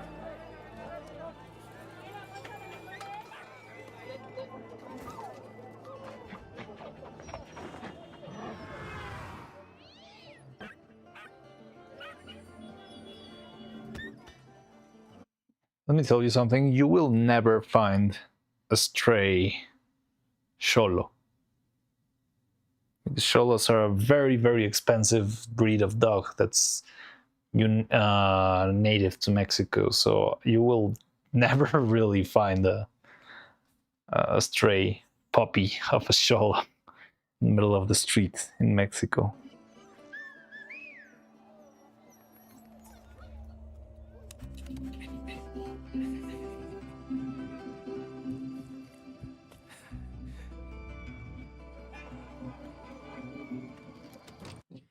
It's really well made. Look at even the distortion there.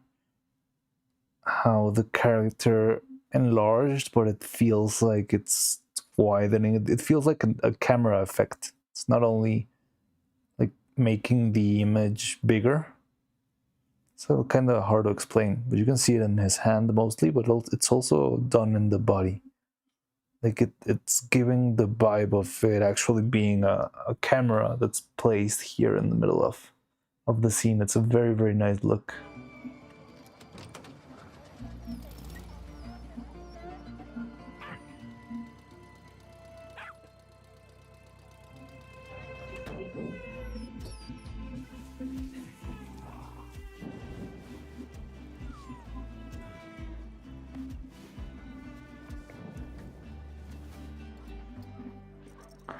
Rogelio, that's the name of the dog.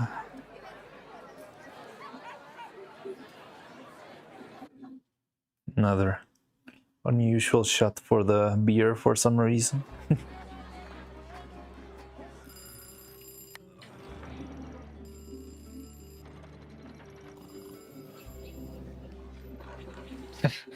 This guy is the sole distributor of beers in the town.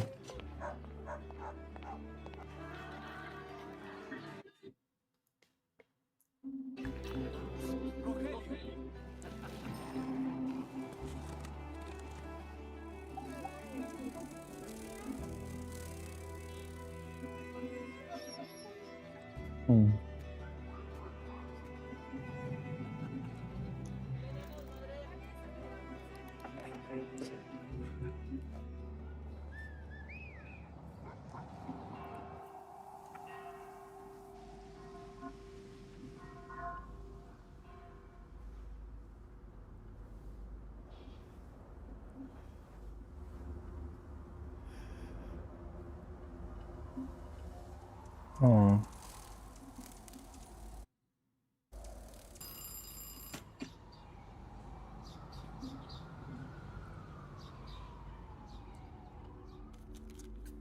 The dog passed away.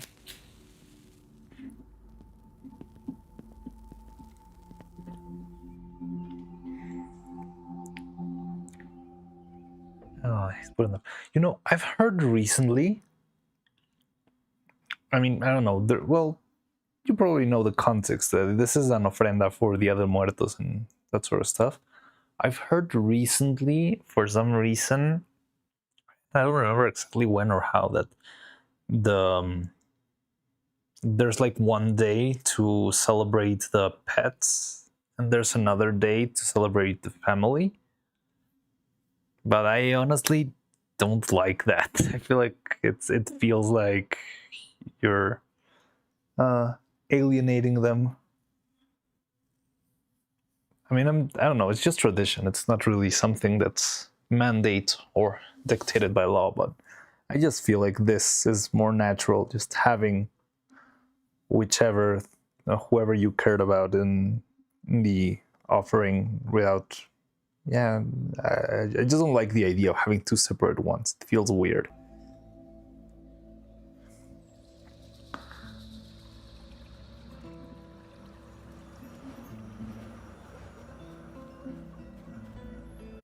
Now we're back in the other world, and the dog is waiting for the old man. And the old man is going to appear and bring Victoria beers to everyone, to all the dogs and to all the dead people.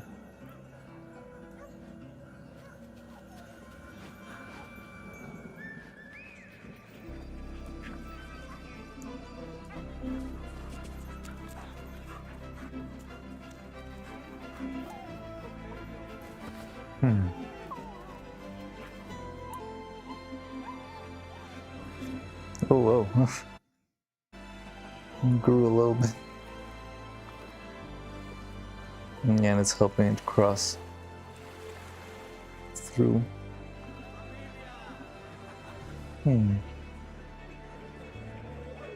Oh god, it's huge. And who's waiting for you? That's what this says.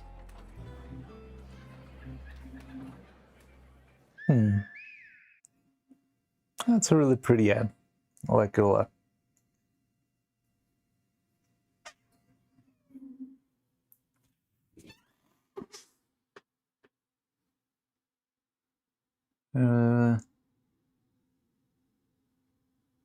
Open no matter the new code is where it's cooked.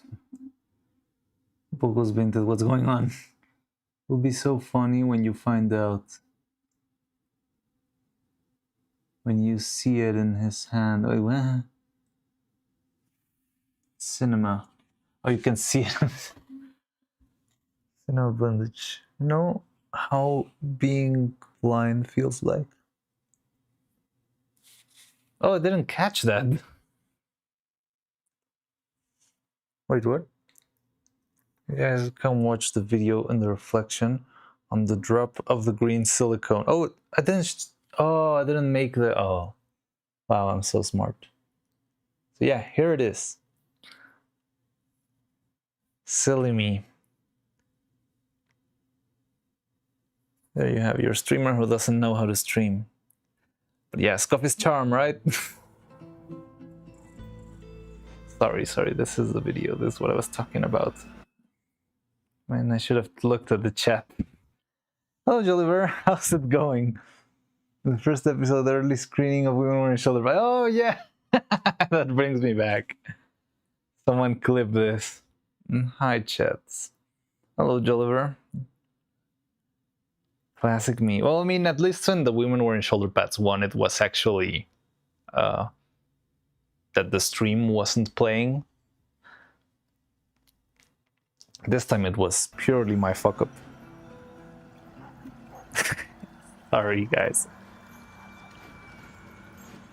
But yeah. This is the short. Sorry. Roman sent it on the Discord, just in case. So yeah, these are the Sholos that are waiting to guide the death into the underworld. The other world. The netherworld.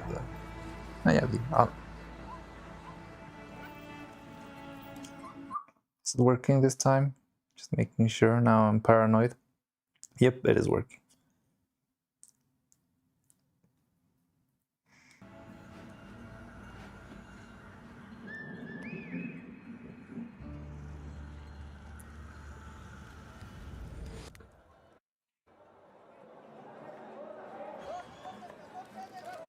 Look at that pan de muerto. It's absolutely delicious.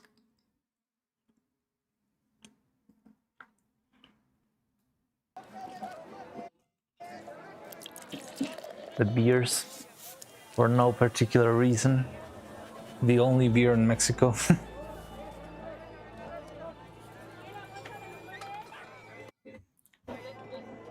And yes, I was telling you, you'll never find a stray.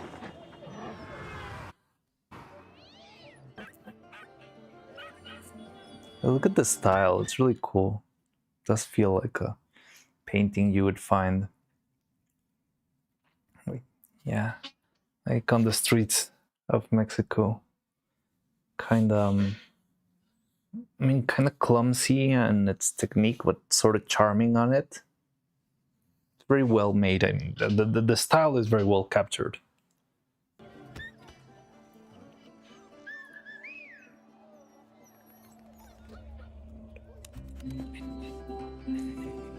Why would the guy whistle to the dog when it first meets it? Kind of weird, isn't it? Oh, this is the shot I meant with the camera, that the characters, it's growing, but it's not just growing. You can see the trace, like the shape of the body is slightly distorting, as if there's a camera there. That's what I meant all this time.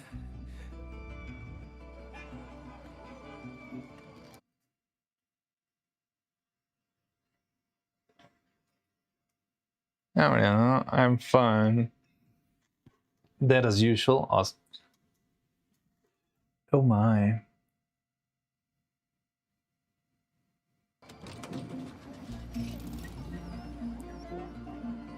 As I was telling you, you'll never find a Sholo, a stray Sholo on the street. Not even the puppies. They're very expensive dogs.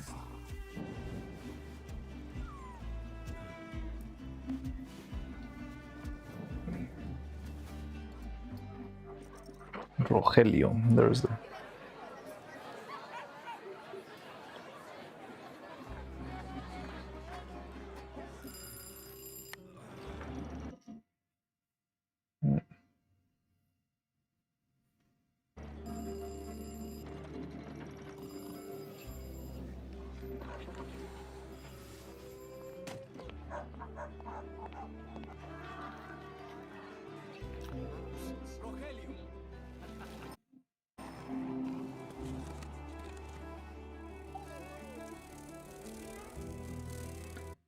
I don't know what the hummingbird represents.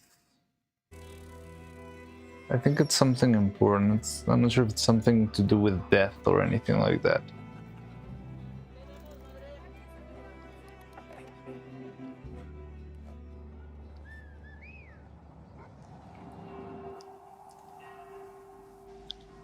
Here's when the Rogelio passes away.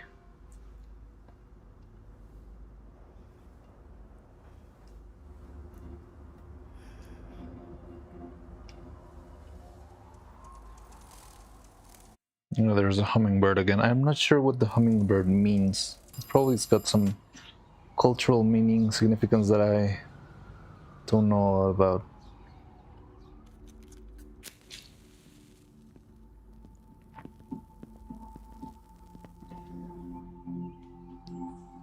Yeah, this is what I was talking to you, that there's some people, but I've never heard of that before. I think that's something more recent, that celebrate like 2 Day of the Dead, and one is for people and the other is for animals. But I don't know, to me it feels weird. I don't know if that's the original way it was celebrated. I don't really think it is. It sounds like a modern trend, if you ask me, but I don't know, it just feels weird having 2 different celebrations. Why not just one? And yeah, then we go back to the World of the Dead. This World of the Dead reminds me a lot of another animation I'll show you in a bit, because it's also like a Mexican World of the Dead, but much more abstract and much crazier.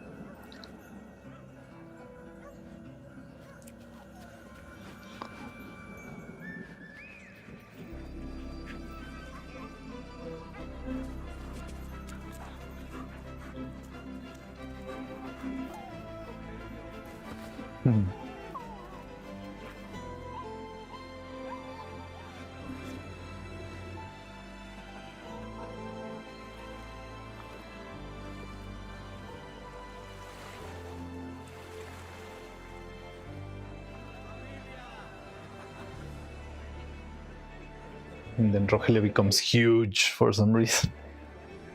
I like that. I like the abstractness and incomprehensibility. And yeah, this is Who's Waiting for You. In my case, it was my chat, because I never put the image.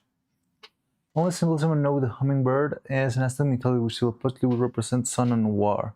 doesn't really seem very fitting war in this context. But yeah, I understand it is related to Huitzilopochtli, but yeah, it doesn't feel like it fits here. But it's clearly a symbol there. Interesting cinema. Funny clip. I already got the clip of me just not thinking it's playing and showing you gloves.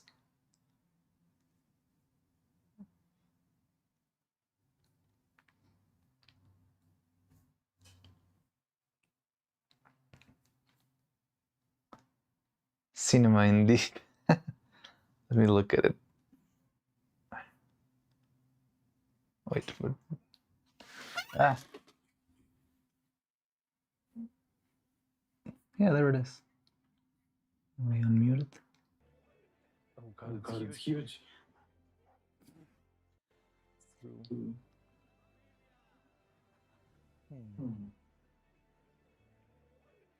god, it's huge. Please don't take this clip out of context. And who's waiting for you? Stop it.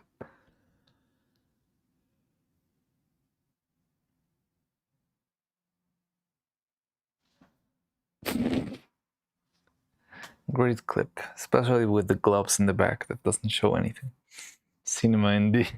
But yeah, that was a very fun ad to watch. I hope I don't get blasted for copyright. If I get blasted for showing an ad, that's gonna be very annoying. Like, why on earth would you want... Don't you want your ad to be seen? I'm getting a little bit concerned because Faye hasn't started streaming yet. I'm not sure if she's gonna stream today. She might be having technical difficulties. I guess I'll ask her directly.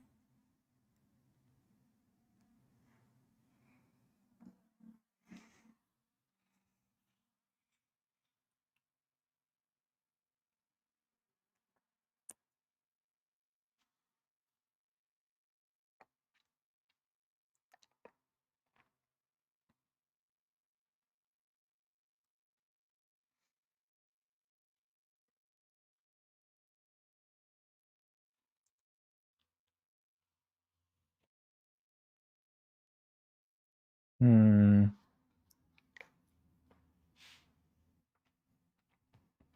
in the meantime, what else could we look at? Oh. Jason Ronsani. Bloody little from his own channel instead of the company channel, so maybe less copyright strike danger? Maybe? I don't know. Bloody little frog. Okay, maybe we could take a look at that. I'll see.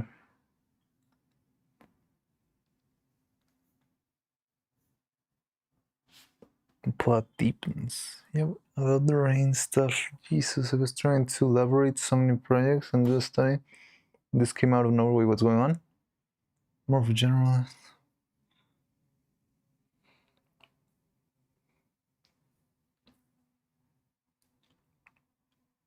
Bro, I don't know what just happened here. About 6 companies of these days contact my little company to make some animations for them. Hey, that's cool. Congratulations. That's really good. Sorry, I haven't seen your messages. I was trolling with the scuff and all that stuff. But yeah, congratulations, Oliver. I mean, sounds like you're gonna be very busy, but that's probably very good for you, isn't it? A lot of work, a lot of money. Yeah, but about the rain stuff, Jesus, I was trying to elaborate some new projects and do some study, and this came out of nowhere. But hey, it's a good thing. It's a good thing. Make it worth the effort and the hard work. I know you're gonna be able to make something very interesting.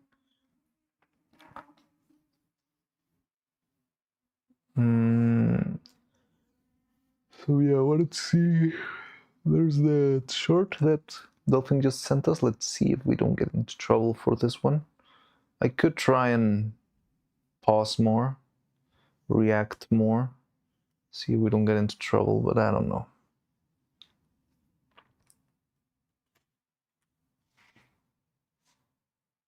Oh, it's a 22-second clip, so also shouldn't be, hopefully, that much of a problem. I like the design of the frog, little black eyes. Am I streaming here right now? Nope. There we go. So yeah, it's a 20-second clip. Hopefully we're not gonna get into trouble for showing this. Let's subscribe to them.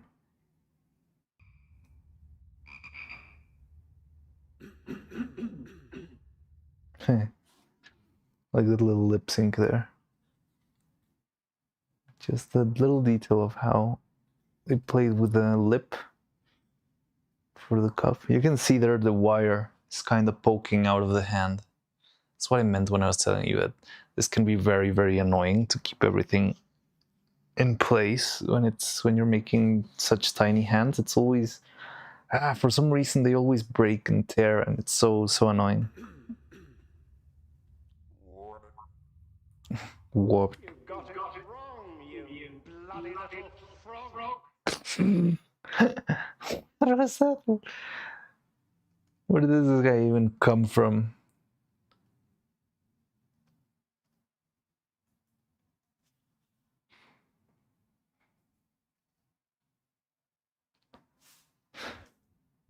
You got it wrong, you bloody little frog. Two things, Colonel Curtis. Firstly, I am not a bloody little frog. What did it say before? Two things, Colonel Curtis. Colonel Curtis. Firstly, I am not a bloody little frog. I am a bloody little Belgian. It's really cool. Bloody little frog. Two things, Colonel Curtis. Bloody little Belgian. Little frog. I am a bloody little Belgian. So what happens? I'm intrigued right now. Just as a thought exercise. If I get demonetized for playing this video, but this video is getting demonetized because the sound clip is probably from a movie or something like that, do you think the money would go straight into the owners of the copyright of the movie? I mean, it might not even happen, but I'm just trying to make the thought exercise. Do you think it would go straight into a movie, or do you think YouTube's gonna pocket it and keep it to themselves? Considering we're talking about 50 cents or something like that.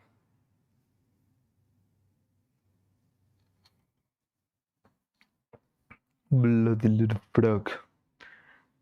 I will make it, I promise. Thank you, man. I'm not gonna lie. It's cool, but I was trying to make a few new things, a little animation for you. Oh, don't worry, it's fine. We're gonna stop just a little bit, take care of Zima. Don't worry, don't worry. That's for the best. And yeah, I'm glad you have stuff to do. So yeah, take care. Don't worry about the other stuff. I think it's gonna be fine. No problem at all. According to the video description, the dialogue was from a different short film thing he did. Oh, okay. Oh, interesting, because the audio sounds very well made. It sounds like a part of a movie. I will make it, I promise. Bloody little frog. We're getting copyright inception over here, yeah. Hugo always keeps a bit. I think they keep a lot and they just don't tell it. But yeah. Cool. So there's been no reply from Faye. And I'm a little bit worried, but at the same time I think I need to finish the stream already.